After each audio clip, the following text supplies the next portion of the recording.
Nuaa is one of China's premier research-oriented comprehensive universities, which enjoys multiple disciplines in engineering technology, natural sciences, social sciences, business, and management. Established in 1952, Nuaa strives to conduct world-level research and education with an emphasis on aerospace technology. Our curriculum represents a strong capacity among all the universities in China. Nuaa offers the widest range of programs of any university in China, with 54 undergraduate programs, 200 postgraduate programs, and 16 postdoctoral stations. With a total of 28,000 full-time students, we have a 2-to-1 ratio of undergraduate to postgraduate students. With an annual research budget of $150 million, our size and history allows a breadth of research activity that can be matched by few universities in China. We take a coordinated approach through our Research Institute to enable the best minds to work together on exciting new areas of study and discovery. Our faculty are comprised of teachers, researchers, and scientists who are paving the way for solutions to complex global issues impacting our environment, technology, and future. Nuaa has 2 campuses located 12 kilometers apart. Our Mingugong campus is situated in the very ruins of the Ming Dynasty Palace, and our Jiangning campus is located in a picturesque university town. Both campuses are easily connected by shuttle bus and metro. Nuaa first welcomed international students in 2005. 1,300 students from more than 90 countries are currently pursuing different degrees and non-degree programs at Nuaa. Our alumni have gone on to work for different Fortune 500 companies in China and abroad. 5 undergraduate programs that are offered in English include aeronautical engineering, mechanical engineering, electronics and electrical engineering, software engineering and management, and international business. International students can choose various non-degree programs, including our Chinese language program, foundation program, summer innovation projects, and joint research projects with Chinese students. Students at Nuaa have access to all the world-class infrastructure one comes to expect from a premier university, including an extensive library and international student dormitory, health services at our hospital, a state-of-the-art sports center with a swimming pool, not to mention supermarkets, canteens, cafes, and much more. Our approach to learning sees students apply their theoretical learning to current world problems. We take great pride in our commitment to our students' academics, as well as co-curricular achievements. Students' activities and achievements include Model United Nations, Nuaa Got Talent Show, Fly Your Idea, volunteering activities, cultural festivals, and much more. Nuaa is located in Nanjing. The 10 times Chinese capital is one of the very few cities where history, urbanization, and nature can be captured simultaneously in one photograph. Just an hour train ride from Shanghai, Nanjing is a commercial, educational, and cultural center in East China, and the capital of the Jiangsu province. Inspire the world starting at Nuaa. Begin your academic journey at one of the best research-oriented universities in China to lead the way to the future. We welcome you to join us at Nuaa. Apply now at study@nuaa.org.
starts in 10,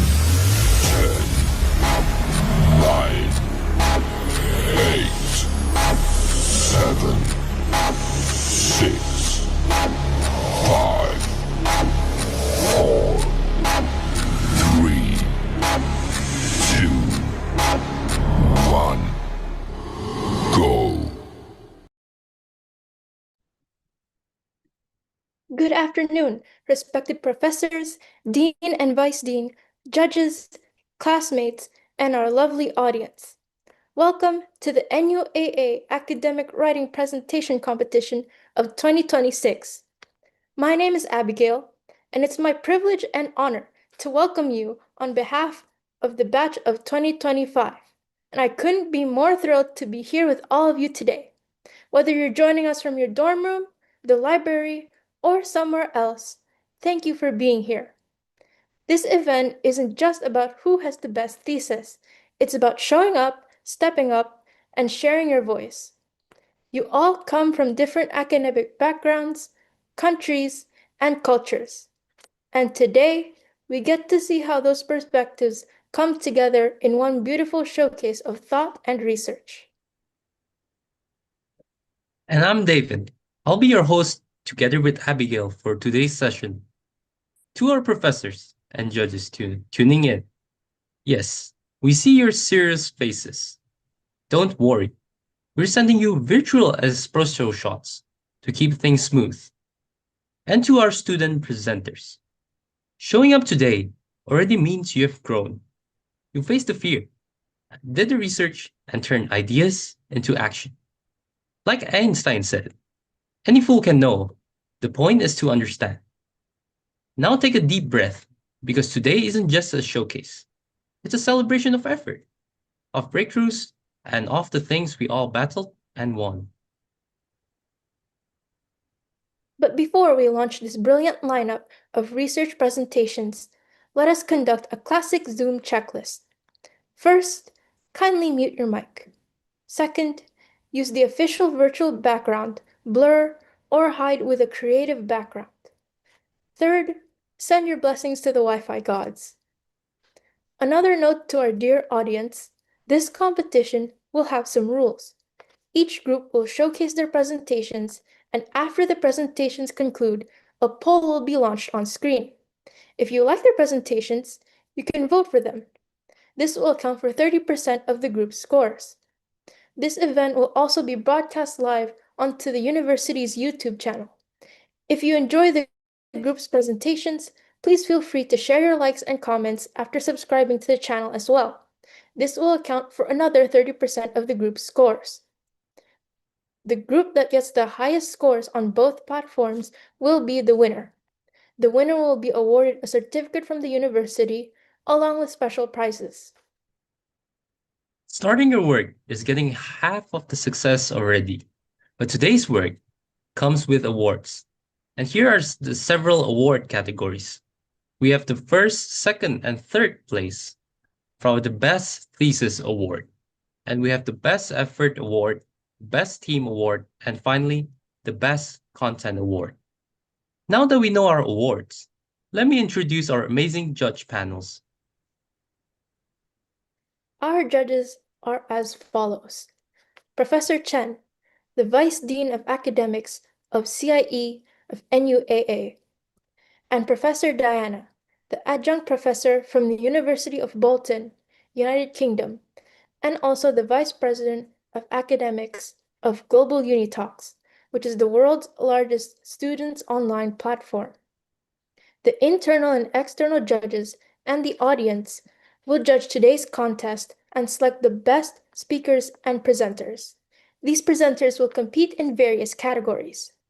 Now, please follow closely to the competition rules. First, presentations and speeches shall, at minimum, be 20 to 30 minutes long. Second, speakers from the beginning should consider their intended audience to be the public, a mixed age group, not simply an audience of peers. Third, statements considered slanderous, embarrassing, or containing gender-based, religious, political, cultural, or racial stereotypes are unsuitable for the competition. Fourth, as soon as the presentation is concluded, the judges may ask the speakers to answer questions about their academic work, such as reports and theses. Fifth, the judges will base their evaluation entirely on the material presented. The decision of the judges panel shall be final and account for 40% of your scores. Sixth, at the end of your presentations, the audience and the students from NUAA and other universities may also pose questions to you. Seventh, your presentations will be polled, and the audience will vote for you, which will also be the basis of your scoring in this competition and account for another 60%. And lastly, this competition will be live telecast and archived for other students' learning. The NUAA thesis competition is more than just a formality on your academic calendar. It's a reflection of your growth, not just as students, but as researchers, as thinkers, and as communicators. What you're about to present is the result of late nights, tough feedback, endless edits, and a lot of courage. So give yourself credit. We hope today feels less like pressure and more like pride, because you deserve to be here, and we're honored to be the ones guiding you through it. Now, let me take this privilege to invite our class teaching assistants, Ms. Awashi and Mr. Satrio, to deliver the welcome speech on behalf of our batch of 2025. Dear Awashi and Satrio, the floor is yours.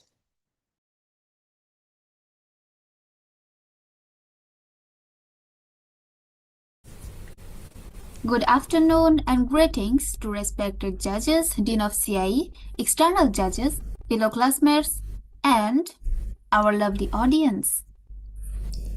Welcome all to the NUAA Presentation Competition 2026. We would like to extend our warmest welcome to our respected professor, Dr. Lojie Wallace, as our instructor for this academic writing course, who has guided us every step throughout our learning process. We would also like to welcome our distinguished members of faculty, esteemed guests, and of course, our incredible fellow students. Wow, can you believe we're finally at the end of this semester's academic writing journey, Awishi? All of the students' semester-long hard work culminates with this presentation. That's right, Satrio. All of the students' work for this course has built up our final assignment, the thesis. So, before we get started, allow us to introduce ourselves. I am your opening speaker, Israt Jahan Oishi, and I'm from Bangladesh. And I am your co-opening speaker, Satria Utama Binandita from Indonesia. The presentation you are about to see are the culmination of all our hard work throughout this event semester in this academic writing course. It all wraps up with a simulated thesis project, each tailored to the students' respective majors. Absolutely right, Awishi. Our fellow students have truly put in their effort to prepare for this presentation. Each group will present their assignments starting from the thesis itself, followed by their academic report, essay, speech, short report, resume, and finally their cover letter. It is quite a packed lineup, Satrio. We have all been through so much this semester, but we are on the home stretch now. Exactly. This is the boss battle of the academic writing course, but it sure feels like a real graduation thesis project, doesn't it? That's right. The entire course was designed to prepare everyone for the real thing when they graduate. Everyone learns how to look up the informations, draw conclusions, learn the proper academic formatting, learn the scientific method of the entire matter. That's true. This semester has been filled with so much new knowledge. And some people are better at absorbing this material than others. As a team leader, I feel like this is the first time some people make anything academic. So, there's some close calls. I was calling people, telling them there are revisions to their work, and then them going, "So when is this due?" And I had to answer tonight. And then, that is so stressful. Wow. That must be tough. Me as a teaching assistant, I also had issues. Some team leaders are more cooperative than others. Some people pay attention to the lectures and some don't. I also had to hunt down people.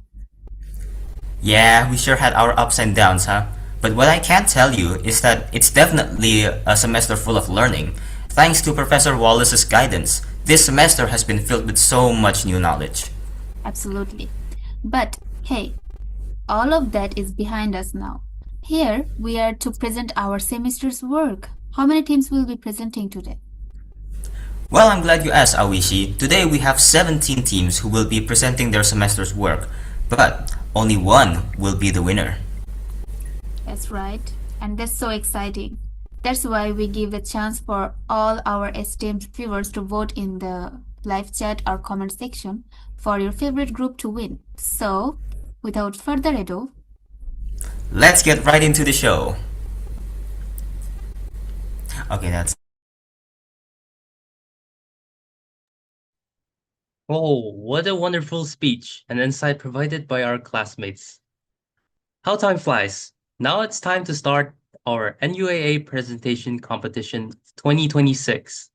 Let's welcome our presenters who come from across the globe, showcasing unity in diversity. Their collaborative teamwork and learning outcomes will mesmerize all of us. Dear friends, now I take this privilege to invite our professor and supervisor, mentor and guide, Professor Wallace, to give the concluding speech.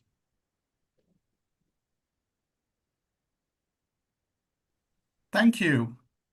Thank you so much for inviting me, and it's my honor today to be present here. Actually, this is just a beginning of your academic journey, and I'm sure you'll cherish this in the next few years ahead. So, good afternoon, judges and distinguished professors, invited guests, students, and audience. It's an honor to speak to you today on this occasion of the NUA Presentation Competition 2026. Today, we will have students from various parts of the world and regions who will join together to showcase their academic writing and thesis presentations. Today is not just about the completion of a thesis. It is a celebration of perseverance, curiosity, and quiet courage it takes to chase an idea until it takes shape. To every student here, you did it. I know the late nights, the coffee that turned cold, the draft that you rewritten, torn apart, and rewritten again. I know the moment of self-doubt when the blank pages felt like a wall and the finish line seemed impossibly far away. But you didn't stop. You showed up and you asked questions. You failed and then you got back up. And today you hold in your hands or in your hearts not just a thesis, but proof that you are capable for far more than you have imagined. This thesis is not the end of the journey. It's just the beginning, as I said in the start. It has taught you discipline. It has taught you how to think critically, how to structure chaos into clarity, and how to defend your ideas with confidence. These are not just academic skills, they're life skills. As you step forward, remember that your work today matters. Somewhere in these pages is an insight, an idea, or a question that could spark something bigger. You have contributed to the world of knowledge, and that's not a small thing. So to every student who have crossed this finish line, be proud, be kind to yourself, and never stop asking why. Your journey is just beginning. I can't wait to see where it takes you. Congratulations to you. You've earned this moment. Now go and make your mark. Please remember, engineering is not about papers. It's about problems and even the past months, each of you have started down a real world challenge and said, I can fix this. Today, the journey of research mindset will help you to design, code, conduct business analysis, and develop new AI models. You will be simulating, testing, failing, recalibrating, and testing again. You will be debugging the lines of code at 2 a.m. in the morning. You will be watching your circuit burn, your model crash, your prototype break, and then you will rebuild it.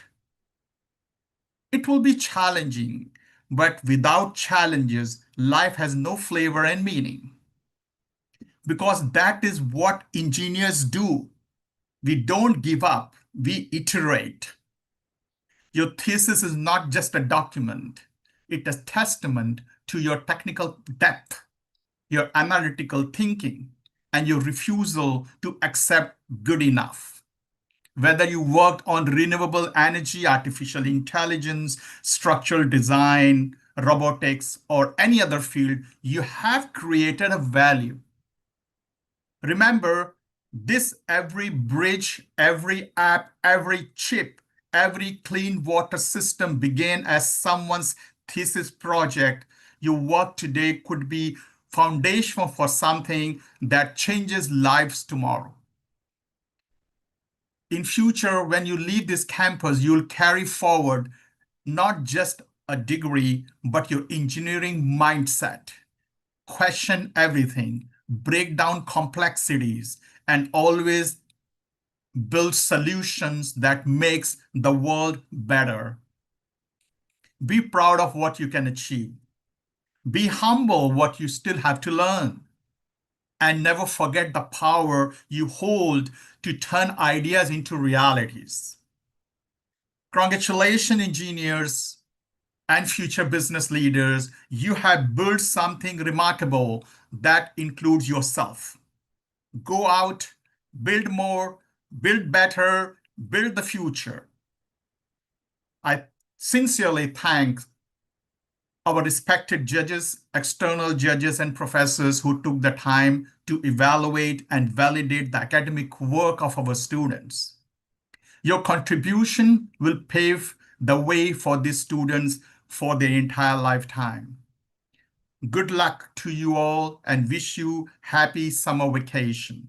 It's time for you to regenerate and come to class next semester with more vigor and energy.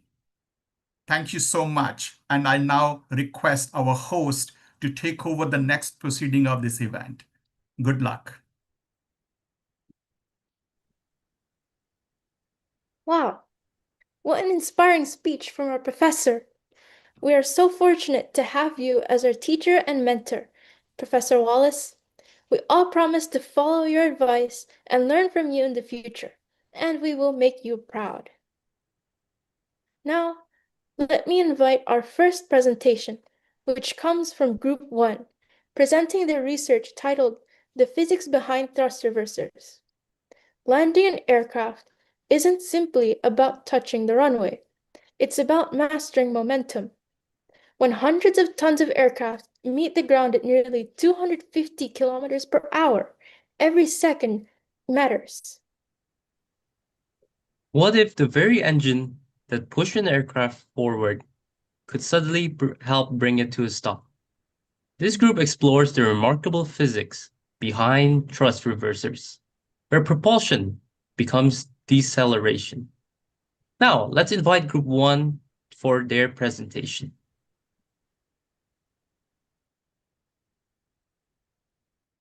Good morning, Professor and dear classmates. On behalf of Group 6, I would like to warmly welcome you to our Academic English Writing Project presentation.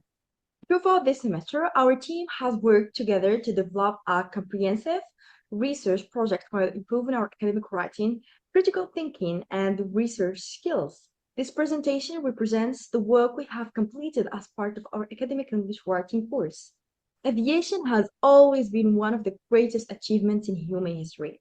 Every major advancement from the first powered flight to modern commercial aviation has brought people closer together and transform global transportation. Today, researchers are exploring the next great milestone in aviation, hypersonic flights. This technology has the potential to dramatically reduce travel times between continents and completely change the future of air transportation. However, it also presents significant engineering, environmental, and economic challenges continue to inspire research around the world. These opportunities and challenges motivated our group to explore this fascinating topic throughout the semester. Before we begin our presentation, I would I would like to introduce the members of Group 6. This slide presents the members of Group 6 and their individual responsibilities through this project. Our team consists of both aeronautical, electrical, mechanical engineer programs.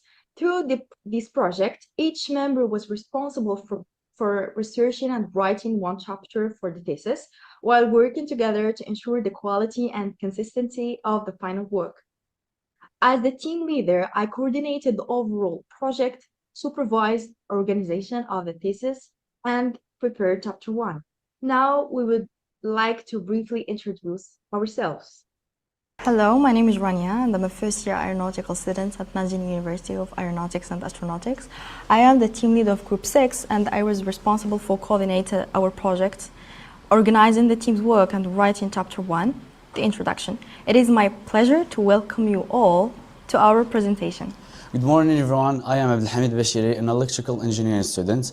I served as a deputy leader of Group 6 and I was responsible of writing chapter 7, which include analysis, conclusion and recommendation. Thank you for joining our presentation. Hello everyone, my name is Mohammed Talbi and I am first year mechanical engineering. In our project I worked on chapter 5, which focuses on the challenge and limitation of hypersonic aircraft, including engineering, environmental and safety issues. Thank you for watching. Good morning everyone, my name is Devanik Fernando. I am first year student of aeronautical engineering. I was responsible for chapter 3, technology and design, where I studied propulsion systems, thermal protection and aircraft design. I hope you find our presentation informative. Good morning everyone, I'm Haytham Anshoum. I'm a first year mechanical engineering student.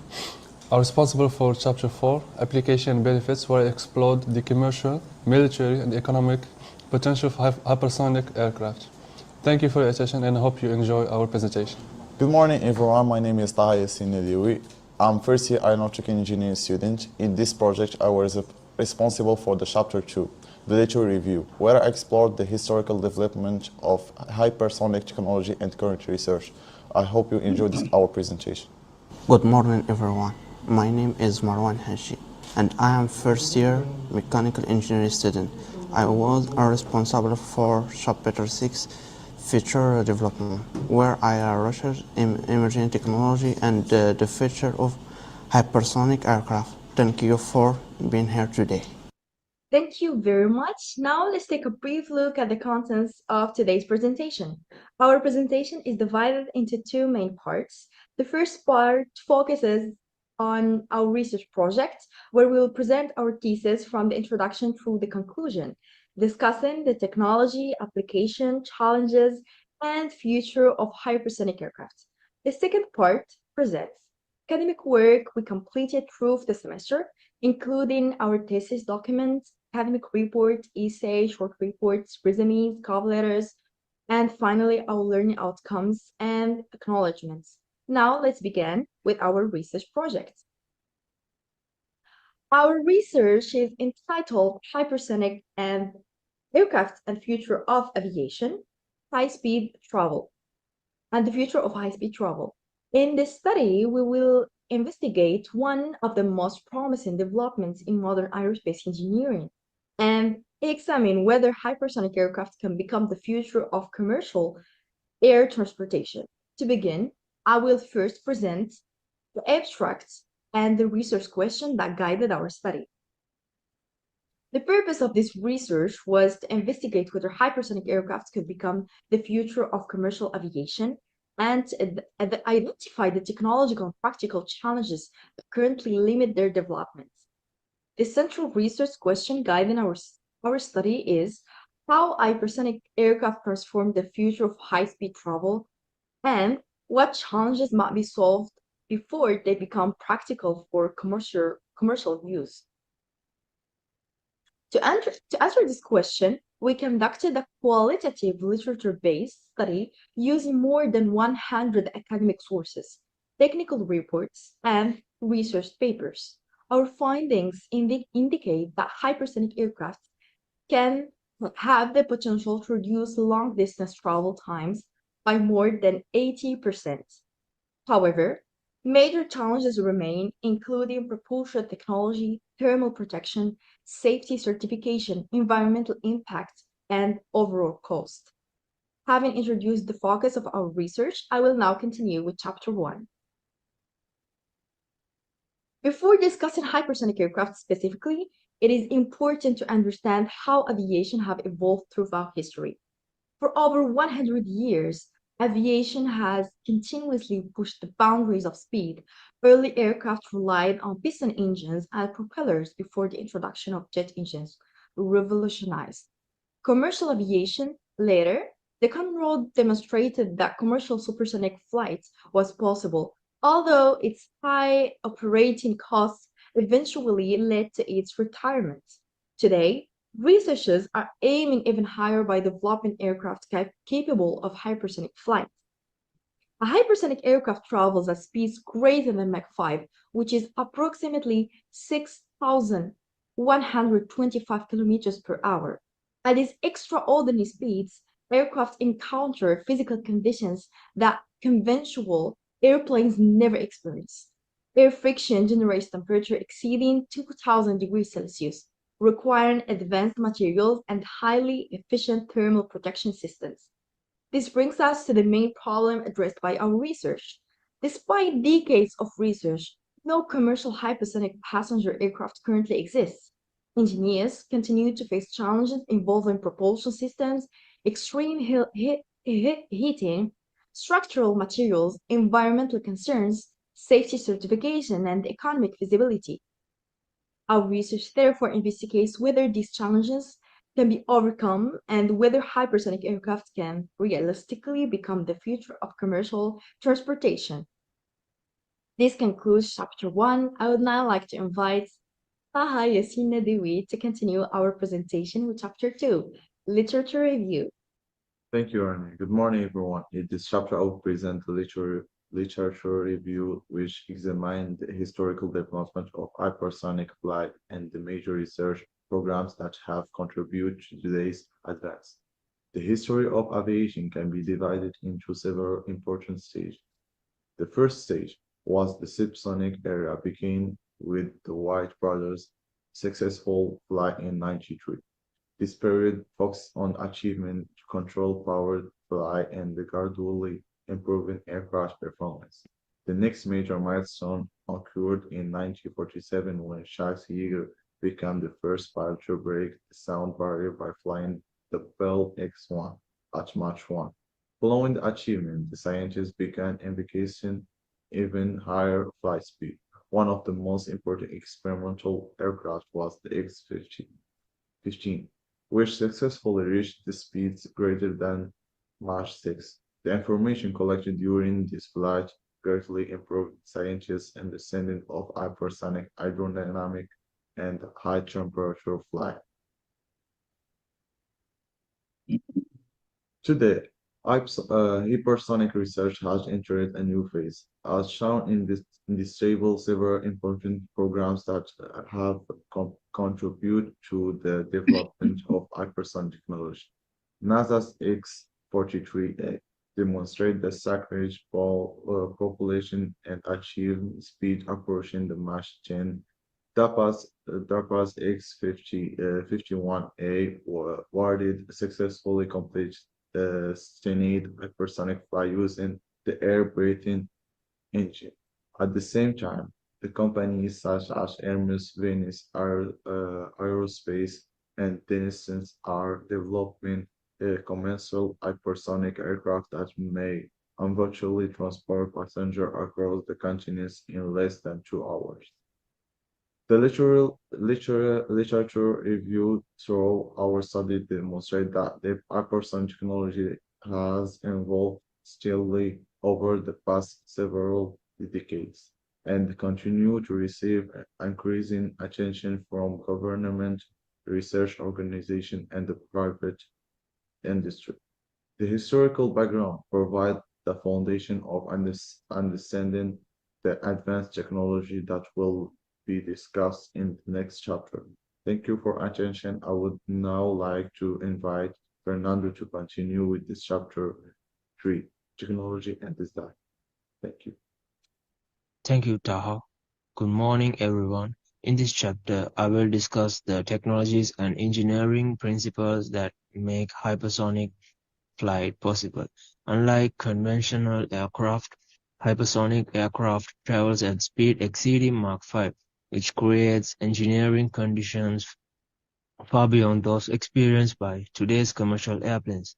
At this speed, the aircraft must overcome challenges related to propulsion, extreme temperature, and aerodynamic stability. One of the most important technologies used in hypersonic aircraft is the scramjet engine, which stands for supersonic combustion ramjet. Unlike traditional jet engines, a scramjet allows air to remain at supersonic speed while combustion takes place inside the engine. The unique processes enables the aircraft to maintain extremely high speeds more efficiently than conventional propulsion systems. However, scramjet engines cannot generate thrust from a standstill. They require another engine, such as a rocket booster or turbojet, to accelerate the aircraft before the scramjet can begin operating. For this reason, researchers are developing combined cycle propulsion systems which combine different engine types to achieve efficient performance throughout the entire flight. Another major engineering challenge is thermal protection. When an aircraft travels at hypersonic speed, friction with the atmosphere generates extremely high temperatures that can exceed 2000 degrees Celsius. These temperatures are high enough to weaken or even melt conventional aircraft materials. To overcome this challenge, engineers are developing advanced materials such as ceramic matrix composites and ultra-high temperature ceramics. These materials can withstand extreme heat while maintaining their strength and structural integrity. Finally, aircraft stability and control become much more complex at hypersonic speeds. Engineers must carefully design the aerodynamic shape of the aircraft and develop advanced guidance and navigation systems capable of maintaining stable flight under constantly changing conditions. In conclusion, propulsion systems, thermal protection, advanced materials, and aerodynamic design all play essential roles in making hypersonic flight possible. Continued research in these areas will determine whether hypersonic aircraft can eventually become part of commercial aviation. Thank you for your attention. I would now like to invite Haizam to continue with Chapter 4, Applications and Benefits. Thank you, Devnak. Good morning, everyone. In this chapter, I will discuss the potential application and benefits of hypersonic aircraft and explain why this technology has attracted worldwide interest. Perhaps the most significant advantage of hypersonic aircraft is the ability to dramatically reduce travel time. For example, a journey between New York and London, which currently takes approximately 7 hours, could potentially be completed in less than 2 hours. Similarly, flights between Asia, Europe, and North America could become significantly faster, making international travel more convenient for both business and tourism. In addition to commercial transportation, hypersonic travel could also help in space exploration because hypersonic vehicles can travel at extremely high speeds They may contribute to the development of more efficient launch systems for satellites and future space missions, reducing both travel time and operational costs. Another important area in national defense. Many countries are investing heavily in hypersonic technologies because of their potential use in advanced surveillance systems and rapid response defense capabilities. Although military applications remain an important area of research, our study primarily focuses on the potential benefits for civilian transportation. Hypersonic aircraft would also generate significant economic benefits. Faster transportation will strengthen international trade, improve global business connections, support tourism, and facilitate emergency response operations. Industries that depend on rapid transportation of people and high-value goods could experience considerable improvements in efficiency. Furthermore, the research and development of hypersonic technology encourages innovation across multiple engineering fields, including but not limited to aerospace engineering, materials science, propulsion technology, and artificial intelligence. These advancements may also lead to improvements in other areas of aviation and transportation. Despite these promising opportunities, realizing these benefits will require overcoming several major technical and economic challenges. In the next chapter, we will examine these challenges in greater detail. Thank you very much for your attention. I would like now to invite Mohammed Talbi to present Chapter 5, Challenges and Limitations. Thank you, Haytham. Good morning, everyone. In this chapter, I will discuss the main challenges and limitations that currently prevent hypersonic aircraft from becoming a practical form of commercial transportation. Although hypersonic technology has made a remarkable progress in recent years, several major obstacles still need to be overcome before this aircraft can safely transport passengers. The first challenge is extreme heat. When aircraft travel at speed greater than Mach 5, friction between the aircraft and the atmosphere produces extremely high temperatures, often exceeding 2000 degrees Celsius. These temperatures can weaken aircraft structure and damage important systems if suitable materials are not used. The second challenge is the propulsion technology. Scramjet engines are high efficiency at hypersonic speed, but they cannot operate during takeoff or at lower speeds. This means that additional propulsion systems are required, making the aircraft more complex and increasing both development and maintenance costs. Another important issue is fuel consumption. Hypersonic aircraft require a significant amount of energy to maintain such high speeds.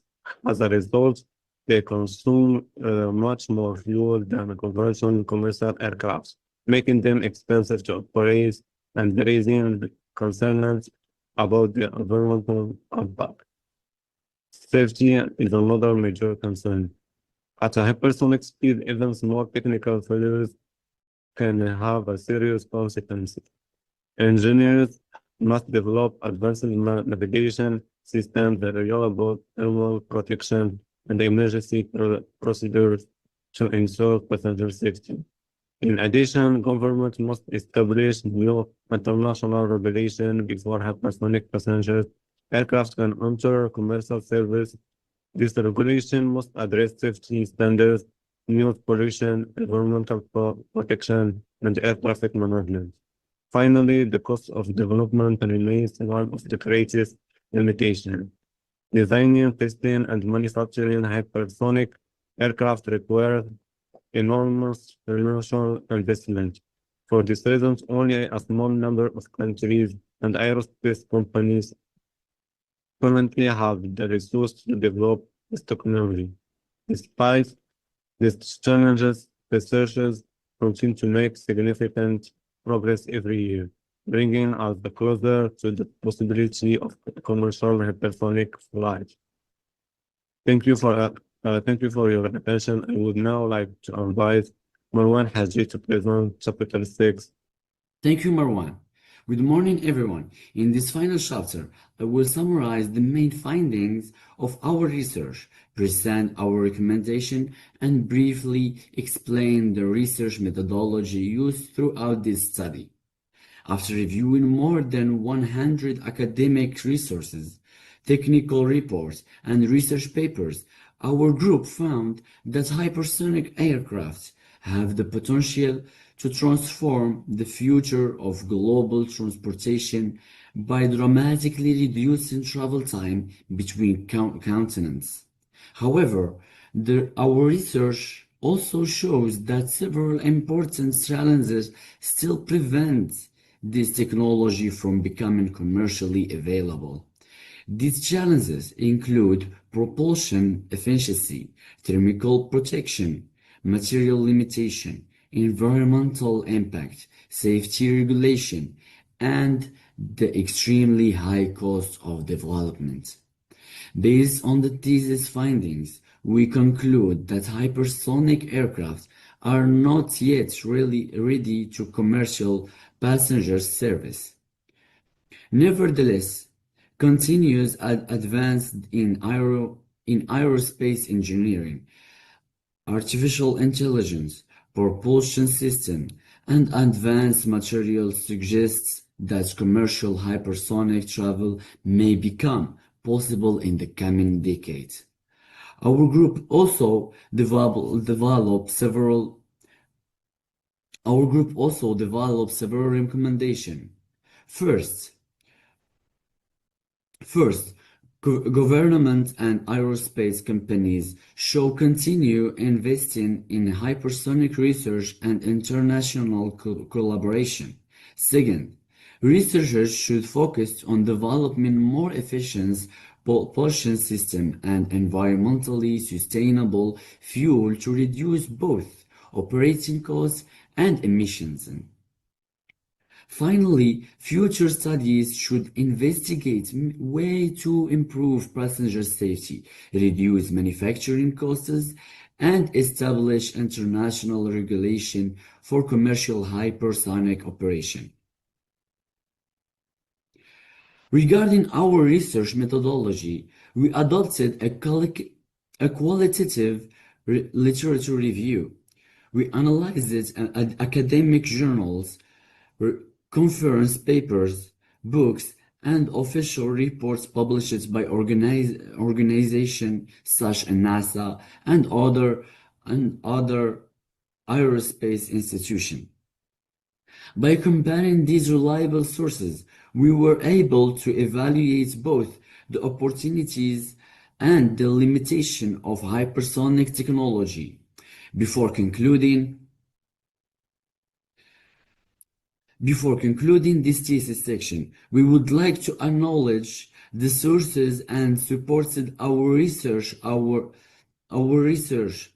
study was based on peer-reviewed journal articles and academic books and official publication from leading aerospace organizations, including NASA, DARPA, ICAO, IATA, and IAAA.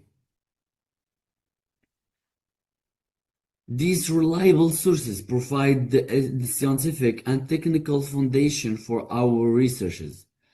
The complete list of reference is included in our written thesis. With the completion of our thesis presentation, I would now like to invite our team leader, Rania Aboud, to present the remaining academic work completed throughout this semester. Thank you, Abdulhamid. With the completion of our thesis presentation, I would now like to briefly present the additional academic work that our group completed throughout this semester as part of the academic writing course. The following slides contain the complete version of our thesis. They demonstrate the structure of our research and the final document that we prepared collaboratively throughout the semester.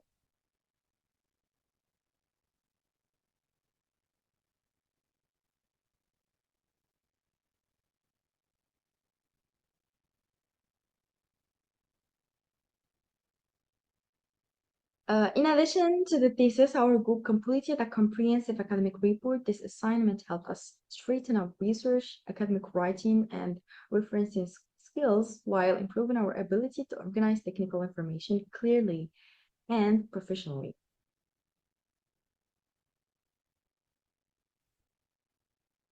We also completed an academic essay which allowed us to further develop our critical thinking and formal academic writing skills. Proof this assignment, we practiced organizing arguments, supporting ideas with reliable evidence, and following appropriate academic writing conventions. Throughout the semester, each member completed several short reports on different topics related to academic writing and research. These reports helped us improve our summarizing, analyzing, and technical writing abilities. Another important assignment was preparing our professional resumes. This activity helped us present our academic background, technical skills, and experiences using an appropriate professional format. In addition, we wrote professional cover letters to accompany our resumes. This assignment allowed us to practice formal communication and understand how to present ourselves effectively in future academic and professional opportunities. In addition, and the questionnaires that help us identify our preferred learning styles by evaluating how we approach new experiences, solve problems, analyze information, and work in a team. The results classified our learning preferences into 4 categories: activist, reflector, theorist, and pragmatist. By plotting our scores on the learning style graph, we were able to better understand our individual strengths and recognize how different learning styles contributed to our group's overall performance.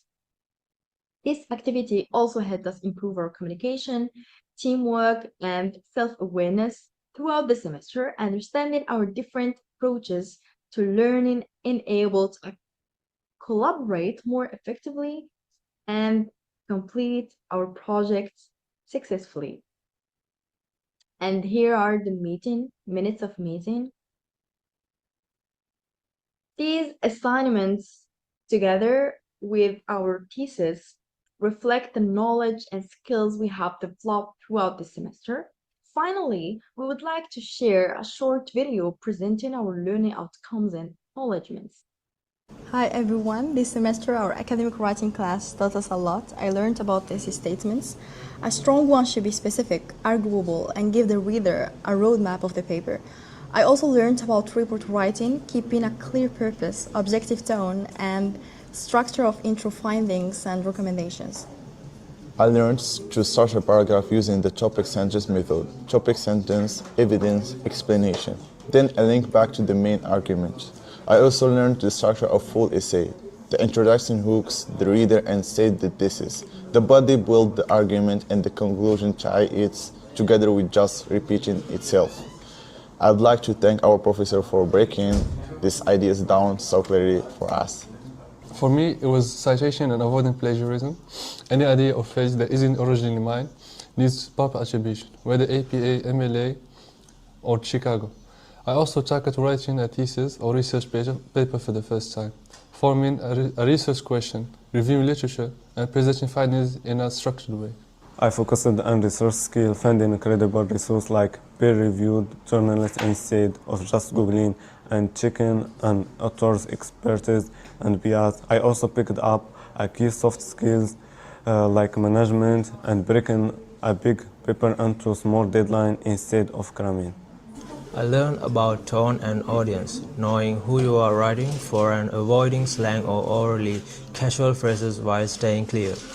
I also improved my communication skills through my peer reviews, learning to give and receive feedback constructively. I'm really grateful to our professor for creating a space where feedback felt safe and useful. I want to talk about the revision process. Good writing comes from multiple drafts, not just fixing typos, but reorganizing idea and cutting the unnecessary. I also strengthened my critical thinking, learning to analyze and question rather than just repeat information. Lastly, I learned about constructing strong arguments, using evidence, addressing counter-arguments, and build logical connections. I also grew in my teamwork skills through group projects and peer editing. Thank you, Professor, for pushing us to work through those group challenges together. Overall, this class helped us grow as writers and thinkers from thesis statements to soft skills. Every lesson made us more confident academic writers. Thank you for listening.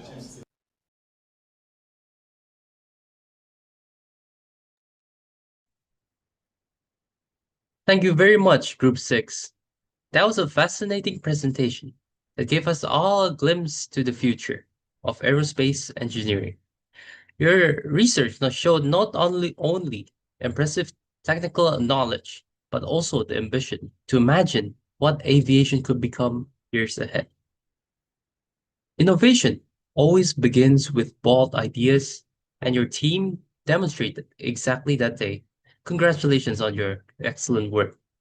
If you guys enjoyed this presentation and want to give them an appreciation, please don't forget to cast your vote for Group 6.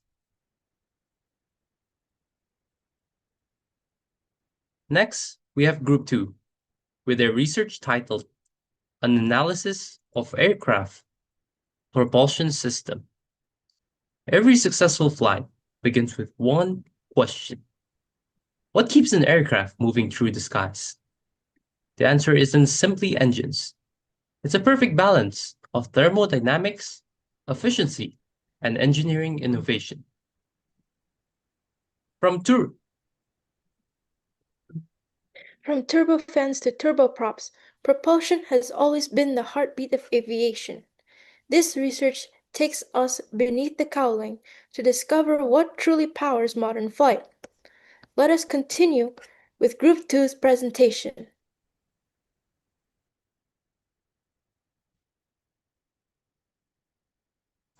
Hello everyone, my name is Rafin. I'm the debut team leader of Group 2. Our thesis topic is analysis of aircraft propulsion system. Before start the presentation, let's meet our team. Hello everyone, my name is Maliha. I'm from Bangladesh, majoring aeronautical engineering in Nanjing University of Aeronautics and Astronautics. I'm the team leader of Team 2. It's such a pleasure to present our final presentation of this semester, but at first, I'd like to introduce my wonderful team. Hello, my name is Rafin. I'm from Bangladesh and I'm studying in the Electrical and Electronic Engineering Department at Nanjing University of Aeronautics and Astronautics. And I'm the deputy team leader of this group. Hello everyone, my name is Manal from Morocco. I'm a first-year aeronautical engineering student, and today I'll be sharing my thoughts about the course English Academic Writing. I am Mohammed Amin Ayub, and I am a Moroccan student here in UAE. I am majoring in aeronautical engineering, and I am one of the members of group number 2. Hello everyone, I'm Hajjaj Mohammed, a Moroccan student here at NUAA. I'm from Group 2 and I study aeronautical engineering. My name is Dipis Pandey. I'm from Nepal, the land of Himalayas. I'm studying aeronautical engineering here in Nanjing University of Aeronautics and Astronautics. This is Rudra, also known as Vincent, from Bangladesh, and my major is aeronautical engineering. Now we are going to dive into our thesis. And our topic is analysis of modern aircraft propulsion system. As we look at the blueprint schematics displayed on the title slide, we are instantly reminded of sheer complexity and precision engineering that defines modern aviation. These are not just machines, they are highly optimized, safety-critical systems operating at the absolute limits of material science and aerodynamics. Over the next few minutes, we will break down this complexity. We will evaluate the fundamental engine architectures that keep us in the sky, from legacy configurations to modern high-bypass turbofans, and explore the complex thermodynamic cycles that govern their power, efficiency, and thrust generation. But engineering does not exist in a vacuum. Beyond pure performance, we will address what is arguably the greatest engineering challenge of our generation, navigating the path towards net zero aviation. How do we decarbonize an industry fundamentally reliant on high energy density fossil fuels? Our ultimate goal today is to bridge the gap between core physical principles such as Brayton cycle, Newton's laws of motion, and the brutal real-world constraints of weight, safety, economics, and environmental impact that aerospace engineers must balance every single day. So, with that foundation in place, let's take a look at our agenda. Now, to explain these thermodynamics principles are applied to the real-world engine architectures, I will hand it over to Rafin, my deputy team leader. Thank you so much. Let's start with the most common type of engine, the piston engine. This is the same type of engine used in cars. The piston engine is very reliable and has been used in airplanes from the beginning of aviation. Pistons can be arranged in many ways, and you can have as many as you can fit under the engine cowling. They can be inline, opposed, V-type, or radial. The more cylinders you have, the more power output you'll get, but also more fuel consumption. If you don't know how an engine works, I'll show you real quick with this animation. Normally, we'll find 4-stroke engines in airplanes. This means that the cycle has 4 stages to complete. The mixture of fuel and air goes into the cylinder, and then the intake valve closes. The piston goes up and compresses this mixture. That's the compression stage. From there, the spark plug ignites the mixture, and the combustion generates a small explosion that pushes the piston down. That is the combustion stage, where the power is generated. The last stage is the exhaust, in which the exhaust valve opens and the residual gases exits the cylinder. Then the process repeats. In cars, you'll normally see cylinders arranged in line or in V, but in airplanes we can also have other arrangements including opposed and radial. The main difference with these arrangements is the cooling and aerodynamics. See how a radial engine is exposing all the cylinders directly to the airflow. Thus, it doesn't need an extra cooling system since it will be cooled by the air. But this arrangement will produce a lot of air drag, slowing the plane down during its flight. Many early airplanes used this kind of engines to simplify the cooling problem. The other kind of arrangements, especially the V-type, will allow for a slimmer design and better aerodynamics. But the cooling will be more critical, relying on more complex cooling systems, but totally worth it if you want to get the maximum speed out of the engine. To go faster, a piston engine won't do. You need a better technology. For that, we can use rocket engines, but they're very inefficient and they burn fuel very quickly. Jet engines or turbines came along and they were the answer to the speed and power problem. After many years of development, they were ready to be deployed, first being used in the Second World War. But after the war ended, the technology kept improving to the point it was very efficient, reliable, and perfect for its use in many variants of engine types and aircraft. The turbine uses a lot of small blades rotating at high speed. The engine takes air from one end and forces it through the different stages where it is compressed, then mixed with atomized fuel, then ignited. Then the expansion of the gases will escape towards the back, forcing the rotation of the next set of blades in the turbine, which at the same time turns the whole system. Notice the similarity on the 4-stroke engine cycle. In the turbojet engine, we have the air intake, the compression, the combustion, and the exhaust stages. But this is happening continuously, not like a cylinder where every stage is defined by the stroke of the piston and then the explosion is the combustion. Nowadays there are many types of jet engines. There are turbofan, turbojet, turboprop, turboshaft, and ramjet engines. The most used in civil aviation is the turbofan engine. In this type of engine, there is a large fan at the front that sucks all the air in, most of which is used to generate thrust, and only a small percentage actually goes into the combustion stage. The advantage of this kind of engine is that it's a lot quieter and more efficient for subsonic speeds. The turbojet engine is the one that we saw in the first example, and all the air that gets in is used for the combustion process. It's very powerful, very noisy, but somewhat smaller than the turbofan engine. The turboprop engine uses the power from the turbine, and through a gearbox the rotation is transmitted to the propeller. Compared to turbofans, turboprops are most efficient at flight speeds below 725 km per hour or 450 miles per hour because the jet velocity of the propeller and the exhaust is relatively low. Modern turboprop airliners operate at nearly the same speed as small regional jet airliners but burn 33% less fuel per passenger. However, compared to a turbojet, which can fly at high altitude for enhanced speed and fuel efficiency, a propeller aircraft has a lower ceiling. And compared to piston engines, their greater power-to-weight ratio, which allows for shorter takeoffs and reliability, can offset their higher initial cost, maintenance and fuel consumption. Also, as jet fuel can be easier to obtain than aviation gasoline in remote areas, turboprop-powered aircraft like the Cessna Caravan and Quest Kodiak are used as bush planes. The turboshaft engine is similar to the turboprop, but it is connected to a big shaft and it's normally used for helicopters. The workings of the whole system is practically the same. It can also be used for military tanks and even boats. Lastly, we have the ramjet engines. These engines are more like a rocket, with the difference that they can only produce thrust once they have a fast airflow to start working. In other words, the airplanes have to be flying already at a fast speed for this engine to work. This engine does not have a set of blades like the turbines. It has very few moving parts, and it relies on its shape to slow down the supersonic airflow at the intake to a subsonic speed, driving the air to a compression stage and then burning the fuel with this compressed air to generate supersonic thrust towards the nozzle. This engine is used in the SR-71 Blackbird. Although you might wonder then how can this airplane take off if the ramjet engine can only work at a supersonic speed? Well, this airplane has a turbojet engine nested inside the ramjet. It's a two-in-one solution.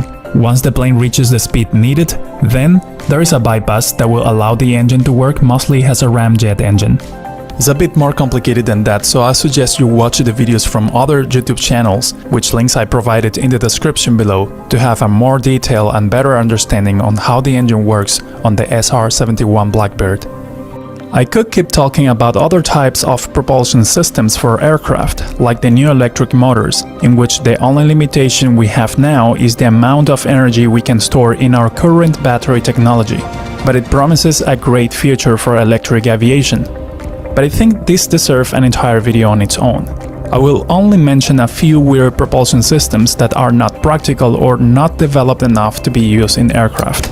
Going back in time, we have a steam-propelled aircraft. One of the most successful was the Bessler biplane, but this steam engine was heavier, less efficient, and more complex than a conventional internal combustion engine. It could not compete with the combustion engines, so it was never put into production. Human-powered aircraft is another peculiar type of propulsion, but it's completely possible, only in good weather conditions and if the person is not hired. Then we have rocket propulsion, to go at the fastest speed possible, but for a brief moment. And the final one I'm going to mention is the ion propulsion, a very new technology. Hello everyone, for this video I'll be presenting my part of our group PowerPoint on aircraft propulsion systems and the trade-off between speed and efficiency.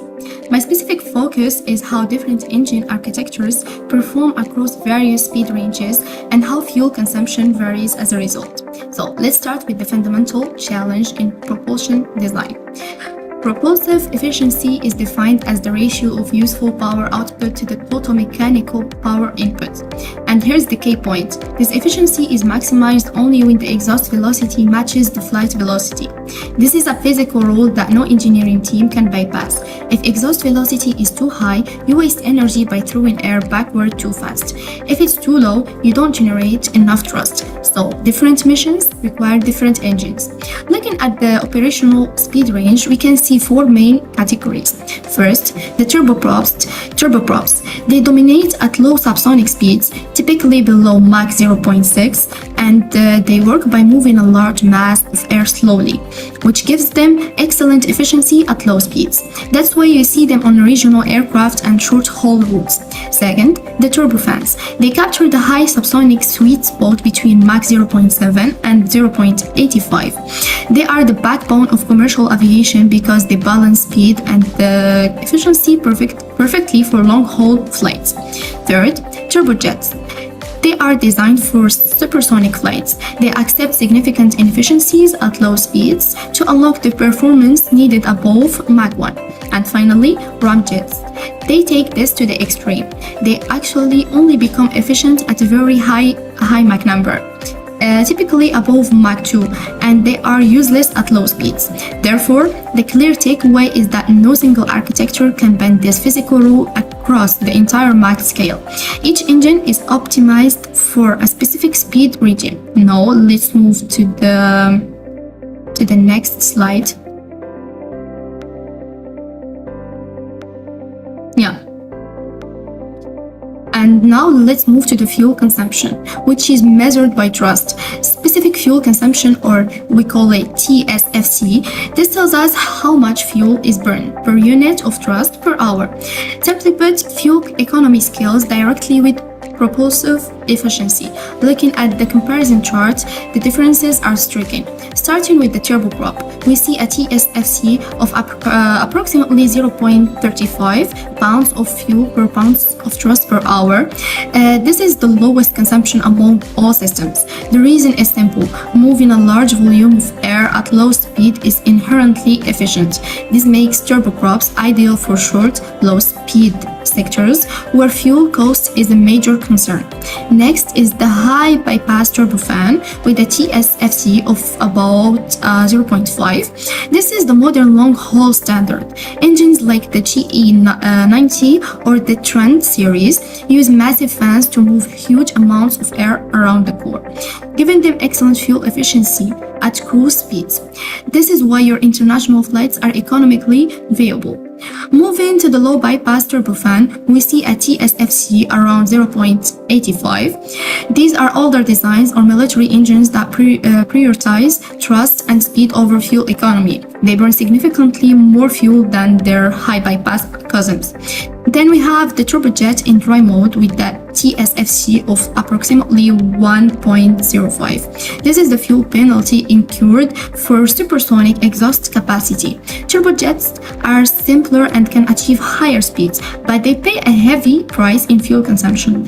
This is one reason supersonic commercial travel like the Concorde, if you guys know it, was so expensive to operate. And finally, the ramjet has the highest instantaneous consumption at about 1.35. However, this is justified only in short duration applications like missile population, where the mission time is measured in minutes, not hours. In those cases, speed and performance outweigh fuel cost.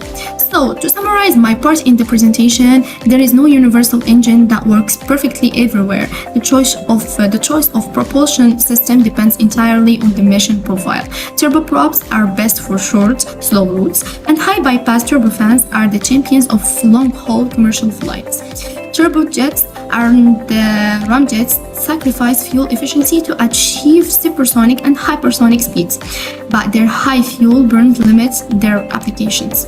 And as a future aeronautical engineer, understanding this trade-off is essential. Every design decision is a compromise, and our job is to pick the right compromise for the right mission. So that concludes my part of the presentation. Thank you all for your attention and for watching.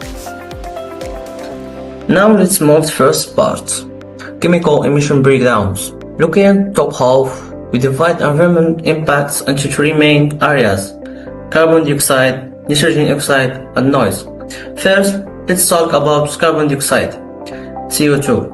When this foil burns, it always creates CO2. The amount of CO2 depends exactly on how much foil we burn. Our data shows burning 1 kilogram of jet fuel creates exactly 3,160 grams of CO2 because this number never changes. The only way to cut down CO2 is to burn less fuel. To do this, we choose the right engine for the job. For long trips across the ocean, turbofans are best because they burn less amount of fuel. For short local trips, turboprops win usually because why? Because they are much more efficient at lower speed. Now let's move to second point. Let's look at nitrogen oxide, NOx, or like CO2. NOx does not just depend on amount of fuel, instead it is caused by very high heat inside engine burns.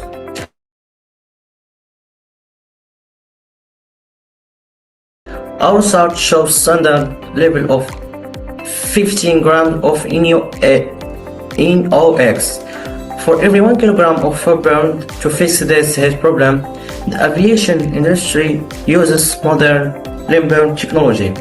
This simply means mixing the air and fuel together early, which stops hot spots from forming inside the engine. Second part, acoustic footprint analysis. Next, besides chemical pollution, aircraft noise is a big problem. It's strictly controlled by laws, especially when airplanes take off on land near airports. In simple terms, engine noise happens when super fast exhaust air hits quiet and still air outside. As we can see in circular diagrams, port turbojets are always the loudest engine. This is because why? This is because they shoot out one single blast of high-speed air. On the other hand, modern high-bypass turbofans are much quieter. They fix this by trapping fast, hot air inside a thick blanket of cooler, slower moving air. If you look at the blue circle on slide, you can easily see the noise areas getting smaller and smaller as technology gets better. Conventional turbofans are our starting points. They show large noise circle at 85 dB, 80 dB, and 75 dB. Open rotor system keep high efficiency while starting to shrink this noise shapes a little bit. And now hybrid electric system shrink the noise area a lot, cutting the loudest 85 dB circle down to a tiny fraction of original size. And last one is fully electric system give us the best results. The circles are tightly squeezed, creating the lowest possible noise impacts on the environment. In summary, choosing the right engine is always about balance. We must look at speed and altitude airplane needs and treat that against track's environmental laws for chemical pollution and noise. And thank you. Thank you, Amin, for that presentation. Now I'd like to build on that and walk you through the two future horizons of aviation decarbonization, starting with the pathway that we can deploy right now, and then looking at the technologies that could get us all the way to zero emissions. Let's start with what's often called the most feasible immediate decarbonization pathway. Sustainable aviation fuels, or SAF. The single biggest advantage of SAF that is requires zero modification and existing aircraft or turbofan infrastructure. You can just put it straight into the planes flying today. To understand why SAF matters, it helps to look at the life cycle emissions comparison with fossil jet A fuel. The pathway is simple and linear: extraction, refining, then combustion, and all of that carbon that was locked underground for millions of years gets released straight into the atmosphere. SAF works differently. It starts with biomass growth, which absorbs CO2 as it grows. That biomass is then converted through a process, most commonly HEFA SPK, refined and combusted. But because the carbon came from the atmosphere in the first place through biomass growth, and there is a reabsorption cycle, the net result is 60 to 80% reduction in life cycle CO2 compared to fossil kerosene. In terms of key pathways, HEFA SPK dominates the market today. It accounts for about 95% of current SAF flights. The other established pathway is Fischer-Tropsch SPK or FT-SPK. But there is the bottleneck, and it's a big one: economical scale. In 2022, SAF made up less than 0.1% of global jet fuel consumption. That's barely a rounding error. Why? Because production costs remains 2.5 to 8 times higher than fossil kerosene. And beyond cost, there is the question of feedstock sustainability. Whether we use algae, municipal waste, or agricultural byproducts would really dictate how viable this pathway is at a scale in the future. So SAF is our bridge technology. It works today, but it's not a long-term full solution on its own. Which brings us to Horizon 2, electric and hydrogen architectures. If we want to achieve absolute zero emissions, not just reduce emissions, we eventually need to abandon kerosene entirely. But doing that introduces massive gravimetric and volumetric challenges, meaning problems of weight and problems of space. Let's start with the electric architecture. The core challenge here is mass. A battery, unlike jet fuel, doesn't get lighter and it's consumed. And current battery technology carries a significant weight penalty. We're already seeing hybrid electric systems, both parallel and series configuration, being tested. And today, they add more somewhere between 10 to 17% extra weights to an aircraft. For electric propulsion to actually offer a net operational advantage over traditional turbofans, battery energy density needs to improve dramatically by a factor of 3 to 5, targeting something in the range of 500 to 800 watt-hours per kilogram. We're not there yet, but that's the target the industry is chasing. Now, the hydrogen architecture takes a different approach, and it addresses the mass problem beautifully, but creates a new one instead. Hydrogen propulsion offers 3 times the gravimetric energy density of kerosene, about 120 megajoules per kilogram, and it produces zero CO2 at the point combustion. That's a huge win for the weight. The catch is volume. Hydrogen challenge requires roughly 4 times the volumetric storage space compared to the traditional kerosene. And this isn't something you can just suck into existing wind tanks the way we store kerosene today. It demands a complete fuselage redesign. You're looking at dedicated liquid hydrogen storage sections built into the body of the aircraft, fundamentally changing what a passenger jet looks like on the inside. And then there is the frontier technology that combines both of these approaches. Superconducting hydrogen electric propulsion. This concept uses liquid hydrogen for 2 jobs at once: as the fuel itself and as the cryogenic coolant that keeps the superconducting electric motors. We're taking about 5 megawatts motors operating at an ultra low temperature they need to run efficiently. It's an elegant idea, using the hydrogen extreme cold as a resource rather than a limitation. But it's very much frontier research rather than something ready for commercial deployment. So to summarize, SAF is our near-term drop-in solution capable of cutting emission by 60 to 80%, but constrained by costs of scale.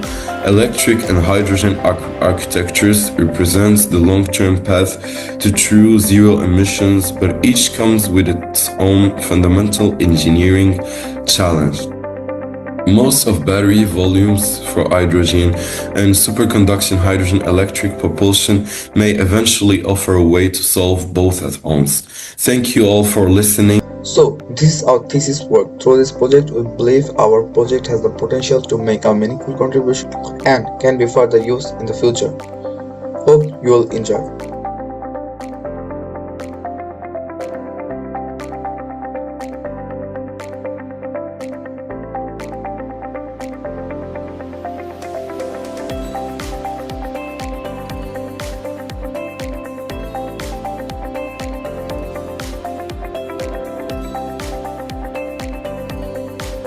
Hello everyone, I'm the deputy team leader of this group. As this course is come to an end, I'd like to share my experiences and feedback.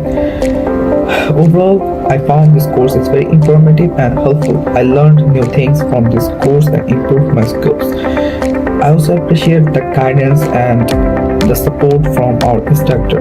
I also thank everyone who is involved with this course, especially our instructor, Professor Luigi Wallace.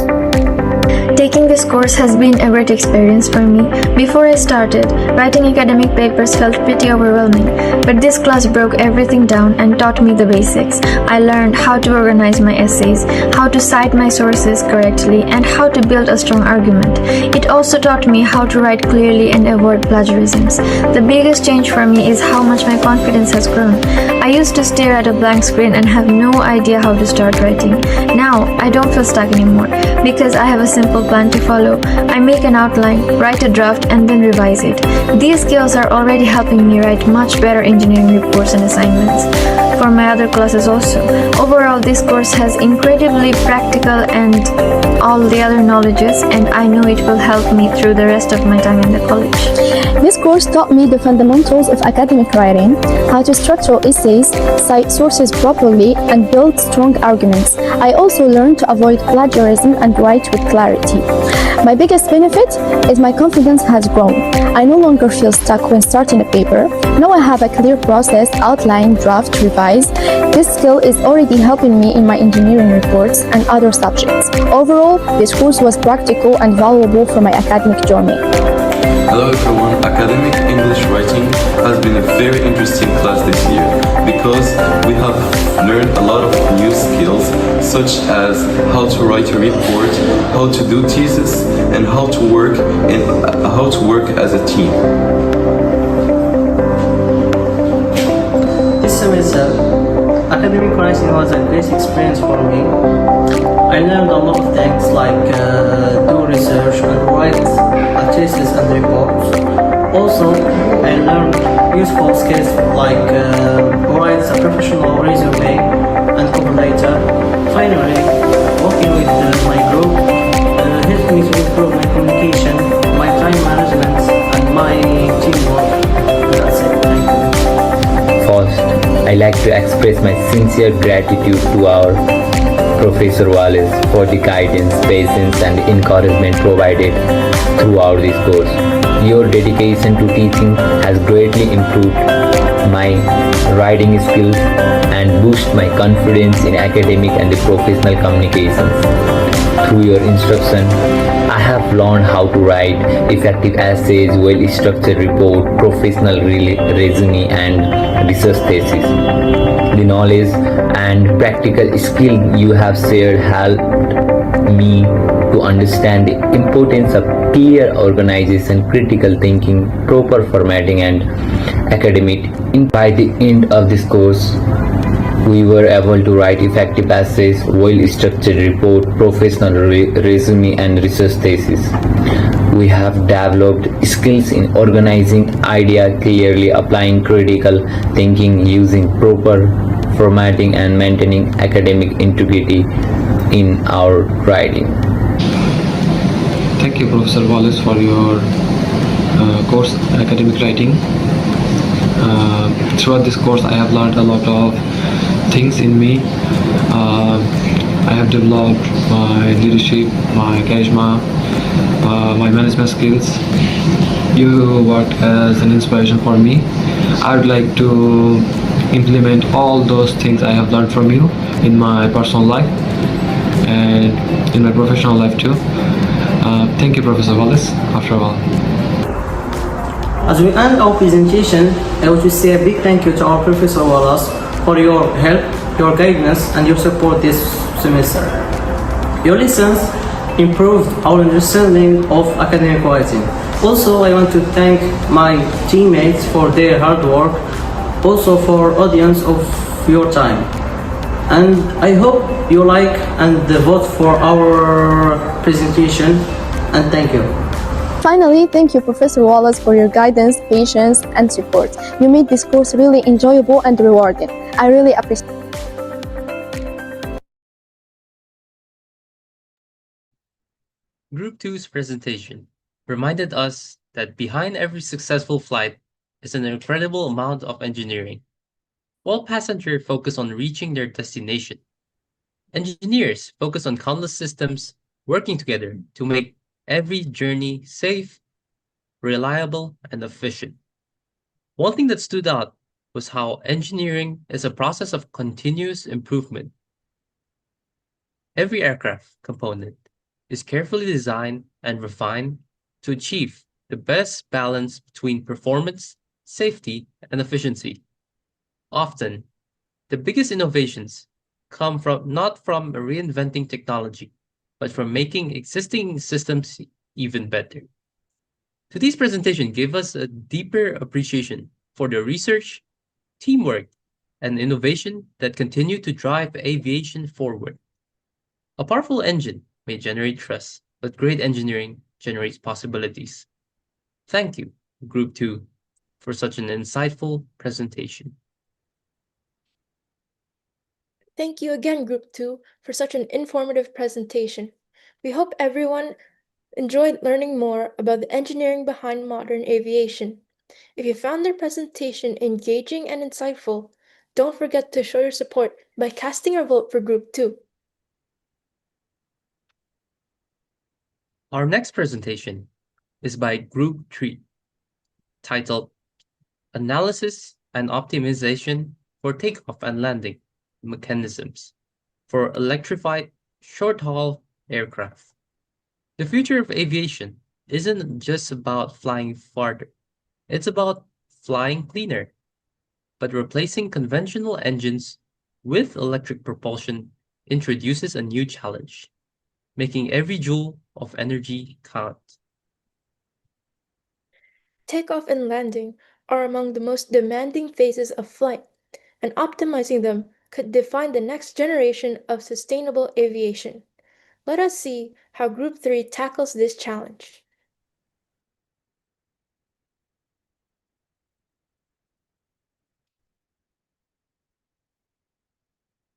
Morning everyone, I'm May. I'm the team leader for the Academic Writing Group 3. Today we are excited to present our comprehensive academic writing project to you.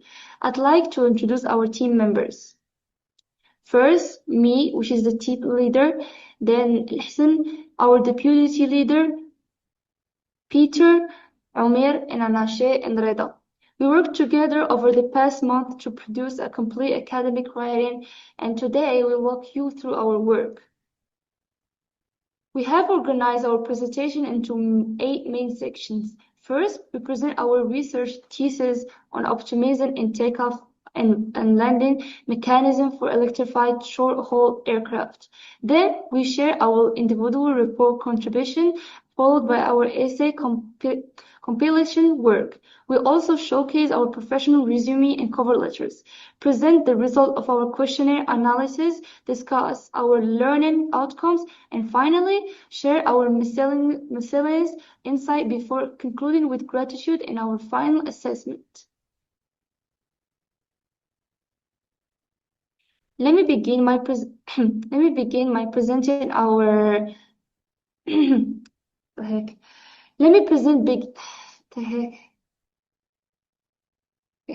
Let me begin by presenting our research thesis. The title is Analysis and Optimization of Takeoff and Landing Mechanism for Electrified Short-Haul Aircraft. We instructed this Let me begin by presenting our research thesis. The title is Analysis and Optimization and Takeoff and Landing Mechanism for electrified short-haul aircraft. We structure this thesis. Oh my god. أنا عاد مش مشكلة. طب خليها لا مش مشكلة. هانشي أصلا هاد الابليكاسيون هادي وكنت فيها داكشي غير سهل. والله لا ماشي مشكلة دابا قرأت أصلا كلمة. Let me begin by presenting our research thesis. The title is Analysis and Optimization of Takeoff. We structure this thesis.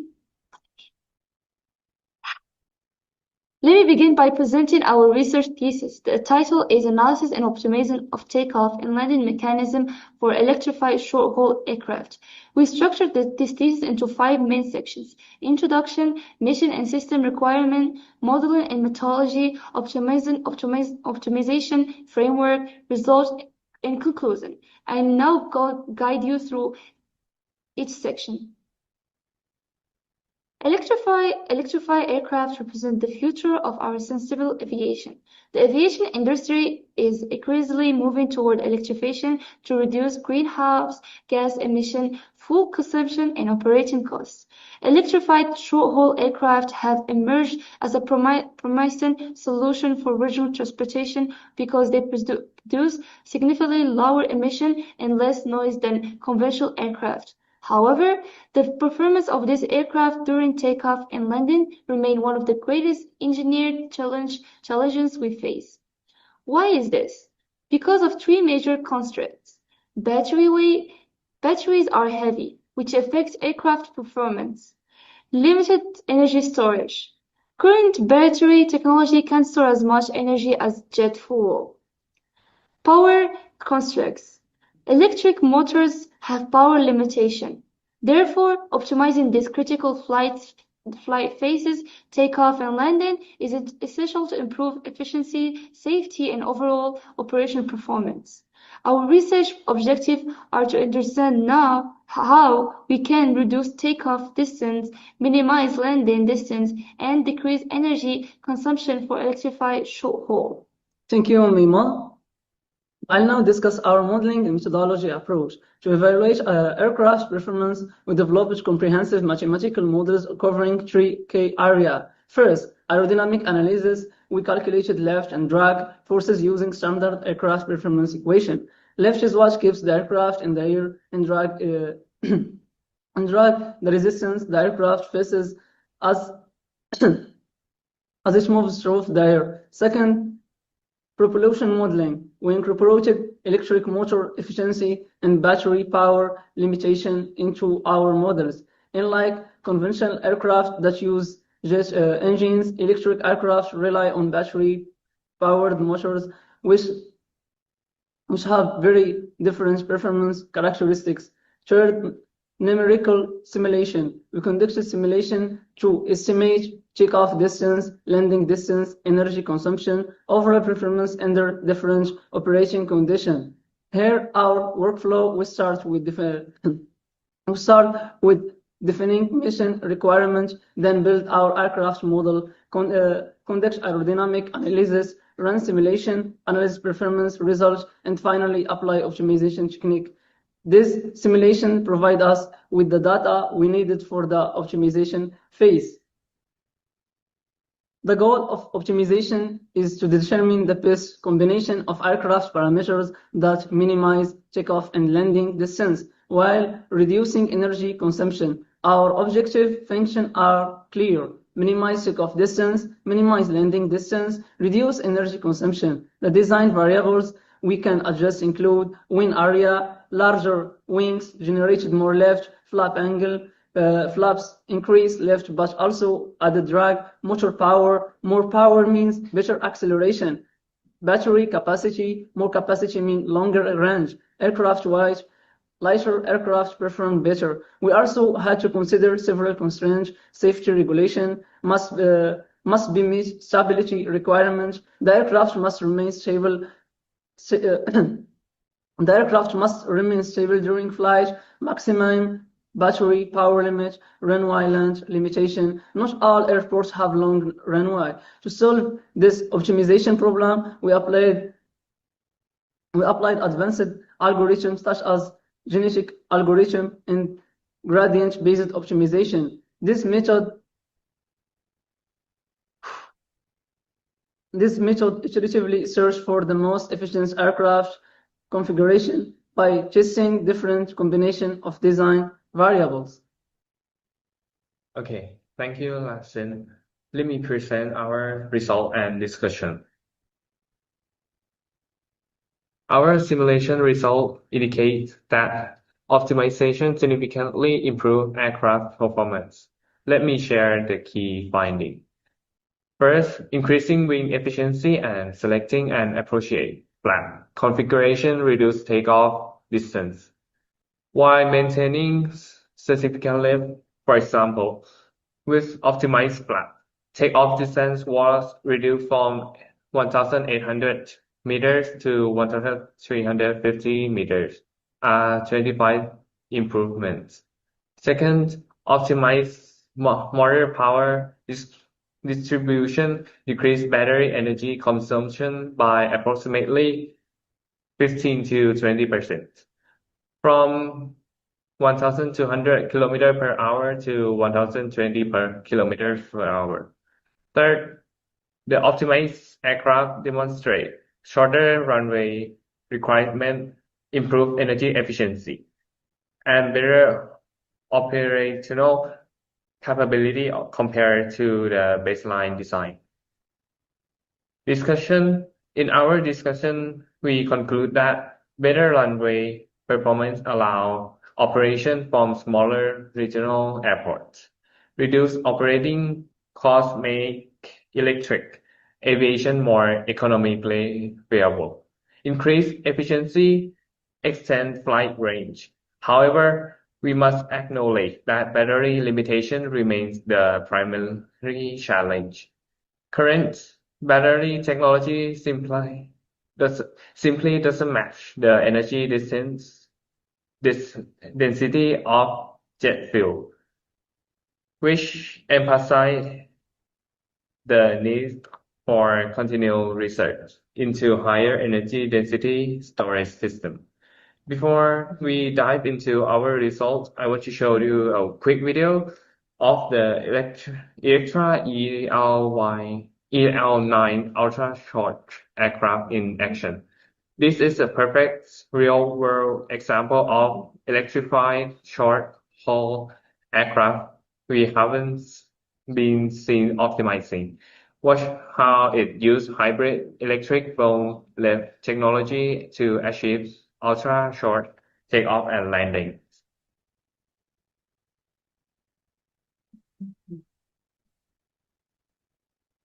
Incredible, right?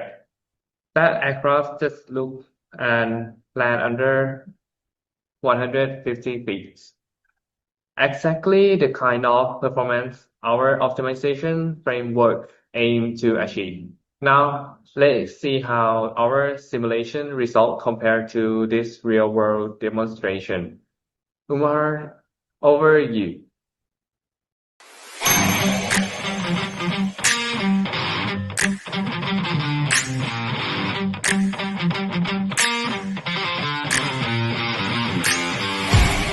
Have you ever held your hand out the window of a moving car and tilted it up to make it fly? That's lift. That's how airplanes generate lift. The idea of blown lift is you can enhance that by blowing air over the hands to make it generate even more lift at really low speeds.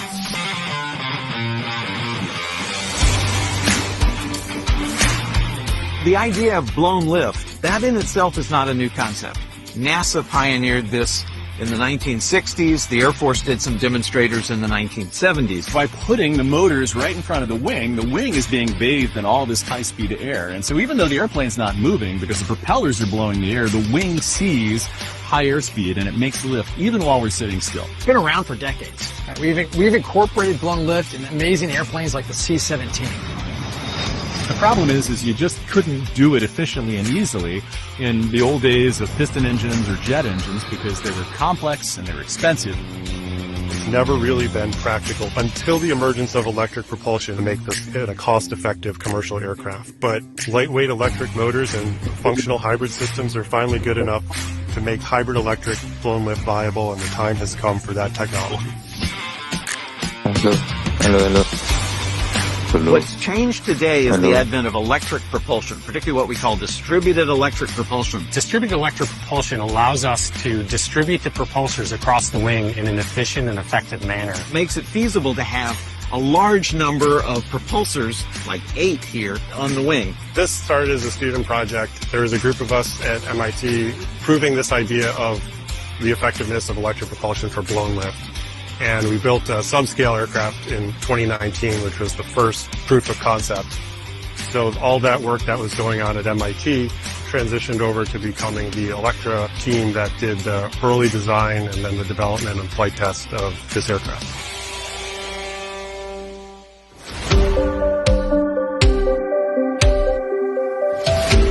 The reason we use hybrid electric technology is because batteries have come a long way, but they're still not a great way to store energy.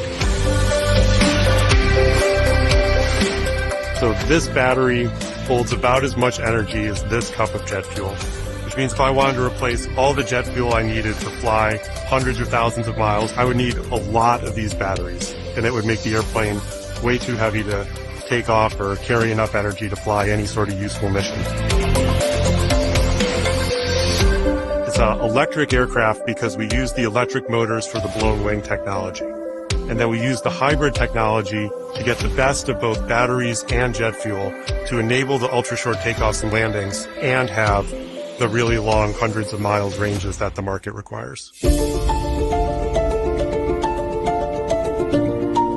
There's a reason that almost everyone has flown on an airplane and almost no one has flown on a helicopter, and it's because airplanes are really cost-effective ways to move things through the air. In building a lot of these vertical takeoff and landing aircraft, we really showed that though it's a great capability, it comes with a lot of cost and complexity. And being able to provide the access of VTOL is what we're really after. And so we stepped back, we really questioned the assumptions, and found that if you give yourself a couple hundred feet of takeoff and landing area, that you can make a real airplane that has the same access, but also has 2 times the payload, 10 times the range, and is a lot more affordable. We know there's a market opportunity because it already exists. Now you just need to have an aircraft that can serve it more cost effectively and be able to provide it to a greater community. And that's what we're building. A vehicle that can use very small infrastructure that is affordable to build, and a vehicle itself that has low operating cost. Aviation is a nodal network, meaning every point is connected to every other point. And today, we're limited to about 30 hub networks, major airports that have service. There's 5,000 general aviation airports out there, which if you can serve cost effectively, you can add those to this nodal network and connect to all of them. And really what we're going to do even further is, since we only require 300 feet of runway, we're going to add tens of thousands more to communities that don't have them today and connect them to the rest of the country and the rest of this network.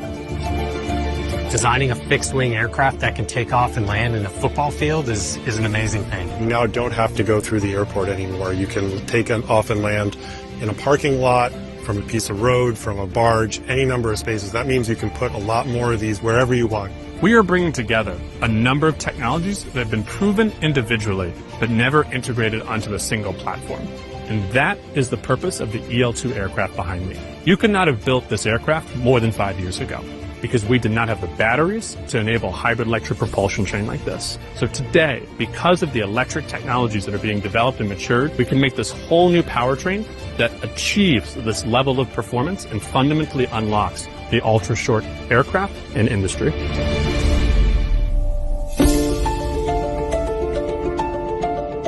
The EL9 is the unlock for the era of direct aviation.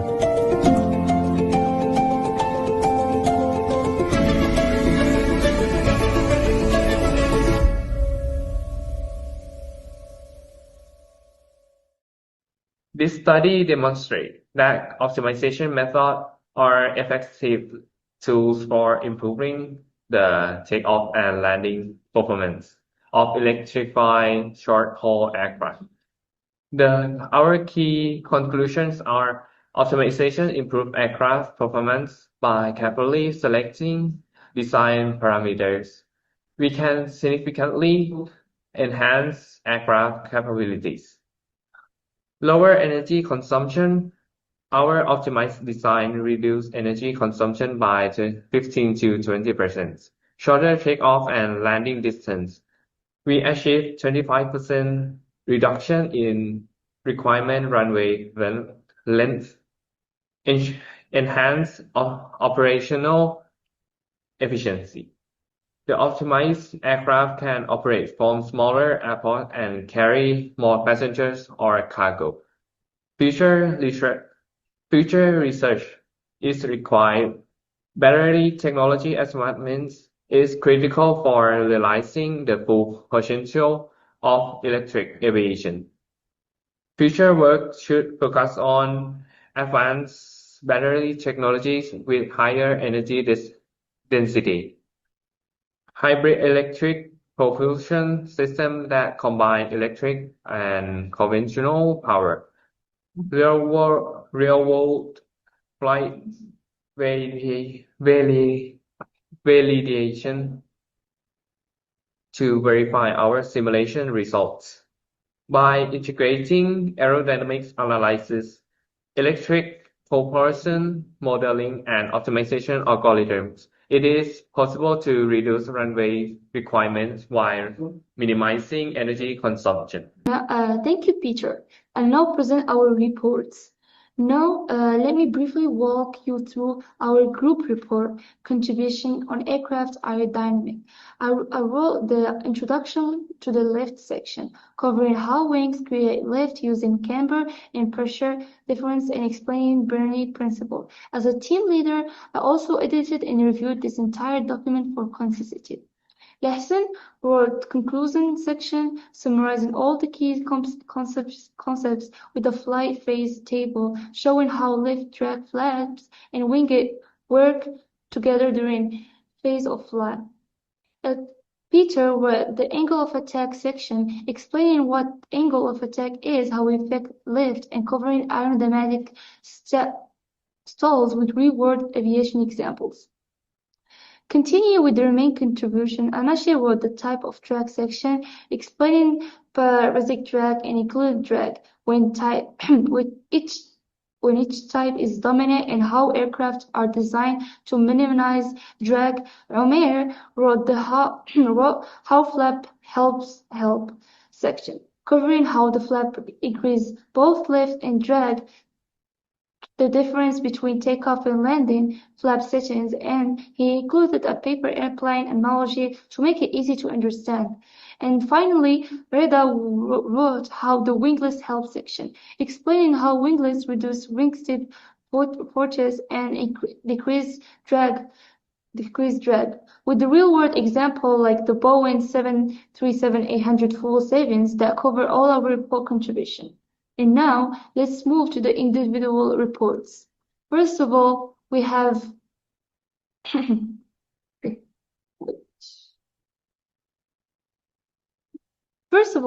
the meeting report that was made by Listen. First of all, we have and now let's move to our individual academic report. First of all, we find meeting report prepared by Hassan. And then the academic report made by May, which is a feasibility report about like a project called Miata Latte about how to manage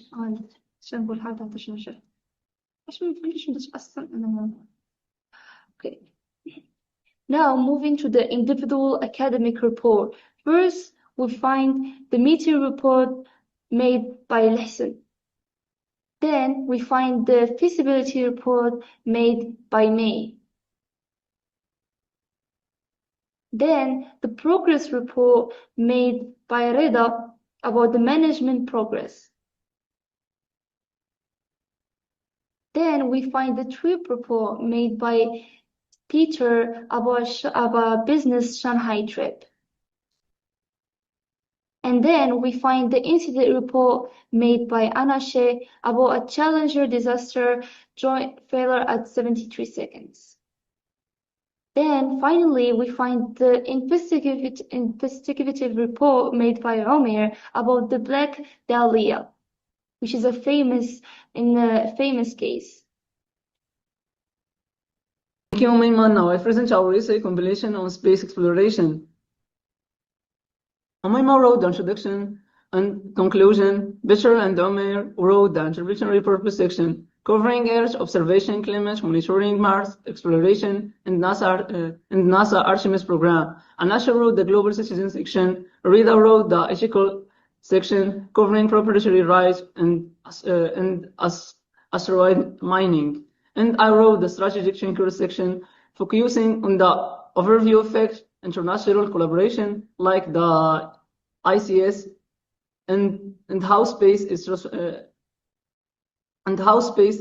transforming human identity. My section explored how space exploration changes our perspective. The overview effect, astronomers see Earth as a fragile, interconnected system. International cooperation, the ISS proves nations can work together peaceful to outer space treaty established space as the province of all humanity. Together these are transforming us from national citizens to crew members of spaceship Earth. That concludes our essay compilation. Now let's move to the next section. In our professional development portfolio, we each created resumes and cover letters. This section demonstrates our ability to present ourselves professionally in academic and career context. We learned how to effectively showcase our skills, experiences, and qualification. Each team member's resume highlights their unique strengths and academic achievements. All right, thank you, lesson. Here's our questionnaire results. May is a reflector, implementer, and coordinator. Peter, theorist, implementer, and coordinator. Anasha, activist, implement, and coordinator. Umer, theorist, implementer, and coordinator. Reda, reflector, implementer, and coordinator. Larsen, reflector, implementer, and coordinator. These three reflector, 2 theorists, and 1 activist. All of us had implementer and coordinator as our building roles, showing we have a practical, reliable team. This self-awareness helps us assign tasks based on individual strength. Reflector handle reviewing and synthesizing. Reflector handle reviewing and synthesizing.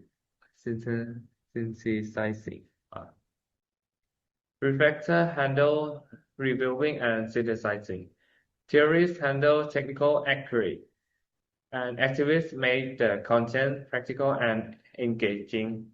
In short, we learn our strength, play to them, and it works. The project has been an incredible learning experience for all of us. Let me share our key learning outcomes.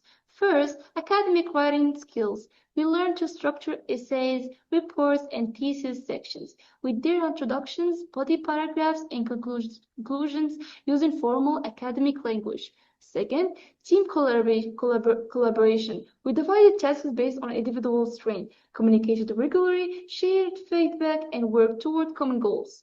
Third, time management. We completed individual sections within deadlines, learned to prioritize tasks, and took responsibility for our contributions. Fourth, critical thinking and research. We gather information from our reliable sources, analyzed complex topics, and presented well-reasoned arguments. Fifth, leadership and coordinator. Me, as a team leader, edited, reviewed, and finalized the document teaching us about delegation, quality, control, and coordination. Sixth, understanding learning styles. We recognize that team members have different learning styles and assign tasks accordingly, which has improved our efficiency. Seventh, communication and feedback. We practice giving and receiving constructive feedback, improving both our writing and interpersonal skills. 8. Forming skills. We learn to create table of contents using headings and present data professionally. 9. Confidence building. We gain confidence in academic writing through practice and group support. And lastly, diverse perspective. We appreciate different viewpoints from team members of various backgrounds, which enriched our final work. Hello everyone, I'm Umima Ettahri from Morocco and my major is aeronautical engineering. Today I want to share what I learned from my academic English writing course. I'll be completely honest, I thought this class would be a waste of time. I thought I'd be writing my whole life, so what they could possibly teach me? Turns out I had to write a thesis report, a research paper, resume, cover letters, and a lot more. And every single one humbled me. Let me share 4 lessons I learned the hard way. First, I learned that you can't use the same approach for everything. My thesis was long, detailed. It needed deep analysis and formal structure. My research papers required a clear hypothesis and strong evidence. My resume had to be scannable in 6 seconds. In my cover letter, that was my chance to show personality. I had to switch gears completely between each one. What worked for my thesis, long, complex sentence, was a disaster on my resume. My resume needed power, verbs, bullet points. My cover letter needed storytelling and warmth. I learned to adapt, and honestly, the flexibility was harder than any grammar rule I ever studied. And second, I learned that my first drafts were really bad. I used to think I could write something once, clean up the typos, and be done. But my first draft was my thesis report. Was a mess. My arguments were weak. My sentences were unclear. My professor basically drew red lines everywhere, so I rewrote and rewrote again. I cut entire paragraphs, I restructured whole sections, and I learned that writing is rewriting. The first draft is just getting your ideas on the paper. The real work happens after. And that was hard but necessary lesson. And third, I learned to separate my ego from my work. When my professor gave me a harsh feedback, I used to feel attacked. I think they don't like my writing, so they don't like me. But I realized that that feedback is about the word on the page, not my worth as a person. My classmates pointed out things I never noticed. My professor pushed me to go deeper, and I learned to listen without getting defensive. I learned to ask clarifying questions, and I learned that the best writers are the ones who actively seek feedbacks, not avoid it. Finally, I learned that this course wasn't just about passing a class, it was about building my future. My resume will definitely help me land the internship for the future. And also my cover letter. My research paper taught me how to structure complex arguments, and my thesis report that proved I can handle big projects. And now I feel ready for jobs, for graduation, for anything that requires a clear, persuasive writing. This course gave me confidence I didn't have before. I'm not the same writer I was at the beginning of the semester, and I'm really proud of that. That's what I learned from this course. Thanks for watching and take care. Hello everyone, my name is Nuaa. My major is aeronautical engineering, and today I'd like to talk about what I learned from my academic English writing class. Before I took this class, I had a pretty simple idea of academic writing. I thought it was all about getting grammars right and using some impressive sounding words to make my words look good. It turns out that I had a lot to learn, and this class changed how I think about my writing completely. So looking back, there's some couple of things that stuck with me the most.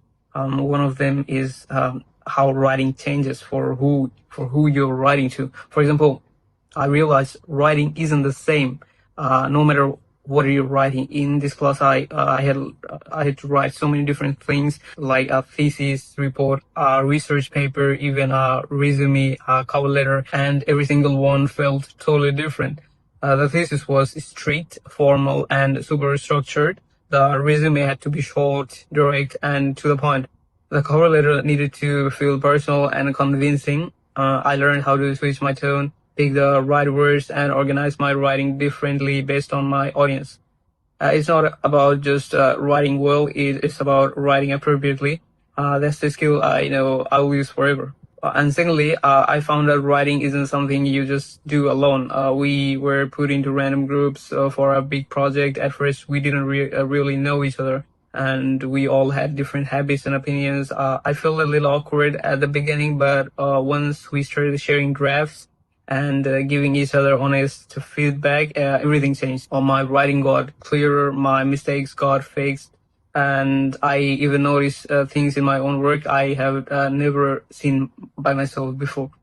I learned to listen to criticism without feeling upset, and I also give feedback to my friends. More than anything, I realized that good writing often gets better with a little help from others. Thirdly, and maybe the biggest lesson, great writing doesn't come out on the first try.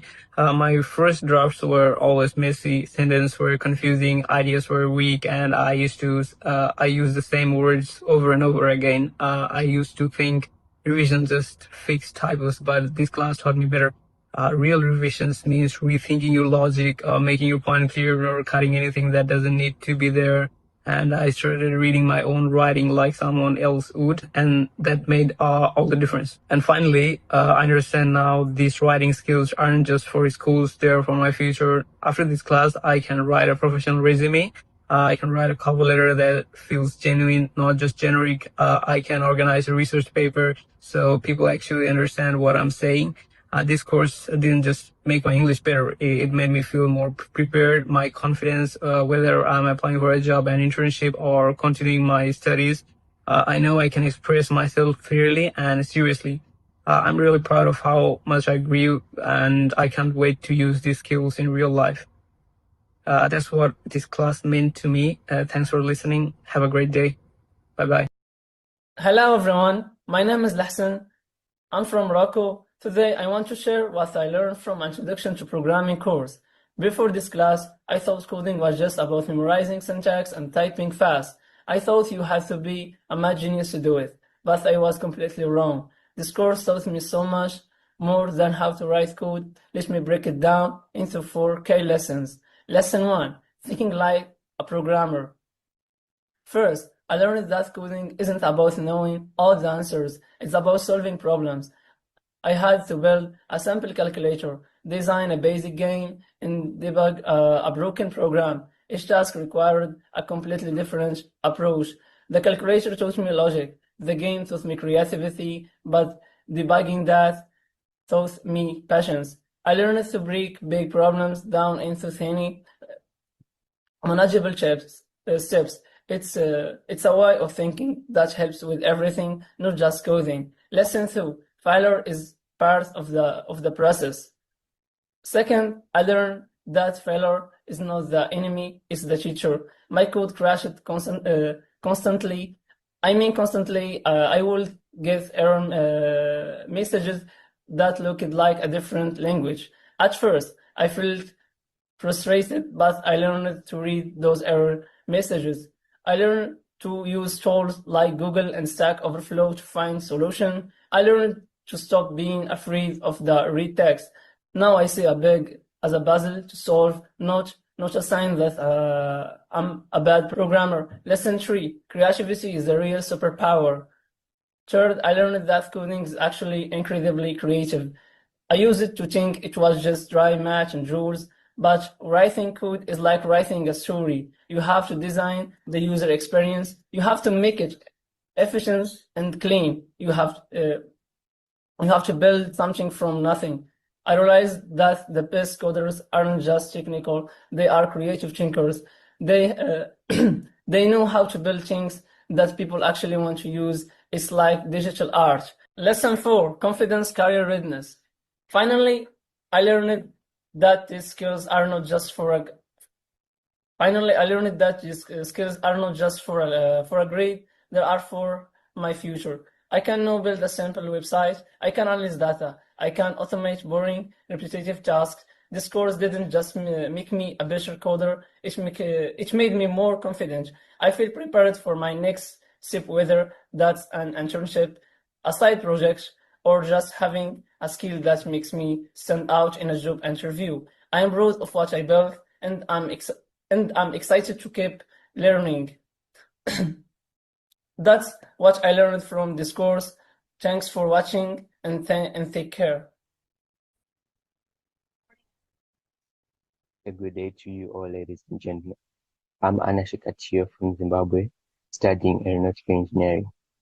Today, I want to share what I learned from my academic English writing course.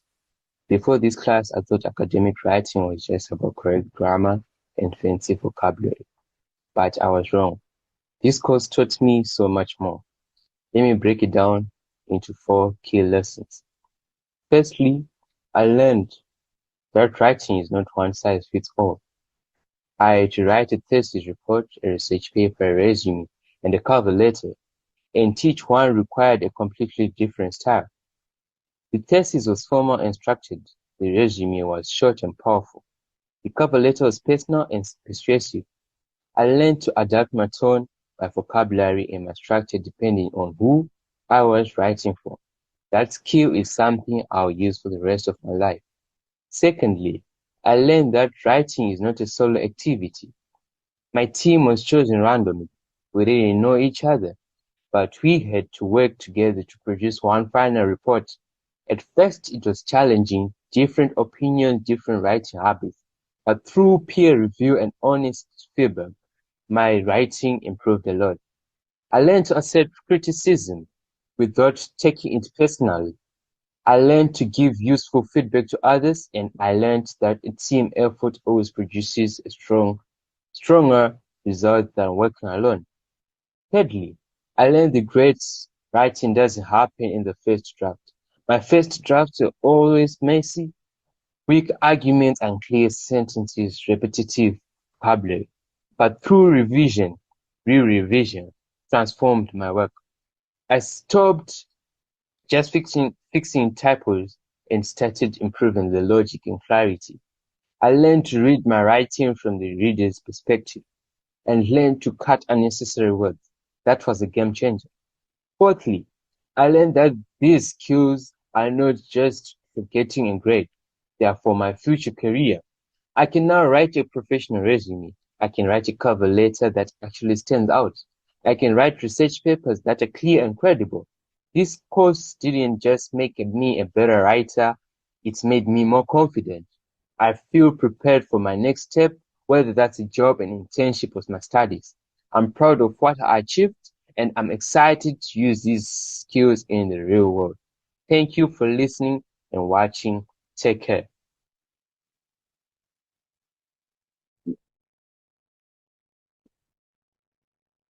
Hi, my name is Ekasut Seri Videoko. I'm from Thailand. My major is aeronautics. Today, I want to share what I learned from my public speaking and presentation course. Before this class, I thought of standing in front of crowd terrified me.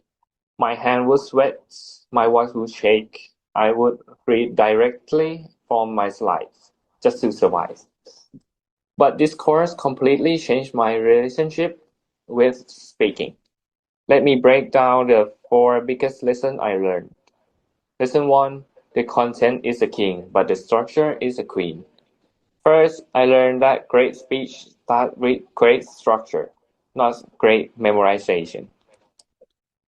I had to deliver a persuasive speech, and informative presentation, and a motivational talk. Each one needs a completely different blueprint. The persuasive speech needs a strong argument. This informative one needs clear logical flow. The motivational talk needs emotional hooks. I learned to start with a strong opening, build my point with a scare case, and end with a memorable close. Without structure, even the best ideas fall flat. Lesson 2. Your body speaks louder than words. Second, I learned that communication is more than just a word. It's about presence. I used to stand like a statue or hide behind the podium. But my professor told me to look like I want to escape. So I practiced. I learned to open gestures. I learned to move with purpose, and I learned to make eye contact, not stare at the black wall. I realized that my body language either reinforced my message to destroy it. Now I use my hands, my posture, and my movement to actually support what I'm saying. Lesson 3. A nervous energy is your field. Third, I learned that butterflies in your stomach are not a bad thing. They are a good thing. I used to try to calm myself down before I speak. But my instructor told me something that changed everything. Don't calm down, channel it. Instead of fighting my nerve, I learned to reframe them as an excitement. I took deep breath. I did a power pose backstage. I told myself, I'm not scared. I'm ready. That shift in mindset turned my anxiety into energy, and my energy into engagement with the audience. Lesson 4. Confidence is built, not born. Finally, I learned that confidence doesn't come from beginning perfect. It comes from beginning prepared. I record myself on video. I watch it and cringe. But I improve. I practice in front of my friends. I ask for honest feedback. Now I can pitch an idea confidently. I can lead a meeting. I can speak up in class without my voice cracking. This didn't just make me better speaking. It made me more confident person. I feel ready for job interviews, team presentation, and any situation where I can need to share my voice. I'm proud of how far I have come, and I'm excited to keep growing, of course. That's what I learned from this course. Thank you and take care. Thank you, Mima. We've just shared our key learning outcomes from this project, but instead of just listing them on a slide, we wanted to share something more personal with you. Each team member recorded a short video reflecting on what they personally learned from this experience. You all hear about our individual journeys, the challenges we faced, the skills we developed, and how this project has prepared us for our future academic and professional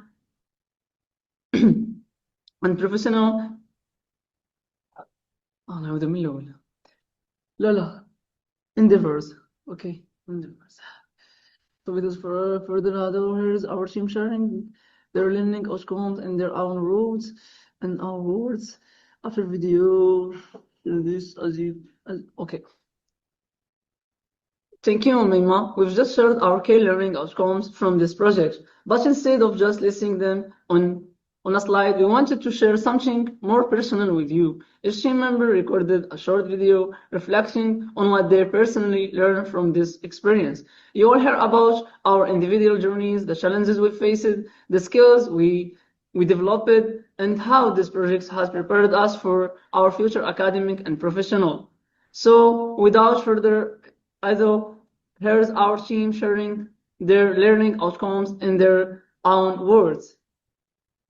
As you can see, this project was much more than just as an assignment for us. It was a journey of growth both individually and as As a team, we developed not only academic writing skills, but also collaboration, communication, and the ability to take responsibility for our work. Now I'd like to move to our final section where I express our gratitude.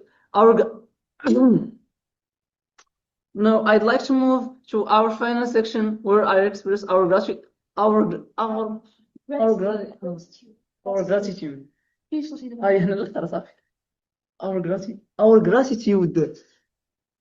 بعد مرة gratitude. Okay.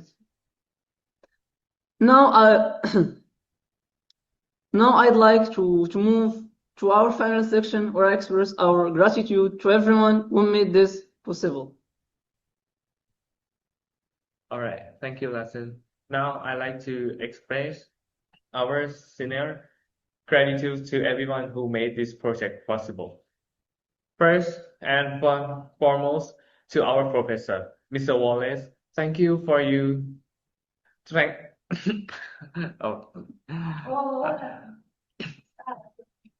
Start over. All right. Thank you, Lesson. Now I'd like to express our sincere gratitude to everyone who made this project possible. First and foremost, to our professor, Mr. Wallace. Thank you for your guidance.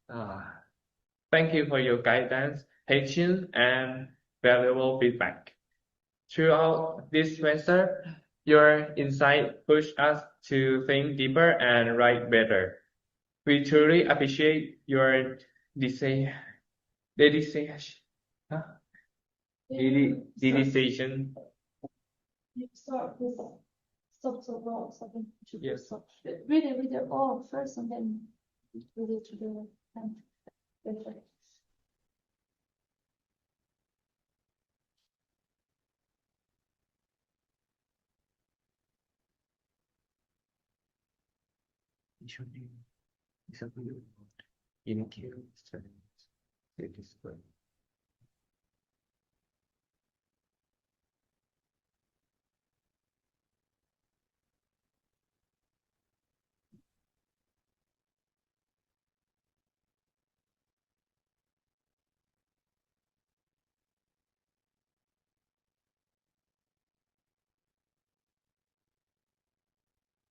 All right. Thank you, Lassen.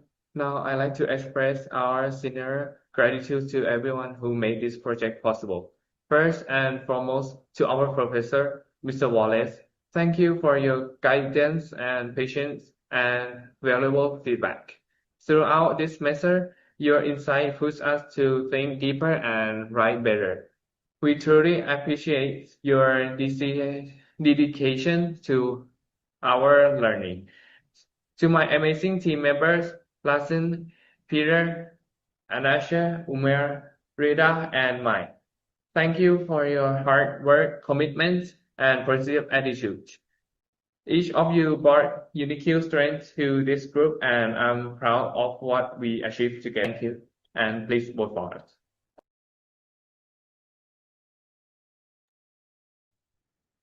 Group 3's presentation gave us an exciting glimpse into the future of aviation.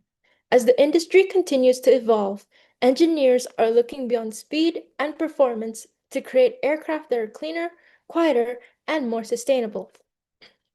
It was fascinating to see how technologies like electric propulsion have the potential to reshape the future of flight. While these innovations are still developing, they represent an important step in the more sustainable aviation industry.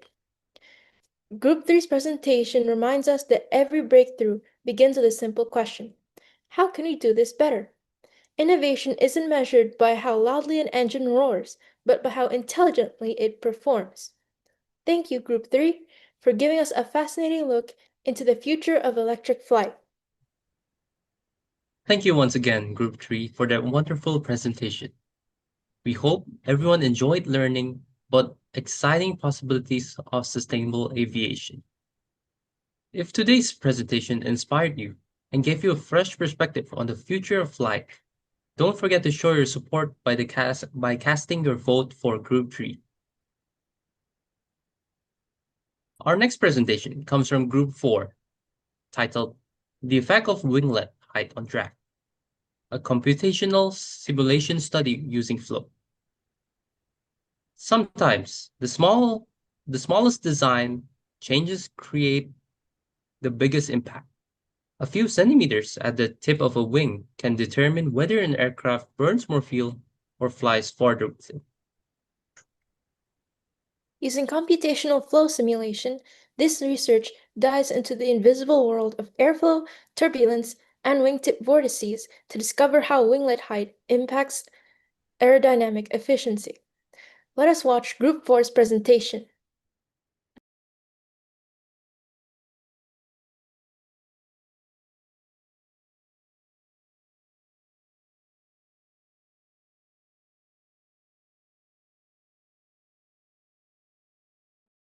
Good afternoon, everyone. I am Jeff Sutherland Jebapti from Thailand, and today I'm presenting to you the academic writings, final thesis, the whole semester recap of our work.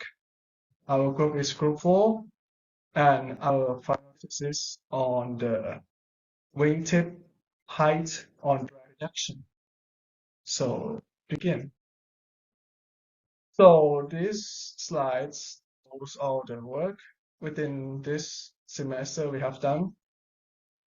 Some of the works that the other group did it as in-house.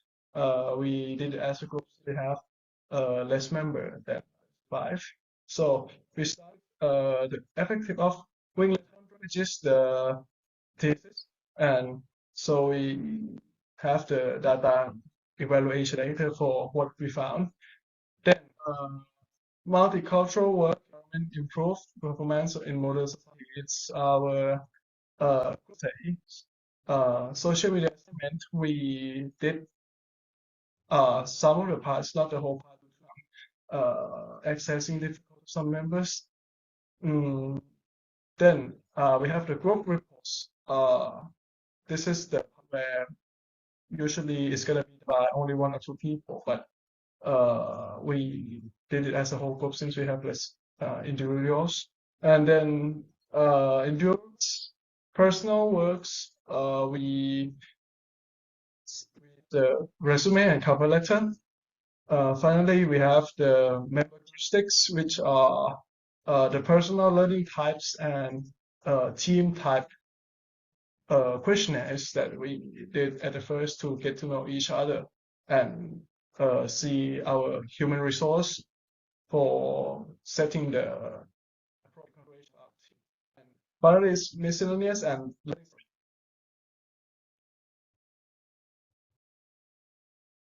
so in this slide, we have the group members, team leader, we have Ranza Kihara, the deputy leader, we have Tenunji, we have Sarah Raki, and we have finally Suleiman Zador. These are our teammates and our group members. In this video, we have this is each member of the team introducing themselves and the challenges we faced this semester. As you can see,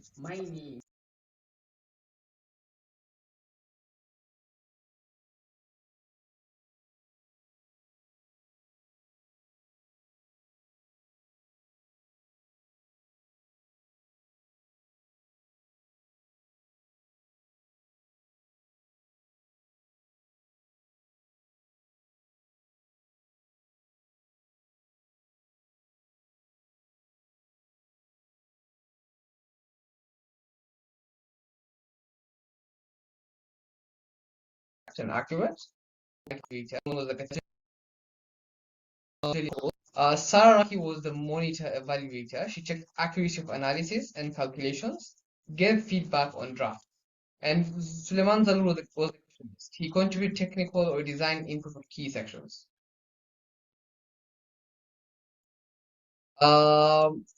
This is where we all did our thesis, right? So throughout the last 4 weeks, from week 14 or week 13 to week 17, we all did thesis. We researched our work, created stuff. I don't know about other teams. Our thesis was called The Effect of Winglet Height on Drag, a computational simulation study using flow 5.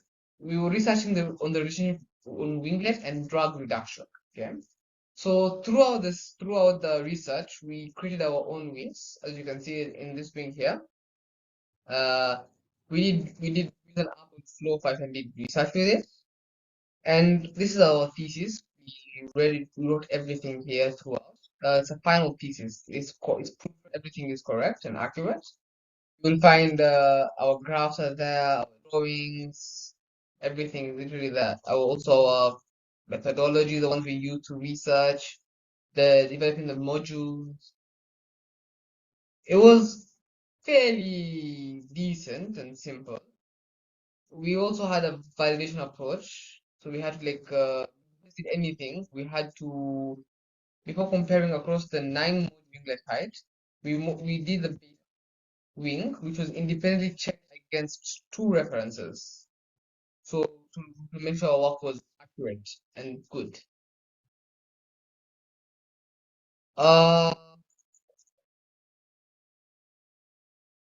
This page shows the amount of work we had to do. So as you can see, this is the wing we created, and as you can see beside this is a analysis definition for how we run up the simulations. So this is a setup baseline wing and a set of predicted parameters to everything. And this is the graph we had, the CL as a function of the CD and the CD as a function of AOA. The final result we got 0.7 reduction rate. It's inverse proportional to AOA, opposite the prediction model. Drug reduce as AOA increase, which was fairly decent. In 2026 Group 4. And today we're presenting our thesis, we the effect used of winglet height methodology on was drag, a quantitative computational and simulation aerodynamic study analysis. using Flow 5. I am In Abdullah this Arfad, video, and I'll be we joined by have my teammates we Esperanza, have the explanation Sarah, of the Sajdamoon, and thesis Suleiman Zalou of how as we walk through we did our together, everyone explaining together with a Start with why side-by-side this slide matters. of In cruise how flight, we did the induced work drag, together. the drag created just from Explaining the their part, what generator they did, lifts, and makes what up they 30 to 50% of the aircraft total drag. Winglets reduce this without physically extending the wingspan, which would add structural weight. They're everywhere today: the 737 MAX, the A320neo Sharklets, business jets, and even gliders. Our question was, how tall does a winglet actually need to be before the benefit levels off? Our original plan was to isolate winglet height as a single variable. Our original plan was to isolate winglet height as a single variable across 9 configurations, from 0 to 40% of sunspan at 70 lift coefficient each, 153 total simulation run in Flow 5. With every other parameter held fixed, I want to be upfront from the start. That was the plan. What we actually completed is smaller, and we're going to walk you through exactly why, because that part of the story is just as important as the numbers. Cut. I'll take you guys through the literature review. Our research builds on Richard Whitecomb's 1976 NASA study, which first proved winglets work by redirecting the wingtip vortex rather than acting as a simple end plate. It sits on the lifting line theory, where induced drag scales with lift squared over aspect ratio. We also drew on sailplane winglet work and cruise review on drag due to lift reduction, and the commercial proof is everywhere.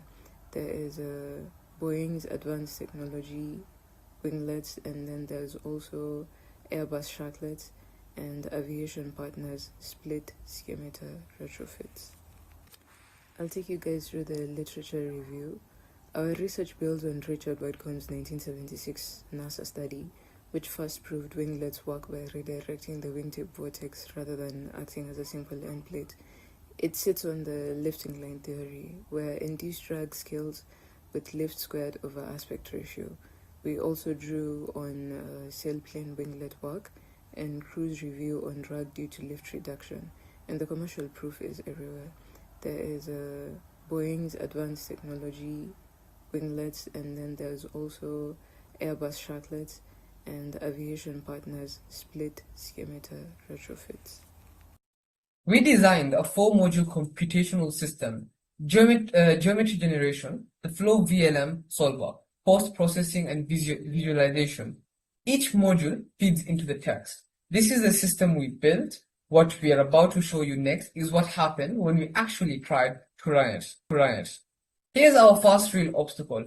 Flow 5's fixed lift polar analysis solved for the velocity needed to balance the aircraft's weight at each lift coefficient.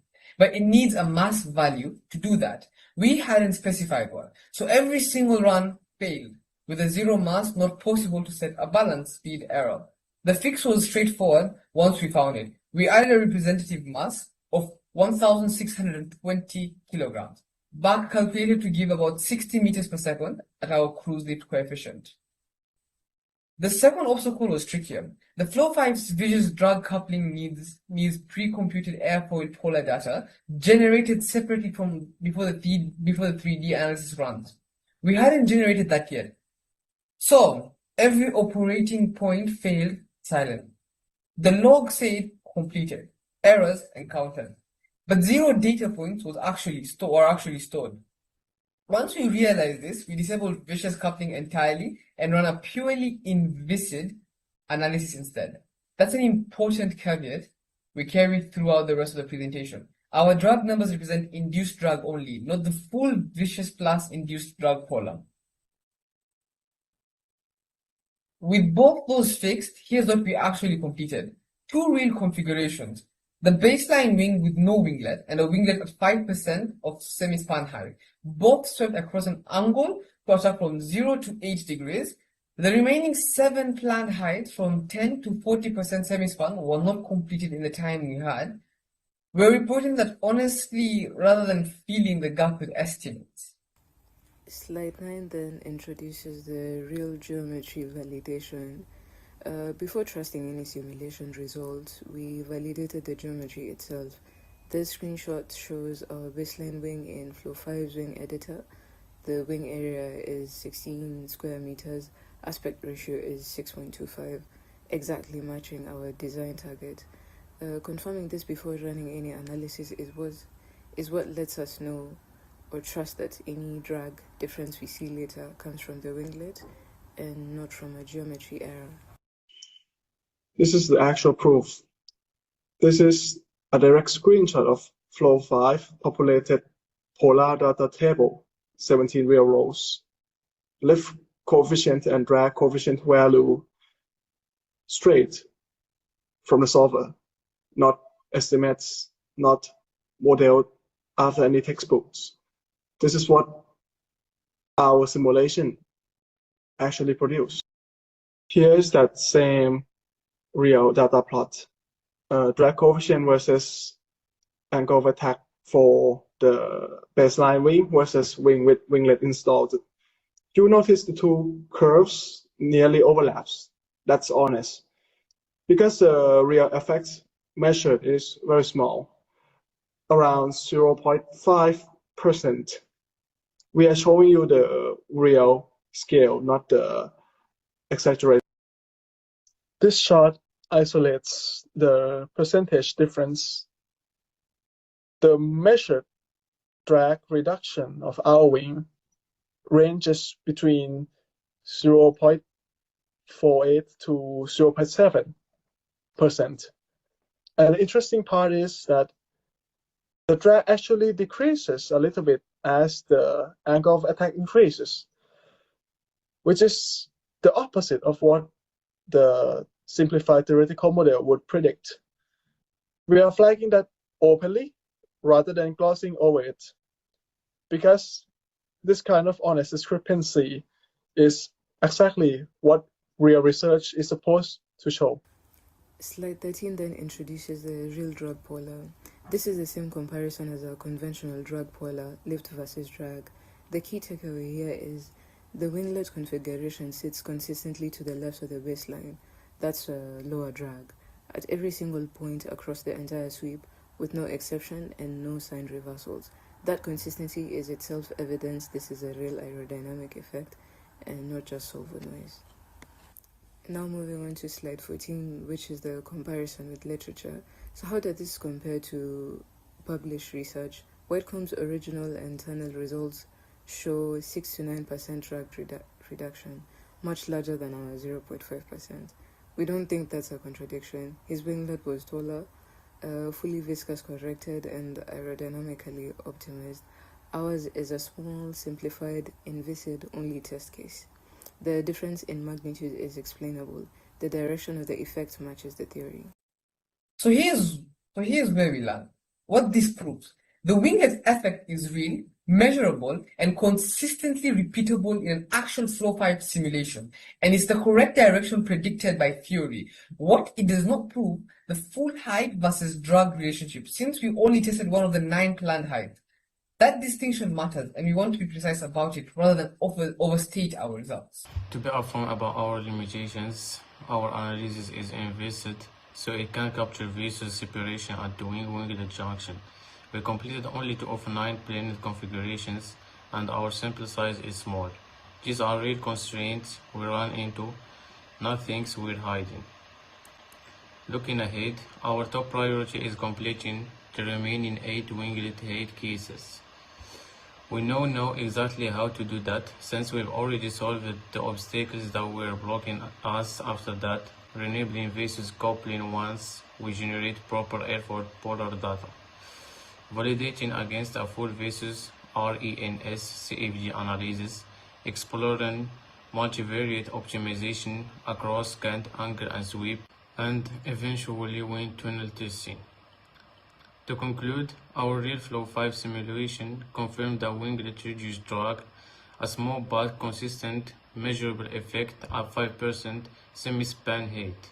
The full height depends trend remains future work, and with ARCDA being transparent about the real obstacles we hit. Rather than hiding them, it's itself part of what makes his a genuine piece of research. That is our presentation. Thank you for your attention. We're happy to take any questions. Have a lovely day. This takes us to our next part, the group essays. How multicultural work environments improve performance in modern society. We did this report together as a whole group. Each one contributed individually to their own parts. The main reason why we chose this topic was in regards to also it represents us. We thought of ourselves as a society. Group members thought of each other as a society because we have different backgrounds. We have Kenya, Yemen, Morocco, Thailand, different people coming to work together in a different environment that is not their home place. So we chose this together as a whole group and researched everything. We also had international sporting. We went for a variety of stuff, like the international sporting event competitions, such as the NBA. We did so much stuff, travel and hospitality also. It was eye-opening and intriguing to learn more about this. If you see, it was detailed and it was well detailed, and those references through major books, people who had prior researched this. And towards the last page, we also added all the references we got from the writers. For example, we had a relationship between refugee livelihoods and camp management. This is from Jacobson, K. 20. Practitioner's Guide. This was one of many references we have, as you can see here. The next part is social media assignment, and so we did post several of them. There are actually many interesting stories we would like to share, and this is a really good opportunity. For instance, by the middle of the semester, I got into the competition of aero design, which is held by the College of Aeronautics, and this is the one is my certificates. I joined alongside Chinese students, and we got the second. So this is a very opportunity, and thus I shared online. We also did it on Instagrams. There's some that post on TikTok, not everyone, because not everyone has it. Okay, so this is the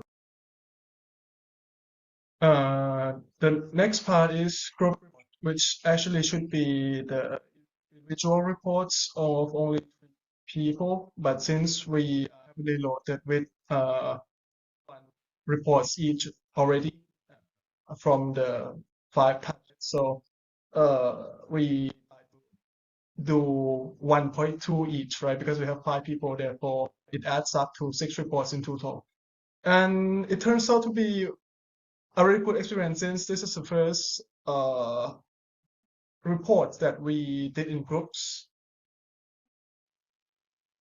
So it's the first time we learn to with each other and separate work into many parts and then try to combine them together. Some misunderstandings and some errors that makes it harder to join the work together, but overall it's going quite smoothly indeed. And it teaches how important also the communication is. Even one slight errors of misinterpretation can lead to perhaps a very disastrous result. We choose the feasibility on switching from petrol to electric in Kenya.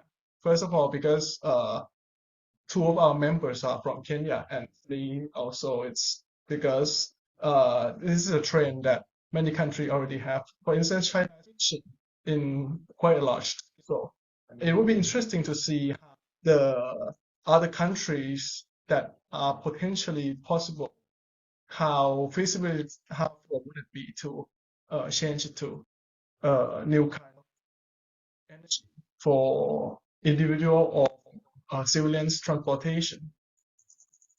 From here we have the reports compilation, right? So our group did 5 reports. We did feasibility report by Esperanza. We did the trip report by Sararaki. We did investigative report by Sajtanun Jampuk. We had incident report by Suleiman Zalur. And finally, we also had progress report. We will explain the reports from here on. Now we're going towards a trip report by Sararaki. The report mentions a 12-student engineering group completed 7-day trip in Vietnam. Vietnam was chosen over Malaysia, Thailand, and Indonesia based on a cost comparison, with Vietnam being the lowest, estimated around 1,500 RMB. The problems encountered was language barriers, a 3-hour flight delay, and a 100 RMB budget overrun, and 1 closed lab. As you can see, Sarah's graph of how comparison of the educational trips, the comparison of the educational trip costs, being Vietnam being the lowest and Malaysia being the highest, followed by Thailand and Indonesia. Mostly in Malaysia was going around 11,000 RMB cost. Thailand also close behind, around 9,500, 800. But for Vietnam, the price was decent, was good, around 800 being the cheapest. Next up, the progress report by me, right? I completed the a progress summary, right? A progress report. So what I did, I built a chassis, wheels, motor, and a 6V power system built. I had a Bluetooth app, I connected to an app where I programmed it to work also Bluetooth, using Bluetooth, but it also had a remote that I could remote. The front and rear had LED lighting, which was functional, and I also fixed a response lag over loose wiring. What's remaining right now is to reinforce the chassis so it flexes on sharp turns, improve the battery life. Currently, it's around 15 minutes, so around that time. And the body cover, I need to add something to make it better. And then later on, I'll run the final tests around speed, turning radius, obstacle response, and the battery drain. We also had an incident report by Suleiman Zarwal.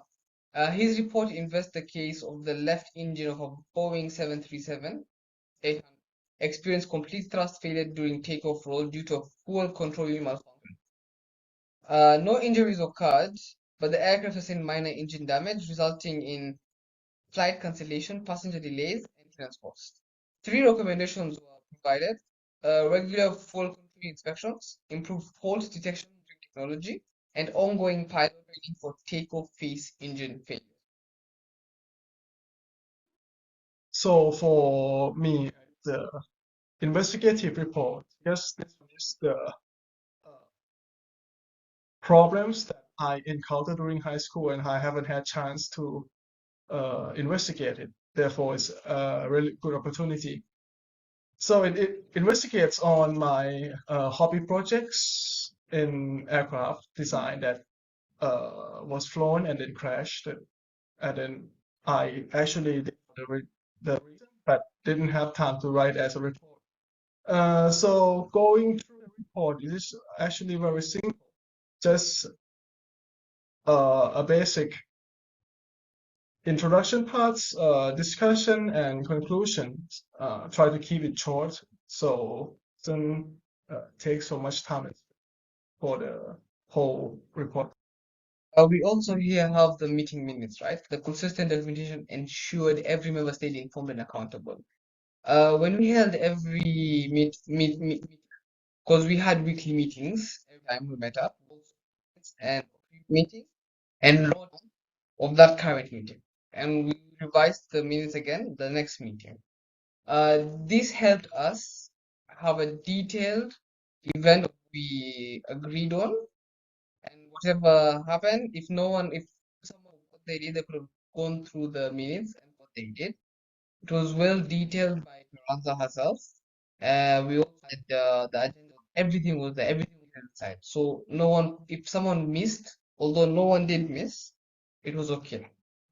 They would have gotten the information from the minutes. This section is our personal works. So we have writing and cover letters, which is an exercise early on in class where Professor Wallace let us practice writing documents. It is a very crucial skill that we learn to communicate precisely, write a crucial document with a lot of information, compress it into a very short but detailed documents so that we can use both the skill and the action for our future life, both in work settings or higher academic level settings.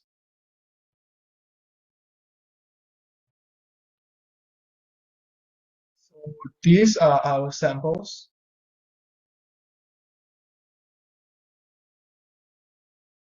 Yeah, that's it.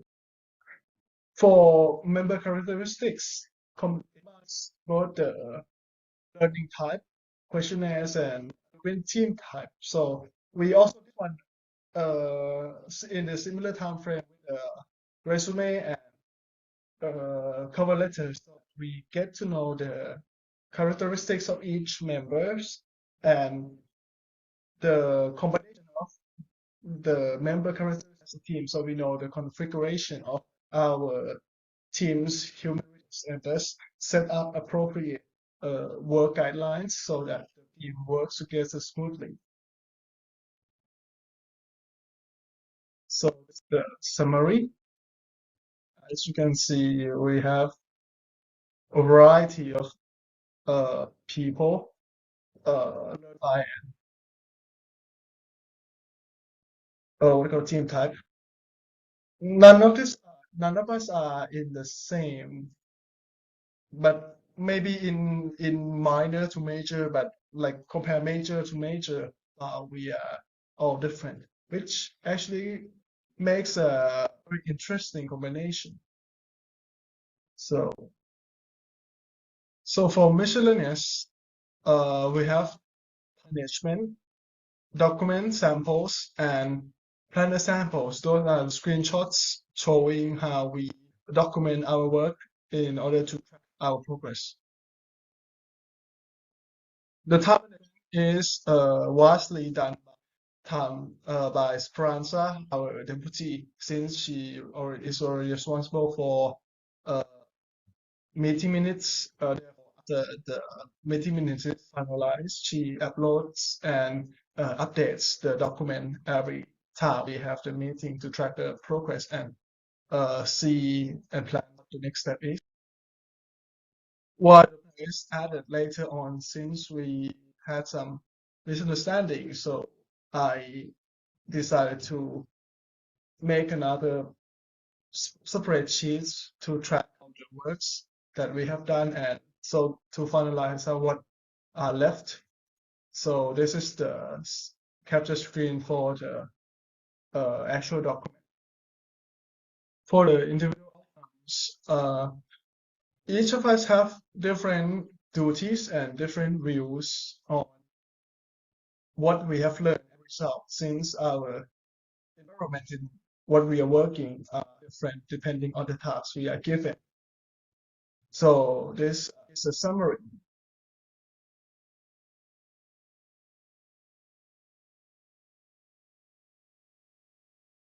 However, as a group, we have agreed on 5 crucial points that is very promising, if not considered early.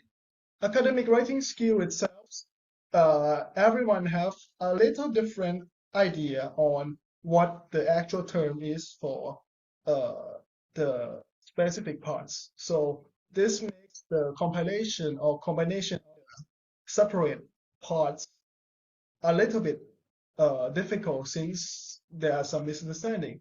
The more we have the same definition of academic writing, the easier it is to join. Second, collaboration. So it includes other 4 points, but as a whole skills, collaboration needs a lot of similar understandings or sub considerations in order to work as a team, or as many people call it, teamwork. Time is one of the big thing as well, where not only every individual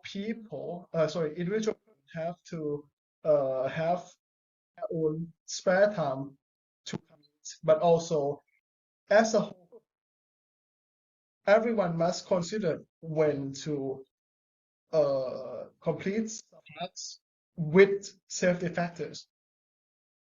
Researchability is the 4th point.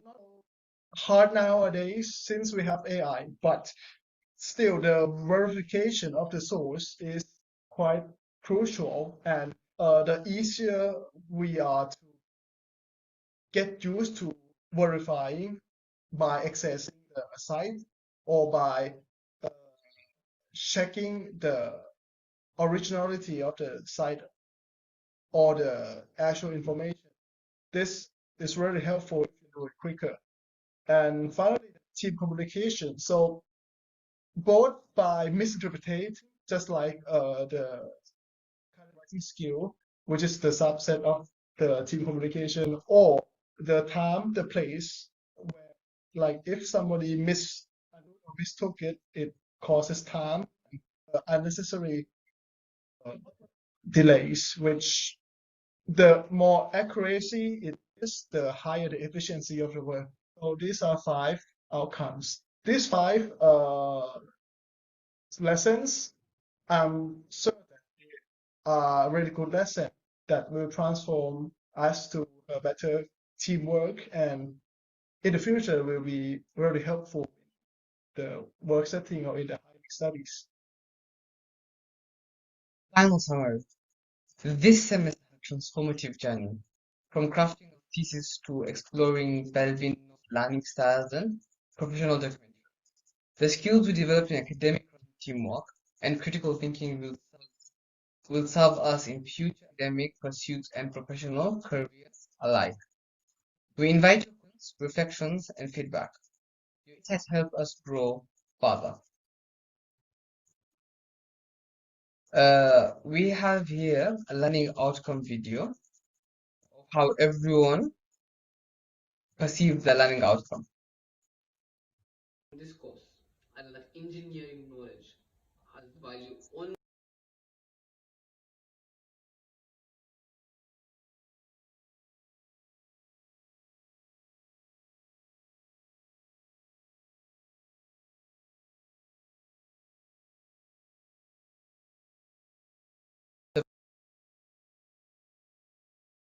the professor, our team members, and everyone who helped us along this journey. First, we want to thank Professor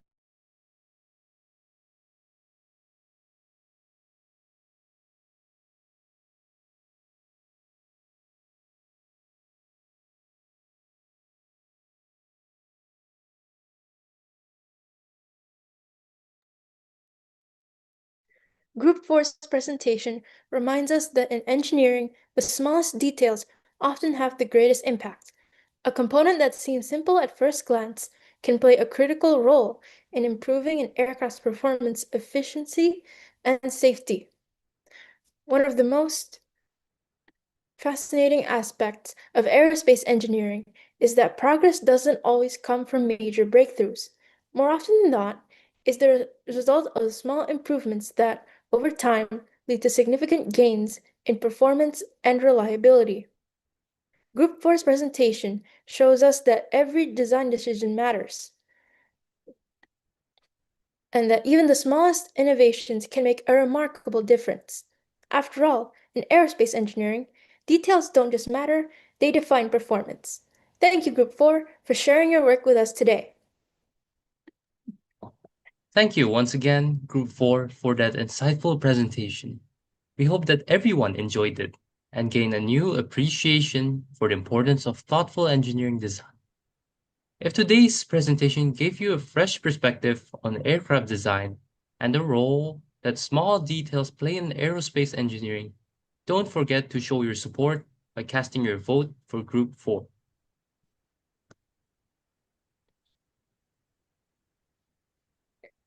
Our final presentation in this session comes from Group 5, presenting their research titled Engine Mounting Optimization of the CFM56 5B turbofan. When we think about an aircraft engine, our attention usually goes to the thrust it produces. But just as important is how that engine is attached to the aircraft. A single mounting design can influence structural loads, vibration, maintenance efficiency, and even the aircraft's overall performance. The CFM56-5B has powered countless flights around the world, proving itself as one of the most reliable turbofan engines in commercial aviation. This research takes us beyond the engine itself and into the engineering that keeps it securely connected to the wing. Now, without further ado, let's watch Group 5's presentation.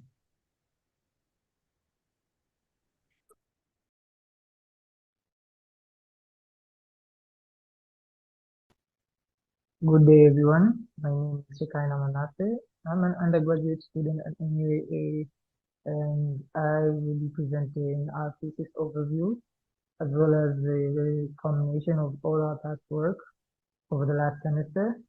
So group number 5 under Professor Wallace's guidance in the academic writing class.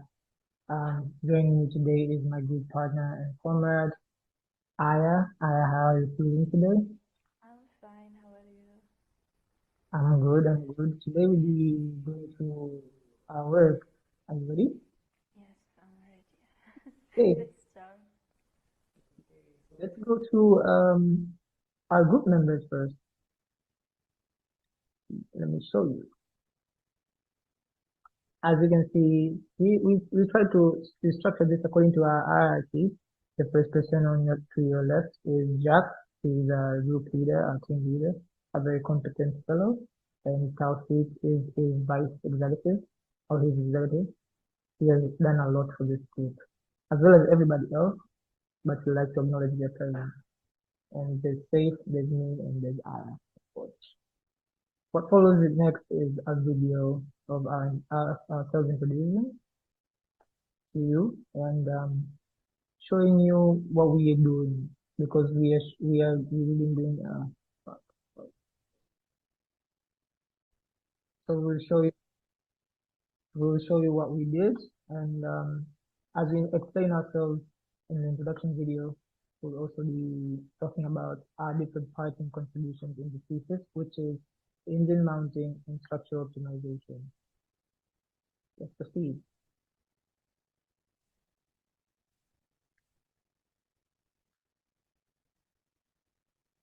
Professors, invited guests, fellow classmates, ladies and gentlemen, we have 5 of the afternoon class, and we are here to present our end of year project of the academic writing course. My name is Jacques Mbate. I'm from Cameroon, majoring in aeronautical engineering. It has been an honor to lead this team of 5. Taufik, my deputy leader, Aya, Kai, Saif, and Bijoy. Our topic thesis topic is engine mounting and standard optimization. Our case study is the CM56-5B, which is the mostly used aircraft engine in the world nowadays. Aircraft engine is one of the most important parts of an aircraft as it provides thrust during takeoff. My main contribution in this work was on the methodology, which focuses on topology optimization, which is the reduction of weight of commercial aircraft engine without reducing their performance and their safety. Let's give room to other members. Taufik, the room is yours. Good day, my name is Taufik Karabio, first year aeronautics student from Nigeria, and I'm the deputy leader of Team 5. For the final thesis report on the CMF56 5B engine, I was in charge of the design stage, which included the design requirements for the CMF engine, load cases, and modeling. Now I'll pass over to Aya for the next chapter. Hello everyone, I hope everyone doing well. Well, today I'm gonna present my role in this thesis when I take introduction to talk about 5 important things. The first one is the background of study, why the topic is important. The second one is the problem or statement, what the mean, how I'm trying to solve, the aim and objective, what I want to achieve, the scope of study, what the reason of research on, and the final one is the thesis structure, how the rest of my paper is organized. So that's it, and right now I'm gonna give the room to Kai. My name is Shikani Master, and I'm a graduate student in the major of Mechanical Engineering, and I authored Chapter 2 of our group thesis titled Literature Review. My chapter basically answers one specific question. What happens to the world when they understand our problem and where the gaps lie? In this chapter, I outlined a couple of things, mainly being the structural organization of said specific projects, as well as materials used, and a couple of other things you might be interested in. With all due respect, finally say, my part basically answers every single question that pops up in every other chapter. So, in other terms, you can just say that every chapter is rooted in my chapter. Now, without spoiling the party, without further ado, I would like to bring on Saif to continue with the next introduction. Thank you. Good day, everyone. I'm Saif Mansour, aeronautical major from group number 5. He has a chapter number 5, which shows in detail the practice of topology optimization and the Phoenix analysis.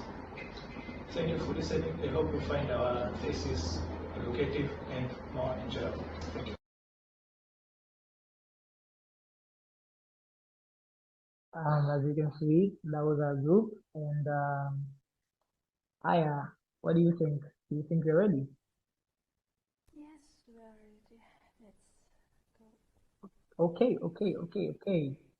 We'll proceed with the abstract. Now, as you know, the abstract is a overview of the entire thesis.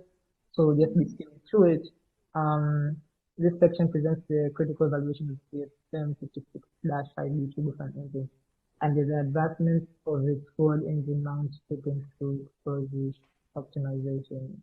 I didn't have to read that, but you have to sometimes.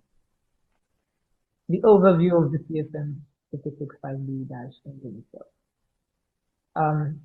Basically, it works for the Airbus A320 family, generating a bunch of the Airbus A320 family is a collective of airplanes that are commercial and that are widely used in the world.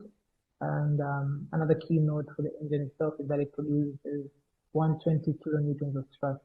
Its high bypass ratio is approximately 6 to 1, and it has a very unique design, as it says here. That's why it's used unanimously across the globe. Importance of forward engine mount fitting. So basically, why do they do this? Why do they forward mount engines? I think ultimately it all goes down to spreading out the initial loads during the operation and during the flight structures and everything like that. The main thing about flight is we're trying to minimize the amount of load the engine and the plane carries in general. So as long as we can still attain maximum altitude, maximum speed, high efficiency in the travel itself through the fluids of aerodynamics, it's a win-win scenario, right? And actually, the less you carry, the better you fly.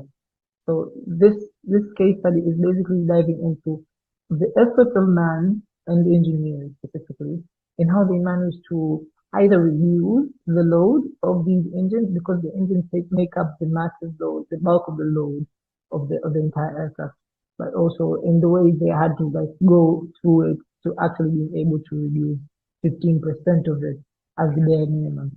And as you can see, they began by trying to distribute the load themselves. You know, a little bit of a Caribbean here and there.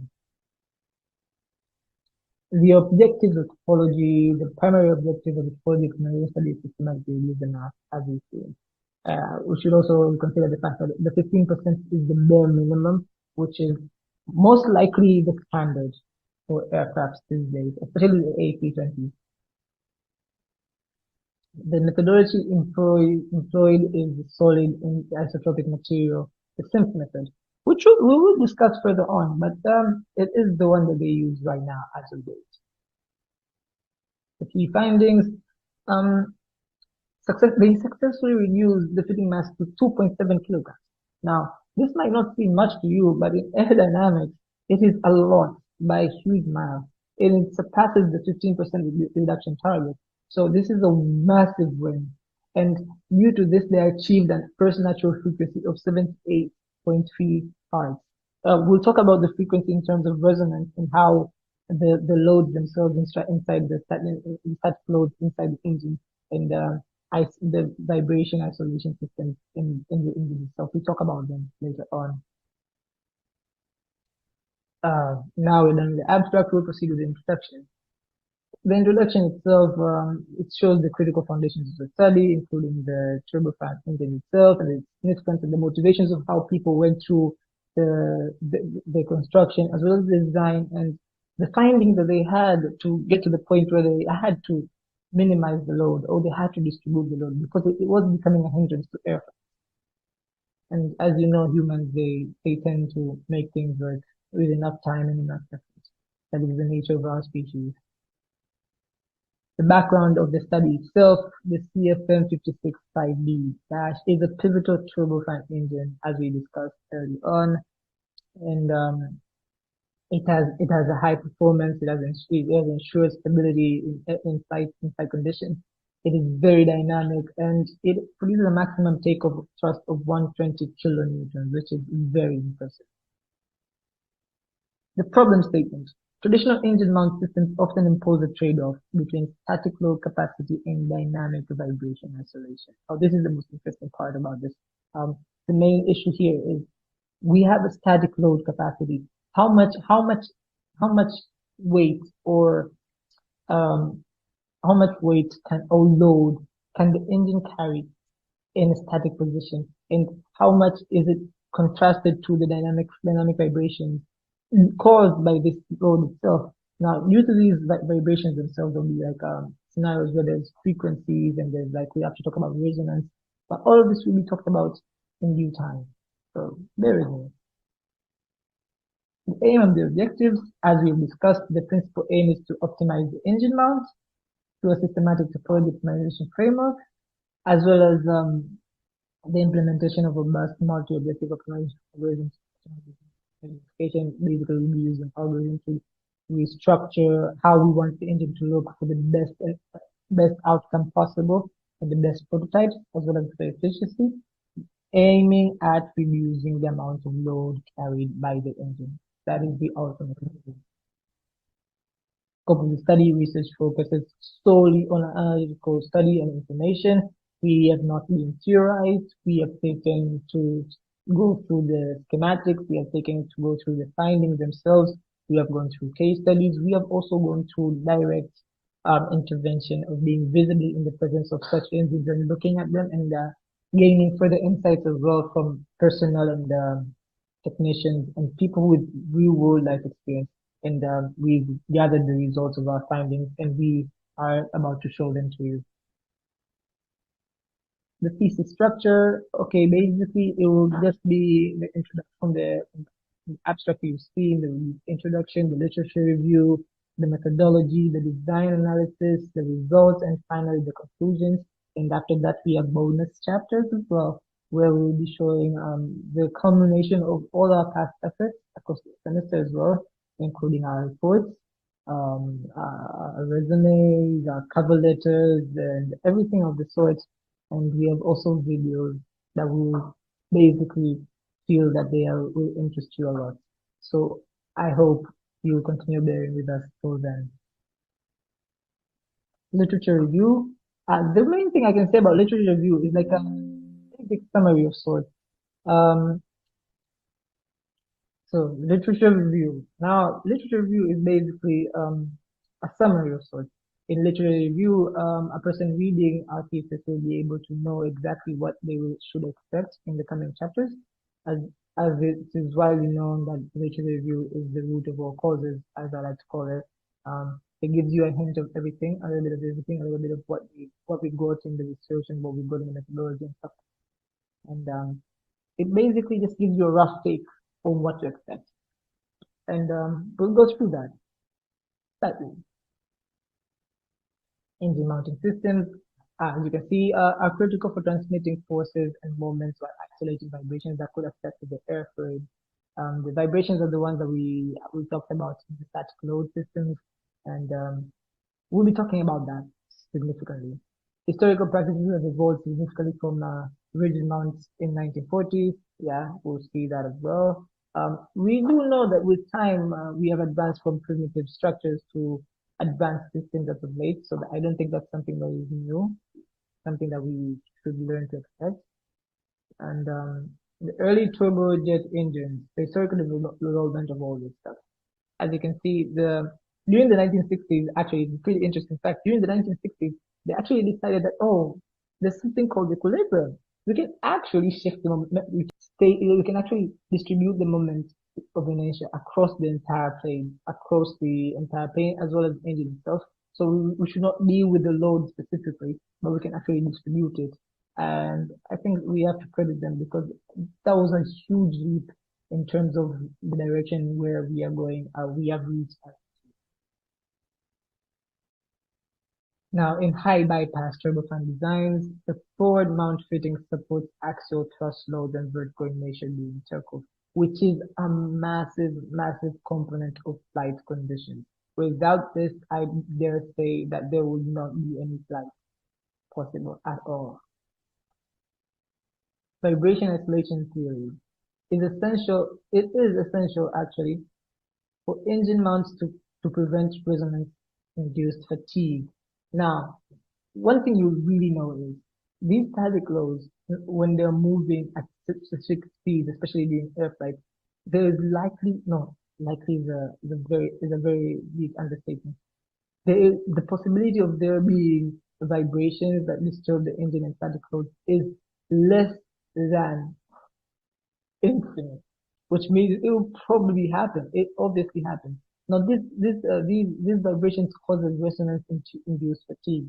The more I think, in terms of frequency, resonance is directly affected by frequency, and when that load is directly affected by frequency, it will erode, it will experience fatigue. And when the engine starts experiencing fatigue, that is when it starts underperforming, and that is when we are faced with a major dilemma while in flight. Now, most of the structures that have been created thus far have been made to address such issues, and from the past up until now, they have been successful in doing so.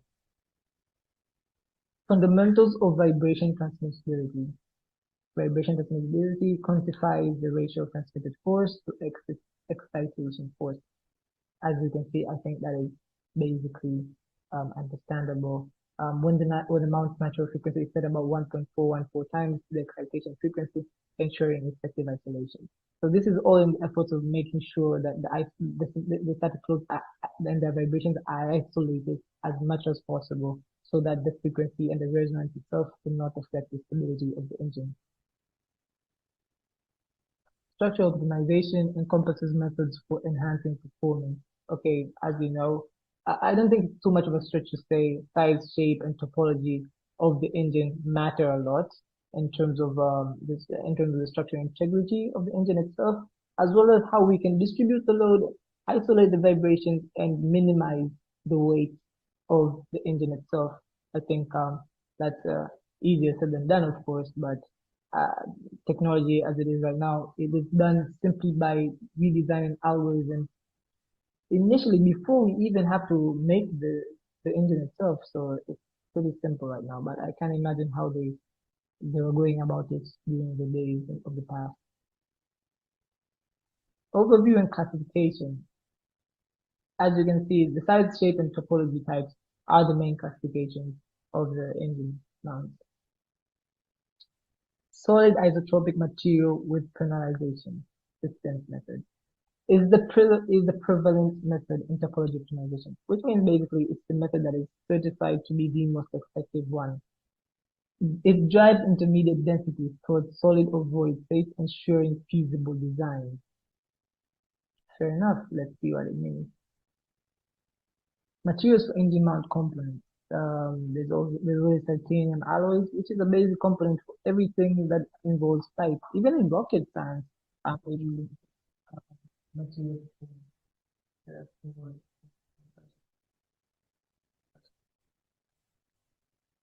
Now, the use of titanium alloy is very simple. It has a very specific strength and is very resistant to fatigue. So that's why it's used even in jet engines and even in rocket science as well, for satellites and orbital aircraft, spacecraft.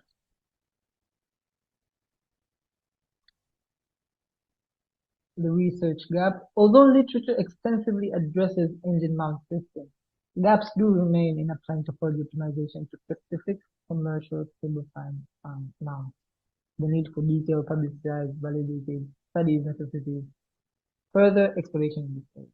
So basically, that means that with all the progress that has been made throughout the years, there's also a lack of sufficient publication in terms of the efforts and the advancements of this technology and the characteristics of the engine mounts themselves. So I think one may argue that a lot of the information is being held back in terms of like I think there's a lot of bureaucracy involved. We do know the world is a capitalist star, so I think that is not my point to get through, and shall only proceed to the scientific approach of everything else. Now we'll be giving you a short preview. Expert analysis by Dr. CMS Garvey. He's a professor in Nottingham, and I think he will give you. He's one of the pure line headers of this technology, the STEM technology, as well as the engine mounting. And I think we contacted him, and he gave us a very specific video of which he was explaining everything. I hope you and the rest of anyone who will be listening to this may get educated as fast as we did, because it enlightened us a lot during our time and helped us gain a lot of insight. My name is Seamus Garvey. I'm a professor of dynamics at the University of Nottingham. I've been involved with rotor dynamics for 41 years now and continue to be absolutely fascinated by it.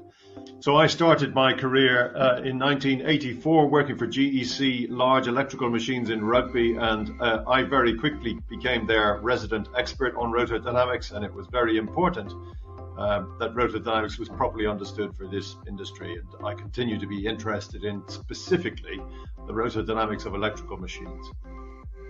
Yeah, so it's a broad-based conference. VERM is about the vibrations in rotating machines, but it's always been strong on the area that interests me particularly, which is electrical machines and how they vibrate. So, and that's a growing area because we're electrifying more and more of machinery now, and there are really excellent possibilities of doing things with electrical machines that are being discussed in the VERM conferences more strongly, I would say, than any other conference that you can come up with. And it's very interesting that the giants of old, vibrations experts of old, would have understood all the papers that are presented and being presented at even VERM 13, but they wouldn't have known that you can do that because there's a lot about control and a lot about manipulating things at very high speeds that simply weren't thinkable 40 years ago.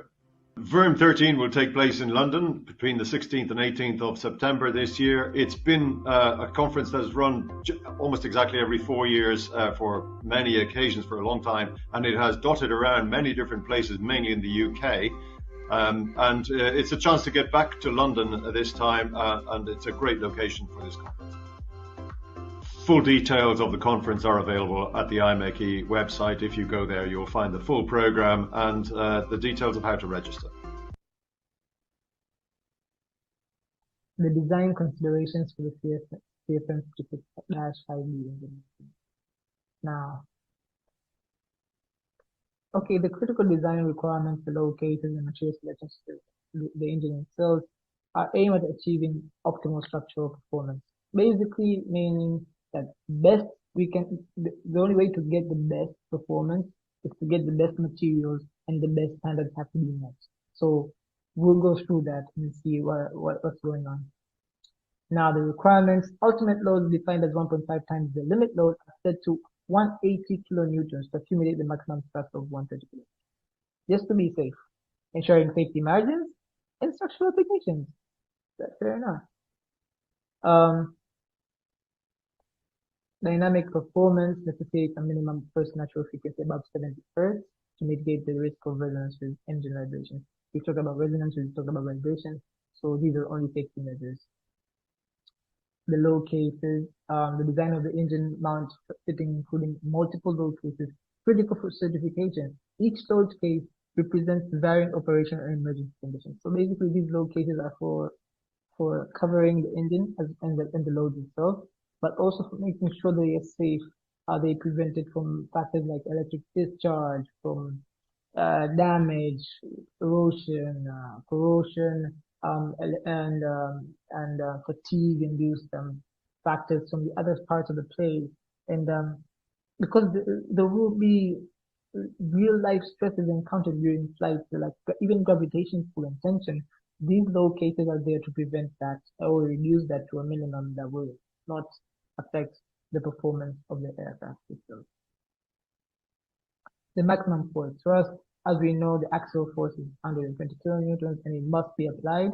So under maximum thrust conditions, must be applied on 20 kilo alongside the engine weight. And basically, the engine weight has to be around 23.8 kilos vertically. And it prevents operational low cost, crucial in building the structural design. Now, the emergency landing load case imposes significant inertial forces of up to 214.2 kilonewtons force. So this is like a fail-safe switch that basically makes sure the structural integrity of the load remains positively high in critical situations. Now, critical situations might even mostly be we do not expect air crashes, or gravitation anomalies, but this is there to make sure that stays intact. conceptual design philosophy. Now we talk about what is the philosophy behind the design for these engine mounts in the system.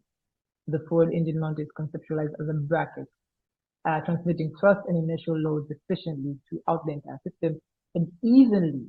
So this is actually, and its ultimate goal, as we know, is to minimize the weight and make sure the efficiency is of the eye. So I think there's a lot of things that that can be stated through this. I think also one thing to remember is that these designs are made through CAD modeling techniques, and we've learned a lot about CAD during our first year, and it's actually pretty impressive to see being applied firsthand. We got the chance to see it firsthand, and it was really impressive. So basically, we get to design it firsthand in the computer. We run algorithms, we run test simulations on the PC, and so that we can run it through every possible scenario that the plane, that the aircraft can experience, and thus we get the results beforehand, and we can make preparations and estimates, therefore to counter any anomalies and effects that we might experience. So this is actually very safe, and it's actually the best method to use. The material selection, as we talked about, we will always be using the titanium because of its fatigue resistance and everything like its corrosion resistance as well. Methodology, okay, we'll talk about the methodology, and we'll be focusing on the simple approach, computational tools, and modern techniques essential for achieving efficient and constrained design. Optimization overview. The SIMP method determines the optimal distribution of material within the specified design domain, focusing on multi-load case requirements. Basically, the SIMP method recreates the structure from within and tries to outline the structural integrity of each part of the engine before it's even made, before it's evenly structured, to make sure the load is efficiently distributed. There is also an isolation of the variation, and everything is taken into account. The SIMP method, as I stated before, is the sole structure of which the CFM 56-5B engine mounts are fitted upon, and it is ensuring its success as to date. It introduces a continuous design variable, a pseudo density, that dictates material distribution across finite elements. So I would like to say that it's basically, it also goes into the material combination of all of it. Like during the manufacture, they have to mix a lot of things together. But in that sense, there's also a very, very, very significant part in which they have to consider the density of the material themselves, because they have to make sure the material distribution is okay. And these are the only thing used here are finite elements. Okay, tools for optimization. As you can see, we talked about CMM and CAD modeling, and I think algorithm use will also be very effective.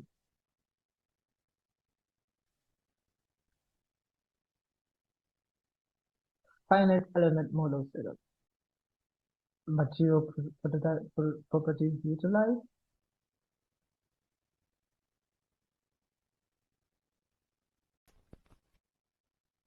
Implementation from analysis optimization. Now we're basically trying to know what we did from everything we've analyzed to the optimization. Let's go. As you can see, we have baseline overview. This is how they create the structure from the supplements and the requirements after assessment. This is the typical structure results. After that, we'll have to put it under pressure to get the results. As you can see, the pressure documented, and you can see the maximum displacement observed as well. Model analysis results, we can see the results for the resonance and the frequency. As you can see there, the required minimum of 70 Hertz was supposed to be surpassed and required. As you can see that in the overview structure, and conversion and integration history. As you can see, this is the history that we were talking about in the previous chapters during abstraction and testing, and it shows the path of which engine mounting has gone through over the last 63 iterations. design refinement process. Post-optimization, the geometry will be constructed in CMNX, which is basically a system that is derived for design intent to make sure the key features such as the truss arch for structuring integrity are preserved for operational. Validation, as you can see, mass was supposed to be 2.74 kg, which is a 19.9% reduction compared to the baseline, which was a massive win, like we said before. Fatigue assessment, a Goodman Ministries correction fatigue assessment indicated a predicted life to exceed 120,000 cycles at a critical loading location. Massive difference. Conclusion and future work. This section synthesizes the key findings, contributions, limitations, and future recommendations from the topology optimization study of the CMS 565B-4 and the Northern Systems. The summary, the topology optimization required achieved a 19.9% from the 15.5%. The contributions of the study provided publicly documented the case study. As we did, we knew there was a need for showing our findings forward, and we did. The limitations of the study, as you can see, these are the limitations. The visualization model did not include Python compiler, potentially overestimating stress distribution, which may prove fatal again, but not that much. And future research should focus on additive manufacturing to validate the optimized design. Yeah, I think they should also deal with that part about the pressure optimization. Concluding remarks, support the optimization has demonstrated significant potential reduction. As you can see, it is everything that we wanted it to be. So this is where I will introduce my friend, and she will go forward.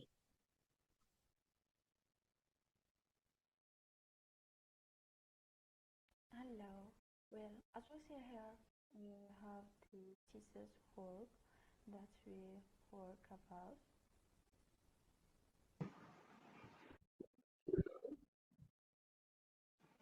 Hello everyone. As we see here, we have the thesis work as we work about the engine motion optimization of TFM 565B. Like we see here, all of that.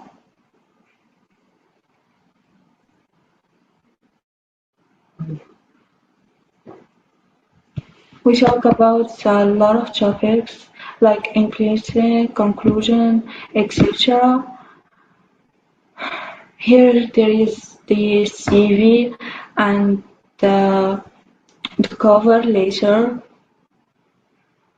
the resume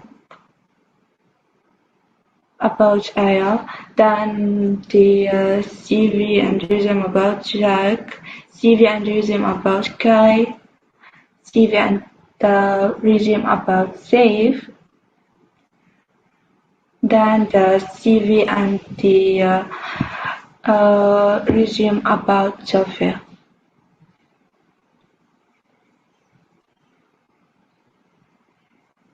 As we see here right now, we have the insight reports that we do it in the beginner.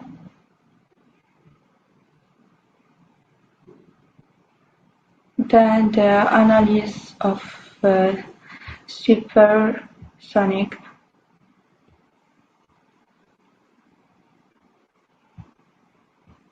There is the investigation report.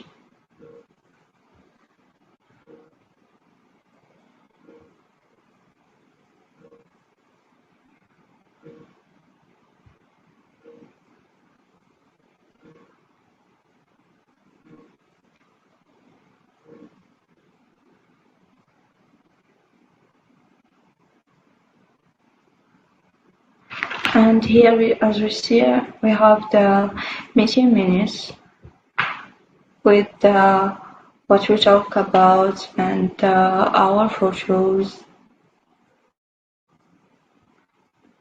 Of course, with the attendance. There is the beautiful picture. And the final video when we thanks Miss Wallace for what we learning about and what we take new skills. We can see the video right now.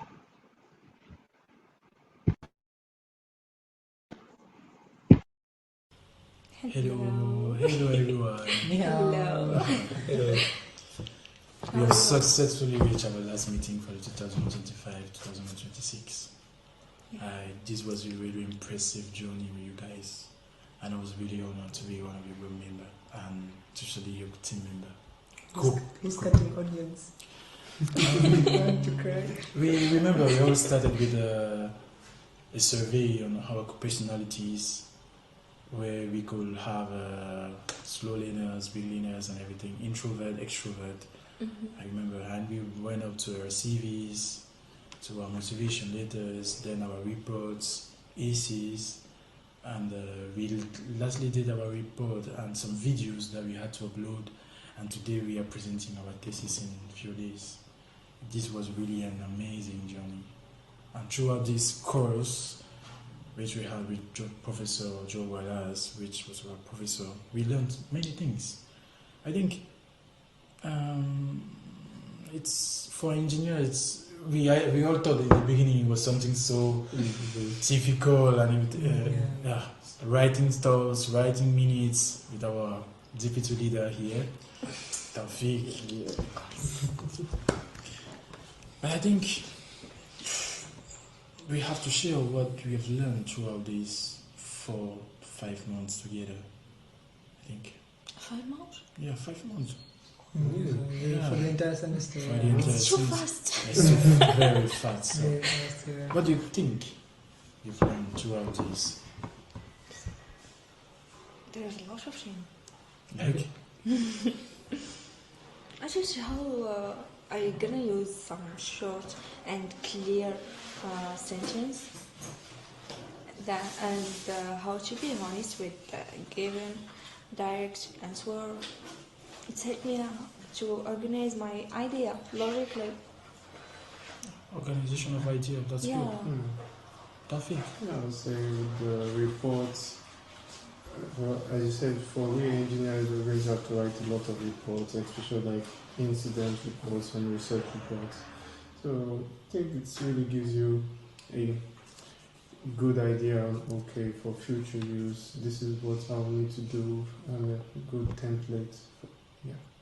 No, like for my own, I think despite the increasing number of AIs which are becoming more intelligent, I think we must have because what was the main plan of this course is to provide us the like Taufik said, the format. And sometimes we engineers, we create, but we don't really know how to express ourselves. Yeah. And I think that this course helped us to organize. And I think what was the main aim was the organization and learning together in a group, because we had different backgrounds, we had different ideas, we have different methods of working. But at the end, we had to find out the pros and the cons and work together to accomplish this goal. I think that was the main, for me, this is like the main thing that I learned here, and to be in charge of this perfect group, amazing group. What about you, bro? For me, I can say this course didn't make me like to improve my academic only, but also in my real life. It increased my social cycle with people, helped me to communicate more better, also to work under pressure with different people. That's it.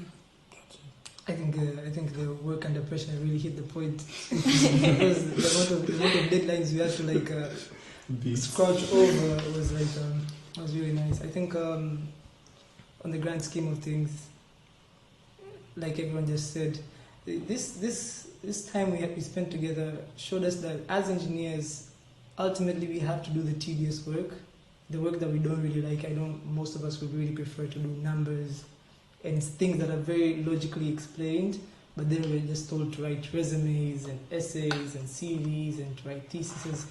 I think this showed us how important these things are, as well as how important social interaction is with people around us. And that is an essential part of being an engineer or working in the fields that we are working on, and that these are important skills that we lacked. And honestly, initially I wasn't really particularly enthusiastic about this, but at the end of the day, you look at the people you gained as friends and the experiences you had, and you're like, oh, it was all worth it in the end. So yeah, that was like what I thought. This concludes our last meeting. We hope that Taufik will provide us a meeting of the meeting as usual. It's a very good. In fact, so many things to say. He wants to cry. More ice cream. More ice cream. Thank you for your all, and see you next semester. Bye bye. Now, as you can see, that was our last meeting and learning initiative and all the events. Finally, we have the acknowledgement video in which we thank our professor and our guide who has been a pivotal point in our lives as an academic field. Finally, we have reached the end. We deeply regret leaving you this far, but we must also accept the fact that all good things must come to an end. And with that, we would like to give our acknowledgements and appreciation to our beloved teacher and supervisor who has been with us through the very beginning up until the dreadful end. We appreciate everything that he's done for us so far. We appreciate everything that he's strived for us to be. And we also accept what we have become during the process. We have gained multiple skills as well as the ability to work through differences that might have arose due to multiple things such as ethnicity and, countries.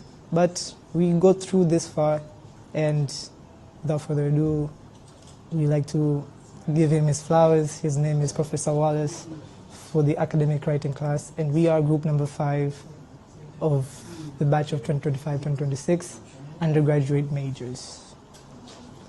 I have an Peace. amazing group. And then we disappear.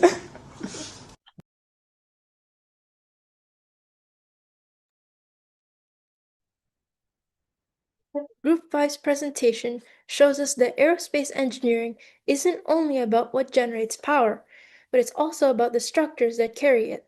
While engines often take the spotlight, every aircraft depends on strong, lightweight, and carefully engineered structures to fly safely and efficiently. Their presentation also highlighted how different engineering disciplines, from material science to structural design, work together to create an aircraft that are both strong and lightweight. It's a constant balance between safety, performance, and efficiency. Perhaps the biggest takeaway is that some of the greatest engineering achievements aren't always visible. Many of the innovations that keep an aircraft safe happen behind the scenes, quietly doing their job on every flight. Sometimes the strongest innovations are the ones that passengers never notice. Thank you, Group 5, for such an insightful presentation. Thank you once again, Group 5, for that informative and engaging presentation. We hope that everyone enjoyed learning more about engineering behind modern aircraft structures. If you found Group 5's research both insightful and inspiring, don't forget to show your support by casting your vote for Group 5. And with that, we have reached the end of our journey through the first 5 presentations, from the physics of thrust reversers to the future of sustainable aircraft design. Each group has shown us that aviation is not only about flying higher, but also about thinking smarter. Every presentation today has reminded us that behind every aircraft in the sky, there are countless hours of research, innovation, and engineering decisions shaping the future of flight. However, our explanation does not end here. More exciting research and innovative ideas are still waiting to take flight. To continue this journey, we would like to welcome our next hosts, Rania and Frank, who will guide us through the upcoming presentations from Group 6 till 11.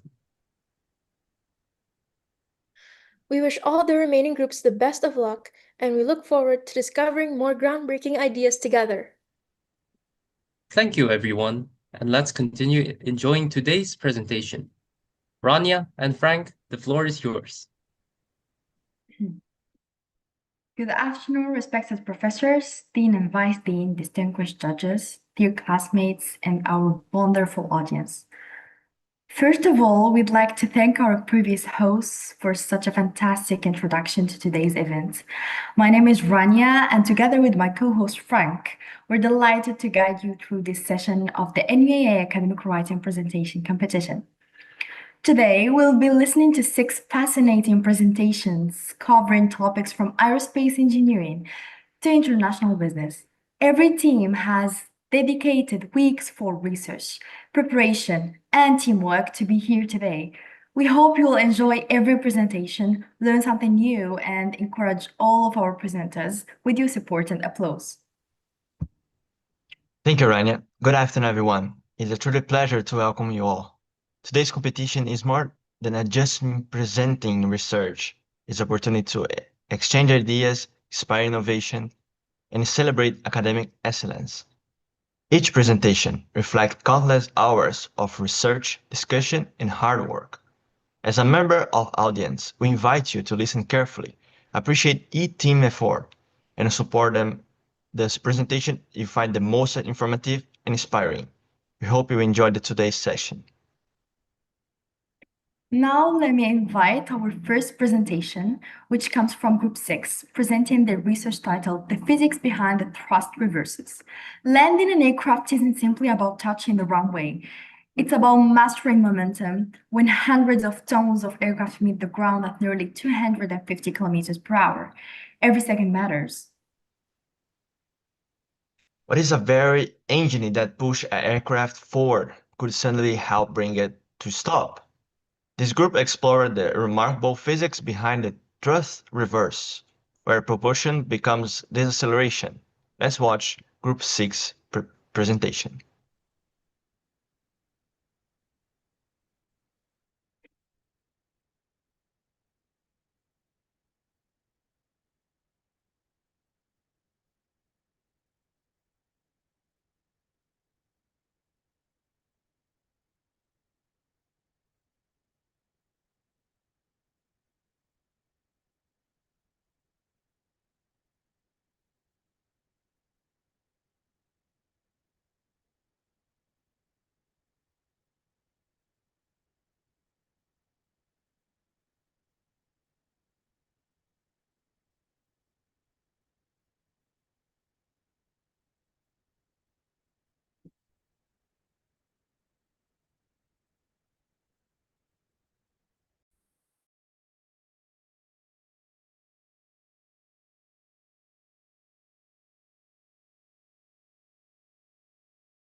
respected professors, Professor Wallace, and fellow students.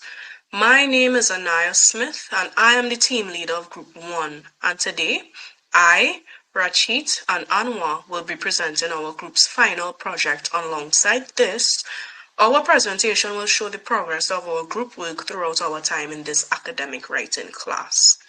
But firstly, I would like to introduce you all to my group members.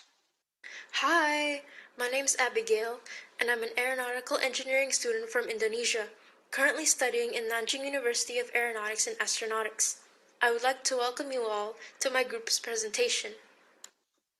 Hi, my name is Nuaa Smith, and I am from Trinidad and Tobago. I attend the university, Nanjing University of Aeronautics and Astronautics. Hi everyone, my name is Marianne and I come from the Fiji Islands. I'm currently a student at Nanjing University of Aeronautics and Astronautics studying aeronautical engineering.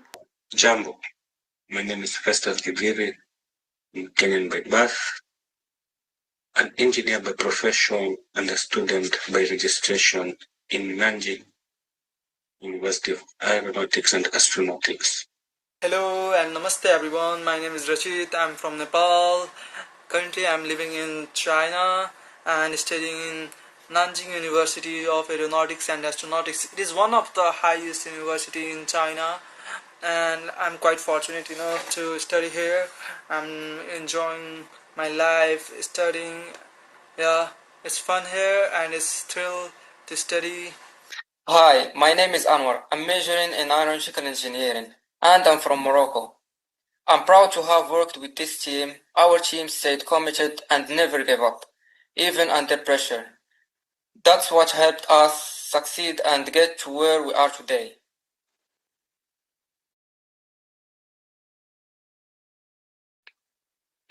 With that, let me first introduce our group members alongside with our Chinese names and each member's contribution to this final project.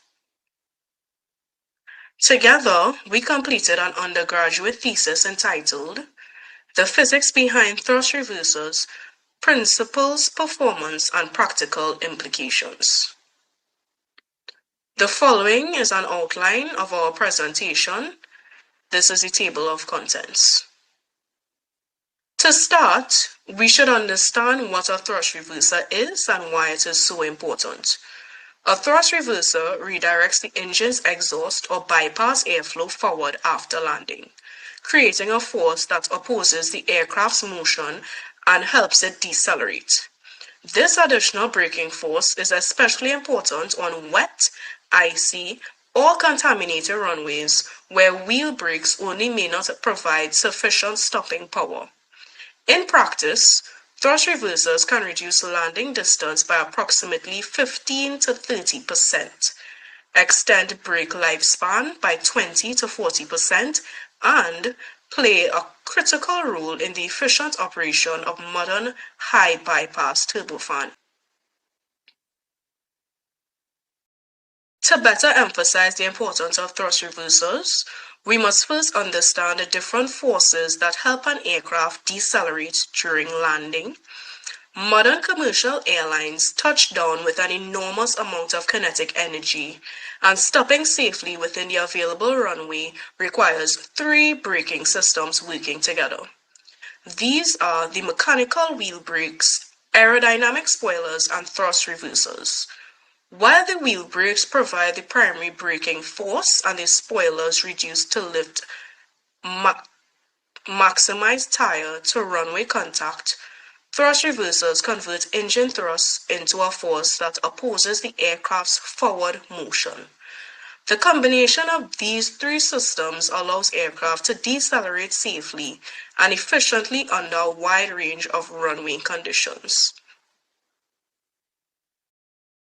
The study focuses on the physics, engineering, design, and economic considerations of thrust reverser systems used in civil commercial aircraft, particularly those powered by turbofan and turbojet engines, where thrust reversers remain widely used.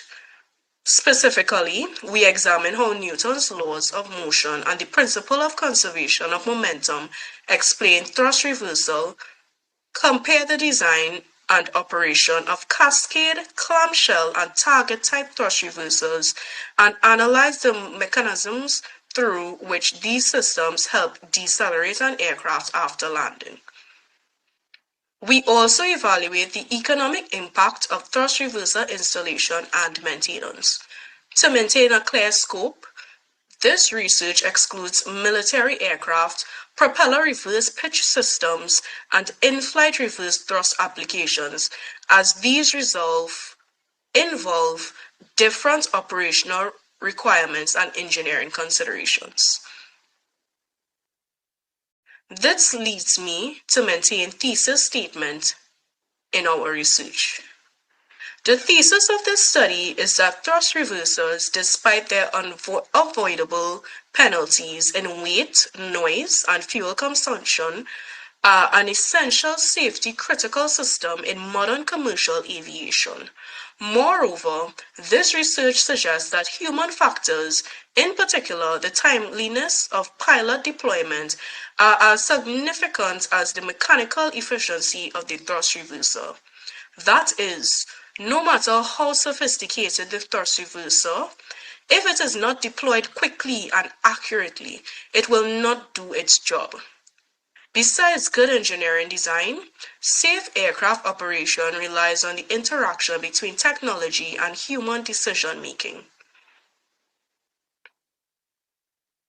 In order to explore this argument, the following three main research questions were posed. First, how do Newton's laws of motion explain how reverse thrust is created? Second, what is the difference in engineering between a cascade and a clamshell and a target-type thrust reverser, and what does this difference mean in terms of performance? And third, are the operational and safety advantages of thrust reversers overweighed by their costs, such as weight, maintenance, needs, fuel use, and noise? These questions were used as framework for the entire study and as a guide for the discussion through this thesis. Before discussing the engineering aspects in detail, it is important to first review the historical development of thrust reverser technology. Thrust reversers have undergone significant advancements over the past several decades. Early turbojet aircraft primarily used clamshell or bucket-type thrust reversers. Because of their relatively simple mechanic design, however, with the introduction of high-bypass turbofan engines in commercial aviation, cascade-type thrust reversers gradually became the industry standard due to their greater aerodynamic efficiency and better compatibility with modern engine designs. More recently, thrust reverser technology has continued to evolve with the adoption of electric thrust reverser actuation systems, or ETRAS. These systems reduce aircraft weight by eliminating many hydraulic components, while also eliminating and enabling predictive maintenance through integrated health monitoring technologies, improving both efficiency and reliability. Much of the theoretical basis that is still used in thrust reversers today was laid out in the pioneering investigations of the National Advisory Committee of Aeronautics. During the 1950s, they found that the parameters of the cascade geometry, deflection angle, flow blockage, and pressure distribution directly affect reverse thrust generation in their experiments. These results were later to be used as basic references in academic research and in design aircraft for the industry. Our literature review shows that thrust reversers improve aircraft deceleration by redirecting engine exhaust or bypass airflow according to the principle of momentum conservation. Previous studies have consistently identified cascade-type thrust reversers as most aerodynamically efficient design, while computational fluid dynamics, or CFD, analyses have further optimize vane geometry and airflow performance. The literature also agrees that thrust reversers reduce landing distance and brake wear, although their effectiveness depends on factors such as aircraft type, engine configuration, and runway conditions. In addition, publications from organizations including the Federal Aviation Administration, or as we may know, the FAA, Sky Brewery, Aviation Safety, Boeing Airbus, Collins Aerospace, and NASA demonstrates that thrust reverser technology is a mature and well-established system. However, ongoing research continues to improve its performance through lightweight materials, advanced electric and actuation systems, and more efficient aerodynamic designs. Although extensive research has been conducted on thrust reversers, most studies focus on individual thrust reverser designs, detailed aerodynamic simulations, or operational procedures. Direct comparisons between cascade, clamshell, and target-type systems are relatively limited. This study addresses those gaps by combining the physics, engineering design, operational performance, and economic implications of the three primary thrust reverser systems into a single comparative analysis. It also evaluates long-term maintenance costs, fuel penalties, and overall cost-benefit performance. Another constraint that was found during the literature review is the cost-benefit evaluation. While a lot of publications have been written about improvements in landing performance, relatively few quantify the long-term operational savings that can be achieved due to reduced brake wear, maintenance requirements, or increased runway safety.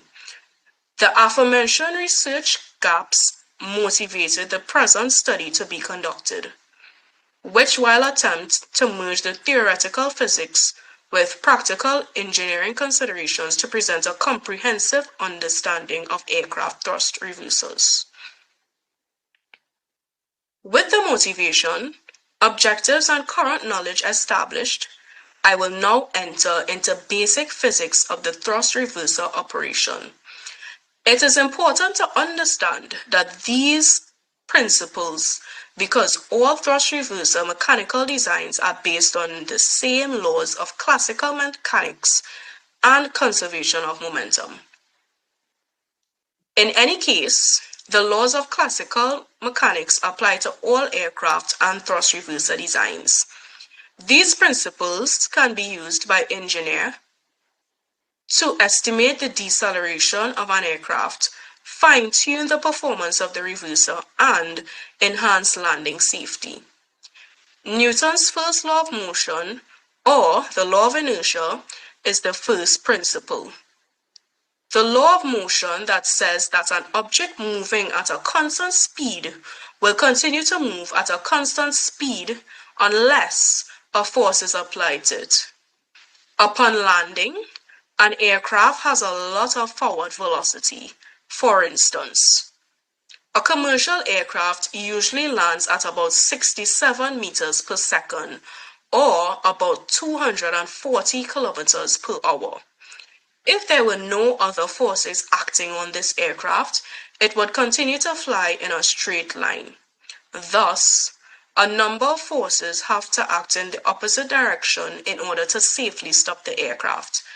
These include aerodynamic drag, wheel braking, and, of course, reverse thrust. Newton's second law of motion is the second principle, which states that the relationship between force, mass, and acceleration is given by the equation F equals ma, or as we may say, force is equal to mass by acceleration.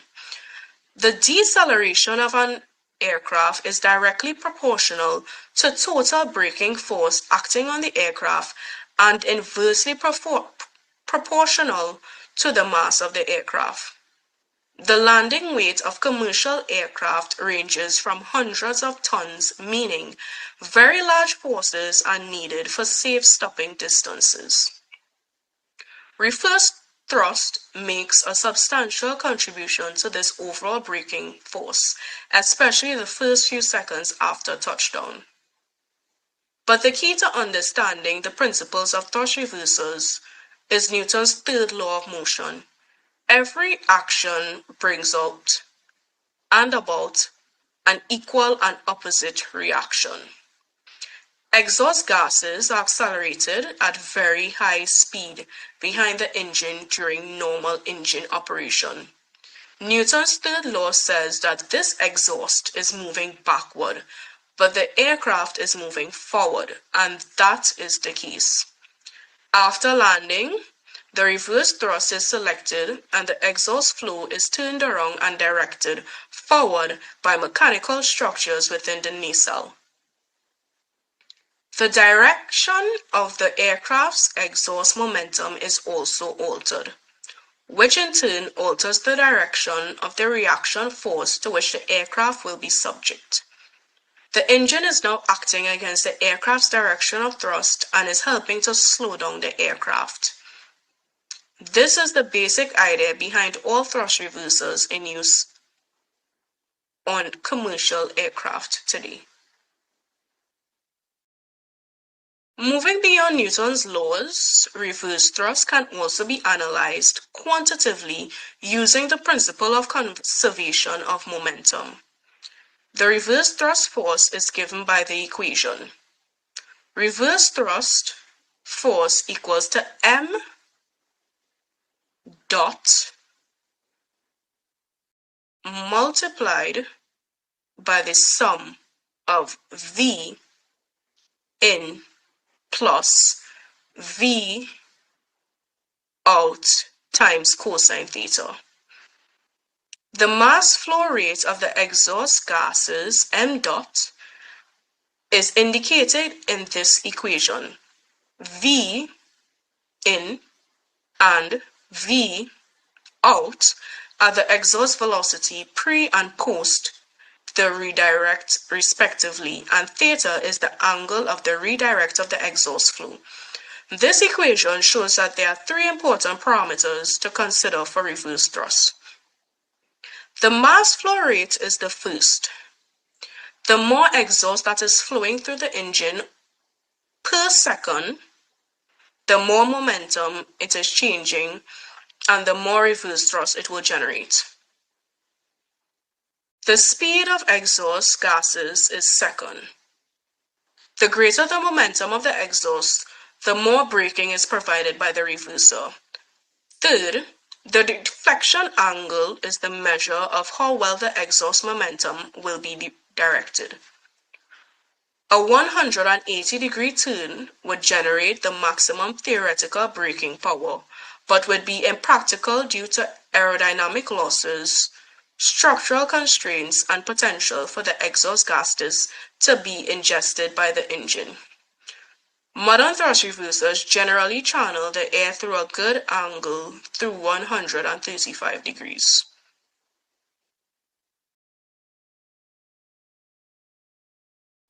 A second useful approach to aircraft deceleration is to consider the effects of the forces acting on the aircraft. The total decelerating force acting on an aircraft can be expressed as total force is equal to reverse force, brake force, and drag force. This equation shows that the reverse thrust is just a component of the overall braking system. It is a significant amount of total deceleration immediately after touchdown, since engine momentum is still high. Spoilers also raise the drag of the aircraft in the air and distribute the weight of the aircraft to the wheels, making them more effective. Below about 60 to 70 knots, the thrust available from reverse thrust is reduced. Since less of the air is available to do useful work, these are lower speeds, and braking of the wheel is the main deceleration factor. When pilots apply reverse thrust, They do so soon after landing, not later when rolling down the strip. Another key covered topic in this chapter is kinetic energy. The kinetic energy possessed by the aircraft during landing is calculated using the equation. Kinetic energy equals to half m times v squared. Notice that the velocity is squared in this expression. This implies that a slight increase in the landing speed results in a large increase in kinetic energy. Thus, the highest energy to be absorbed in the initial part of the landing route. The kinetic energy of the exhaust gases is a portion of the kinetic energy of the exhaust momentum, which is redirected by thrust reversers. This leads to less heat being taken up by the wheel brakes, which decreases brake wear, maintenance, and temperature. Another important factor affecting thrust reverser performance is the effect working area of the reverser. For ring cascade thrust reversers, the total working area is given by the equation. Total working area equals to N times AR plus AD, where N is the number of cascade rings, is the area of each ring, and is the area of the deflector. This equation shows that the surface total area available to redirect airflow depends on both the number of cascade rings and the size of the deflector. Increasing the working area allows more exhaust flow to be redirected, improving reverse thrust performance up to an optimal point before pressure limitations reduce any further gains. Now that I have discussed the physical principles behind thrust reversers or thrust reversal, I will move on to the engineering designs used to achieve reverse thrust. Over the years, 3 primary thrust reversal configurations have been developed. They are as follows: the cascade type clamshell or bucket type, and target type thrust reversers. Although all 3 operate on the same principle of redirecting airflow to generate a reverse force, they differ in their mechanical operation, method, or airflow redirection and overall aerodynamic efficiency. As a result, the choice of thrust reverser depends on factors such as the engine type, bypass ratio, and the intended application of the aircraft.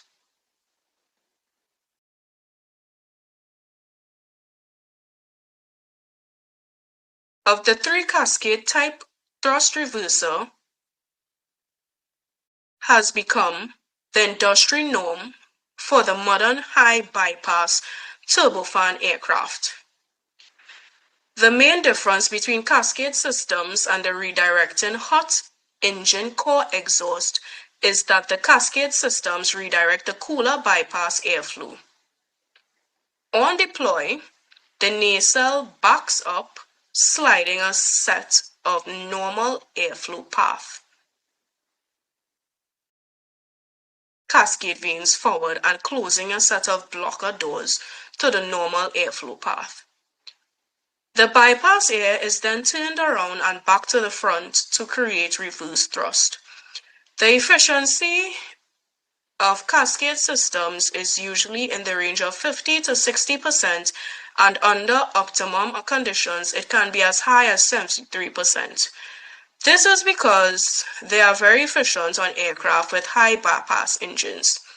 They fit into the engine of the aircraft very well, and they have relatively low drag during normal flight on the aircraft such as Boeing 737, Boeing 777, Airbus A320 family, and Airbus 380. The second type is the clamshell or bucket type thrust reverser. Unlike cascade systems, clamshell reversers use 2 large hinge doors that swing into the exhaust stream and redirect the engine to generate reverse thrust. They typically deflect the exhaust by about 135 degrees and achieve efficiencies of around 40 to 50%. Although they are mechanically simpler and less expensive to manufacture than cascade systems, they generally are less aerodynamically efficient.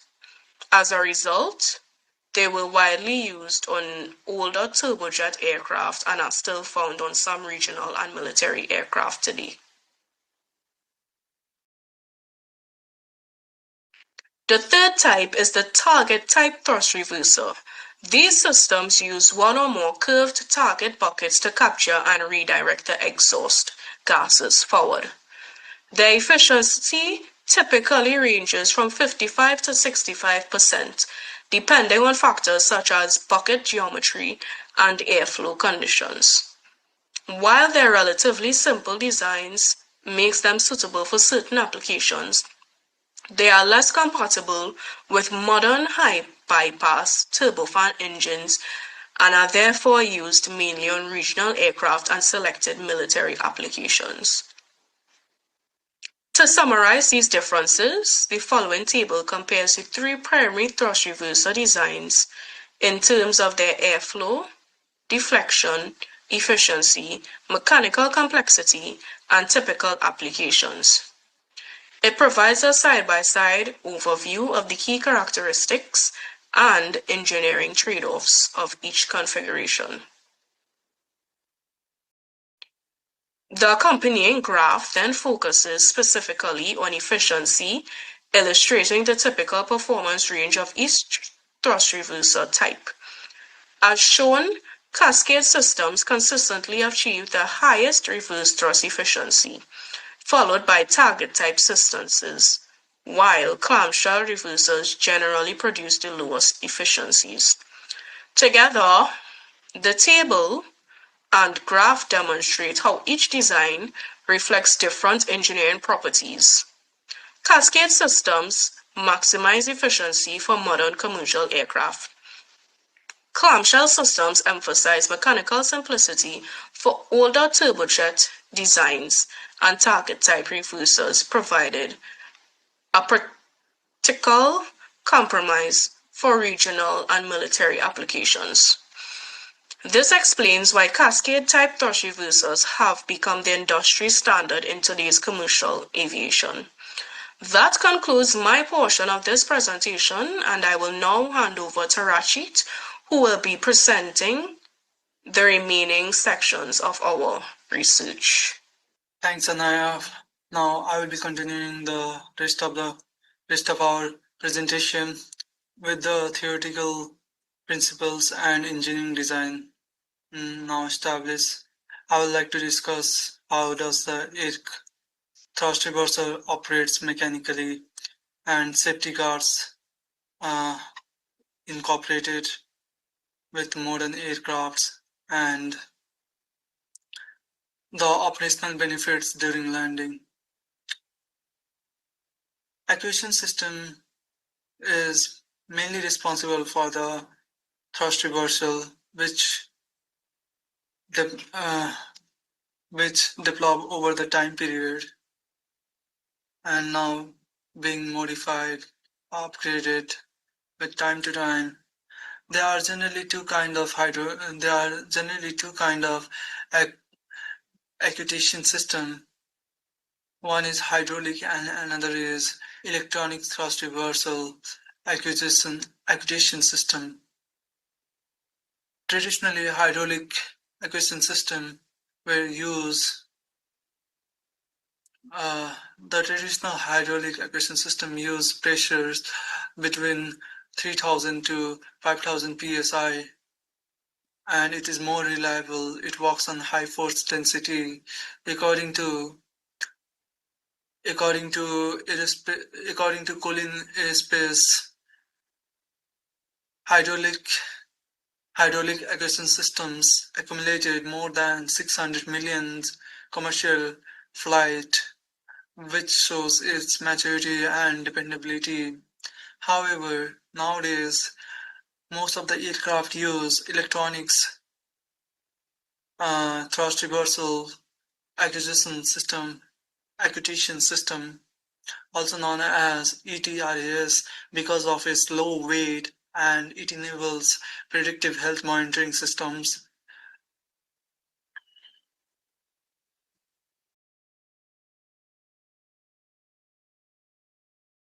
Talking about the principles behind the thrust reversal is, although straightforward, however, the deployment sequence for the thrust reversal is complex.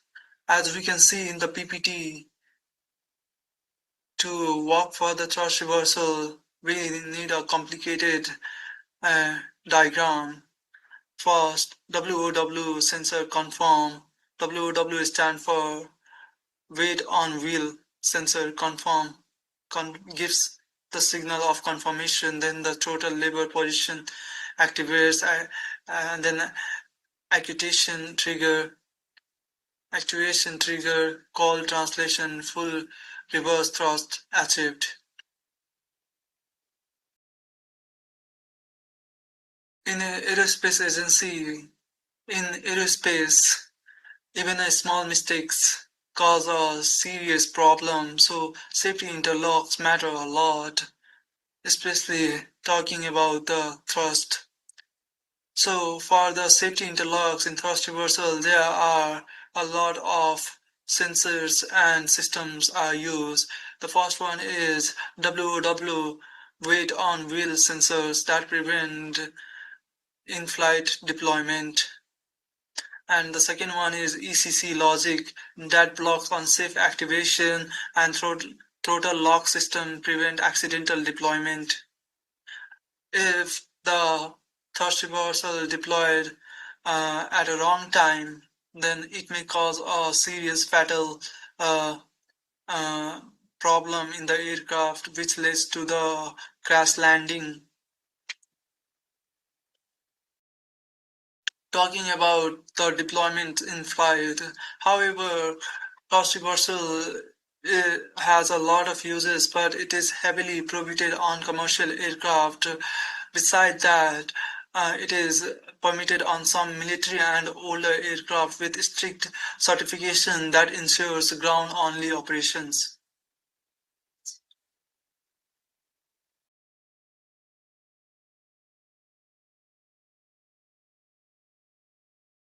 Talking about the practical effects of the thrust reversal, it helps in landing and breakaway reduction. Since it is a thrust reversal, so it needs a small runway. It can even walk in a small runway. It decreases the landing distance by 15 to 30% and up to 32% on a wet runway. Most effective immediately after touchdown, improves stopping on contaminated runways. It sets the aircraft braking load, since it extends the lifespan of brake by 20 to 40%. It also lowers the brake temperature during landing, which reduces the maintenance cost over time.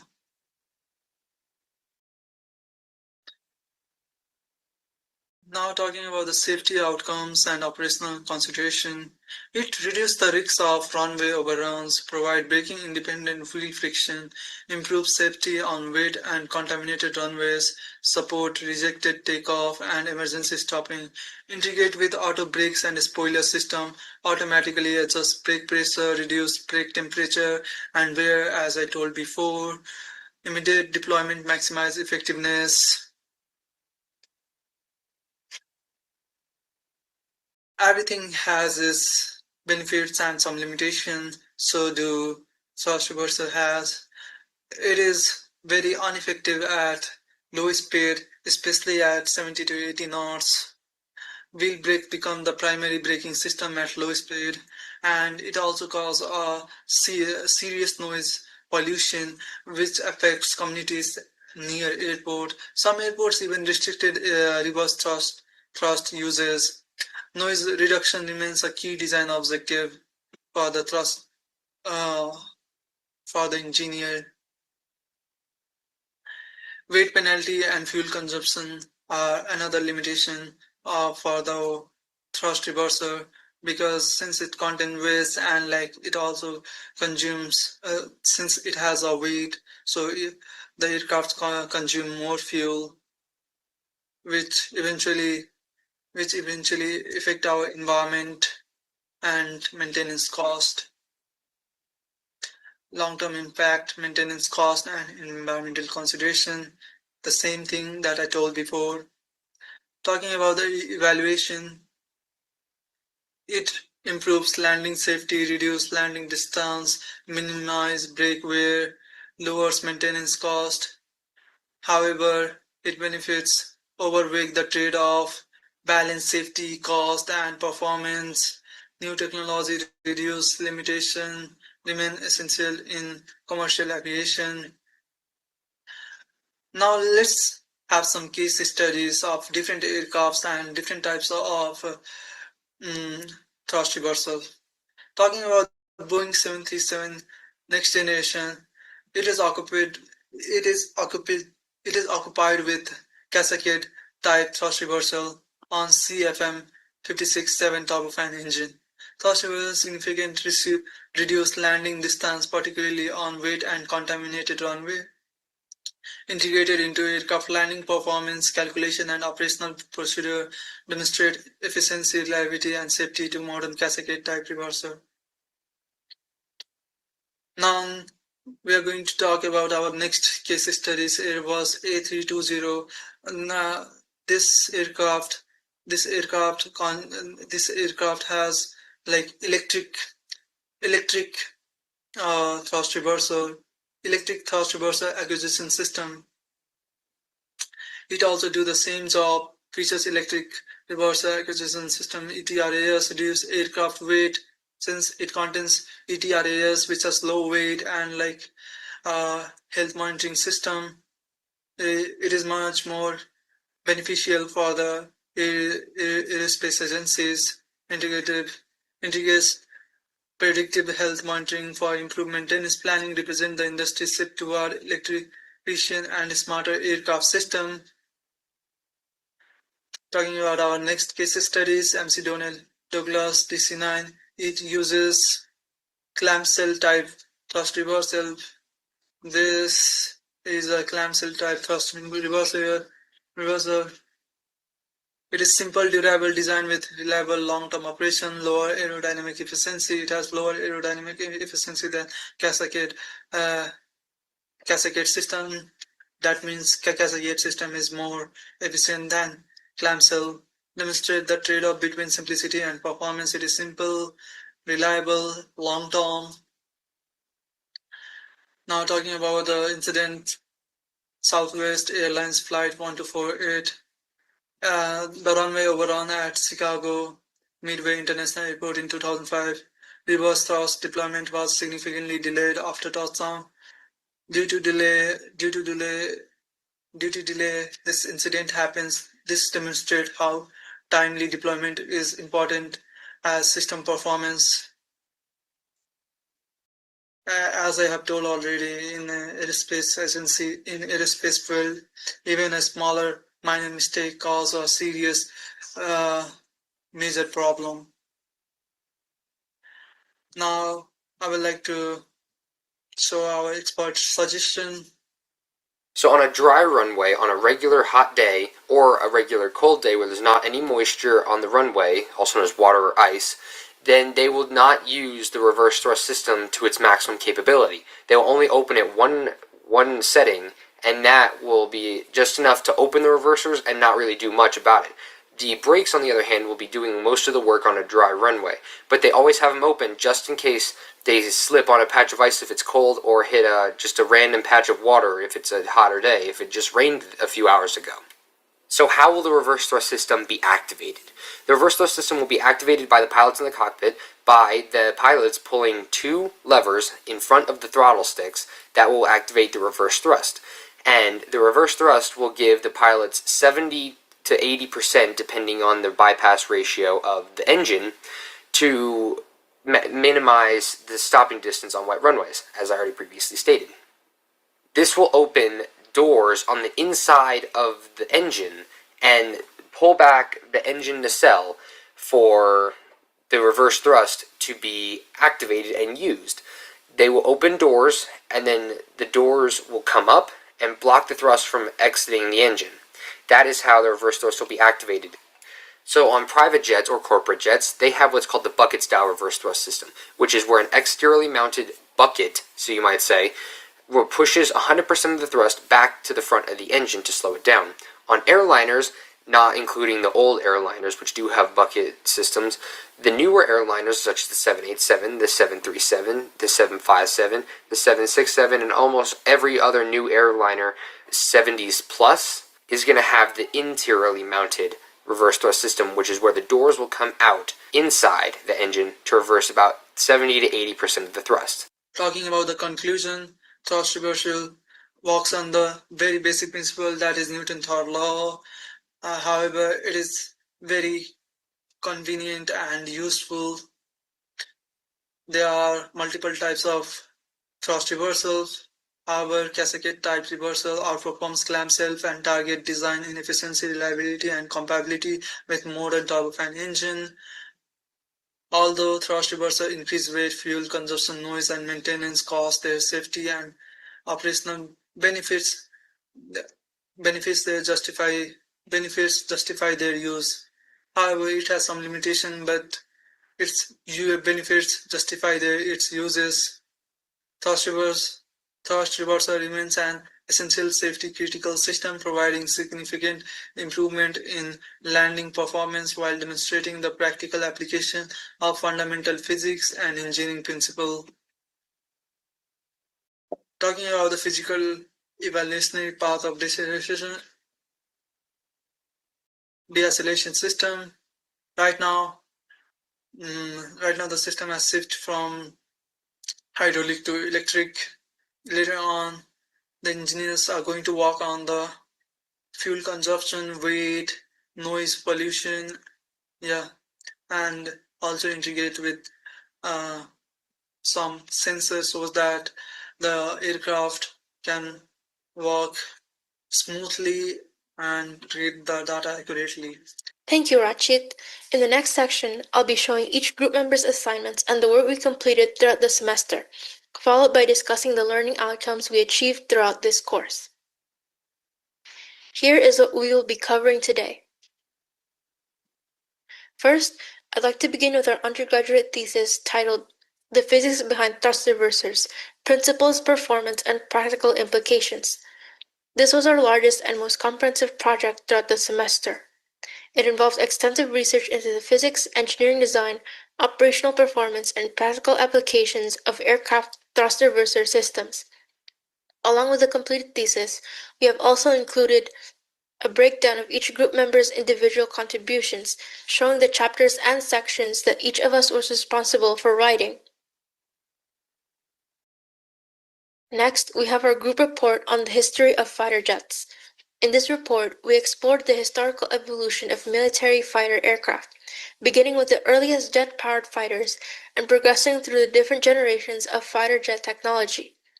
We discussed how aircraft design has changed over time, examined several notable examples, and created a timeline comparing the characteristics and technological advancements of each generation. A key assignment we did in this class was our professional resumes and cover letter.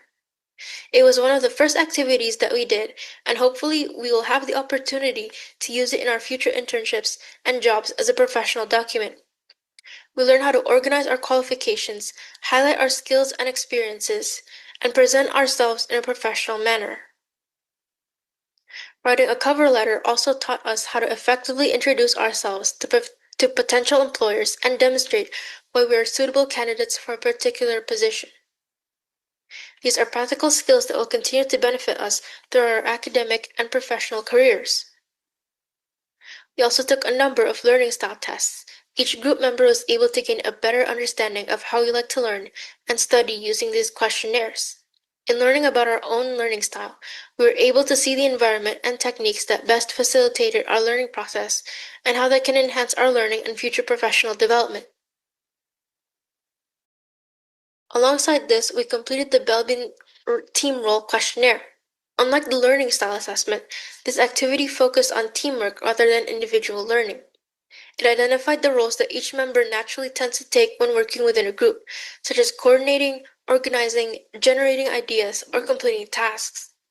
Understanding these different team roles allowed us to distribute responsibilities more effectively and improve our overall collaboration throughout the semester. Throughout the course, we also learned how to prepare several different types of technical and business reports, each serving a specific purpose in engineering communication. These included a trip report, which explained the objectives of a project and justified why it should be carried out, a progress report to communicate the current status of a project, a feasibility report to evaluate whether a proposed solution was practical, an incident report to document and analyze an unexpected event, an investigative report to examine evidence, determine the causes of an incident, and provide recommendations. These assignments strengthen our ability to present technical information in a clear, organized, and professional manner. Another major group assignment was our essay on the impact of aviation on society. In this paper, we explored both the positive and negative effects of aviation, discussing its contributions to transportation, globalization, tourism, economic development, and technological innovation. At the same time, we also examined important challenges facing the aviation industry today, such as environmental concerns, carbon emissions, noise pollution, and the need for more sustainable practices. This assignment encouraged us to look beyond the engineering aspects of aviation and consider its broader social, economic, and environmental impacts on a global scale. It helped us develop a more well-rounded understanding of the aviation industry and the responsibilities that engineers have in shaping its future. We also created and posted social media content for a midterm project as part of the coursework. These posts tested us to present technical aviation information in a way that would be interesting and understandable to a broader audience. It gave us an opportunity to learn how to communicate in a more creative and visually engaging way about our lives here in China as an international undergraduate engineering student, living on the Nanjing University of Aeronautics and Astronautics campus. Lastly, we have included the meeting minutes from every group meeting held throughout the semester. The records show what we discussed, planned, the tasks assigned, deadlines, and progress reports. Keeping good minutes during meetings was helpful to keep us organized, accountable to each other, and to track the progress of our project from start to finish. With that, I will now proceed to our learning outcomes. Mine is to thank the members for their contributions to the group work that we have been doing since the beginning of the semester and till its end. Adios, muchachos, and thank you. I'm making this video to show gratitude and acknowledge my teacher and also tell what I learned in this course and many more things. First, I would like to thank my teacher, Mr. Wallace, for delivering such a nice quality education to us, and that will help us in future and in our academic journey. In this course, I learned how to write clearly, research properly, and present ideas with confidence. I also learned the teamwork, communication, and team management. Most of all, I learned discipline and how to grow from feedback. What I have learned during this course are basic skills of how to write a resume, along with skills of writing a cover letter. I also learned about thesis writing and many various things. Throughout this class, I learned several practical skills that will be valuable in my future career. These include writing professional resumes and cover letters, preparing short technical reports, and formatting and writing a formal thesis. Beyond the technical writing aspect, I also developed my teamwork and collaboration skills by working effectively in a group, ensuring that responsibilities were shared fairly, and learning how to communicate and work within the group's hierarchy to complete our tasks successfully. Today, I want to share my sincere gratitude for this academic writing course. First, a big thank you to my amazing group members and our team leader. Our smooth group project work would have not been possible without your support and collaboration. I also want to thank our teaching assistant for all the patience and guidance throughout this semester, and a special thank you to Professor Wallace for leading this course. Throughout the course, I have learned like how to make CV, not CV actually, resume, that I know already, but how to write it more professionally. The teacher taught us how to write it more professionally. CV like cover letter, essay, thesis paper writing. These all are the things that is going to be very essential for our future, in our academic journey, in our job journey, in our professional journey. So yeah, we need to be thankful and grateful to our teacher that he is giving us so important skill, because writing is not only like you just write anything and give to the person. No, writing gives an impression of how you are, what kind of person you are. So Mr. Wallace has improved that skills on us. Yeah. So again, I would like to thank our teacher. Yeah. This class has brought me so many practical, valuable writing skills. I've learned how to craft professional CVs and resume and master the structures of various reports and academic theses. These skills will be incredibly helpful for my future study and career. Thank you. Thank you, Professor, for everything you've taught us this year, from writing and research to teamwork and deadlines. We've learned so much. We truly appreciate your passion, feedback, and support. We feel ready for what's next, and we're grateful for all you've done. I would like to thank my team members who have helped me throughout this semester. It was truly a wonderful time to work with you all. I would also like to thank my team leader and my group's teaching assistant for guiding us and our projects this whole time. And last but not least, I would also like to thank our teacher, Professor Wallace, for teaching this class and helping us learn and prepare for our future work. I would like to say a special thanks to my teacher, Professor Wallace. I would also like to say thank you to the team leaders and the rest of our teaching assistants that would have done a pretty good job at helping all of us and the rest of students with this course and throughout this course. That concludes our presentation. Thank you all for your time and attention. We hope you enjoyed our presentation and learned something new. If you found it valuable, we'd really appreciate it if you could give us a high rating. Thank you and have a wonderful day. Group 6 presentation reminded us that there's much more to a safe landing than simply applying the brakes behind those few seconds after a touch that lies. An incredible combination of physics, engineering, and years of technological development. It was fascinating to see how concepts like Newton's law and momentum conservation are applied to solve real engineering challenges.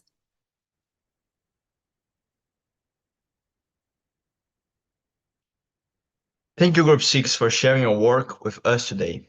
If you enjoyed the presentation and learned something new about the engineering behind the modern aircraft, don't forget to show your support by casting your vote for Group 6.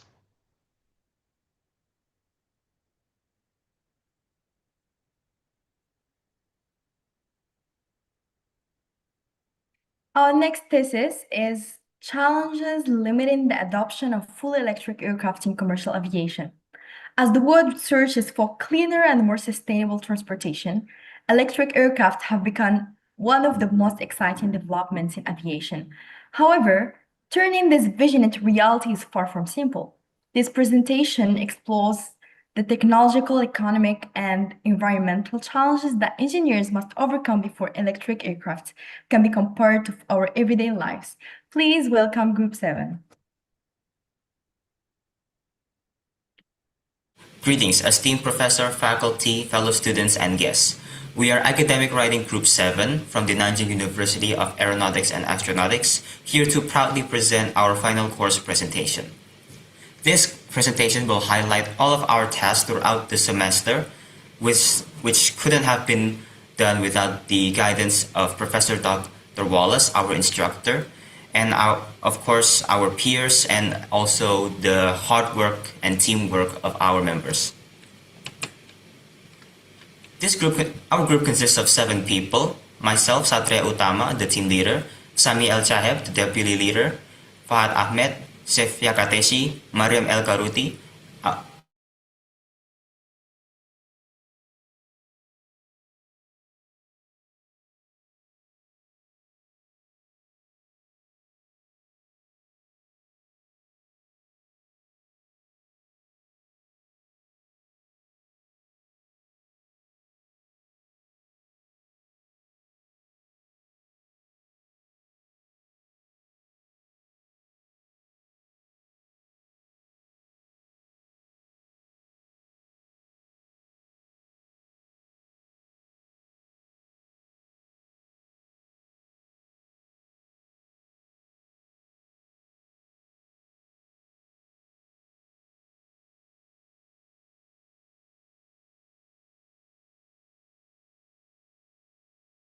professor, faculty, fellow students, and guests.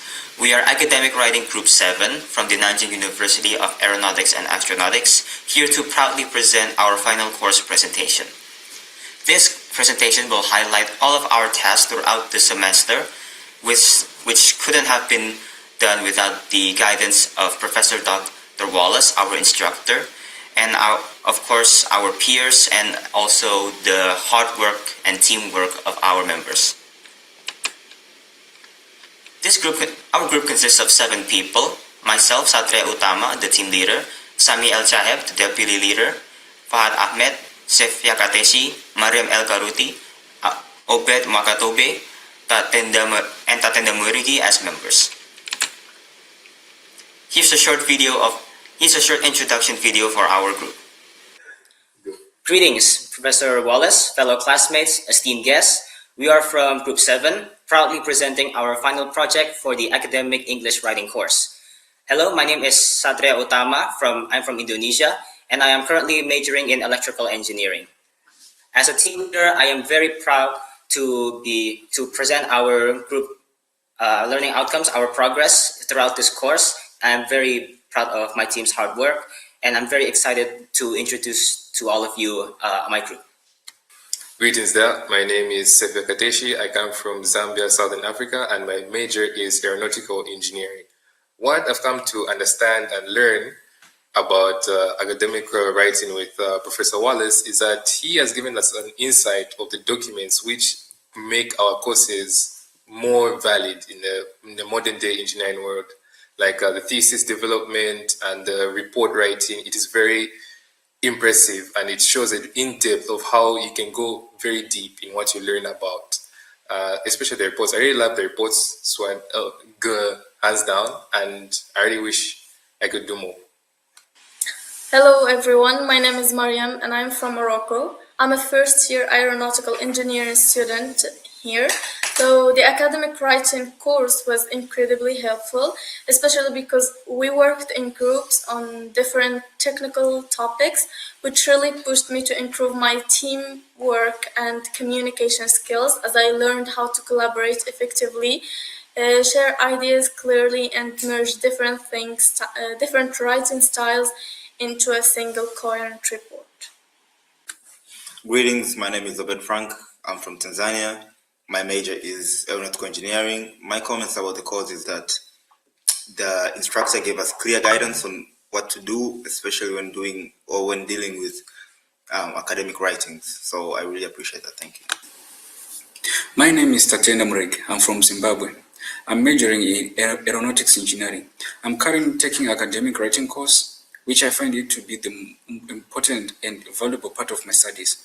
The course helps me to develop essential skills in research, critical thinking, and effective communication.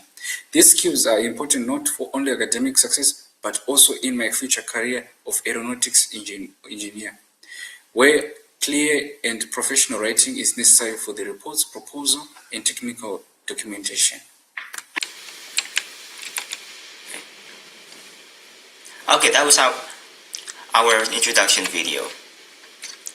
This presentation will detail our thesis, which we will present comprehensively our thesis that we made at the end of this course, and of course the other tasks we did, such as the academic report, our essay, And of course, also the individual tasks that our members have done, which are the short report, resume and cover letter, and also the social media tasks. And at the end, we will discuss our team evaluation.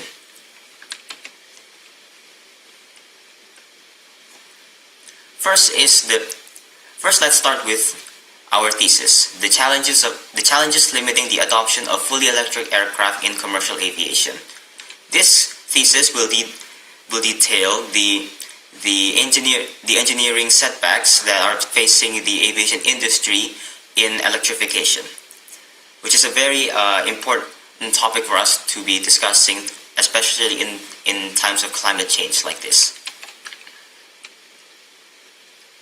So our objective with this thesis is to investigate the challenges limiting the adoption of fully electric aircraft in commercial aviation, with the core problems being that lithium-ion batteries, at least in the current form today, is far less dense in energy compared to Jet A1 fuel, which is the primary jet fuel used in aviation. In fact, it has a ratio of 40:1 in terms of energy density. In this thesis, we find that battery electric commercial aviation is not currently feasible for all but short regional routes, which are under 500 kilos. Breakthrough technologies such as solid-state and lithium-sulfur batteries are needed for widespread adoption. And we recommend that researchers today diversify their approach with hybrid electric, hydrogen, and sustainable aviation fuels. So the background of our research is the growing pressure on the aviation industry to rapidly decarbonize. Transportation makes up 28.5% of global greenhouse gas emissions, with aviation making up around 3.6% of total transportation greenhouse gases, which is a relatively small number, but it is a large percentage nonetheless that we should strive to improve on. While battery electric vehicles have seen success in automobiles, success has seen a little success in aviation. This is because of the unique aviation challenges, which is the fact that aircraft must carry all energy on board, and every kilogram affects range, payload, and performance. The energy density is a central consideration. Currently, small electric aircraft do exist, but they are mostly for training and for experimental urban mobility, such as the Aviation Alice, a 9-seater aircraft, and the gap between the battery capability and aviation requirements is still substantial. So our research problem is that battery packs are many times as heavier than equivalent fuel, and that battery retains the full width throughout the flight. Unlike fuel, which burns off and decreases over time, batteries will retain all of its weight, meaning the maximum takeoff weight and the maximum landing weight will be the same, which will have some concerns regarding the structural loading of the frame while landing. So the objective of our research is to investigate the primary technical limitations of aircraft propulsion, compare energy density of conventional aircraft fuel with batteries, and analyze the effect of battery weight on aircraft performance, while also evaluating the feasibility of regional and long-haul commercial flights, and also explore some future technologies such as lithium-sulfur, solid-state batteries, and lithium-air batteries. In this research, we are only focusing on battery electric commercial aircraft, regional and narrow body categories, and the current developments in the present and around 20 years into the future. Next, I will be handing off the presentation to my colleague Mariam, who will be explaining literature review. Hello everyone. First of all, I would like to thank my teammate or my team leader, Satrio, for presenting the introduction of our research. And now I'll briefly present the literature review part. So in this chapter, we reviewed the history of electric aircraft and explained the electric propulsion system, including its main components, how it works, and also we discussed several current electric aircraft projects that demonstrate the progress of electric aviation. Finally, we examined two important case studies: the Pipistrel Velis Electro and the first EASA certified fully electric aircraft, and also the Aviation Alice, a regional electric passenger aircraft that presents the future of sustainable aviation. Overall, our literature review shows that the electric aircraft have a great potential for reducing emissions and noise pollution. However, the battery technology remains the main limitation for long-distance commercial flights. And that's it. Thank you. And I would like to invite my teammate Satrio to continue our presentation. Thank you, Mariam, for that explanation of our literature review. Next, I'm going to be explaining our research methodology. So our methodology mainly includes literature review, case study analysis, and expert interview and data analysis. For the literature review, we comb through industry and academic sources to find information regarding electric aircraft industry and battery technology. We've also doing a case study on the Pipistrel Velis Electro certified trainer aircraft, and of course the Aviation Alice commuter startup. We've also conducted an interview with Professor Dmitro Tiniakov of the Department of Aircraft Design to ask him on his perspective on the feasibility of electric aircraft in the near future. We've also compared the density of the lithium-ion and jet fuel, and also using the Breguet range equation to calculate range of electric aircraft, and also discuss the economic and environmental impacts of battery electric aircraft. We find through our literature review that battery energy density is still a fundamental barrier, because current batteries only hold 300 watt-hours per kilogram versus the required around 1,000 watt-hours per kilogram required for commercial aviation to have any sort of competitive range. The battery, this low density, severely impacts the aircraft's performance and its range, because the range of these type of aircraft, battery electric aircraft, are limited to only around 400 kilometers, which is significantly less than the 5,000 plus kilometers of jet aircraft. There's also the cost concern of batteries, which limits it to niche applications such as training or regional commuter flights. The batteries are not only expensive to replace, but they're also very environmentally harmful to mine, enrich, and to dispose of. And more future technologies such as solid-state batteries are still around 10 to 20 years away. So our case study on the Pipistrel Velis Electro finds that they are a EASA certified training aircraft, but it only has a range of around 150 kilometers. So in the conclusion of that case study is that it is viable for training, but not for commercial transport. There's also Aviation Alice, which is a startup creating a 9-passenger regional aircraft, but its range is limited to around 400 kilometers, and its payload is severely limited because most of the maximum takeoff weight is taken up by the heavy battery. So in conclusion, the aircraft demonstrates potential, but not commercially viable yet. We've also conducted an interview with Professor Dmitro Tiniakov of the Department of Aircraft Design. We've also conducted an interview with Professor Dmitro Tiniakov of the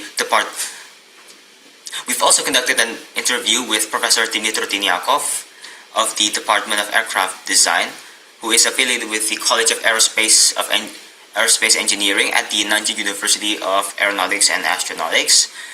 We asked him about the viability of battery electric aircraft in the near future and what design setbacks might be present in a battery electric aircraft, mainly because of its the constant weight of the battery, unlike fuel.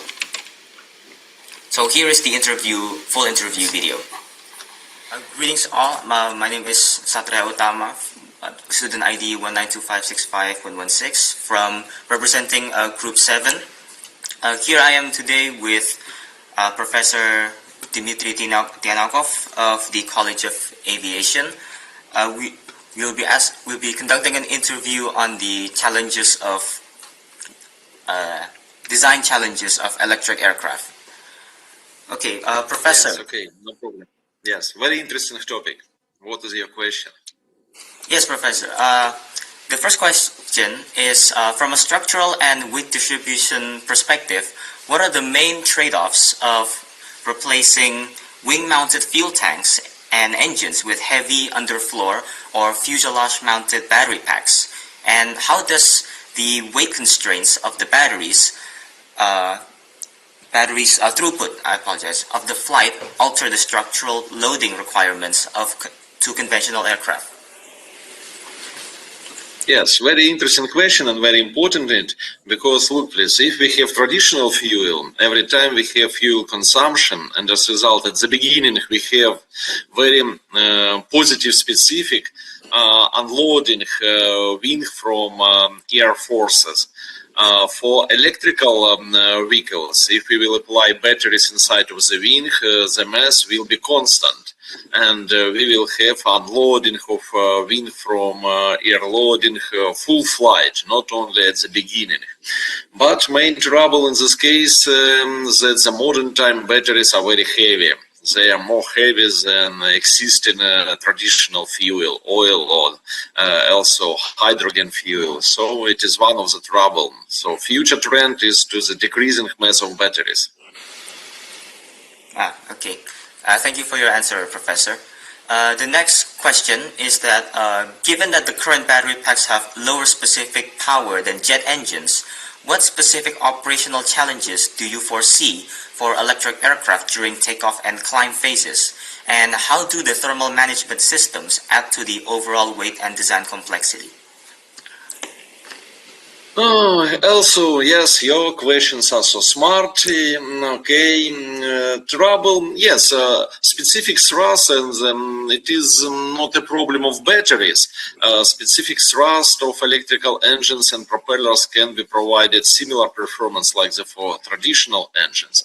Yes, main problem of the density of energy. I have said before that the mass of modern time of batteries are very high compared with energy capacity. So in this case, only one way. We should to find specific ways how we may increase density of power of electrical energy inside of batteries. If I correctly remember, modern time there are several test aircraft which could fly with dimensions of the traditional transport category aircraft, which could fly by the electrical energy about half hour.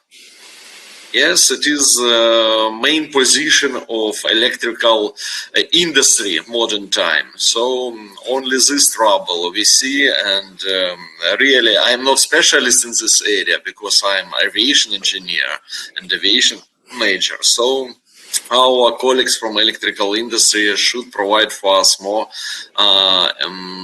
high efficiency solutions. But modern time we have intermediate way, hybrid power plant, when we have batteries on board, and these batteries can generate, can be obtained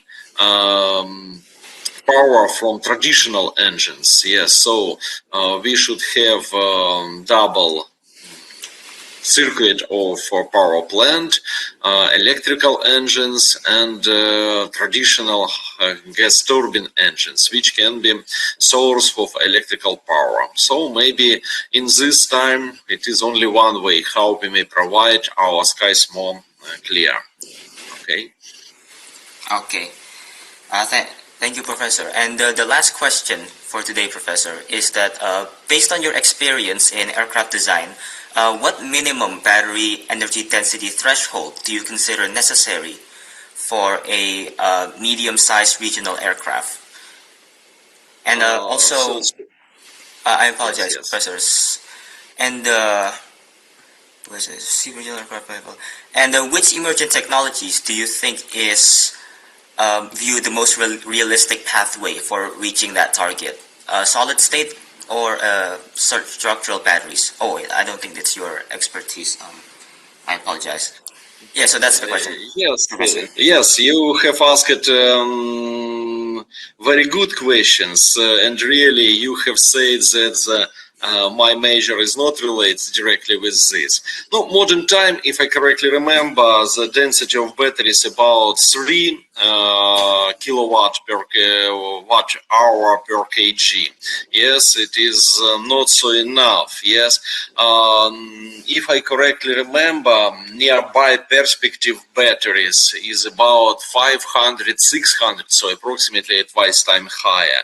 But it is also is not enough, because for heavy aircraft, power of batteries, density of batteries energy should be more than 1000 watt per hour per kg.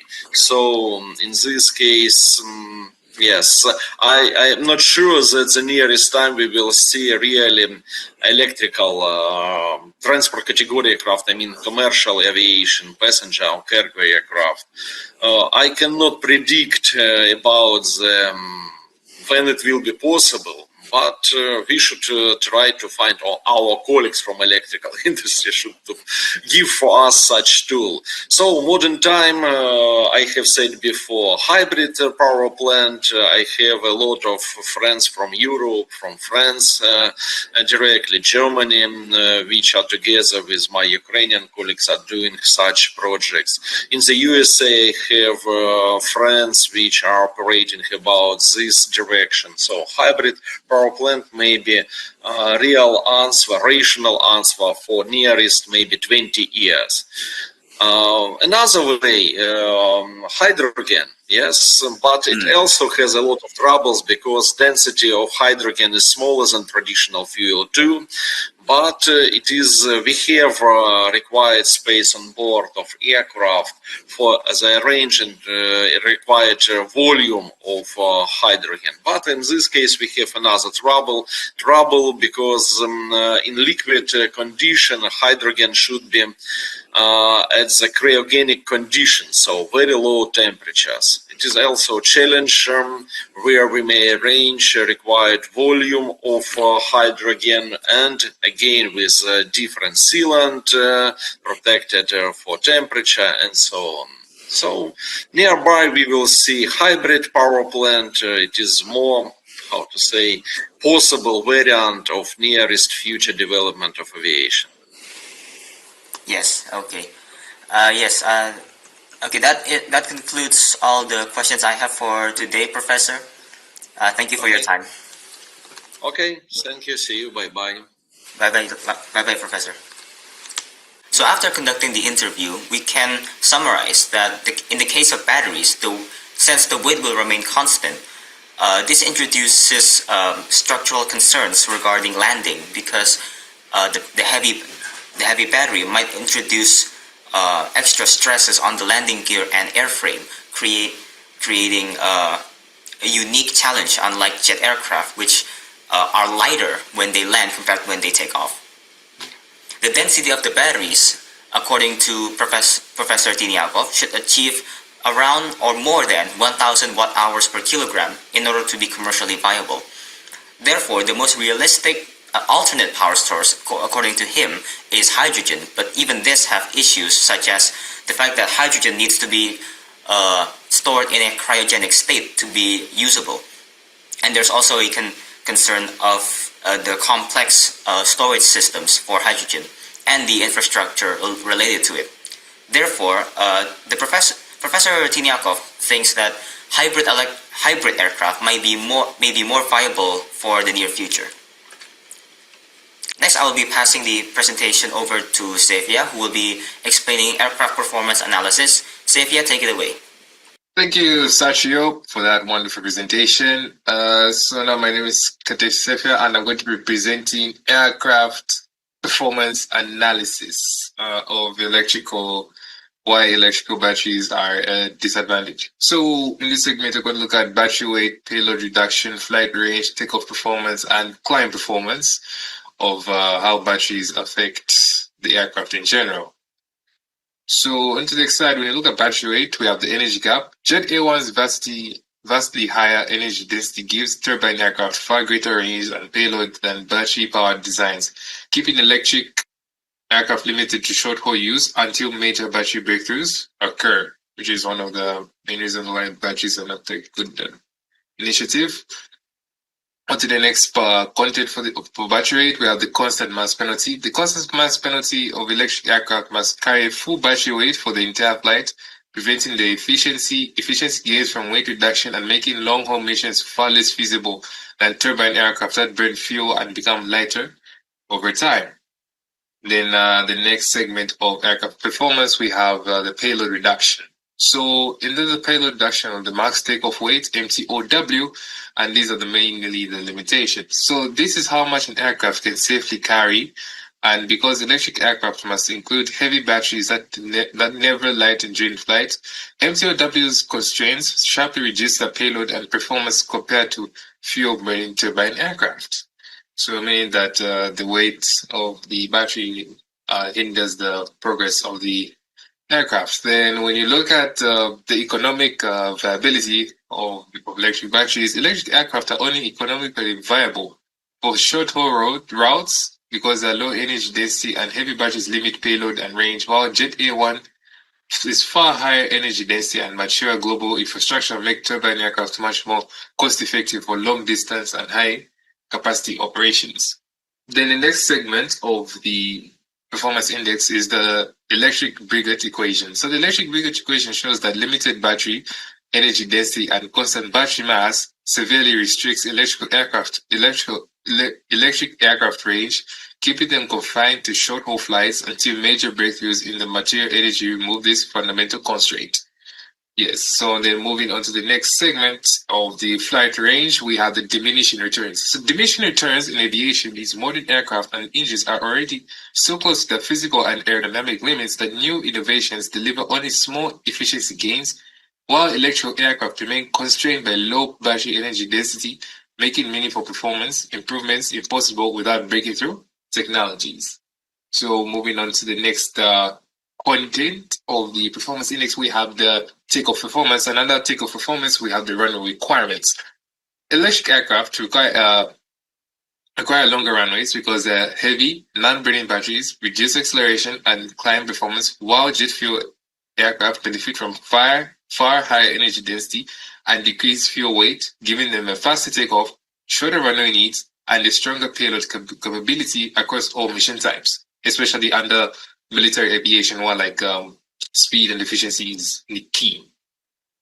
Then under takeoff performance again, we have wing loading. So wing loading determines how much weight each square meter of the wing must support, and electric aircraft carry heavy batteries that never lighten. The first presents higher wing loading that forces larger wings to increase drag and limits range and payload compared to jet fuel aircraft, whose wing loading improves as fuel burns off. So meaning that the more the fuel burns off, the lighter the aircraft gets.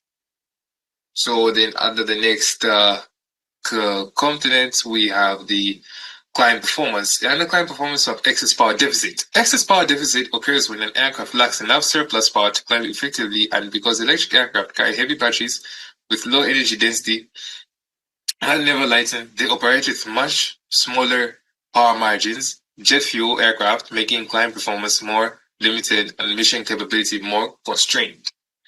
Then the last point of the climb performance, we have the thermal bottleneck. Thermal bottlenecks limit how much power an aircraft can safely produce, and because electric batteries overheat easily, add cooling mass, and degrade quickly at high temperatures, they impose a far stricter power and range limits than jet fuel engines, making thermal management a major barrier to long-range electrical flight.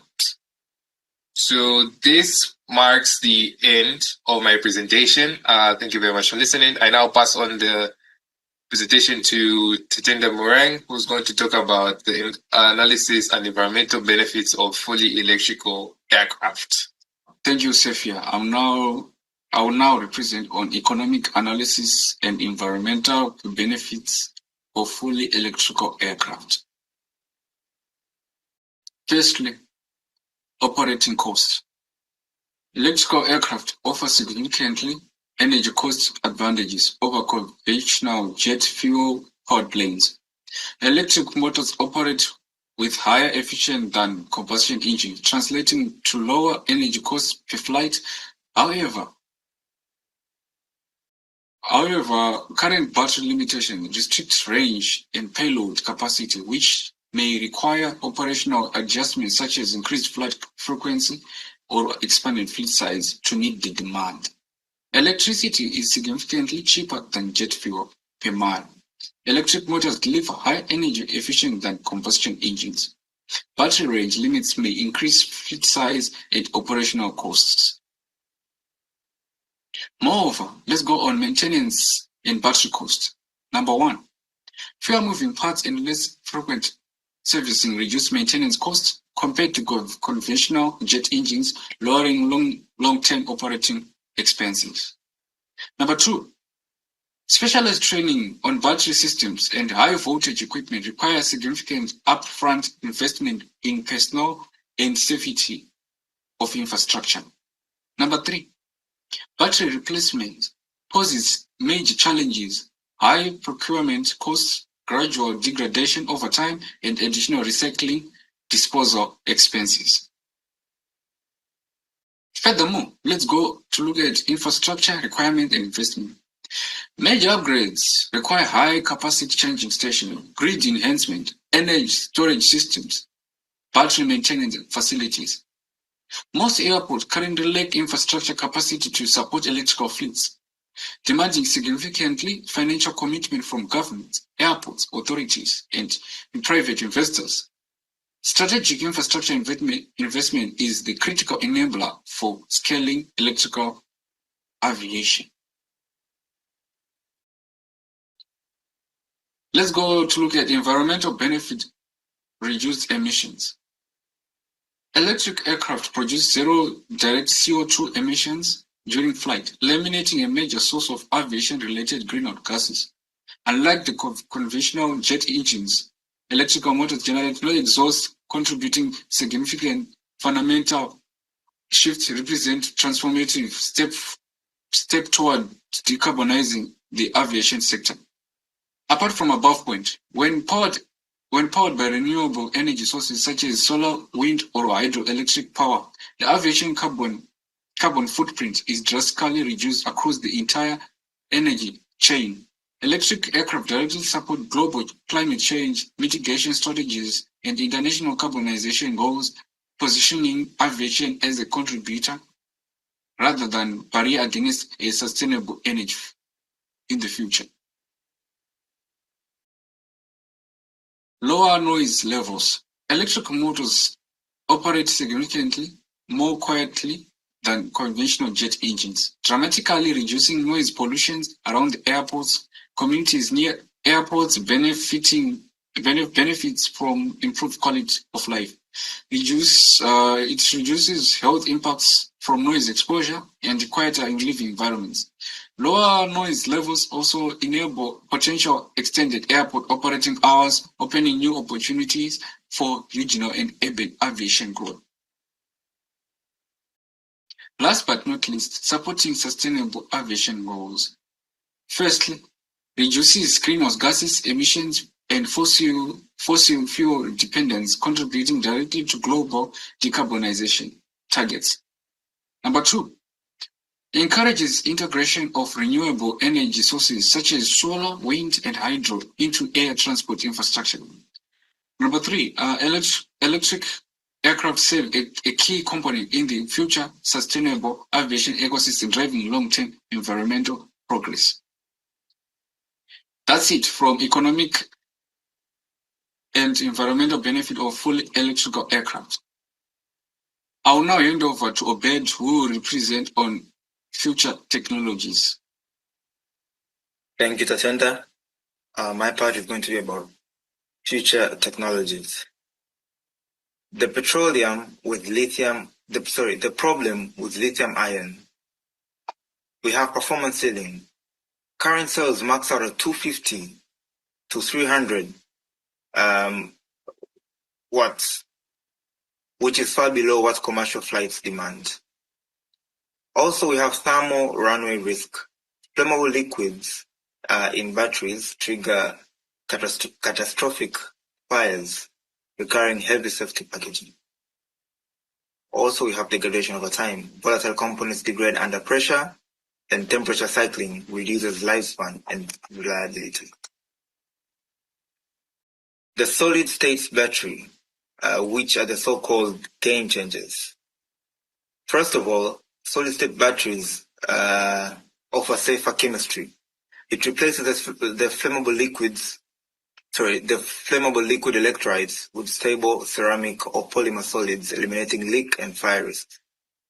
Also, operational resilience. It thrives under diverse pressure and temperature conditions, making them well suited for real-world flight profiles. Electric propulsion. The hybrid propulsion supports cleaner operations and lower emission. And finally, solid-state batteries offer double the density, potential to reach 500 watts, enabling flight ranges of 600 kilometers, which is a massive upgrade from what we used to have with the previous batteries, which is a critical threshold for regional aviation. So basically, we have some challenges that the decarbonization process faces. What's holding solid state back? Despite their promise, solid state battery fails a steep path to aviation readiness. Three critical hurdles remain: cold weather performance, low temperature, degrade ion mobility, which is a critical concern for high altitude flight conditions. Also, interference resistance. Solid-to-solid contact between layers limits power delivery and creates efficiency losses at high discharge rates. Also, manufacturing complexity. Producing ultra-thin 20 to 30 micron electrolyte films at scale remains expensive and technically demanding. Hydrogen, the high-capacity contender. So basically, energy density. Liquid hydrogen delivers 3 times the energy density of a jet A fuel, ideal for medium and long-haul routes where batteries fall short. As well as hydrogen offers zero emission. Burns or converts to produce only water vapor, no carbon dioxide, no nitrogen dioxide, no sulfur dioxide. The cleanest propulsion pathways available at the moment. Also, cryogenetic complexity. It requires a storage at negative 235 Celsius or 20 Kelvin, demanding specialized insulated tanks, and add weight, cost, and design complexity. We can see a simple diagram that elaborates the hybrid electric or the pragmatic bridge from takeoff and climb to cruise control, the cruising stage of the aircraft, and the descent and landing phase. During takeoff, the electric motors deliver peak power and lower noise. During cruise, turbine leads to propulsion and recharge batteries. And during descending or landing, regenerative braking recovers energy for reuse. We have fuel cells versus hydrogen combustion. Fuel cells have high efficiency, while hydrogen burns hydrogen directly. Fuel cells operate quietly. Fuel cells have lower maintenance. Fuel cells have zero emissions, and fuel cells emit water and heat only. While for the modified gas turbines, it's suited for heavy lifting and long haul, higher power output, and it does emit some emissions of nitrogen dioxide. Basically, we have 2 parts in one goal. Both approaches uses hydrogen, but differ in efficiency, noise, and application. Fuel cells excel in regional aviation. Turbines suit heavy lift operations. The structural battery is energy as airframe. When the plane is the battery, structural batteries integrate energy storage directly into composite airframe materials, eliminating dedicated battery volumes and weight entirely. We have zero volume penalty. Energy storage becomes part of the structure itself, freeing up space for payload and fuel. The future of flight. Currently, to 2030, hybrid electric systems deliver immediate emissions reductions within existing infrastructure. Predicted from 2030 to 2035, solid-state batteries reach commercial readiness, structural batteries enter certification. From 2025 to 2050, it is expected that hydrogen electric and fuel cell aircrafts define long-haul zero-emission flight at scale. And by 2050, a carbon-neutral global aviation system powered by innovation, investment, and engineering is all. Thank you. I welcome Miriam to deal with the conclusion. So hello again, and for now I will present the conclusion and the recommendations of our research. So in general, our study shows that the main challenge facing electric aircraft is the low energy density of current batteries, which limits their range payload and overall performance. However, electric aircraft offer important benefits, including lower emissions, reduced noise, and lower maintenance costs, making them a promising option for sustainable aviation. To support future development, we recommend continued research on advanced battery technologies, as well as greater investments in charging infrastructure and hybrid and hydrogen electric propulsion systems. In conclusion, although electric aircraft cannot yet replace conventional commercial aircraft, they represent an important step toward a cleaner and more sustainable future for aviation. So that was all. And so here is our thesis part, which is, as you all know, is about challenges limiting the adoption of fully electric aircraft in commercial aviation. It investigates the main challenges limiting the adoption of electric aircraft, including battery technology, aircraft performance, economic factors, environmental impacts, and future technologies.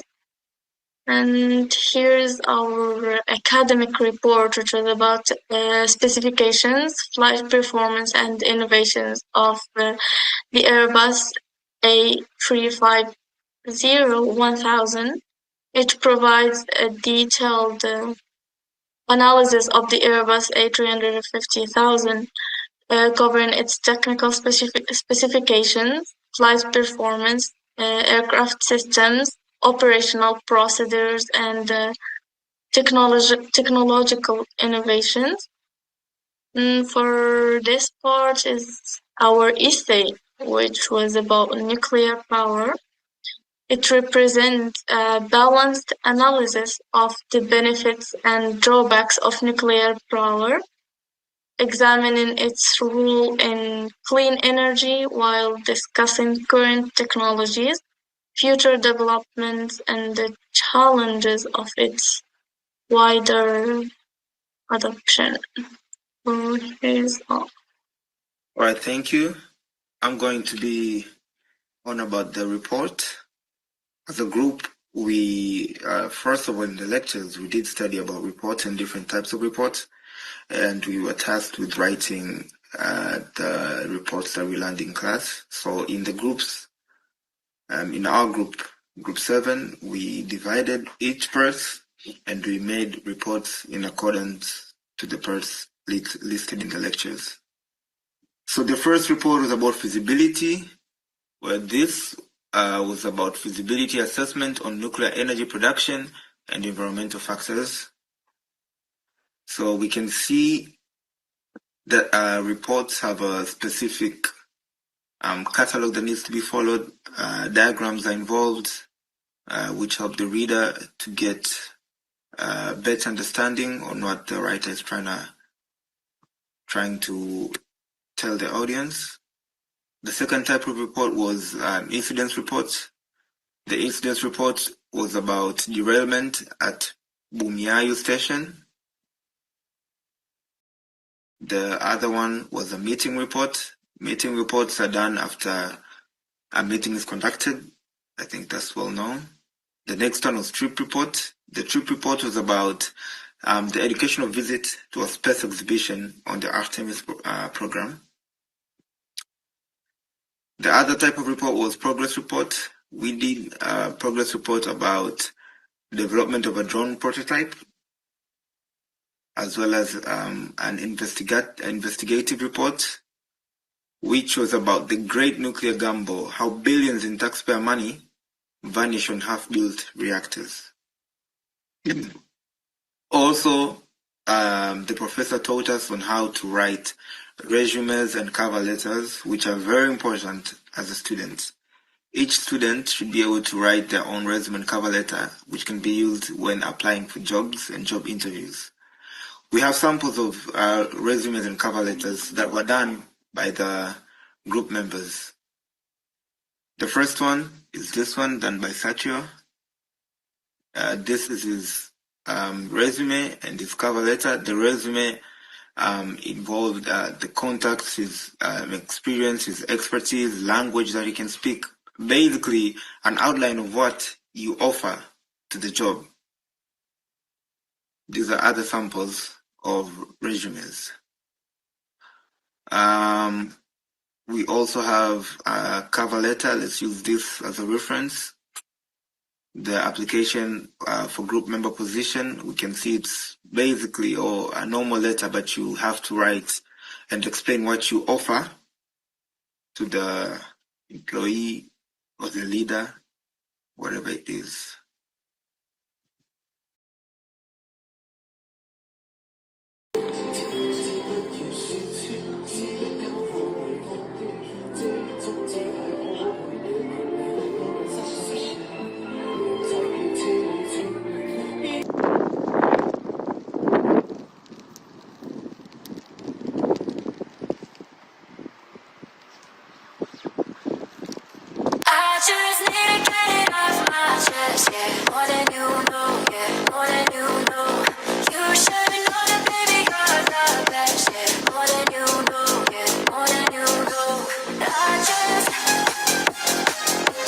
Yeah, so that's my part. Thank you, and I welcome Satrio to finish everything up. Thank you. Thank you, Obed, for explaining our individual tasks. Next, I'm going to be explaining our team evaluation and some miscellaneous things. So at the beginning of the semester, we conducted a survey to figure out our learning styles and build in team types. And through the survey, we've discovered that most people on average are reflectors, and most people on average are shapers for their team types. Although some people, of course, are other types, especially Sammy, who is an all-rounder, with most of his values being more or less the same. And there's also Sepia, who is a resource investigator, which is why Sepia often takes on the role of research and compilation of set research. Now, reflectors are people who learn best by watching, listening, or standing back from situations to fully grasp and to see the big picture before creating a decision. They often produce very considered analyses and reports and are very, very comfortable in exchanging ideas with others in a structured, organized manner. They also prefer to be left alone in decision making. Shapers are people who provide the necessary drive to ensure that the team keeps moving and not lose focus or momentum. They are very challenging. They are challenging, dynamic, thrive on pressure, and have the drive and courage to overcome obstacles. However, they are prone to provocation and sometimes can offend people's feelings in the pursuit of getting things done, which do sometimes cause issues in our meetings and discussion, but of course we overcome those in the spirit of trying to get our job done and getting it on time and accurately. Now here is the documentation of our meetings. This is one of our the screenshot of our whiteboards when we were conducting a meeting, and this is the pictures we take, the documentation we take for set meetings. These meetings are very much the time when we really get to be a team and collaborate and discuss topics with each other. So it's overall a very good time, though sometimes there are friction and language and cultural barriers, but we do overcome them and try to be respectful and collaborate with each other. With that concludes our presentation. The rest will be learning outcome and acknowledgement videos. This whole presentation has been a culmination of a semester's worth of our tasks, and I'm really proud of our team, of my team, for pushing through. We are where we are thanks to their hard work, of course, and of course we cannot forget the contributions of our peers. Their help has been instrumental. Our teaching assistants, they're very helpful, and of course not forgetting the contributions of Professor Wallace, our instructor, his patience, expertise, guidance, and his guidance has been instrumental in our learning. And that concludes our presentations. I am Satare Otama, leader of Group 7, signing off. Thank you for listening to our presentation. As a team, we set out to master the essential pillars of professional and academic communication. While these documents, from resume to thesis, serve different purposes, we realize they serve one common goal, which is the clarity of purpose. We are a collective. We are six different voices, but we are one unified learning outcome to effectively structure and tailor formal documents to meet specific outlines, expectations, and objectives. Let's break it down. Now, where does the academic report fit in our academic lifestyle? We learned that this bridges the gap between the short report and the thesis documents that we learn how to write in our academic profile. The academic report is a methodology and analysis which is not only providing the points that you already have, but discovering and through a structured investigation that we undertake during this course study. My specific learning outcome was mastering the IMRD, which stands for the Introduction, Method, Results, and Discussion. It taught me that credibility relies on transparent methodology. The pinnacle of our journey was the thesis. If the other documents were sprints, this was the marathon. The learning outcome here was about the contribution. I learned that a thesis isn't just a long paper. It's a contribution to a body of knowledge. It requires us to synthesize everything we learned about the brevity from the report and the argumentation from the essay. But on much larger scale, it taught me the resilience and the importance of academic integrity. So looking back, we realized these aren't separate skills, they are a ladder. The collective outcome was this. We learned how to adapt our voices and structure based on the purpose of each document. The resume and the cover letter are designed to persuade and secure an interview. The short report exists to inform and suggest actionable text steps.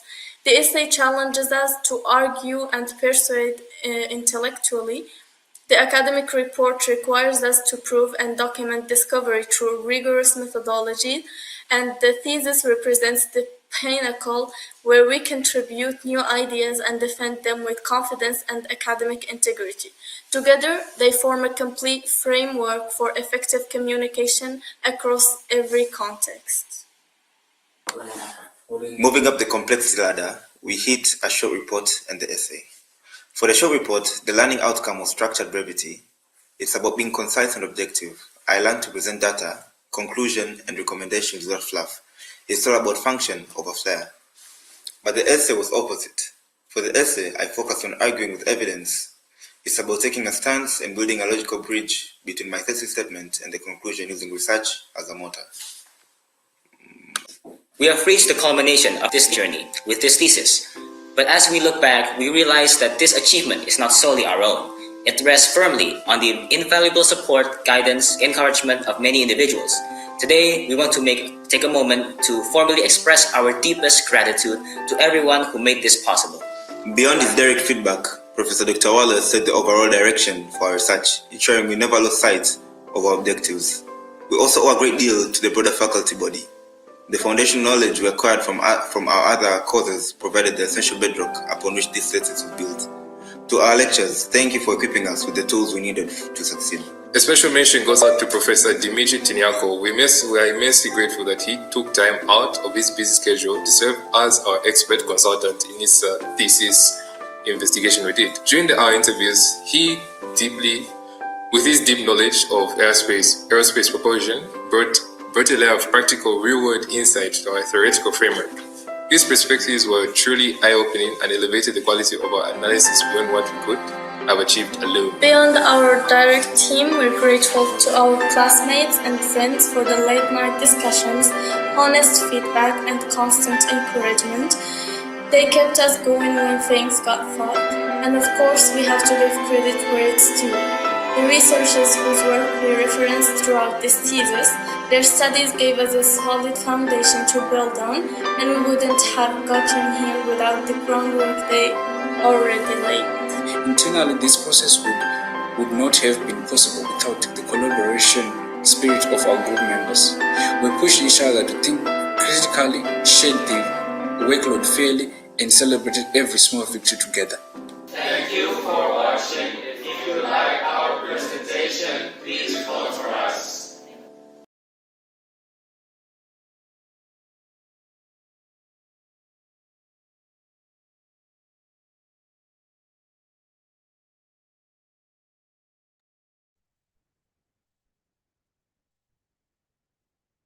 Please unmute yourself, Mr. Frank.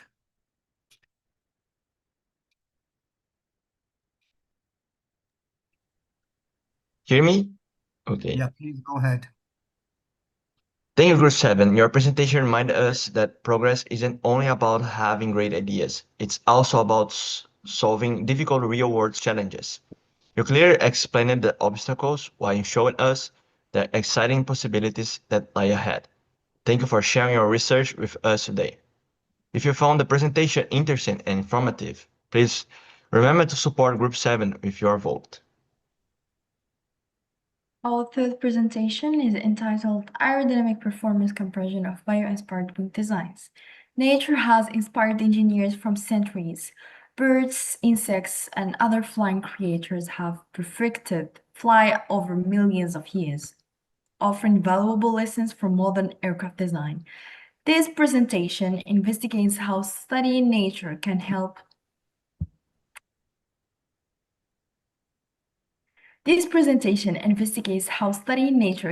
engineers create more efficient and innovative wings for the future.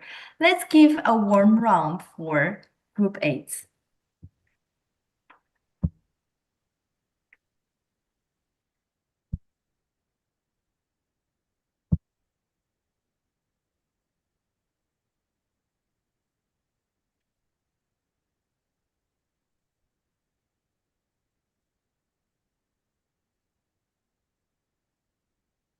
Good morning, everyone. We are Group 8 from Academic English Writing at Nanjing University of Aeronautics and Astronautics. Today, we are here to present our group project. We will walk you through our work, research, process, findings, and learning outcomes. Thank you. Before we begin, let me introduce our team members. Our team is Malak, me, the leader, Muhammad, my deputy leader, Ankh, Prisha, Siam, Walid, and Caleb. Each member contributed to different sections of the project, including research, design, simulation, analysis, and presentation preparation. Together, we collaborated to complete this project successfully. Now I'll leave you with the introduction of our teammates. First of all, I would like to thank our teacher and everyone watching this video for your time and attention.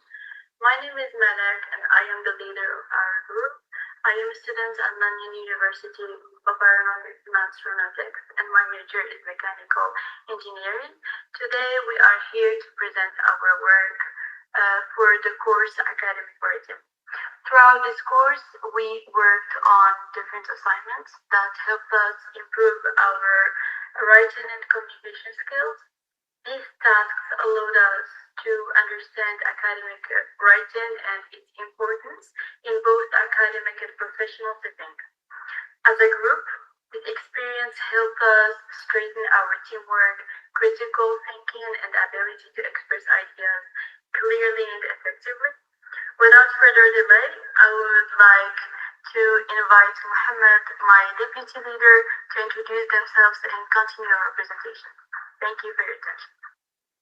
Hello everyone, my name is Mohammed and I'm from Morocco. I'm currently studying electrical and electronic engineering college at Nanjing University of Aeronautics and Astronautics. I'm the deputy of this English writing course group and I'm happy to be working with all of my teammates this semester. I look forward to improving my writing skills, sharing ideas, and completing our project together. This course helped me a lot this semester. I've noticed that I improved my writing skills and my communication overall. Thank you for your attention. See you guys next time. Hello, I'm Sam and I'm from Bangladesh. Right now I'm doing my bachelor here in Nanjing University of Aeronautics and Astronautics and my major is aeronautical engineering. If I talk about this course particularly, this course gave me the opportunity to practice different styles of writing used in both academic and professional settings.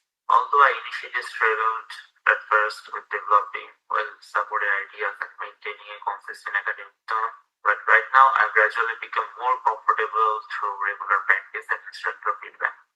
I believe the skills I gain will help me communicate more effectively in my future studies. Thank you. Hello everyone, my name is Khaled Dega and I come from Kenya. I'm currently in my first year of aeronautical engineering at Nanjing University of Aeronautics and Astronautics, NUAA. Before taking this course, I had limited experience with formal writing. Throughout the semester, I learned how to produce professional documents, organize information more effectively, and communicate my ideas in a clear and plausible way. Although adapting to academic writing standards required effort, the experience helped me become a more capable and confident writer. Thank you. Hi, my name is Walid and I'm from Pakistan. I'm currently a first year analytical engineering student. The academic writing course allows me to use different types of writing tasks, including reports, essays, resumes, and cover letters. At the beginning, I found it difficult to present my ideas in a structured and academic way. However, through continuous practice and feedback from the instructor, I improved my ability to organize content and express myself more clearly in formal writing. Hello, my name is Sam. I'm from China.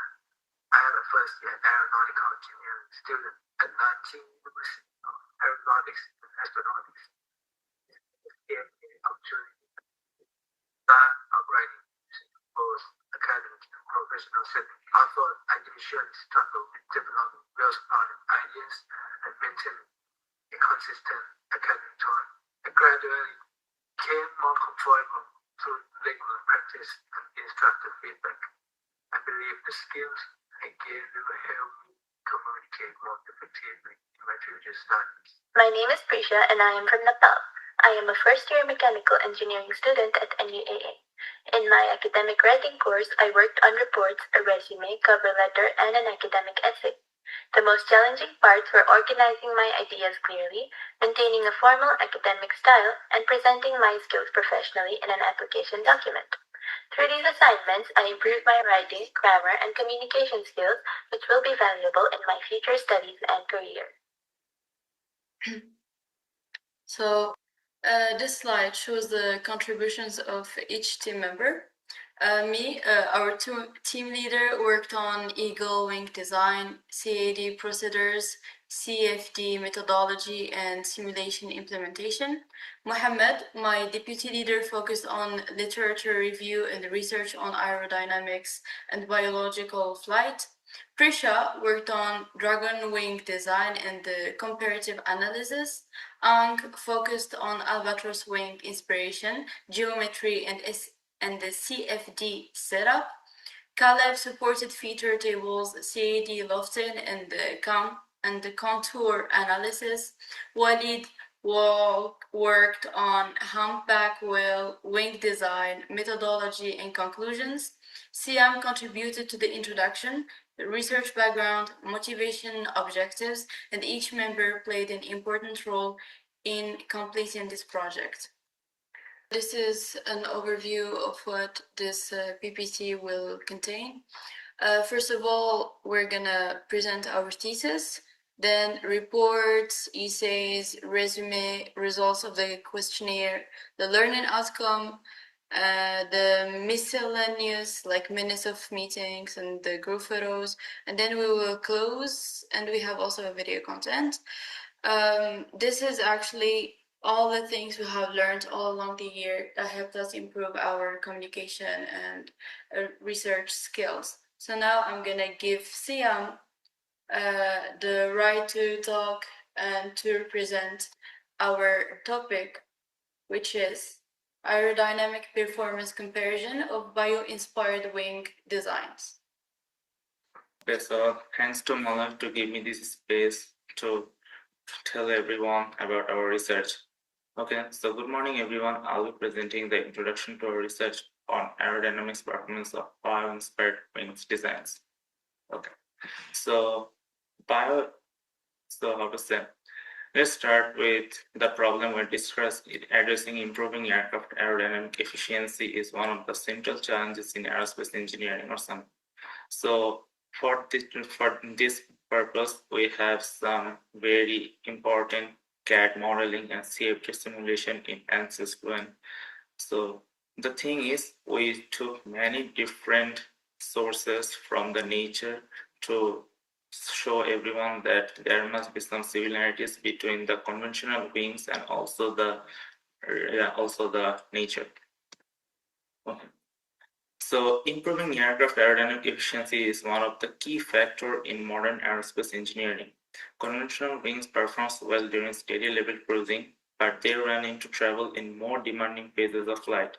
During takeoff, landing, and sharp maneuvers, this wing often experiences flow separation, increased drag, and stall at high angles of attack. All of this reduces efficiency exactly when performance matters the most.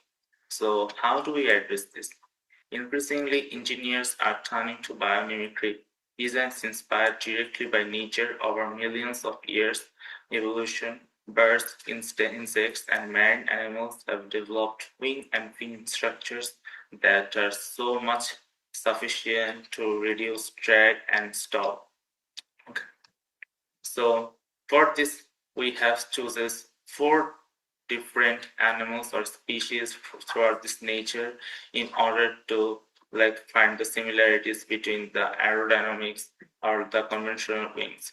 So we choose 4 animals here, which is the dragonfly, eagle, the humpback whale, and also the albatross. Each of them have different advantages. Like eagle has so much renowned for their sharp maneuverability. Dragonfly increases so much lift speed with low flight speed. The albatross is known for his gliding advantages with minimum energy expenditure, and also the humpback whale with his fins that is so much resistance with high stall.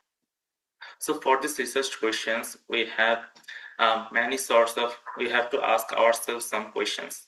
We have selected 4 questions in order to find the solutions for this research. Number 1 is, can bio-inspired wing designs outperform conventional fixed wing designs in aerodynamic performance? Second, which bio-inspired wing provides the best performance in terms of lift, drag, and lift-to-drag ratio? How do different biological wing features influence aerodynamic efficiency? And also the most suitable for specific aerospace applications such as CFD or CAD. So we found many solutions with these questions, like there must be some lift drag coefficient, also the lift to drag ratio, attacks of angles. So which all of these are key researches, and also our solutions are we're discussing on the later part. So right now I'm handling I'm giving the opportunity to Muhammad to please present the literature review. Thank you. Aerodynamics, the science of balancing lift, drag, thrust, and weight faces challenges like flow separation and stall, but nature offers solutions through millions of years of revolution. Eagles use saddles, wingtips to reduce vortices and improve maneuverability. Dragonflies generate landing edges for vortices with courageous wing for high lift at low speed. Albatrosses introduces drag with high aspect ratio wings for efficient gliding, and humpback whale delay stall at high angles of attack. Yet, bio-inspired design struggles with complex geometry, replicating natural wing flexibility, high maneuverability, cost, and simulation limitation, so future researchers will focus on AI-based aerodynamics optimization, fluid structure, interaction analysis, smart material, and adaptive wings and hybrid design to advanced UAV, aircraft winglets, wind turbines, propellers, and drones toward great efficiency, stability, and performance.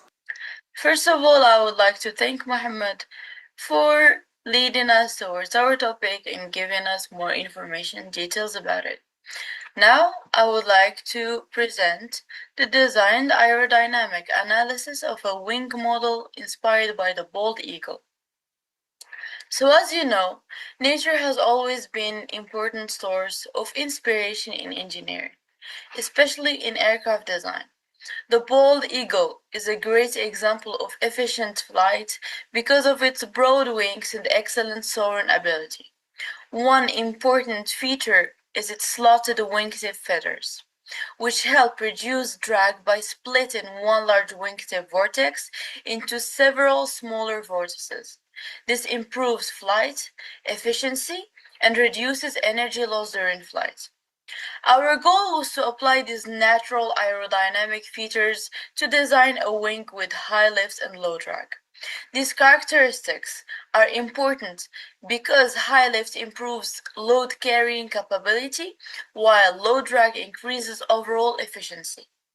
After designing the wing model, we evaluated its performance using computational fluid dynamics or CFD. We developed a simplified rigid wing model based on the bald eagle's wing geometry with a wingspan of 400 millimeters and an aspect ratio of 6:8. This range was selected to provide a good balance between aerodynamic efficiency and maneuverability. Key biological features such as the tapered wingtip and curved airfoil shape were included in the design to reduce induced drag and improve lift generation. These features help create smoother airflow over the wing surface. To evaluate the design, we performed CFD simulations using a computational domain with a velocity inlet, pressure outlet, and a no-slip wing surface. An unstructured tetrahedral mesh with refined inflation layers was used to capture airflow accurately, especially near the wing surface. The simulations were carried out using the QISST turbulence model at different angles of attack to analyze aerodynamic performance and understand how the wing behaves under different flight conditions. Thank you for your attention. Now I would like to invite Prisha to talk about dragonfly wing methodology. Thank you for opening the floor for me to speak. I will be presenting the design, methodology, and implementation based on modeling airplane wings based on dragonfly wings.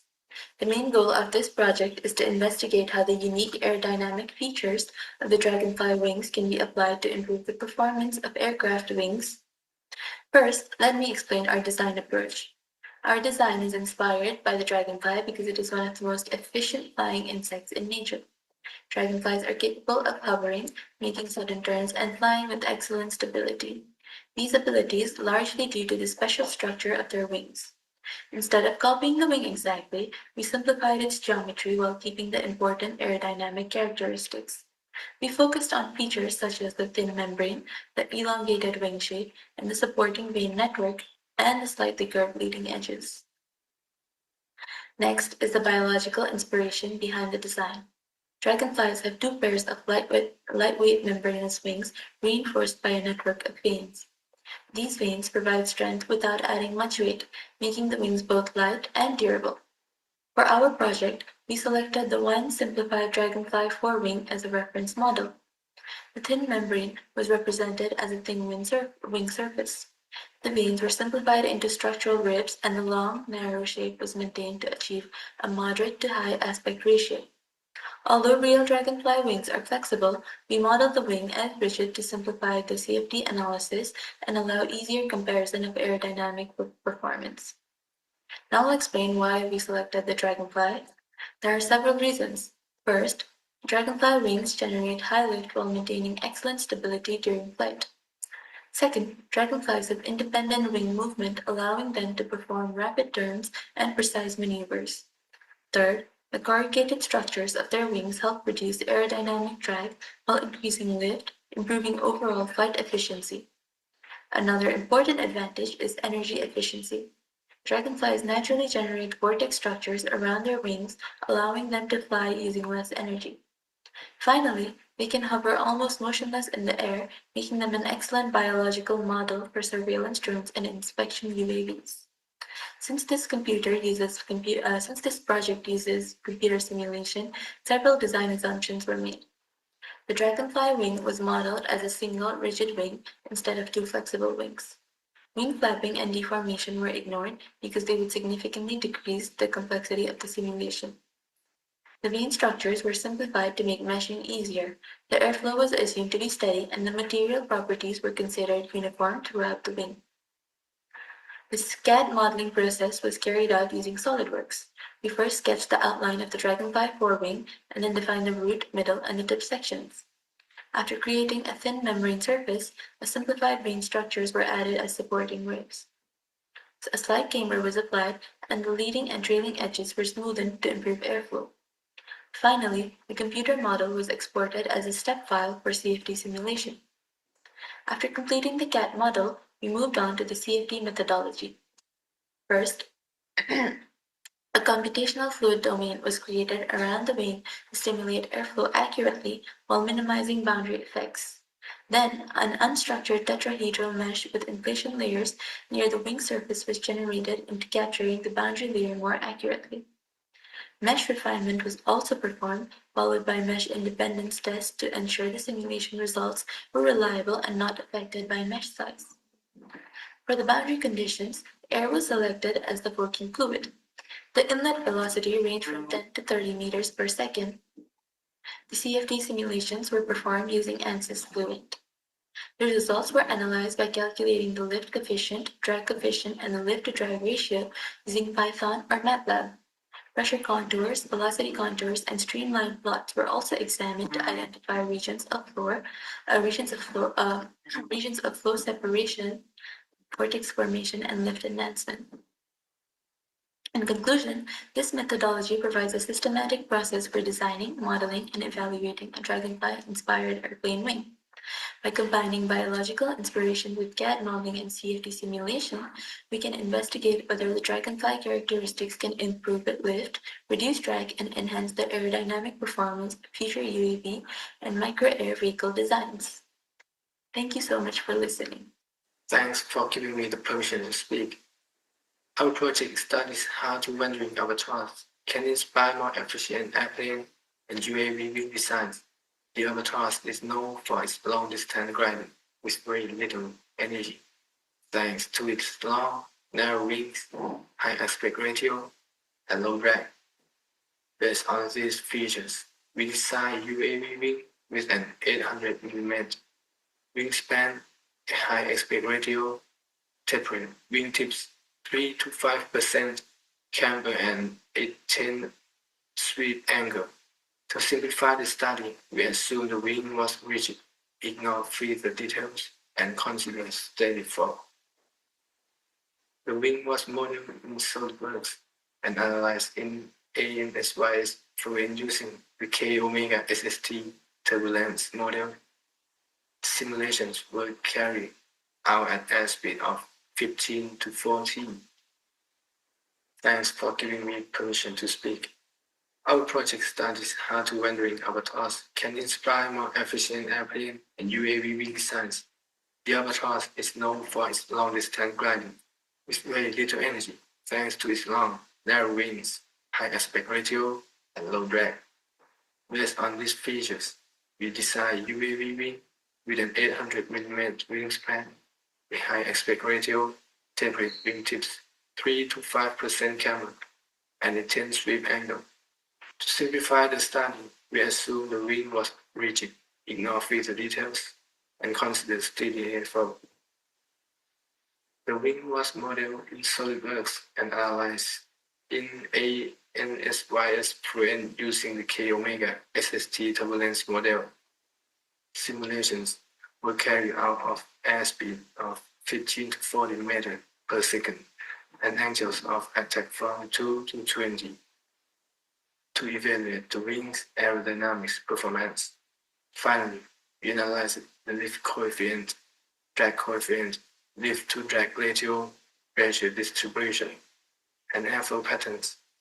The results show that biomimicry from the Albatross can improve wing efficiency and has strong potential for future UAV and aircraft.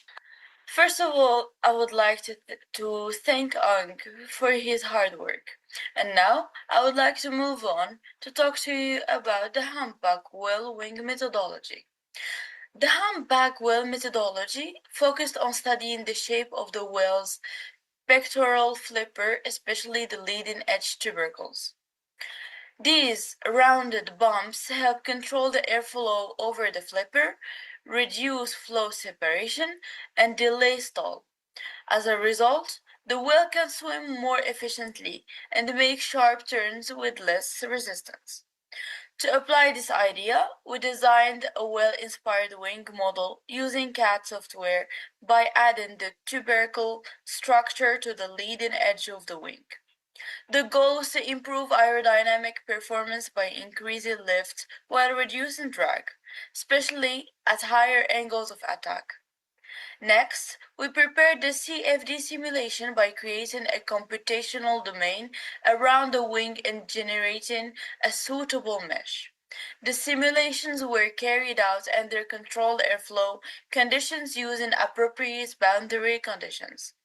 Finally, we analyzed the aerodynamic performance by comparing lift, drag, and flow separation. This allowed us to evaluate how the leading edge tubercles affected the wing's efficiency and whether the whale-inspired design performed better than a conventional wing. So this is how it is. And now I would like to leave you with a video that would make everything clearer for you. Thank you. Birds adapt the shape of their wings and tail to remain stable in gusty winds.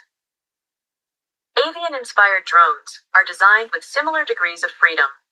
However, this complexity makes them difficult to control, and they are often flown in a simplified manner by human pilots.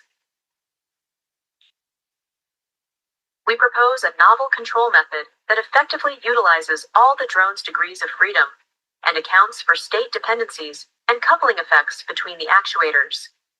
Our approach enables stable flight of the avian-inspired drone Lys Eagle in a controlled indoor setting. Similar to real birds, the drone uses all of its degrees of freedom to maintain steady flight in turbulent airflow.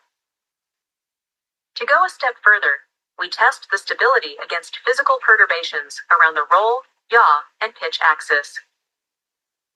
Finally, we study the robustness of our method against actuator failure. We block two control surfaces mid-air without the controller knowing, yet it quickly compensates, keeping the drone stable and airborne. Much like real birds, our avian-inspired drone can adapt the shape of its wings and tail to fly more efficiently. Using Bayesian optimization on board, the drone learns the configuration that consumes the least amount of power, increasing energy efficiency up to 11.5%. In conclusion, this work opens the door to an unmatched combination of agility and adaptability for energy-efficient flight and changing conditions.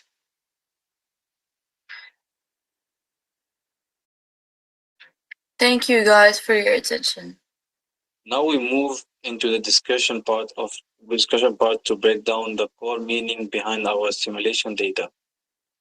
From our CFD fluid analysis, we found every nature-inspired wing design carries unique aerodynamic strengths directly shaped by the biological features of the animal it mimics. First, the eagle-inspired wing, its broad wing surface and narrowed wing tips reduce unwanted air vortex swirls, while keeping solid aerodynamic efficiency. This design generates reliable lift and steady flight, so it works best for aircraft that need stable, fuel-saving cruising.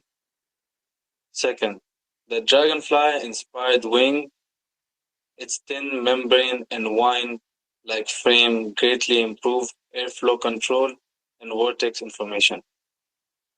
It delivers great flexibility and precise flight control at low speeds, making it ideal for tiny micro air vehicles and small UAVs.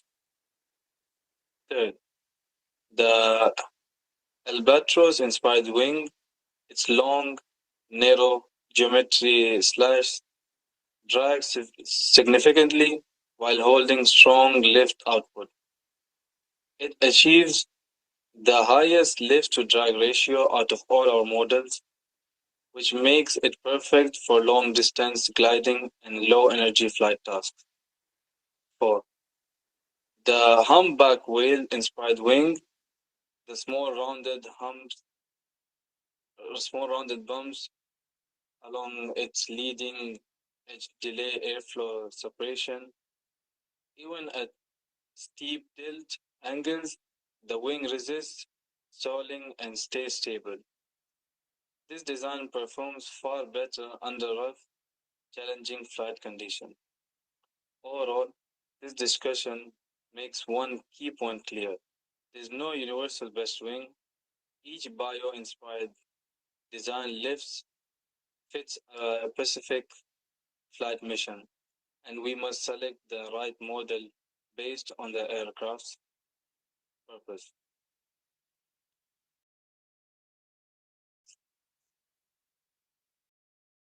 The results. I will show you our raw CFD simulation results to back up these analysis points. We completed full CFD flow testing on all 4 bio-inspired wing models like Eagle, Dragonfly, Albatros, and Humpback whale. We measured 3 core aerodynamic values for fair comparison: lift coefficient, drag coefficient, and lift-to-drag ratio. As we can see by the bar chart, the aerobatic wing has the top overall aerodynamic efficiency, followed by the humpback whale, eagle, and dragonfly. The pie chart also shows each wing's individual share of performance advantages. Let's go through each model's test output one by one. The eagle wing produces strong lift and moderate drag, supporting constant stable flight. The dragonfly wing shines at low numbers and sharp maneuverability and efficient lift for small drones. The albatros wing takes the lead in lift-to-drag performance thanks to its high aspect, long, thin, sharp, excellent for gliding. Shape, excellent for gliding. The humpback whale wings leading edge tuberculous, hold airflow long, cutting stall risk and boosting stability at high attack angles. All the pressure and velocity contour plots on screen visual prove these difference in airflow behavior between each wing type. Conclusion. To finish, let's summarize our key takeaways in the conclusion section. This study fully proves that bio-inspired wing design can generate improved dynamic performance for aircraft and unmanned drones. Each biomimetic model delivers a unique particle advantage for engineering use.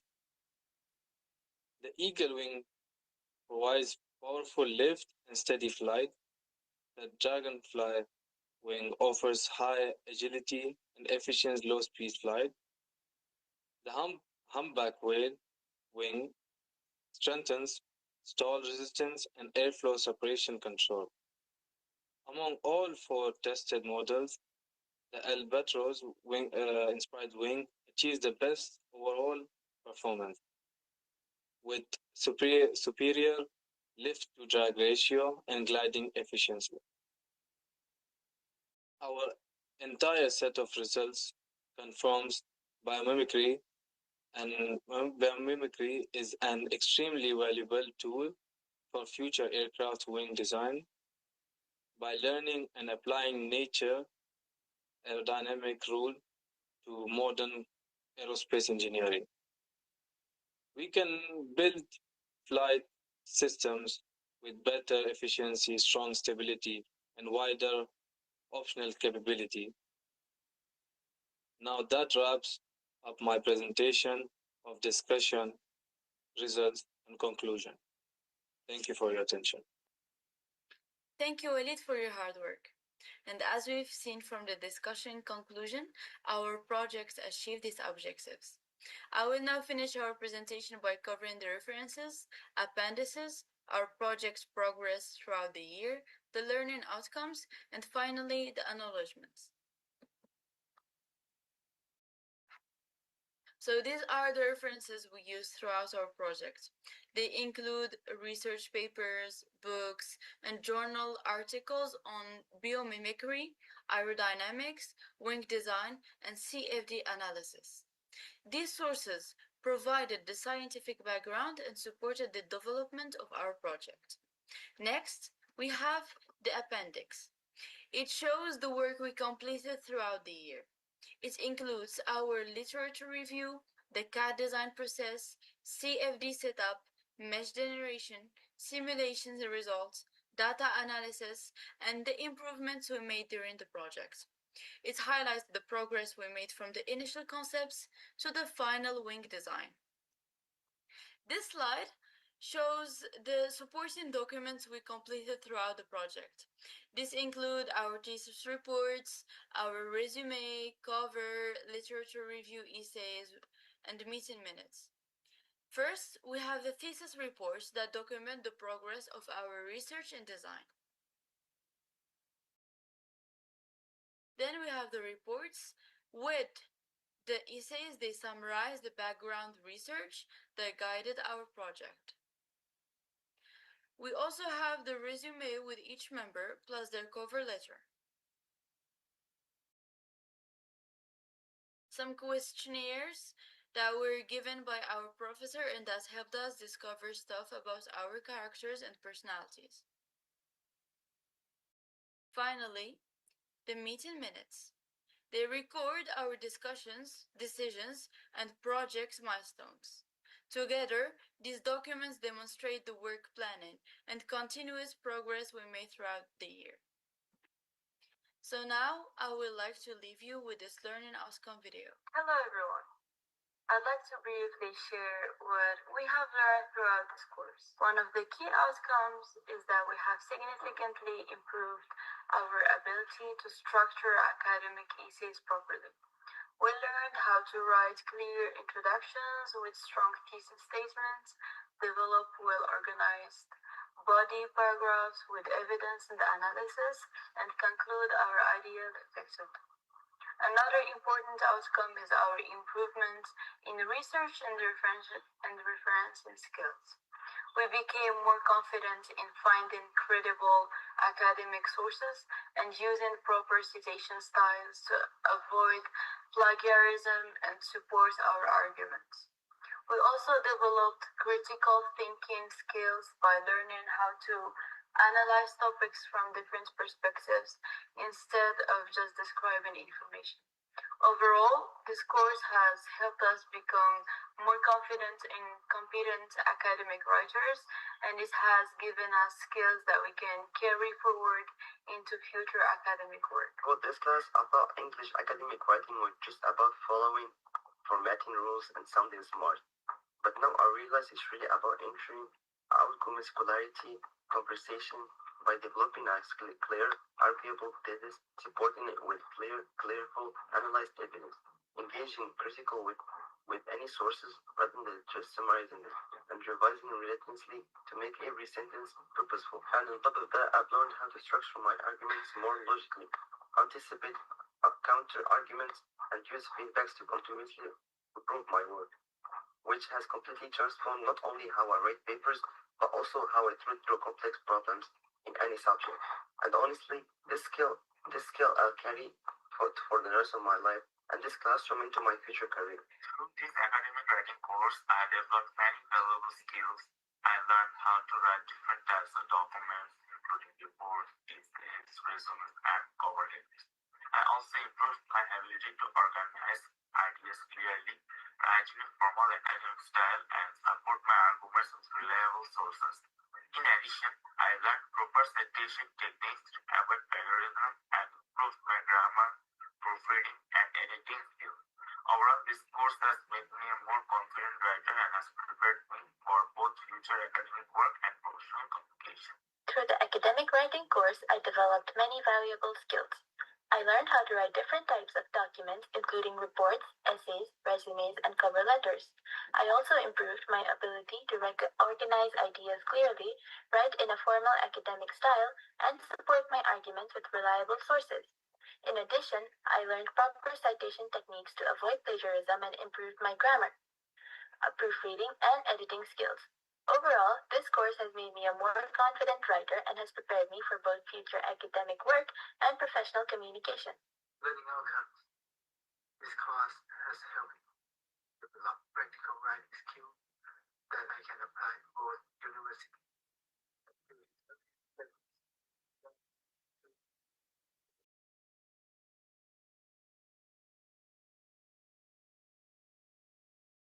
and my writing to different audiences and purpose. I also became more aware of the importance of upgrading previous source citation and revising my work before submission. Overall, the course has strengthened my confidence and prepared me to handle a wide range of writing tasks more effectively. This course, I developed important academic writing skills that will support my studies in engineering. I learned how to write different formats such as report, essay, resumes, and cover letters, appropriate structure, and tone.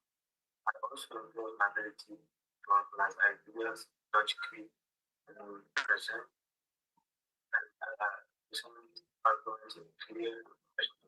In addition, gained experience in using proper grammar, reversing, and citation text. The course also helped me improve my proofreading and editing skills, allowing me to produce more polished work.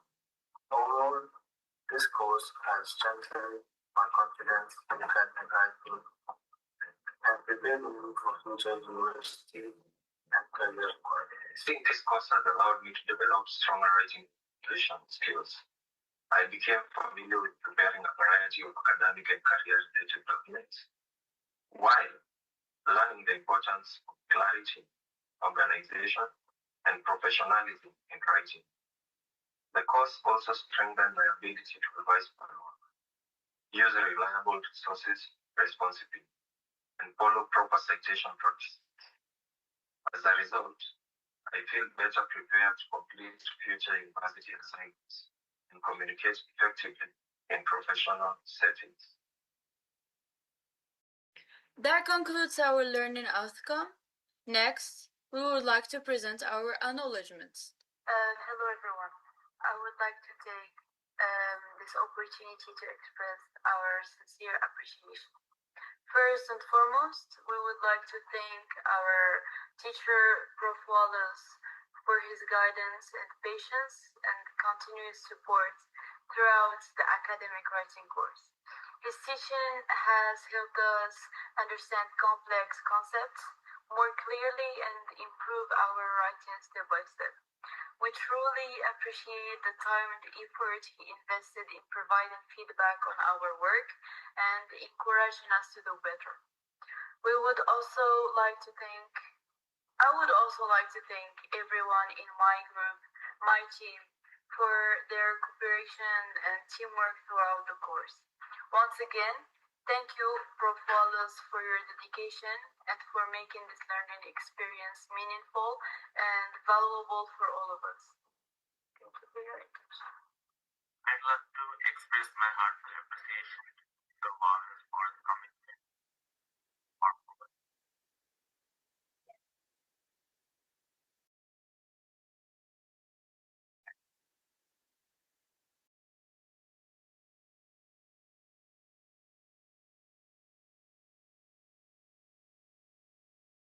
Joining conversation, making a strong argument and thinking about critical and the feedback and support I received through this course truly pushed me to grow as a writer. So I'm deeply grateful for all the time and effort he invested in us.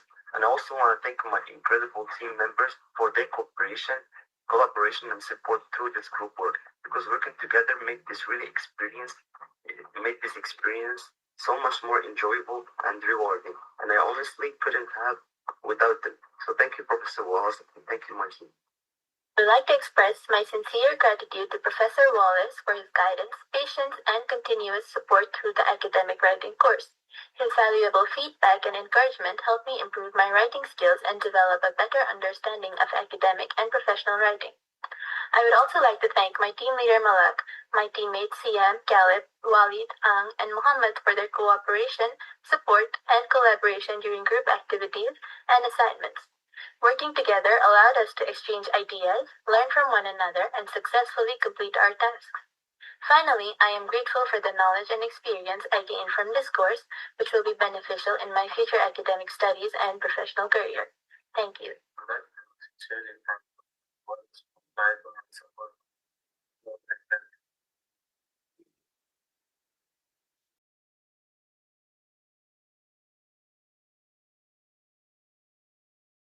Assignment schedule confidence. I am also grateful to my classmates and teammates for their collaboration, constructive discussion, support for good work, learning together, made the course both enjoyable and rewarding. And I appreciate everyone who contributed. Now that this concludes our presentation, I would like to have a moment to express my sincere gratitude to our supervisor for the continuous guidance, valuable advice, and support throughout this project. I would also like to thank our lecturers and faculty members for providing the knowledge and the resources that helped us complete this work. Finally, I want to say that I appreciate my teammates for their cooperation and dedication during the entire project. Thank you for your attention.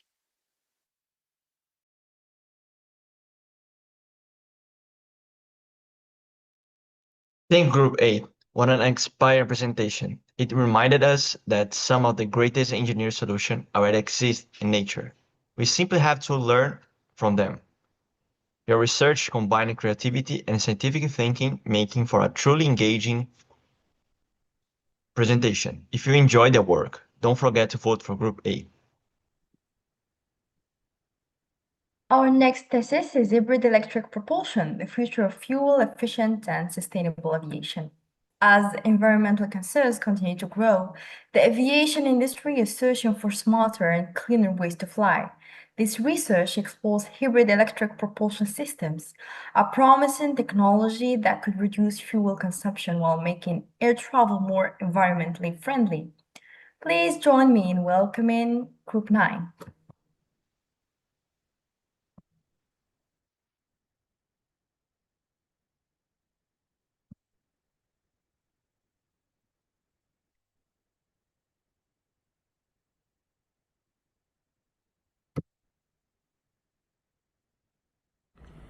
Good morning.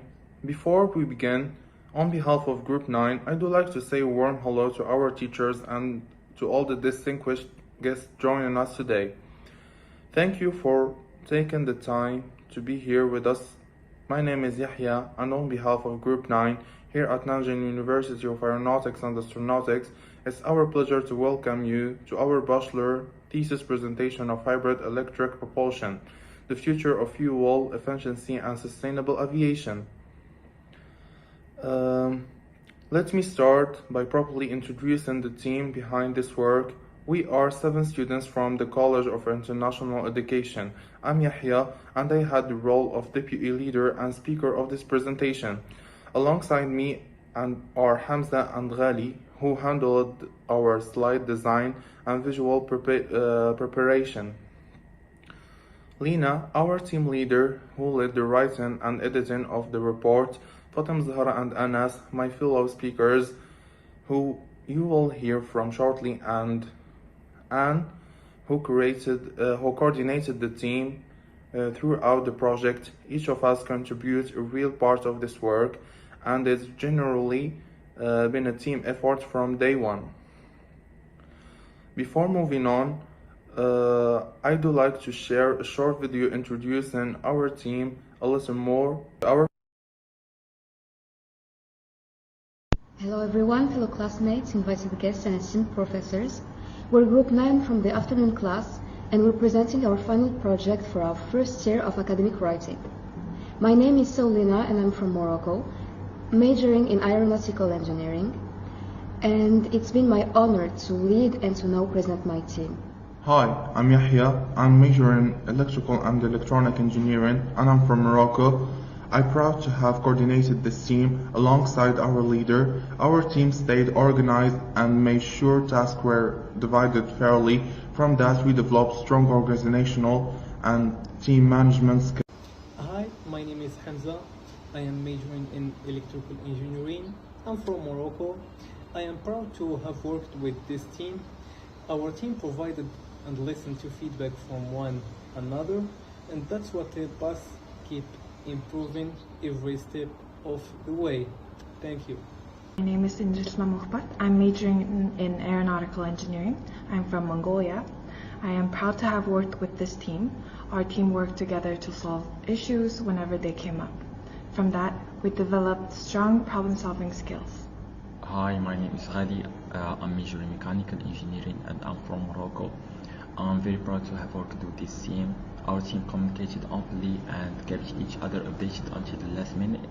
That's what helped us avoid misunderstandings and stay aligned.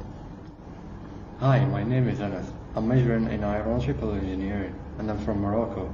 I'm proud to have worked with this team. Our team stayed committed and never gave up, even under pressure. That's what helped us succeed and get to where we are today. Hi, I'm Fatem Zahra. I'm majoring in aeronautical engineering and I'm from Morocco. I'm proud to have worked with this team. Our team supported each other, especially when things got stressful. From that, we developed patience and emotional support for one another. Presentation itself, let me quickly walk you through everything included in our full submission, so you know exactly where to find each piece of our work. It's organized into 6 main parts. First, the thesis itself, which includes our own table of content, the introduction, the main content, our case analysis, the conclusion, and supporting materials arranged in a set of 3 images. Second, our report section arranged the same way in sets of 3. Third, the thesis draft and proposal, covering both the draft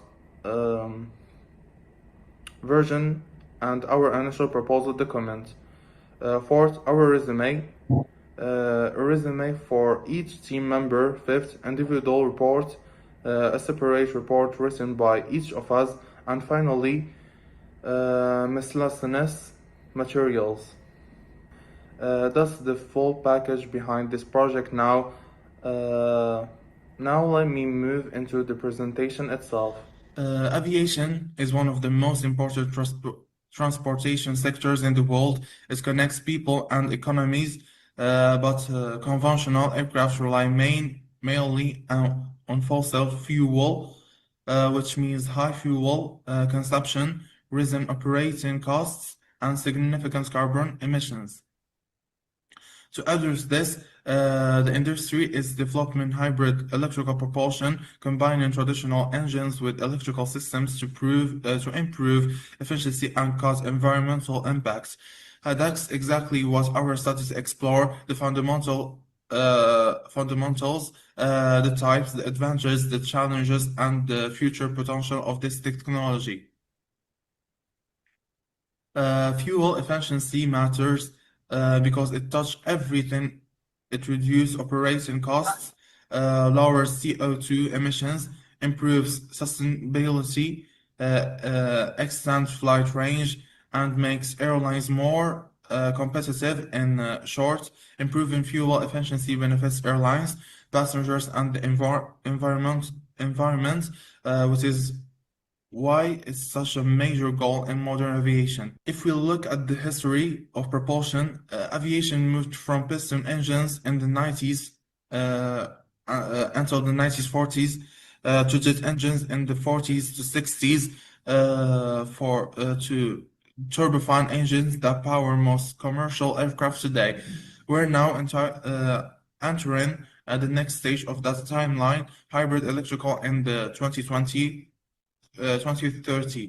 and eventually fully electrical aircraft beyond that. Our study sits right in the middle phase, hybrid electric, between where aviation is now and where it's heading. Our main objective is to investigate how hybrid electrical propulsion can improve fuel efficiency and reduce the environmental impacts on aircraft. Especially, we set out to explain the fundamentals of the technology, identify the challenges of conventional propulsion, compare the different hybrid configurations, analyze real case studies, evaluate environmental and economics benefits, and discuss future challenges for sustainable aviation. Before going further, it's worth defining our terms. Aviation propulsion is simply the technology used to produce the force that moves an aircraft through the air. It converts energy into thrust. The three main systems is used or in development today are gas turbine engines, electrical propulsion, and the hybrid electrical systems that combine the two. This matters because propulsion determines and aircraft's performance, its fuel consumption, and its emissions and noise. This study focuses especially on the role of hybrid electrical propulsion in improving fuel efficiency and supporting sustainable aviation. To keep things realistic, we did not cover details, aircraft design of manufacturing. Our analysis is based on published research and existing case studies. Our approach combined a literal review of scientific papers and aviation studies, technology analysis of hybrid electrical systems and their components, case studies analysis of projects like the Airbus E-Fan X, NASA X57 Maxwell, and Ampere Electrical EEL, and comparison of hybrid systems against conventional propulsion, and an environmental assessment of fuel saving and emissions reduction. Aircraft engines require a large amount of fuel and most commercial aircraft still runs on fossil fuels like jet fuel. Fuel consumption risks rise with aircraft size and flight distance, and higher fuel use means higher operation costs and higher emissions. Aviation is a significant source of CO2, and burning jet fuel releases greenhouse gases directly into the atmosphere. Reducing that is one of the biggest challenges facing the industry today. This is exactly where hybrid electrical propulsion can help. Fuel efficiency isn't just about how much fuel you can burn. It's also about where that weight is on the aircraft.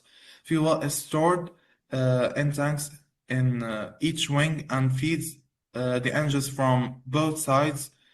And the aircraft center of gravity shifts as fuel burns off during flights.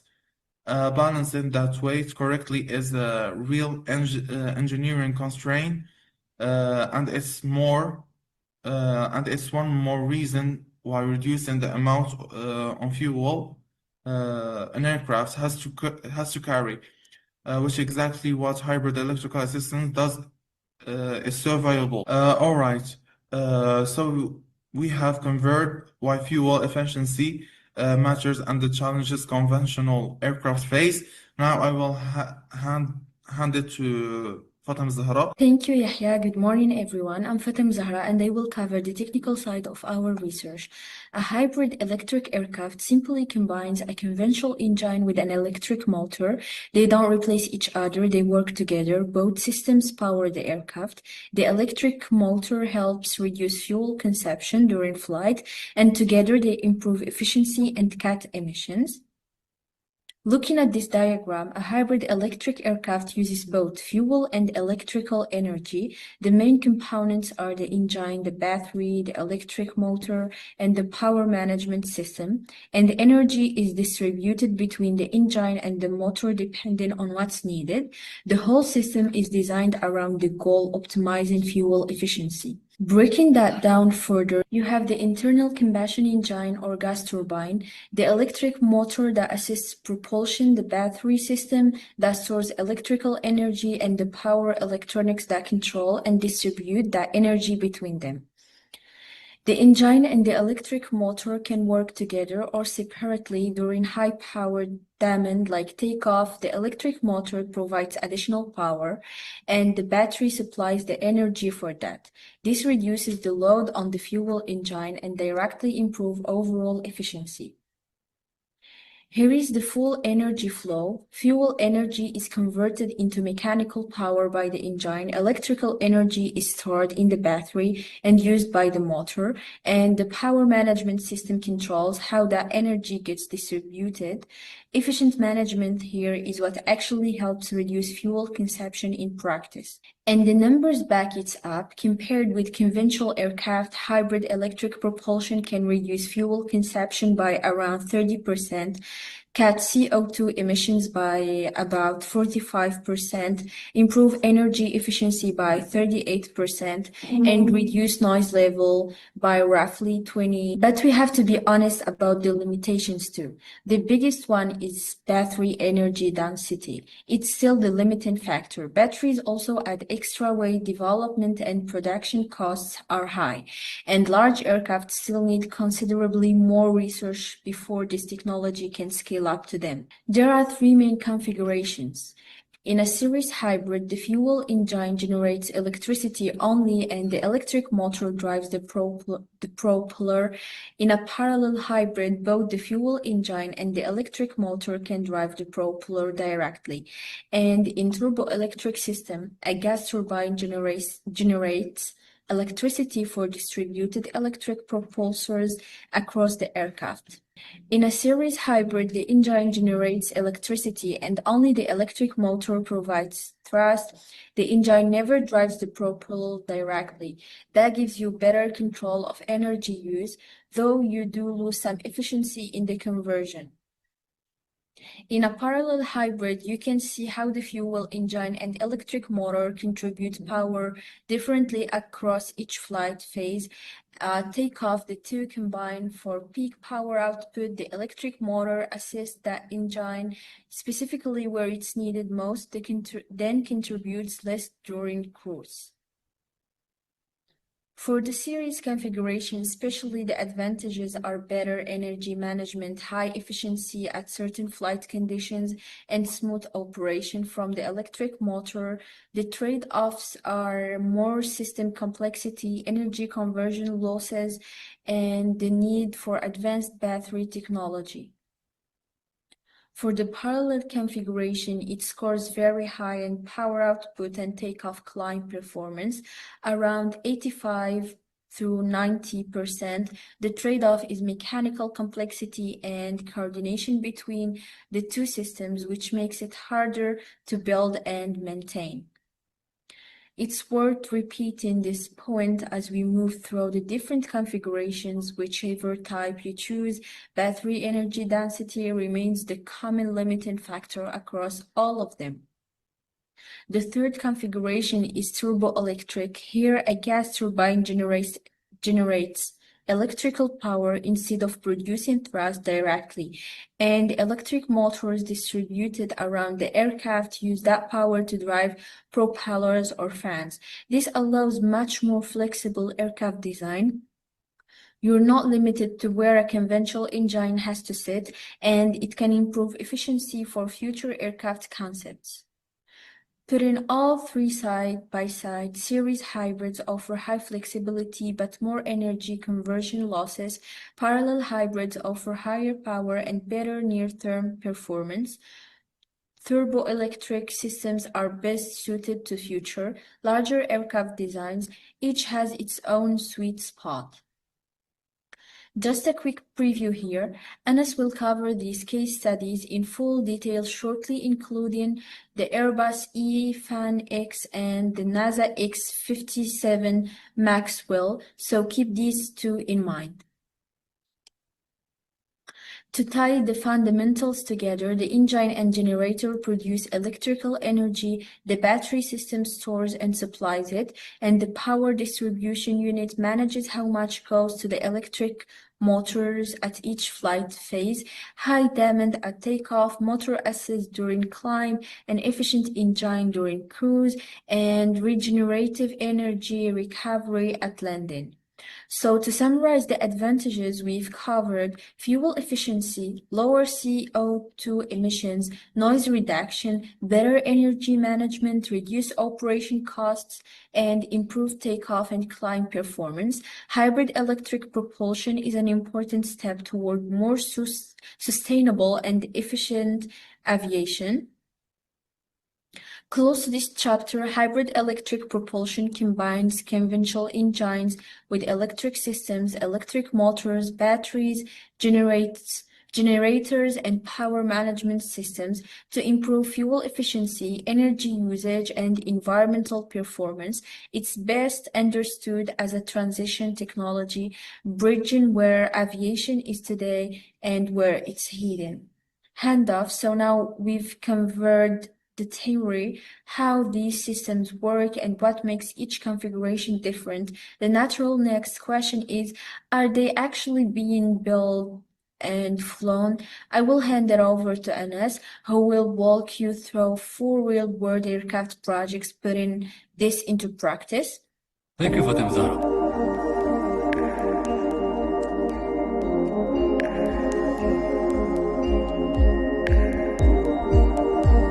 With more than 10,000 kilometers of test flights logged and major partners and prospective customers signed up, Volterra now feels it has a well-defined path to completing European type certification for its hybrid electric Casio family in 2024.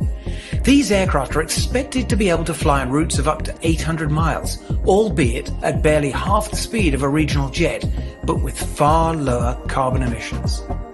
Since 2019, the French startup has been flying its Casio 1 technology demonstrator, for which it fitted out an old Cessna Skymaster with its patented propulsion system. And now its founder, the former Airbus executive Jean Botti, says it's ready to build, test, and get airworthiness clearance for a production-conforming prototype.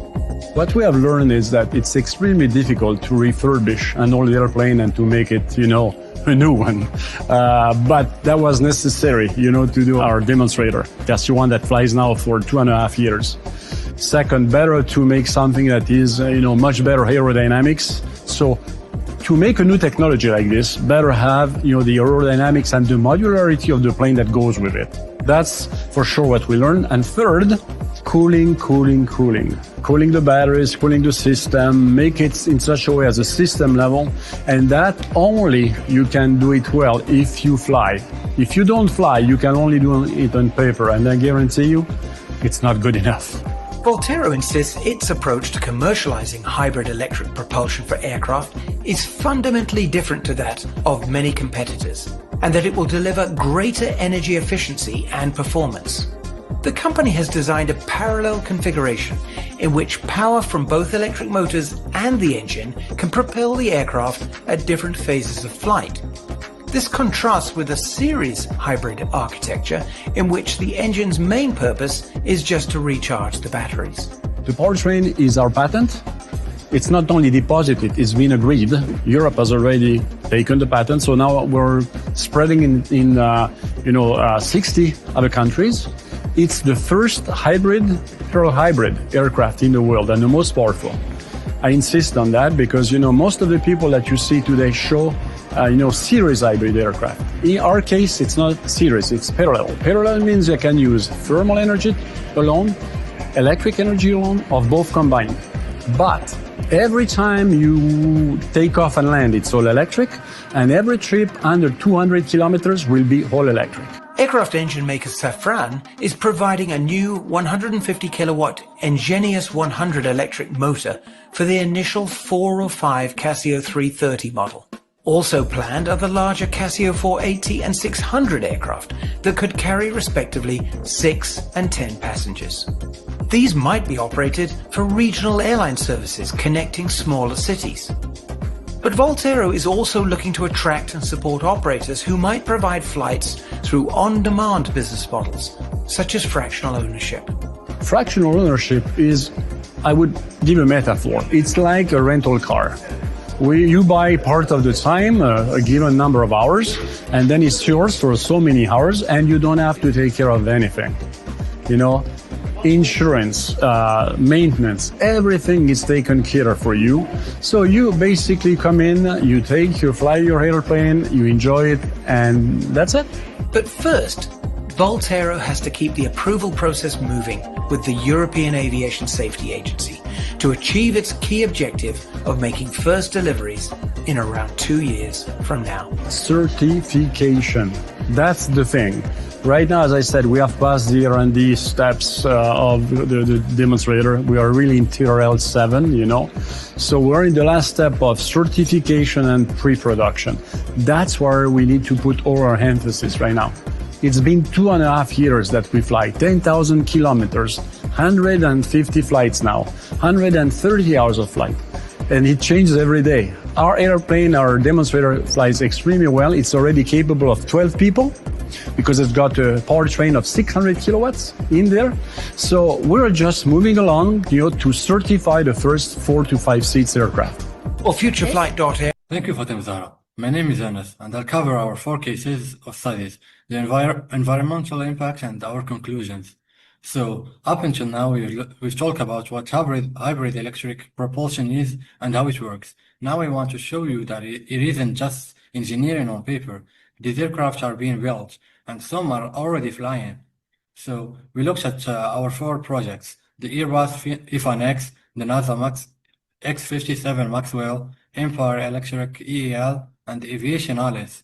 Together, they let us evaluate performance, understand advantages and limitations, analyze fuel savings and emissions reductions, and identify the challenges facing future commercial aircraft. So, about the Airbus F1X.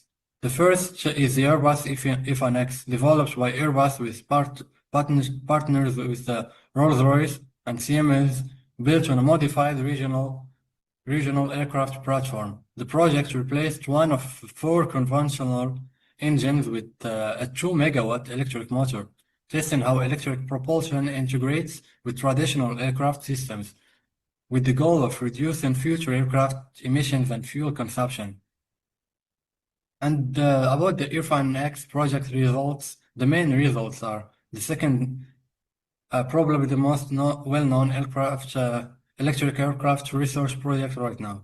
It uses distributed electric propulsion, 12 small high-lift motors along the wing for takeoff and climb, and 2 larger wingtip motors for cruise.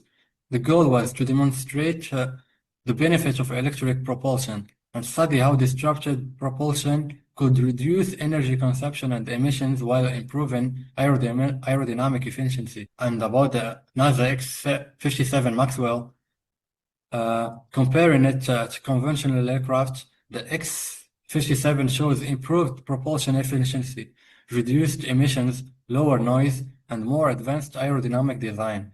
Thanks to those disrupted motors, it also helps test batteries, motors, and electric systems that future aviation projects can build on. And the third case is Empire Electric EAL, modified twin-engine aircraft converted to a hybrid electric propulsion system. The objectives were straightforward: reduce fuel consumption, cut emissions and noise, and lower operating costs, with target applications in regional commuter flights, air taxi services, and short-haul routes. And what makes this one stand out is that it's already been flight tested in real operations, with reduced fuel consumption and lower operation costs confirmed in practice, advancing cleaner regional air travel. The remaining hurdles are battery limitations, the need for charging infrastructure, and certifications. About the Aviation Alice. The fourth case is Aviation Alice, developed by Aviation as a fully electric aircraft, powered entirely by batteries and electric motors, targeting regional passenger and cargo flights with zero CO2 emissions, reduced noise, and lower operating costs.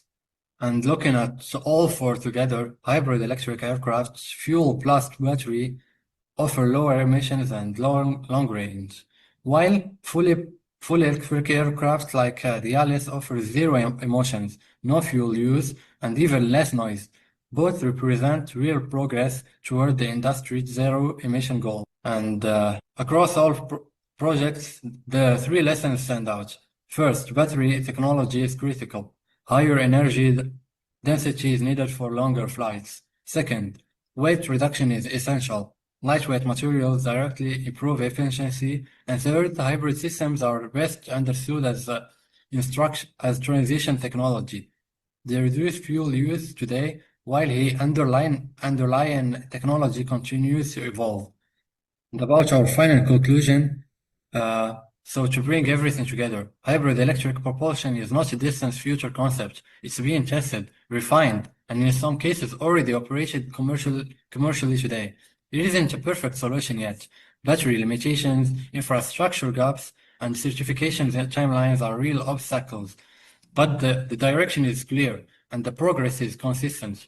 And our conclusion is that with continued advancement in battery technology, regulatory development, and industry commitment, hybrid electric aviation can become the standard for short and regional routes within the next 10 to 20 years, I guess. Thank you very much for your attention. We're happy to answer any questions you may have. Our thesis was the biggest project we completed during the course. It taught us how to research information from reliable sources, work effectively as a team, and organize a professional academic paper. We also improved our problem solving, critical thinking, and presentational skills, while learning more about hybrid electric aircraft. And the reports assignments taught us how to write in a formal academic style. We learned how to organize information clearly, support our ideas with evidence, and present technical content in a professional way. Writing a resume helped us understand how to present our education, skills, and experience professionally. We learned how to create a clear, attractive, resume that can be used when applying for internships or future jobs. About the progress report taught us how to monitor the development of a project. We learned to summarize completed tasks, explain current progress, identify challenges, and plan the next step. And the trip report helped us observe and describe real experiences in a structured way. We learned how to record important information, reflect on what we learned during the visit, and present our observations clearly. And the learning questionnaires allowed us to evaluate our own learning throughout the course. It helped us identify our strengths, recognize our areas of improvement, and reflect on our progress. And the Belbin questionnaires helped us understand different team roles and our own working styles. It showed us how different personalities contribute to successful teamwork and communication. And the cover letter. The cover letter assignments taught us how to introduce ourselves professionally and explain why we are suitable for a position. We learned how to communicate confidently with employers. And the essay assignment improved our academic writing skills. We learned how to organize ideas logically, develop strong arguments, and express our opinions clearly using appropriate academic language. And the mission report taught us how to record discussions, decisions, and task assignments accurately. It improved our organizational skills and helped us understand the importance of clear communication within a team. Throughout this semester, the different assignments have helped me strengthen my academic and professional skills. As a matter of fact, writing essays and reports have improved my writing and critical thinking. While preparing our resume, cover letter, and our thesis have enhanced my research skills and also expanded my knowledge of hybrid electric propulsion and sustainable aviation. As the group leader, I learned how to coordinate a team, manage deadlines, and also solve problems effectively. This experience have improved my leadership, communication, and also time management skills, and also showed me that successful engineering projects rely on both knowledge. Throughout this semester, the different assignments helped me improve many important academic skills, writing essays, preparing reports, completing questionnaires, and creating a professional resume and cover letter taught me how to communicate ideas clearly, organize information, and think critically. The thesis project also strained my research skills and gave me a better understanding of hybrid electric aircraft and sustainable aviation. As a deputy leader, I learned the importance of teamwork, communication, and responsibility, supporting the group, coordinating tasks, and participating in meetings helped me improve my time management and problem solving skills. Overall, this course has increased my confidence in both of academic abilities and my ability to work effectively with others in future engineers projects. Throughout this semester, I improved my academic writing, research, and presentation skills through the different assignments, like writing essays, reports, and completing questionnaires.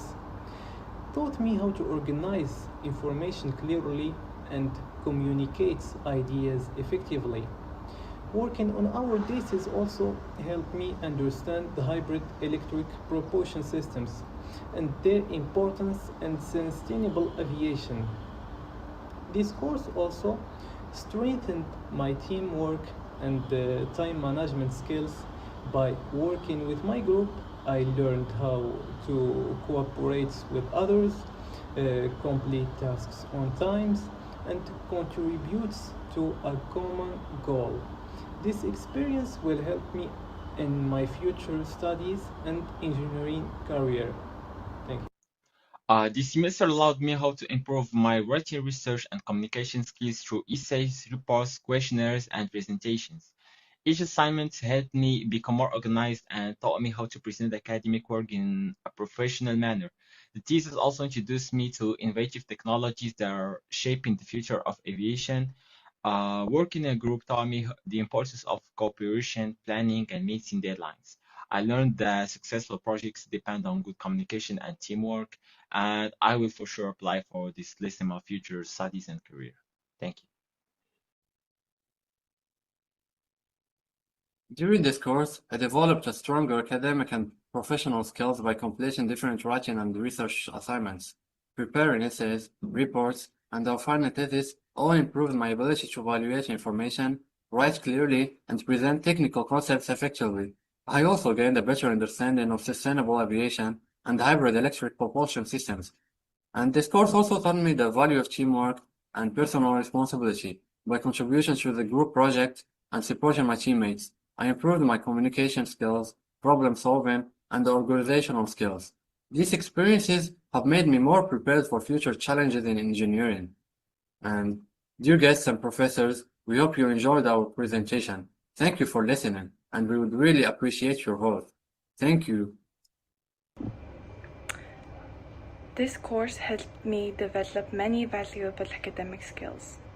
Preparing reports, essays, and presentations improved my ability to analyze information, write professionally, and express my ideas with confidence. The thesis project also increased my knowledge of hybrid electrical aircraft and the future of green aviation. I also learned the importance of responsibility and cooperation. Working with my teammates taught me how to communicate effectively and support others, solve problems together. These skills will be useful both in university and my future profession. During this semester, I gained experience in academic research and technical writing. The different assignments encouraged me to think critically, use reliable sources, and present information in a clear and organized way.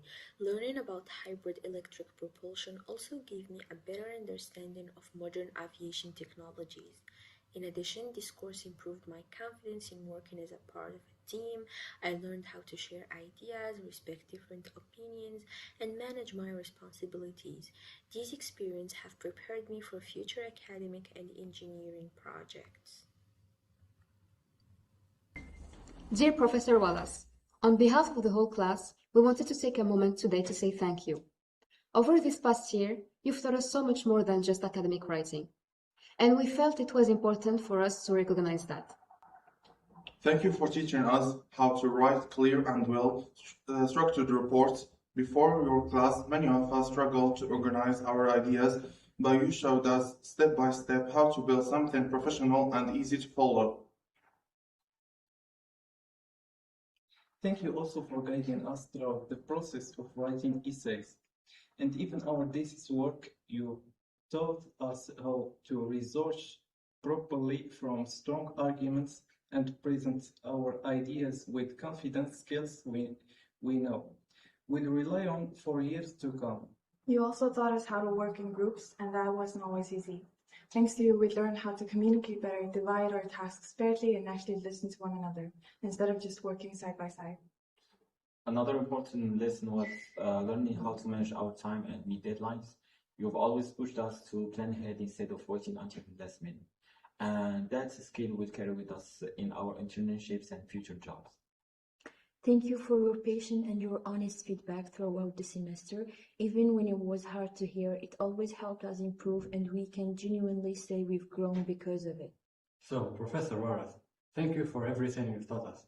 From reports and essays to teamwork and deadlines, we feel far more prepared than for what comes next, and we truly appreciate anything you've done for us. Thank you, Teacher Wallace. Thank you. And finally, thank you so much for watching. We hope you enjoyed our video and learned something new along the way. If you liked our project, we'd really appreciate your support. Please take a moment to vote for us. Every vote makes a big difference. Thank you for your time and support.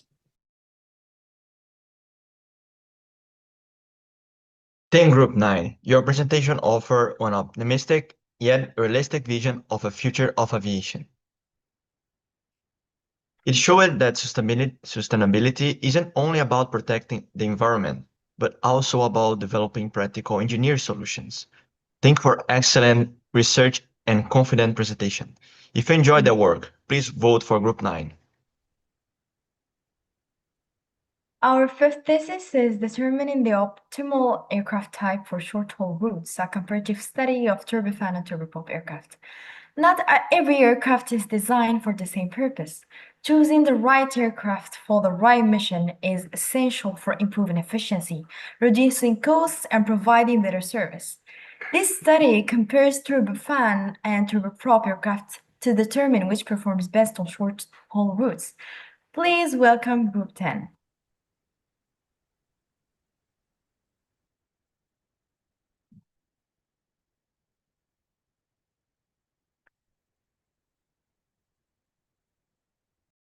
Good afternoon, professors, classmates, invited professors from other universities, and respected members of the audience.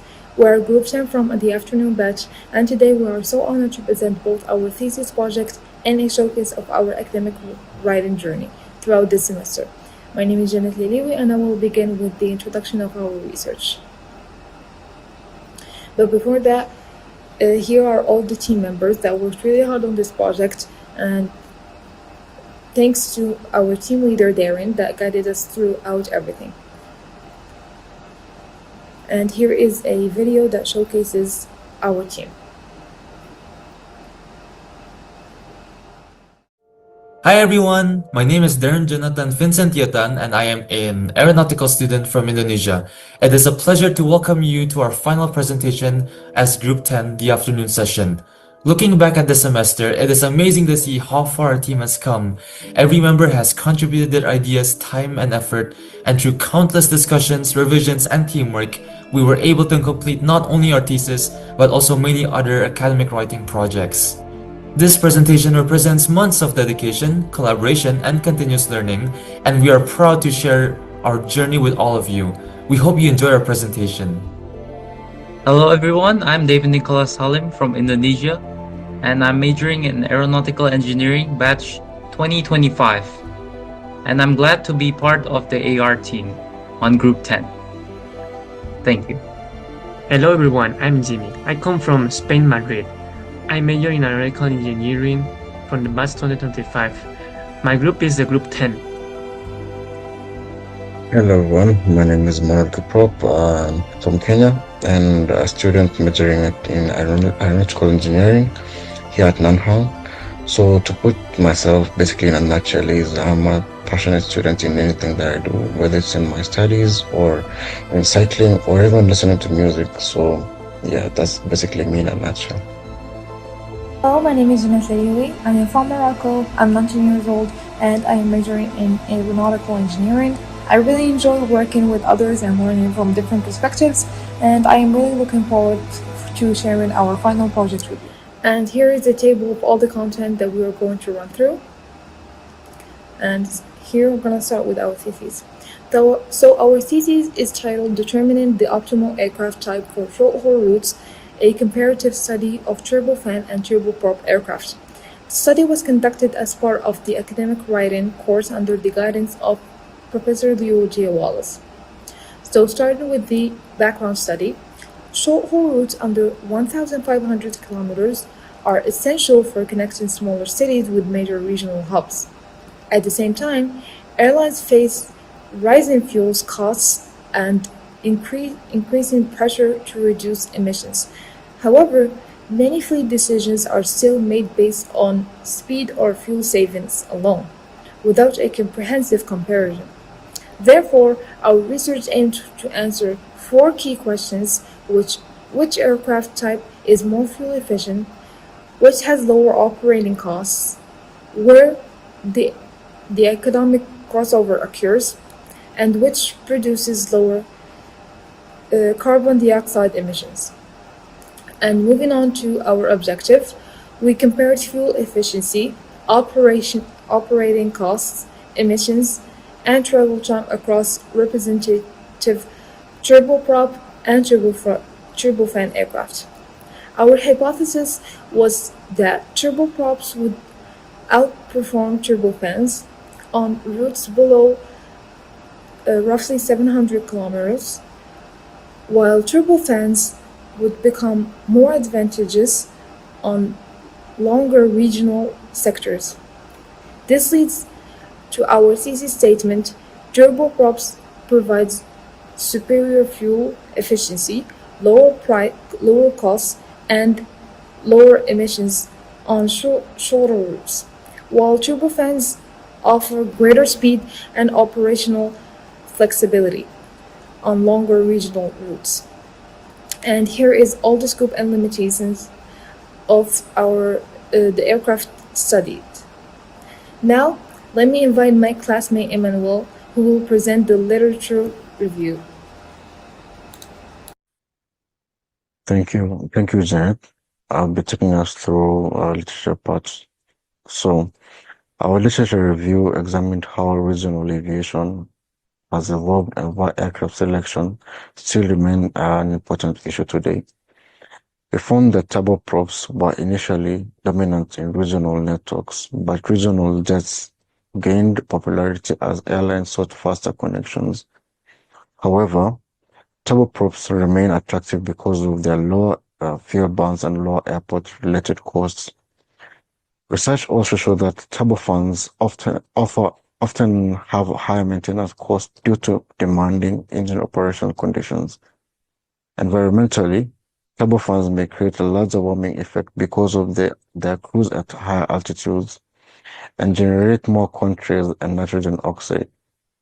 Overall, the literature suggests that the choice between turboprops and turbofans involves a trade-off between speed, cost, and environmental performance. And with that, I would like to invite my classmate Jimmy to explain our methodology. Thank you. Thank you, Manuel. Now moving on to the third point, the methodology, I will be talking about the research process where we can see we have the research design, the data collection, aircraft selections, and the evaluation metrics. Inside the research designs, we can find that ground delays were held constant to compare the aerodynamic performance fairly. Then on data collection, ICAO and EASA databases were used to validate fuel and emissions data. Aircraft selection will compare the PW 158 turboprop and the CF34 turbofan engines. Later on, inside the evaluation metrics, evaluated the fuel efficiency, cost, emissions, BFL, and landing distances. So to ensure a fair comparison, we selected 4 representative aircrafts: the ATR 72-600, DAS 8Q400, Embraer E175, and the CRJ family. We used data from ICAO, EASA, and manufacturers' databases to study compare fuel efficiency, operating costs, emissions, balanced fuel lengths, and landing performance. Ground delays and external factors were kept constant so that we could focus on the aircraft's operational characteristics. This allows us to evaluate how each aircraft performs across short-haul routes ranging from 100 to 1,500 kilometers. Now, let me invite my classmate David, who will present our results. Thank you, Jimmy. Now, moving on to the results. So basically, our results showed clear differences between the turboprops and the turbofans. And we have 4 aircraft. Firstly, we're going to start with the ATR 72-600, which is this one. This aircraft is widely known for its fuel efficiency and most economical aircraft with the lowest fuel burn. And as you can see, its performance are very, very good. And compared to the operating cost that it costs, it's very, very low and is very environmental friendly compared to many other aircraft. And it carries up to 78 passengers, which is a lot for a turboprop aircraft, especially for the short haul flight. It also have a break-even metrics of about 20.8% of the load factor. Okay, the next one we have is called a Dash Q400. So this is basically a high-speed regional turboprop designed for short-haul routes that carries up to 90 passengers, which is about 10 or maybe less or maybe more than the aircraft before. But the operating cost for this per hour is way higher than that. But it's also a good balance since this is a very high-speed regional turboprop. And also best for high-frequency routes needing speed. Its performance, well, it's a very well-performed aircraft since it also has high speeds, which takes from one distance to another destination, much quicker than the ATR before. And its environmental impact is also much lower as it's a turboprop. Basically, to summarize all this for the -8 Q400, it provides a balance between speed and efficiency, which achieve near-jet performance as mentioned before, and also retaining turboprop advantage.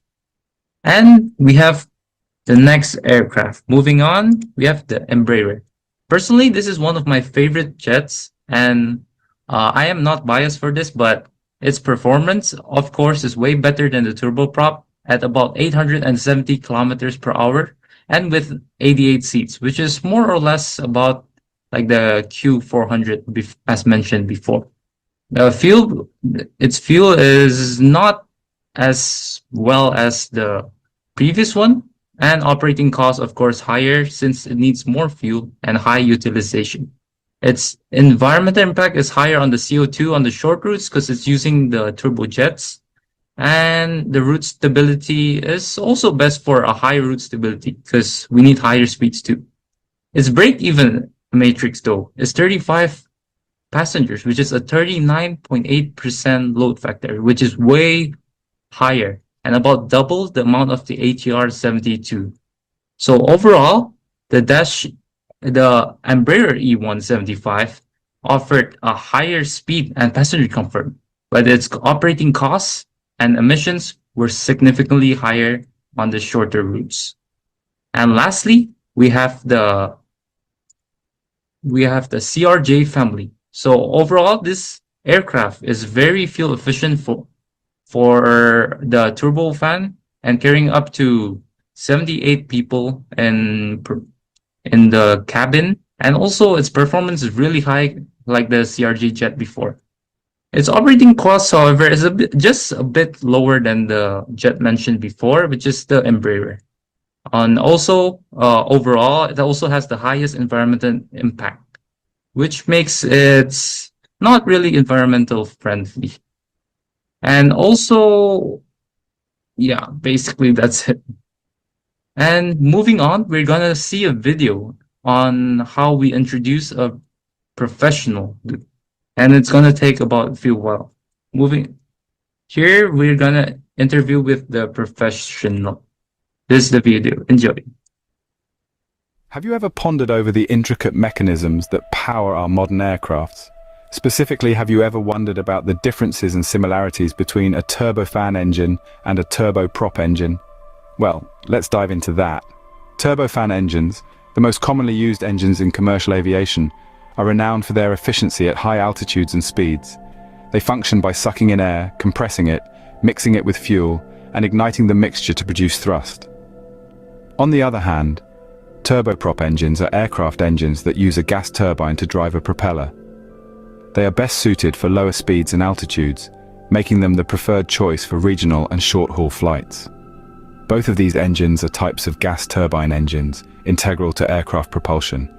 Each of them, however, carries unique features and applications, stemming from their distinct design and operational characteristics.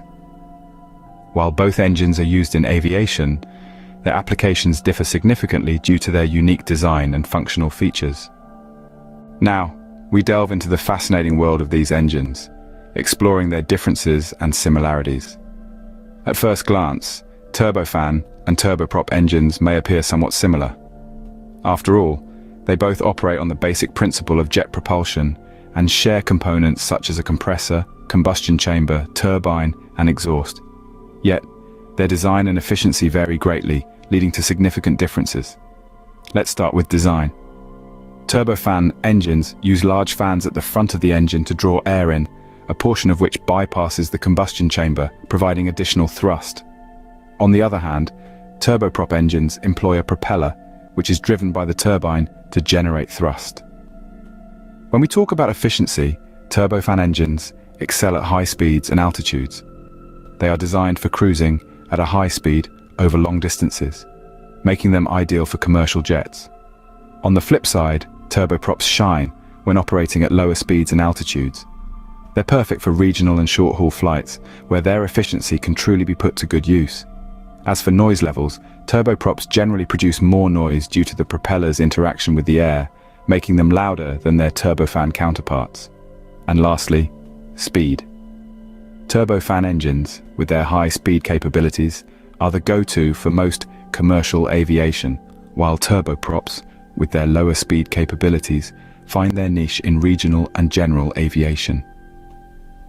As we can see, the differences between these two engines are primarily due to their design and efficiency at different speeds and altitudes.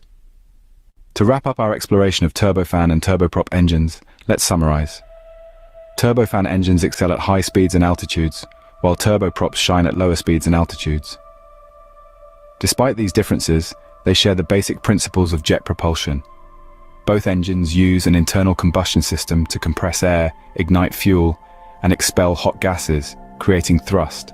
In essence, while turbofan and turboprop engines share the basic principles of jet propulsion, their design and efficiency variations make them suitable for different aviation applications.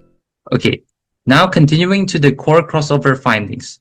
We have found that, among all, the economic break-even analysis crossover distance between 350 to 400 nautical miles. And the turboprop consistently deliver a greener, cheaper choice for short tracks, while the turbofans regain a competitive advantage on extended regional legs. And we can see this from the result on the table here below, that the fuel efficiency is still lowest in the ATR and the highest in both Embraer EZ-175 and the CRJ family. And the most important result was the crossover point, because turboprops consistently perform better on every aspects on shorter sectors, while turboform became competitive beyond roughly 350 to 400 nautical miles as mentioned before. This is the end for my part. Now I would like to invite Darren to discuss the implications of these findings and present our conclusion. Thank you, David, for presenting the results of our study. Now moving on to the next chapter of our thesis presentation is the discussions.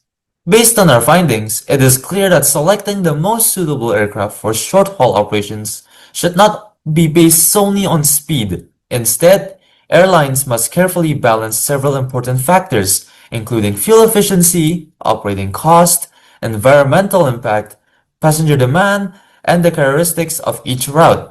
One operational advantage highlighted in our study is the turnaround efficiency of turboprop aircraft. Unlike regional jets, turboprop often use built-in air stairs and require less ground equipment, allowing passengers to board and disembark more efficiently. As a result, airlines can reduce turnaround time, improve aircraft utilization, and lower airport handling cost.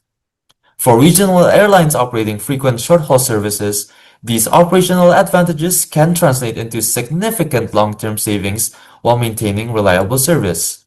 Unlike every research project, our study has several limitations. The first limitation is the assumption of relatively stable fuel prices. In reality, fuel prices fluctuate over time, and a significant increase would make turboprop aircraft even more economically attractive due to their lower fuel consumption. The second limitation involves infrastructure and airspace congestion. Our research primarily focused on aircraft performance under normal operating conditions. However, factors such as airport congestions, terminal delays, and air traffic management may influence the efficiency of both turboprop and turbofan operations in real-world scenarios. These limitations also provide valuable opportunities for future research to further improve the accuracy and applicability of similar studies. And onto the final chapter of this thesis presentation is none other than our conclusion and recommendations. After analyzing all of the data collected throughout this research, we can conclude that there is no single aircraft that is universally superior for every short-haul route. Instead, the most suitable aircraft depends on route distance, passenger demand, operating cost, and the airline's operational priorities. Our findings showed that turboprop aircraft consistently outperform turbofans on shorter routes by providing lower fuel consumption, lower operating cost, and reduced carbon dioxide emissions. Among all the aircraft evaluated, the ATR 72-600 emerged as the most economical option, making it highly suitable for low and medium density regional operations.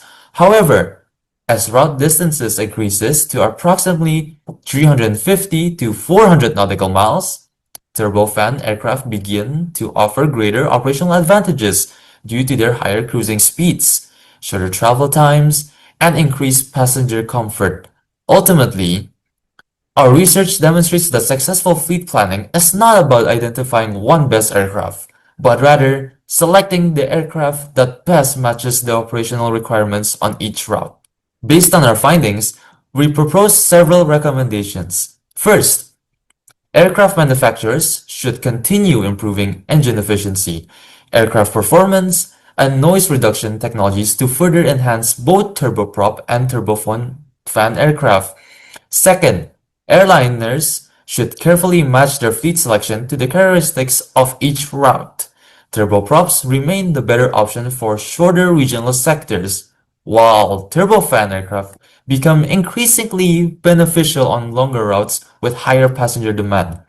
Third, governments and aviation authorities should continue supporting sustainable aviation through infrastructure improvements, incentives for lower emission aircraft, and the adoption of sustainable aviation fuel.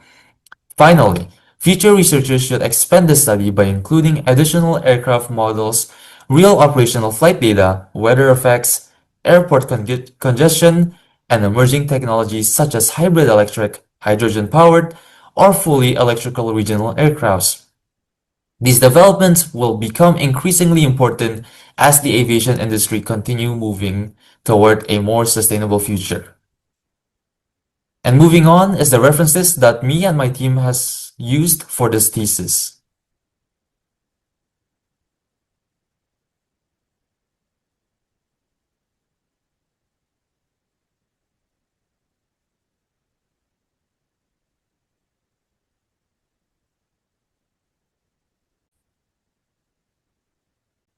Now that we have presented the findings of our research, we would also like to take this opportunity to showcase our academic journey throughout the semester. Beyond completing our thesis, this course challenged us with a wide variety of academic and professional writing tasks. Each assignment strengthened our research communication, teamwork, and critical thinking skills, helping us grow as students and future engineers. Our greatest achievement this semester was completing our thesis project. From identifying our research problem and conducting literature reviews to collecting data, analyzing our findings, and presenting our conclusion today. Every stage of teamwork, dedication, and continuous improvement. Throughout this journey, we received valuable feedback from Professor Wallace, allowing us to refine our work through multiple revisions. Looking back, we're incredibly proud of the final outcome because it represents months of hard work and collaboration. Alongside our thesis, we also completed a comprehensive research report documenting every stage of our research process. This assignment strengthened our ability to organize technical information, apply proper academic writing conventions, analyze data objectively, and present our findings in a clear and professional manner. These skills will continue to benefit us throughout our future academic and professional careers. Besides traditional academic writing, we also explored science communication through social media. Our team created educational content across Instagram, Facebook's X or Twitter, TikTok, and blogs, where we transformed technical aviation concepts into engaging and accessible content for a wider audience. This experience taught us how to communicate complex ideas while maintaining both accuracy and professionalism. Another important assignment was our argumentative essay. This task strengthened our critical thinking by teaching us how to evaluate reliable sources, develop logical arguments, and support our opinions using credible academic evidence. It has also improved our ability to write persuasively while maintaining an objective academic tone. Throughout the semester, we completed numerous professional reports, including feasibility reports, incident reports, investigative reports, progress reports, meeting minutes, And lastly, trip reports. Each assignment introduced to us a different style of workplace communication and improved our ability to organize information, analyze situations critically, and present professional recommendations. These practical writing skills will undoubtedly be valuable throughout our engineering careers. We also completed several personality and learning style assessments, including the Belbin team roles and learning style questionnaires. These activities helped us better understand our individual strength while improving teamwork, communication, and collaboration throughout the project. Understanding each member's strength also allowed us to distribute responsibilities more effectively as a team. Finally, every member prepared a professional cover letter and resume. These assignments taught us how to present ourselves professionally while preparing us for future internships and career opportunities within the aviation industry. They also gave us a greater confidence as we prepare to enter the professional world. Besides developing our academic knowledge, this course has also helped us to grow personally and as a team. We would now like to share 3 short videos reflecting on our learning journey throughout the semester. Throughout the semester, I have grown significantly both academically and personally. I learned how to prepare different types of professional reports, conduct research using credible sources, write in a more formal academic style, and deliver presentations with greater confidence. Beyond technical writing, I also improved my critical thinking, communication, and time management skills while working under deadlines. These experiences have prepared me not only for the future of my university projects, but also for my future career as an engineer. Overall, this course has given me valuable skills that I will continue to use throughout my academic and professional journey. In this semester, in academic writing with Professor Wallace, I learned that good writing is much more than having good English. I also improved my ability in organizing ideas, developing clear arguments, and support my opinions with reliable evidence. I also became more confident in revising my work after receiving a feedback from Professor Wallace. Overall, this course has helped me become a more critical thinker and a more effective academic writer. So my personal learning outcome, through this semester I learned how to write more effectively by organizing my ideas in a logical way and supporting them with credible sources. I also realized that writing is a process that requires planning, drafting, and revising. Thanks to this course, I have become more confident in expressing my ideas through academic writing. The last 3 months has been a really learning period where I have developed myself not only in my academic skills, which will definitely prove to be important in the future when the time comes, but also I have developed friends and in form of my group members which I was assigned with, so it has been really beneficial to me. This time has been really beneficial to me, so yeah. For the whole course, from the lessons to the group assignments, the opportunity to learn how to compose proper papers has been very useful to me. I have made a huge step forward compared to the beginning of the class. The process was quite challenging, but I have gained precious experience and improved my communication and other skills that will be useful to me in the future. While each of us has grown individually, none of this would have been possible without teamwork, mutual support, and shared determination. As the team leader of Group 10, I learned that great leadership is about communication, trust, and teamwork. I have improved my ability to organize tasks, manage deadlines, and support my teammates while working towards a common goal. This experience has taught me that success comes from everyone's dedication, and I'm incredibly proud of everything that our team has accomplished together. Working in a group taught me the importance of communication, responsibility, and a teamwork. I learned that everyone has different strengths and ideas, and listening to different perspectives often leads to the better results. I also realized that completing tasks on time and supporting one another are essential for a successful group project. This experience helped me improve both my collaboration and problem-solving skills.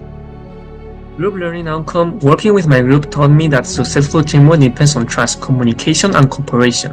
We learned to divide our tasks fairly, respect each other's opinion, and solve problems together.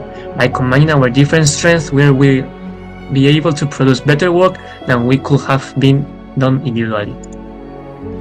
As a group, definitely this period, we can't say it has been the easiest, but it has been generally beneficial because it has drawn us all together collectively because we come together to challenge, to work together, to face challenges and work on tasks together. So for sure, it has been beneficial growing together and growing closer together. So yeah, this period has been really important to us as a group, as a whole.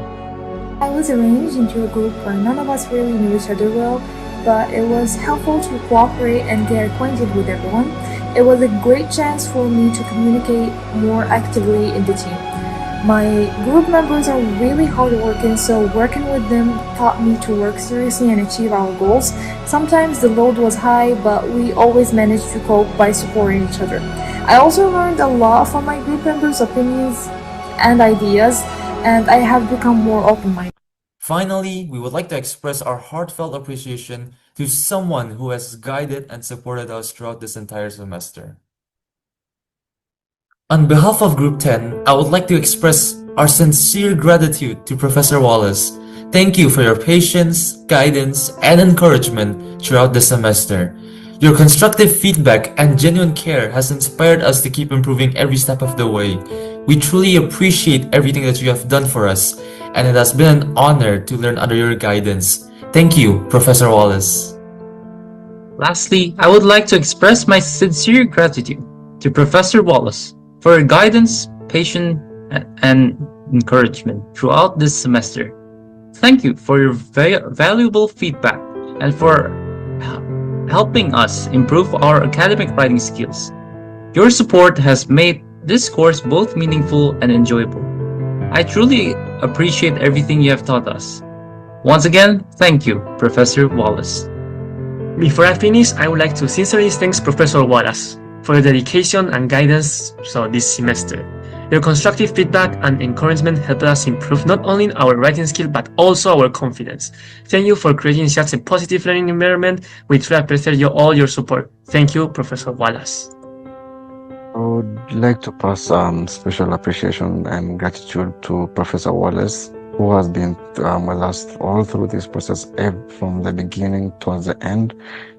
Always striving for perfection and always correcting us, even though it's not easy for sure with all the students he has to manage, but still shows the dedication to each and every group. So special appreciation to Professor Wallace. Thank you, Professor. And I want to express my sincere gratitude to Professor Wallace. Thank you for guiding us throughout this semester and providing us with the tools to improve our academic writing. Your lessons on composing proper academic reports were really helpful to me. I also appreciate the way you structured the group work, which gave us the opportunity to learn collaborative skills. Thank you for an amazing, rewarding semester. As we come to the end of our presentation, we would like to sincerely thank everyone for your time and attention today.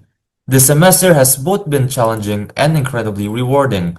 It has strengthened not only our academic writing and research abilities, but also our communication, teamwork, leadership, and problem-solving skills. The experience we've gained throughout this journey will continue to guide us in our future studies and careers. And so, on behalf of Group 10, we would once again like to express our sincere gratitude to Professor Wallace for his patience, encouragement, valuable feedback, and unwavering support throughout this course. We also extend our appreciation to all our professors, classmates, and guests for joining us today and taking the time to listen to our presentation. We hope you enjoyed learning about our journey as much as we enjoyed sharing it with you. If you enjoyed our presentation, we would truly appreciate your vote. Once again, thank you very much and have a wonderful day.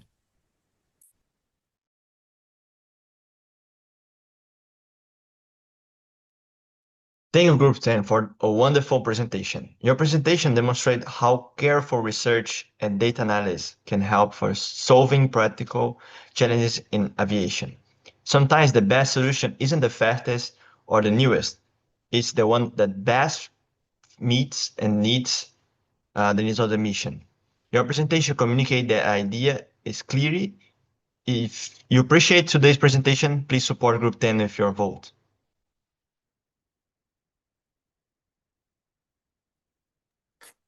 Our final presentation for this session is entitled The Effect of Localization Strategies by Multinational Food Chains in Foreign Markets. We'll now move from the world of aviation to the fascinating world of international business. This research examines how multinational food companies adapt their products, marketing, and business strategies to meet the preferences of customers in different countries and cultures. Ladies and gentlemen, please give a warm welcome to Group 11.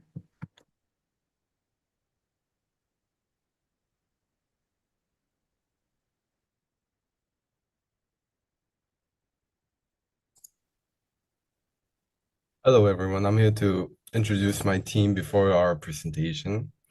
So this is me as a team leader. My name is Mukhachur, I'm from Mongolia. I'm studying aeronautical engineering in NUAA.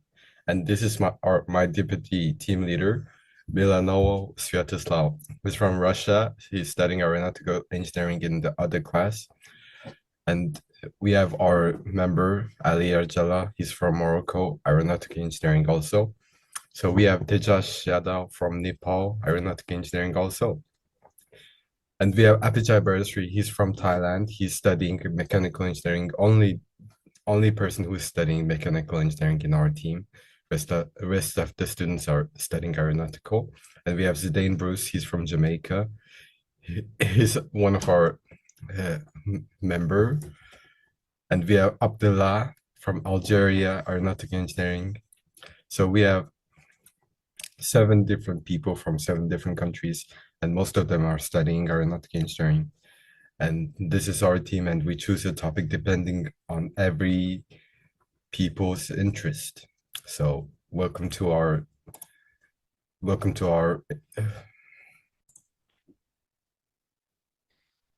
morning, everyone. We are Group 11 from the International Educational College. Our academic writing project is titled Generations of Fighter Aircraft, Technological Evolution, Design Innovation, and Performance Development. My name is Swatoslav, and I'm the team deputy. Over the next half hour, our team will walk you through everything we produced this semester. We'll cover the theses, our reports, the essay, our resumes,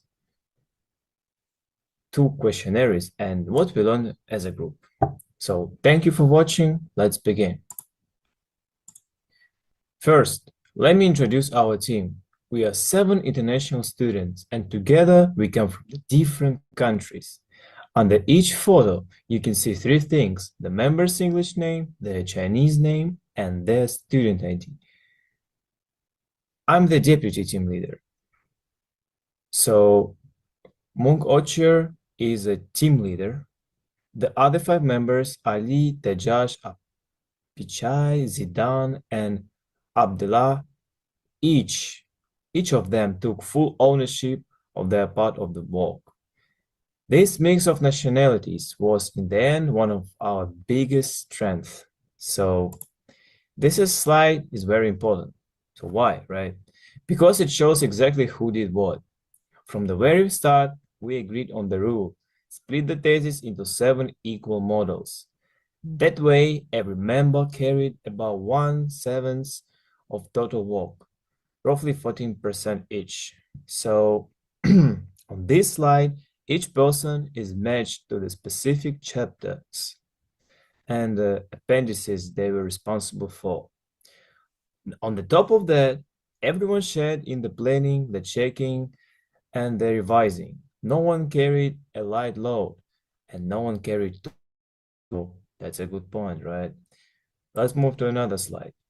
Here is the outline of our presentation. We will start with the thesis, which is the main piece of work. Then we move through our reports, and after that, the essay. Next come our resumes and cover letters. Then we show the results of our 2 questionnaires. After that, we share our learning outcomes, both individual and group.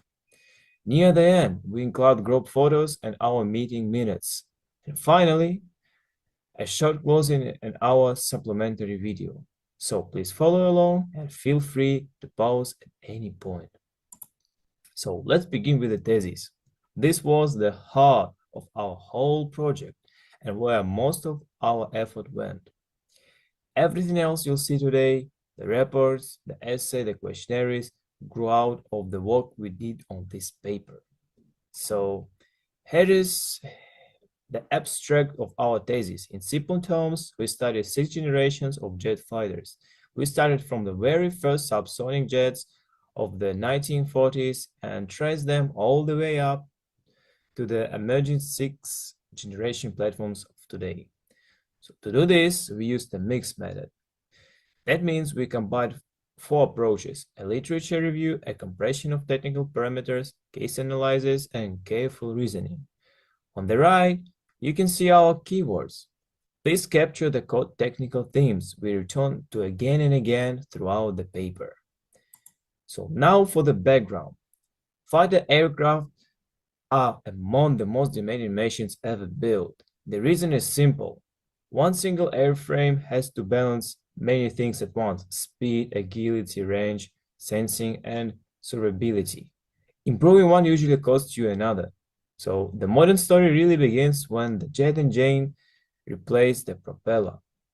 That single change unlocked transonic and supersonic flight. From the mid-1940s until today, fighters have passed through 6 recognized generations across roughly 80 years. Importantly, we treat this not as 6 separate stories, but as a one connected story. Well, these are our 5 research questions. So first, how are fighters actually divided into generations and what technical indicators decide that? Second one, what characteristics each generation from the first to the 6th? Third, how do the core technologies, aerodynamics, propulsion, control, avionics, and weapons evolve and inherit from one generation to the next? Fourth, what factors drive this constant change? And fifth, what does the future look like? What can we expect from the 6th generation? So every question connects back to the same central theme: generational evolution. So our objectives follow directly from those questions. We set them in the 2 tiers. The basic objectives are to classify the generations clearly, to analyze each one in detail, and to compare them side by side. The extended objectives go further. There, we aim to explain the driving factors behind the change, the forecast 6th generation technology, and finally to produce a clear illustrated reference. Some we wanted not just to describe, but to explain and to predict.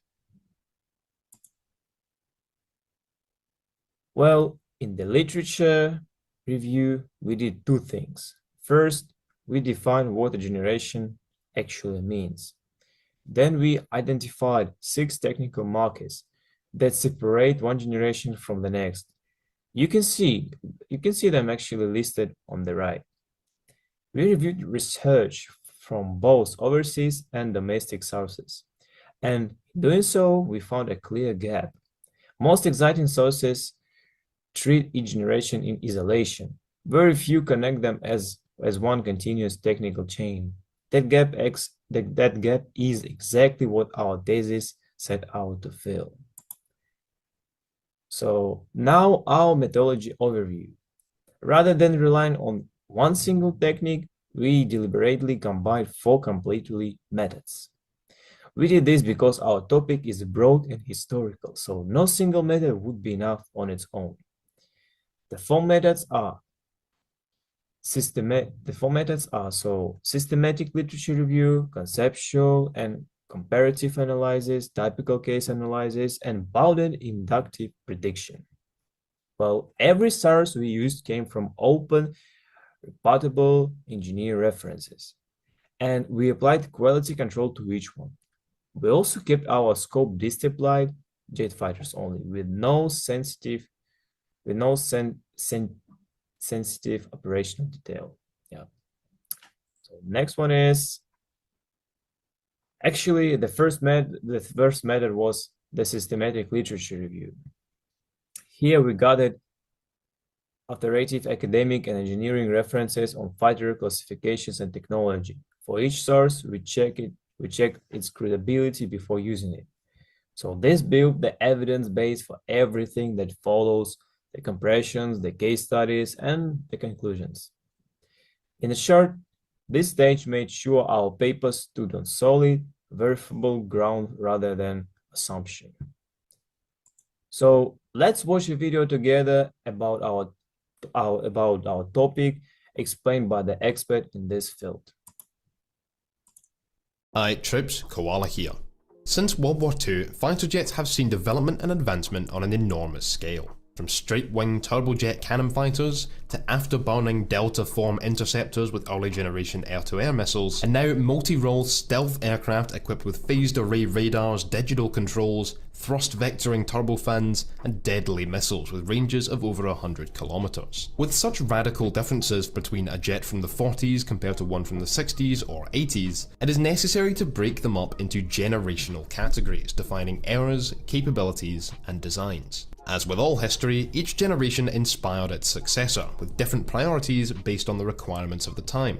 In general though, what one generation brings in terms of new technology, the following generation will expand upon, along with its own new directions. For example, while aircraft radar had existed long before the first operational jet fighters, the ideology of a search and track radar that could be used to direct weapons was only first implemented on the second generation of fighters, before being heavily improved with the third and mastered with the fourth. In today's world, 5th generation fighter jets have brought technologies like radar stealth to the table, while the consequent 6th generation will increase the wide availability and popularity of such factors and their affordability, as well as improving on the initial stealth designs seen today.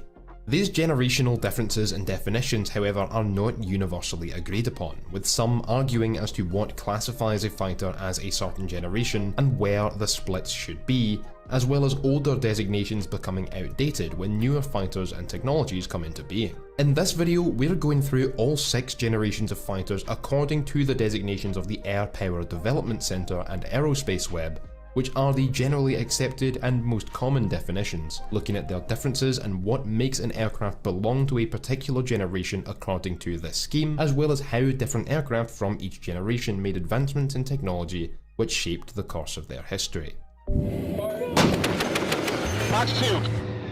This video is brought to you by supporters like you. Thanks for letting me keep doing this.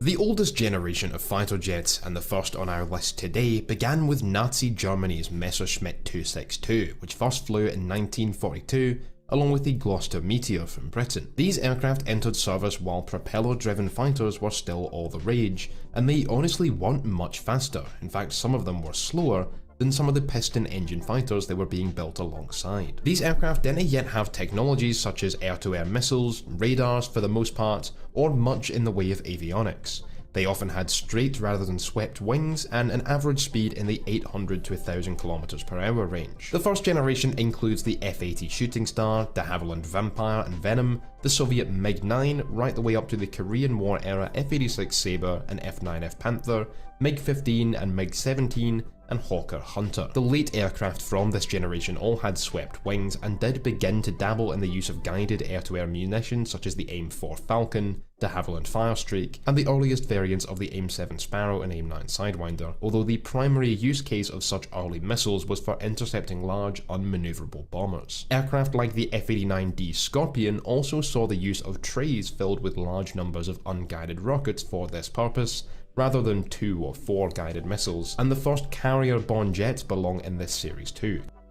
The second generation of jet fighter aircraft began with the Mikoyan MiG-19 and F-100 Super Sabre in the early 1950s, and brought jet fighters up above supersonic speeds. Featuring predominantly aircraft with afterburning engines allowing for much better high-altitude performance, the second generation of fighters incorporated the use of search and track radars, and saw missile technologies drastically improve, although retained a primary focus on gun armament, with the US Navy's F-8 Crusader of this generation receiving the nickname of the last gunfighter. The second generation of fighters saw speed increases from barely supersonic to Mach 2 and beyond, and featured predominantly types meant for interception missions, such as the Convair F-102 Delta Dagger, Lockheed's F-104 Starfighter, the English Electric Lightning, Sukhoi's Su-9, and the very famous MiG-21 Fishbed. The standard design of this time focused on a high climb rate and service ceilings at the cost of long range and versatility, popularizing the use of externally mounted fuel tanks carried like bombs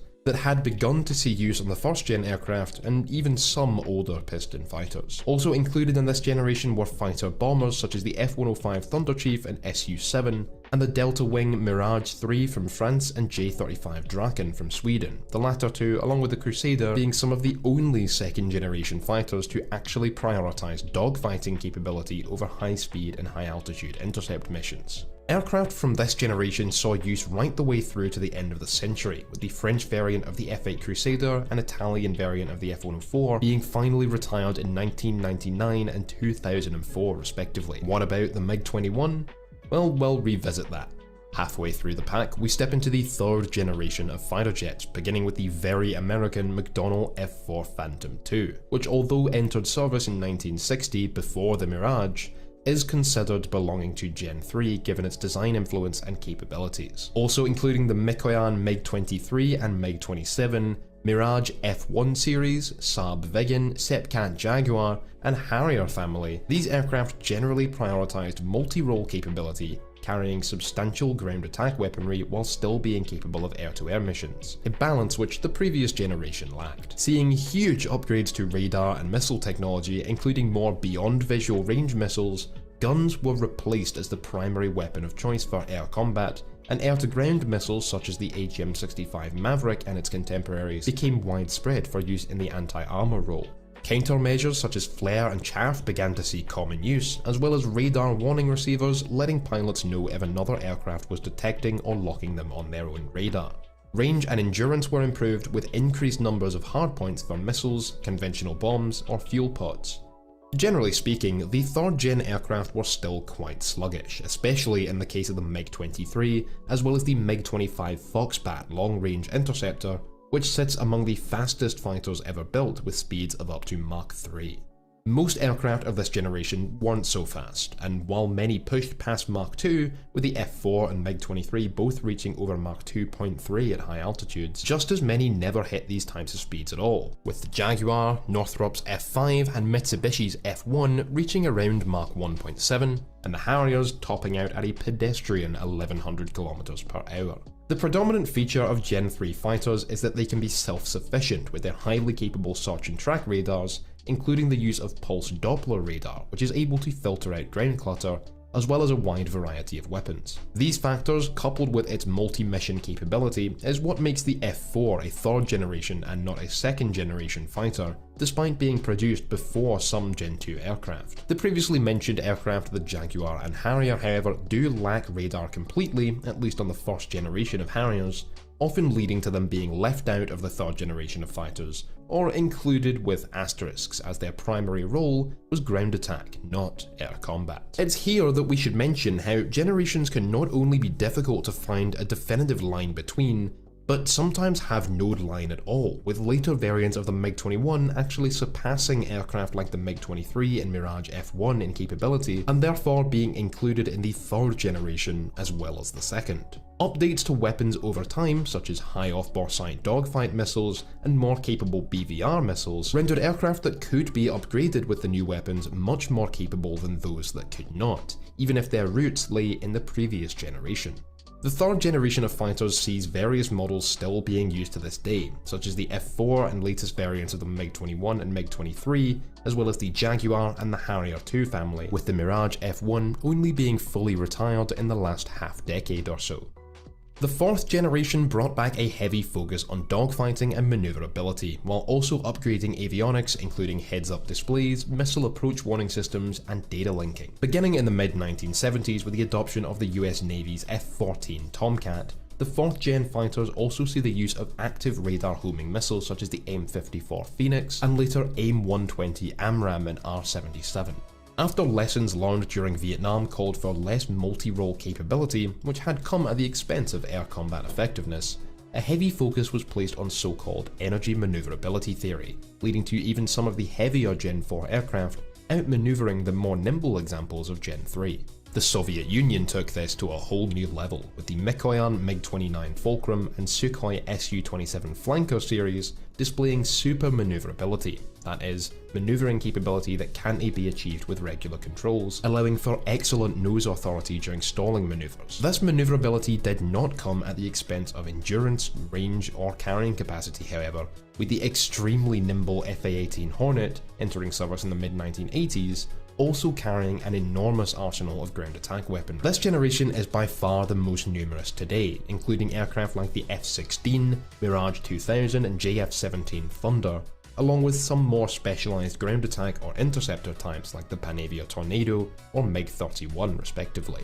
Most 4th generation fighters feature fly-by-wire controls, making it much easier for the pilot to control the aircraft, while some level of artificial force feedback gives the pilot more of a sense of actually feeling the air, and thrust-to-weight ratios around or exceeding 1:1 are common, although not a definitive trait of the generation. 4th generation fighters are capable of rapid deployment and have advanced radars capable of easily distinguishing targets even against the ground, with variants of the F-15 Eagle showing off the first active electronically scanned array or AESA radars. Although returning to more dedicated aerial superiority type designs capable of turn fighting much more effectively than the previous generation fighters, the phenomenal capabilities of long-range missiles, especially in the post-Gulf War period, makes the prospect of a dogfight between such aircraft extremely rare. While guns are still included on such aircraft, their primary use is for air-to-ground low radar observability that they'll pave the way for improved examples. Our next one, we can also see the shift from fully manual control towards supervised and network operation. And in the 6th generation, towards supervision of autonomous teammates like loyal wingman drones. Well, all appendices support the main text with the consolidated tables and figures. Appendix A is our main technical parameter comparison,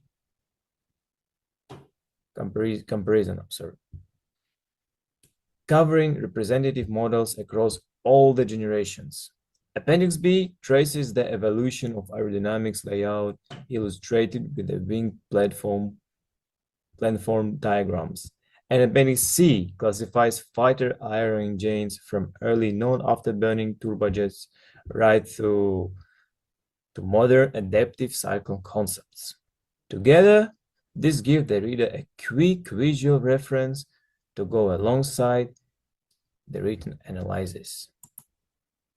Well, to conclude the thesis, the 6 generations form a single connected technical chain where inheritance and innovation alternate step by step. Classification is the best understood through core technical markers, rather than through dates alone. 6th generation development points clearly toward intelligent integration, networking, and optionally managed operation. Overall, we believe our thesis offers a coherent, illustrated reference for aviation learners, designers, and enthusiasts. We are open about the limitations too, public data, and the uncertainty of forecasting which future work can build on. So now, after this, our next team member is Zidane Bruce. He is going to continue about our thesis.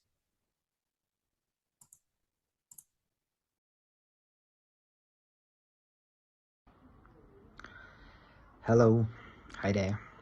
My name is Inkmo. I'm air traffic controller, and I also work in a Civil Aviation Authority of Mongolia. I have 20 years of experience in aviation field. Also, I finished at St. Petersburg Aviation University as a aeronautical engineering. So I also read the thesis carefully of this team, and the technical content is so accurate. The way it explains the 6 generations of fighter aircraft and changes aerodynamics, propulsion, avionics, and also stealth. All this is consistent with established knowledge in this field. The methodology is sound. That thesis uses a clear, consistent framework to compare each generation, and it relies on reliable, well-known reference.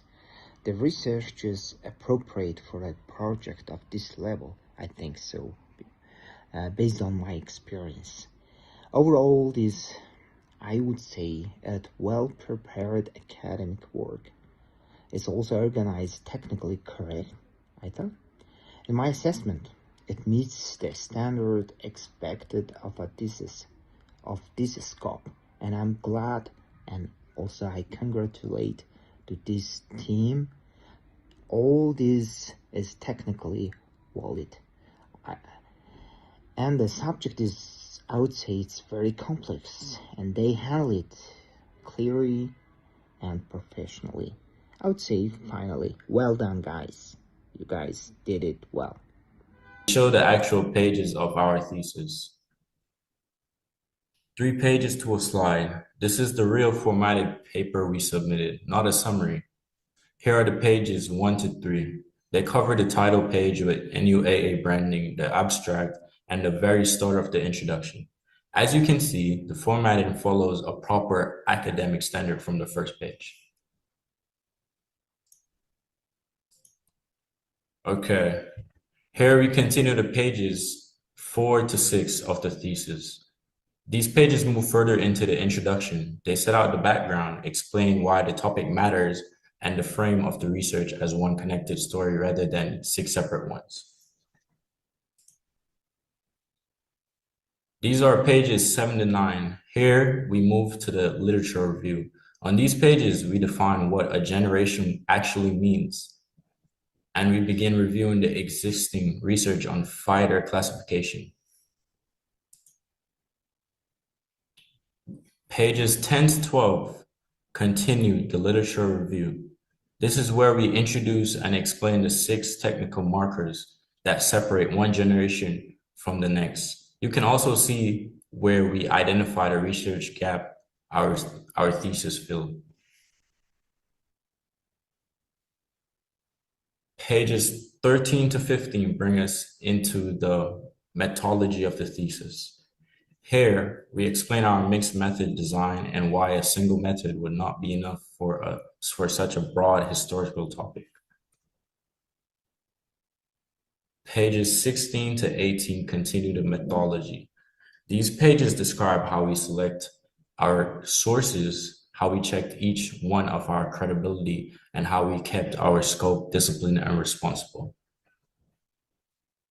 Pages 19 to 21 begin our results and generational analysis.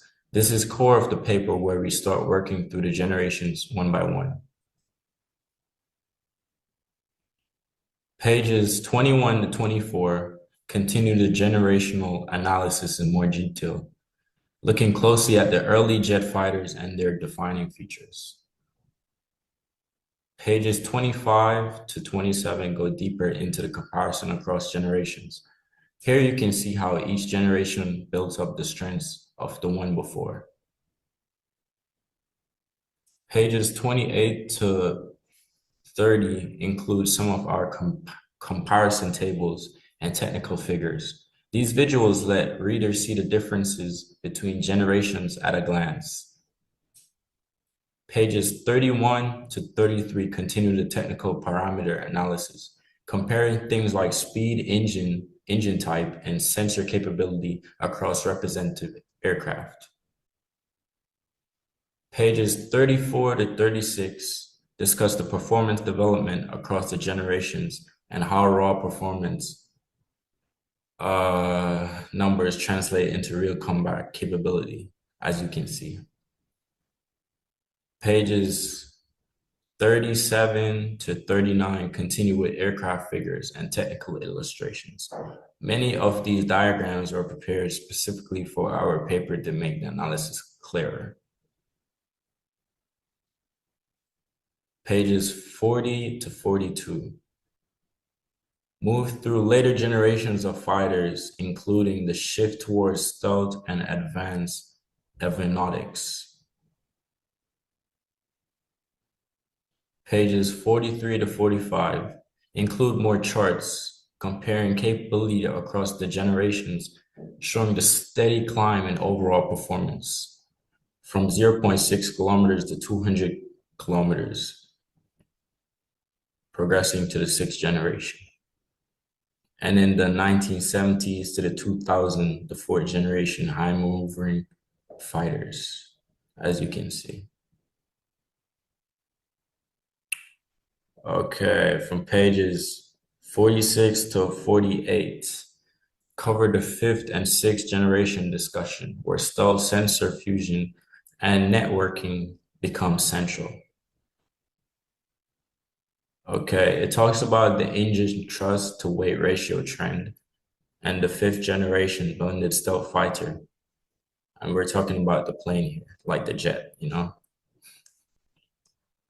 Okay, 49 to 51 include our diagrams of aerodynamic design evolution, tracing how wing shapes and layouts changed over time. Pages 52 to 54 move into the driving factors behind each generational leap: technology, operational demand, and manufacturing progress. Okay, pages 55 to 57 discuss the specific technologies that put each generation forward and how they inherit from earlier designs.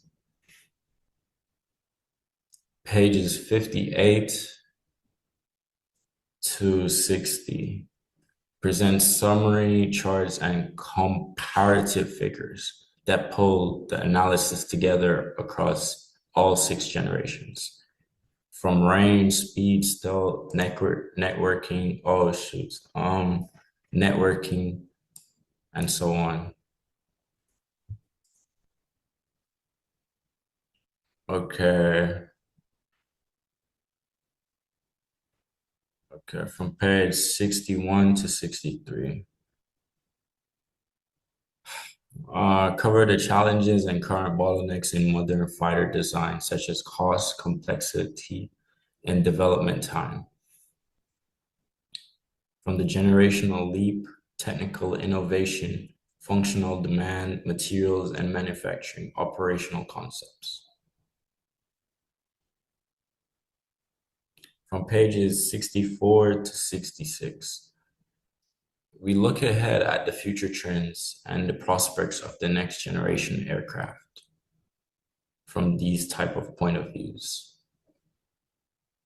From pages 67 to 69, we continue the discussion of the sixth generation, including intelligent integration and optionally mannered operation. From pages 70 to 72, we move towards the conclusion of the paper summarizing the generational rules of technical evolution we found.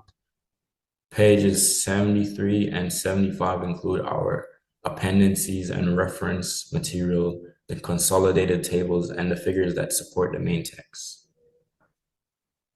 And finally, pages 66 and 67, these are the closing pages with our full reference list and the appendix charts that complete the 77-page thesis. That completes the thesis. Next, we move on to the report section. The reports that was written by each member in the group. Okay, for the reports part of the course, each of us wrote one short informal report. Between us, we covered the main report types in academic writing. I wrote the feasibility report as well as CIVIAT on studying in China as an international student. Monk wrote an investigate report on a topic relevant to our group's work. Apache wrote a progress report tracking how far our project had advanced. Tajash wrote a trip report on visiting Singapore and Malaysia. And Ali wrote a meeting minutes, while Abdullah wrote an incident report. So the 6 report types in total. Okay. Following the guidelines, here are the actual pages of our report shown 3 per slide. Each one is clearly labeled with the report type and the author. This slide shows CVIAT feasible report. As you can see, he talks about the healthcare and safety, the market, feasibility, challenges and risk, conclusion and recommendation, objectives, and also included the living expenses, scholarships, tuition costs, and etc. Monk started with an investigate report, again shown as the real submitted pages. He has the personnel involved, the witnesses' statements, the physical evidence observed, and so on, as this is like a real life report that you would use for an investigative report. Okay, these pages show Apache's progress report alongside Tajash's trip report, as they are reported side by side to each other. In his report, the progress report, he talks about the trip shows how far we have come in our group work, about the technology and everyday living. Our main goal here is clear information, solid structure, also growing how we collaborate and share ideas. He talks about the work completed, the work in progress, the problems, the issues, the next steps, and conclusion. Whereas the other report has the objectives, personal, previous activity, work accomplished, problems encountered, and recommendations, which were all done by Tajaz's trip report. And here is Ali's meeting minutes together with the start of Abdullah's incident report. As he talks about attendees that comes to the meetings, the agendas, the topics, the issues confronted, the opposing points of views, and for the introduction purpose for Abdullah's incident report, he talks about the discussion findings, a representative from one member of the university, absent persons, and so on.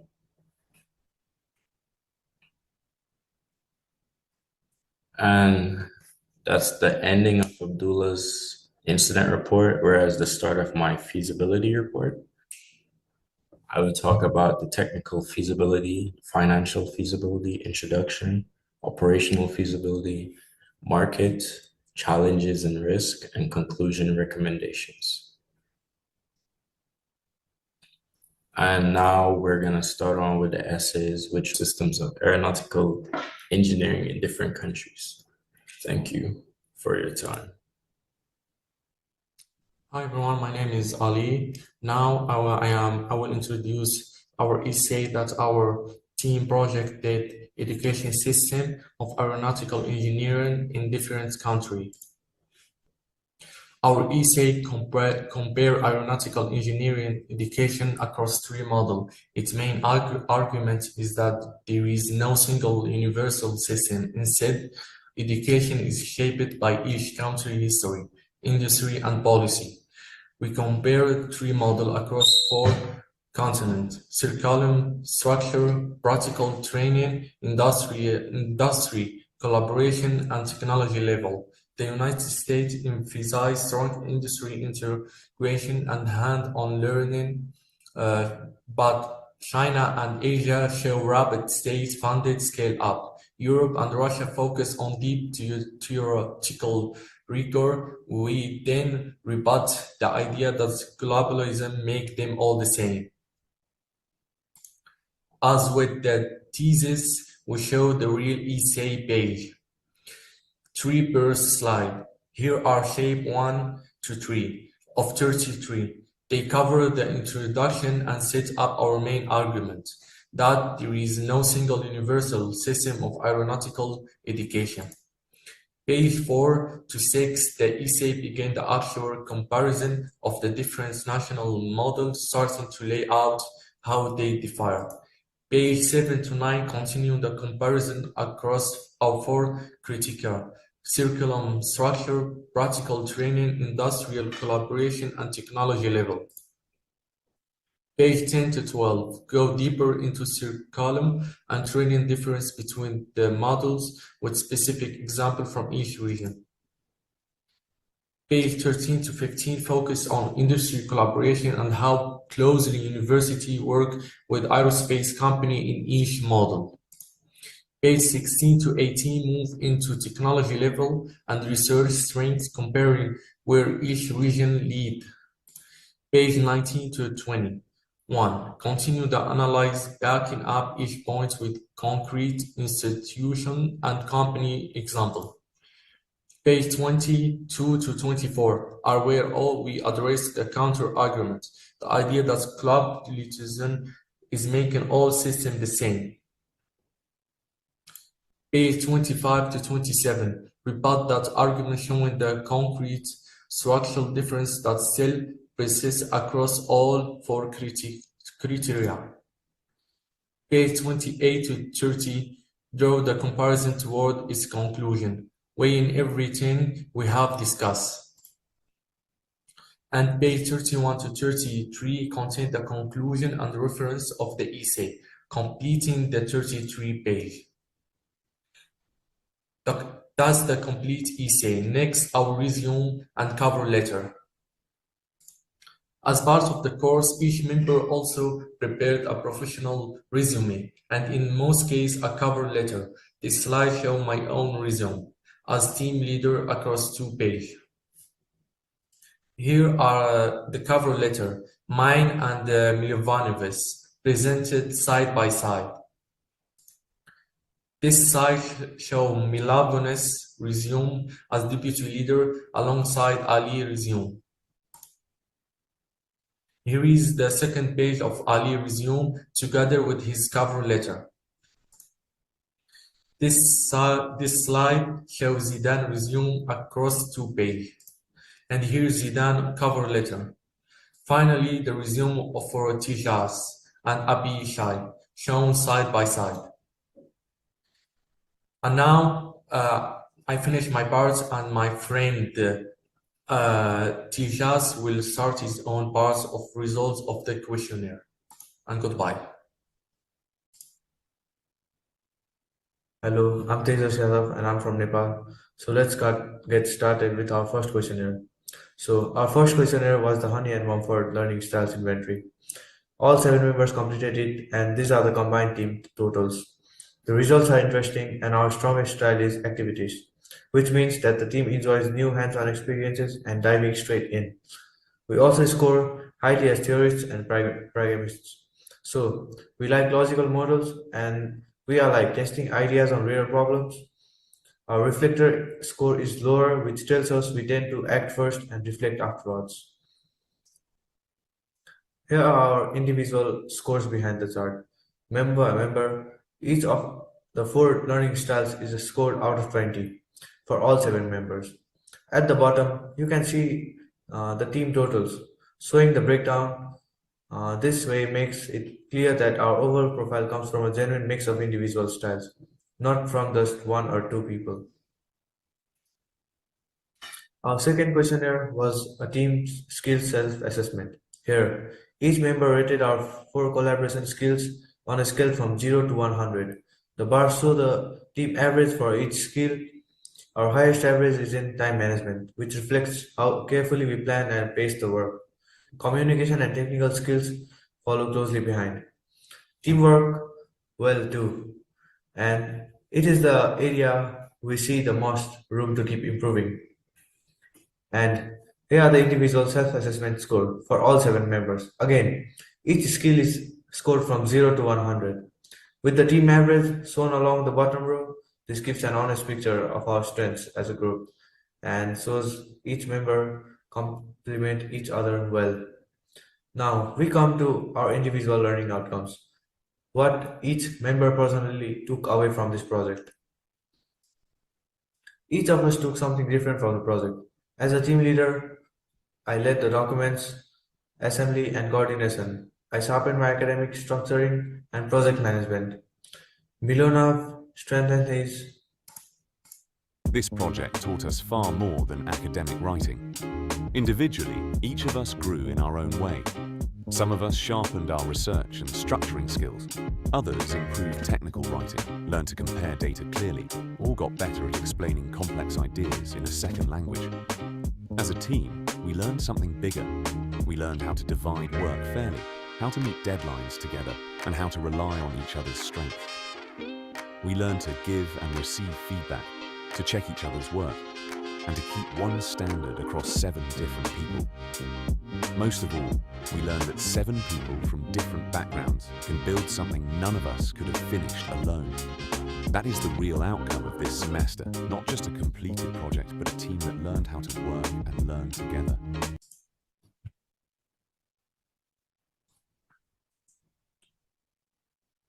Now we come to our individual learning outcomes, what each member personally took away from this project. Each of us took something different from the project. As a team member, I led the document assembly and coordination, and I sharpened my academic structuring and project management. Milyanov strengthened his critical analysis and citation discipline. Ali deepened his technical writing on stealth and propulsion, and I improved my comparative description and figure captioning.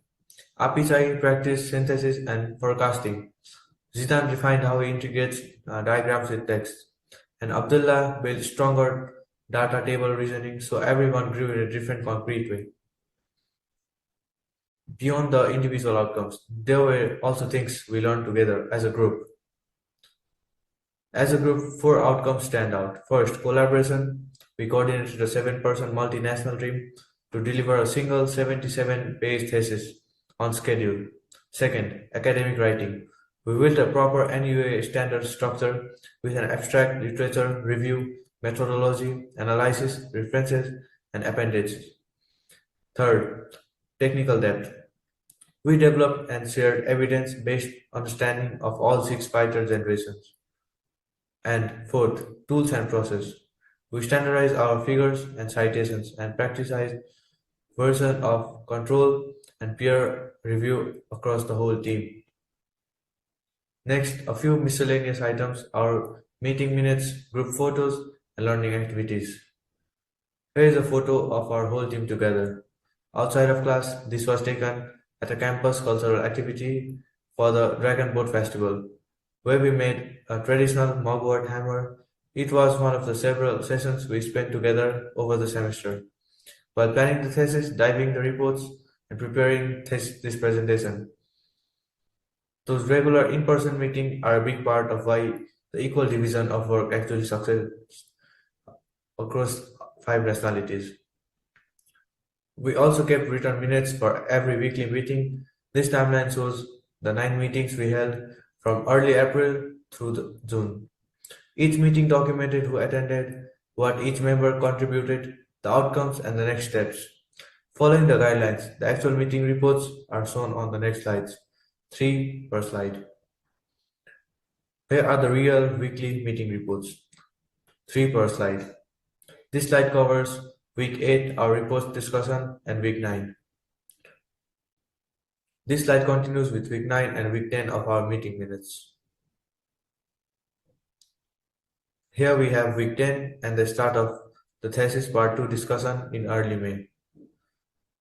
This slide covers week 11, week 12, week 13, including our proposal and first draft. And here are the final meetings, week 14 and week 15, covering the second draft and the final thesis with the presentation. So here I end my meeting minutes, and then I would like to hand the camera to our team leader, Monk. Everyone, welcome back. I'm here to talk about our team evaluation of Group 11, how we worked and how we grew together. So let's go. So this is me as a team leader. I asked for this, I asked my team members like what was their opinion. So this is what they said about me. Demonstrated a strong leadership and organization skills throughout the whole project. And I didn't get my rating. I got it from the other members. So this is our team deputy leader. He got it from also the rest of the 6 members, not from him. So he's really actively supported the team and completed his assigned work and responsibility. He wrote the literature review and methodology chapters, attended every meeting, and he helped me to review other members' sections. His careful work improved the overall quality of the thesis, I would say. So this is our member Ali Arjala. I would say he's one of the best members I have had in group projects. He showed critical thinking and he has a really good commitment during projects. He completed his assignments every time before the deadline. So that was one of his best side. And also his interest in fighter aircrafts are really helped our thesis. So we have to just, he really participated of making the thesis and PPTs. He wrote some of the hard works and contributed in the presentation we had made and submitted his work on the time, which I really appreciate.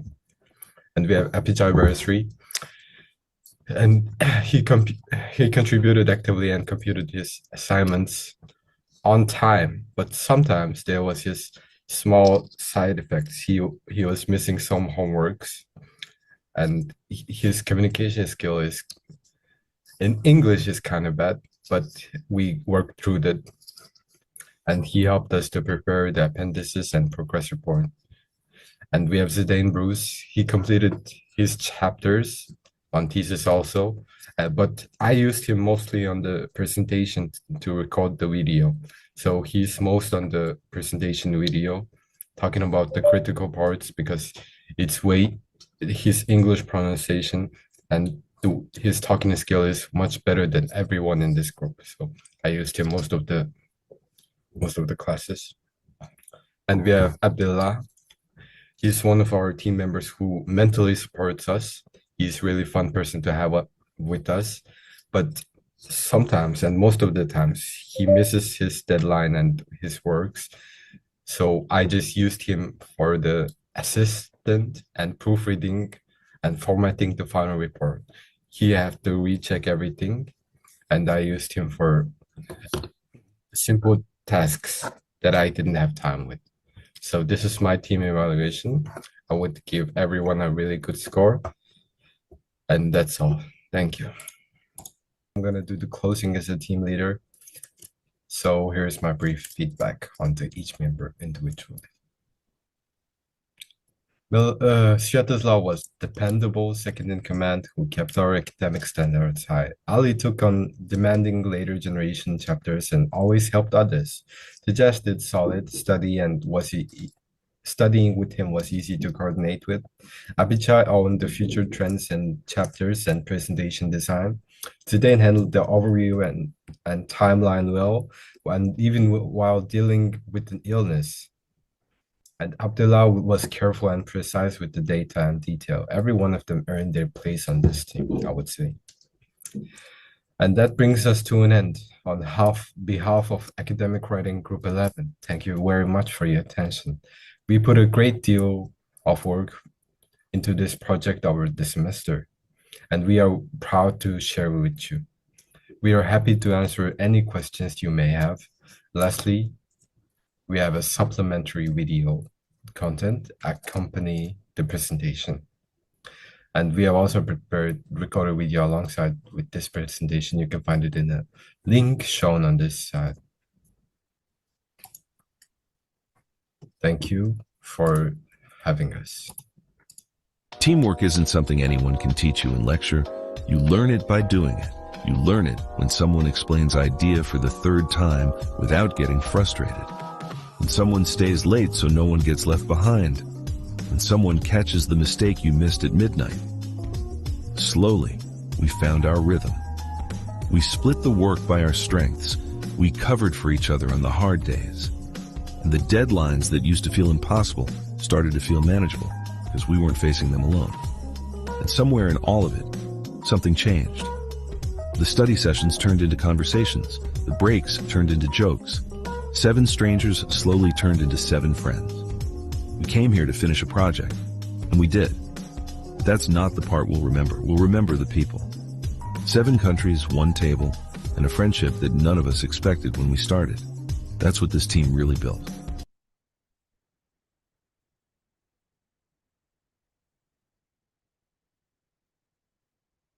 Thank you very much, Group 11. It was an excellent way to conclude today's section. Your presentation showed us that a success international business depends not only offer a quality product, but also understanding local culture and customers' preference.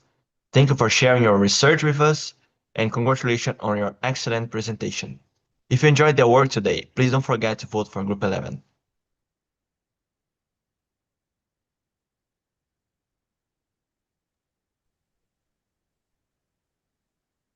That brings us to the end of this session. Let's give one more big round of applause to Group 6 through 11 for their outstanding presentations, dedication, and hard work. We sincerely thank all of the presenters for sharing their research and ideas with us today. Thank you, everyone, for your attention, enthusiasm, and support throughout this section. We hope you enjoyed today's presentation and found them both informative and inspiring. See you tomorrow. Thank you, host, for your efforts and great presentations. We will see you tomorrow, the same time, 2 p.m. for the rest group from 12 to 17. Good night. Bye-bye.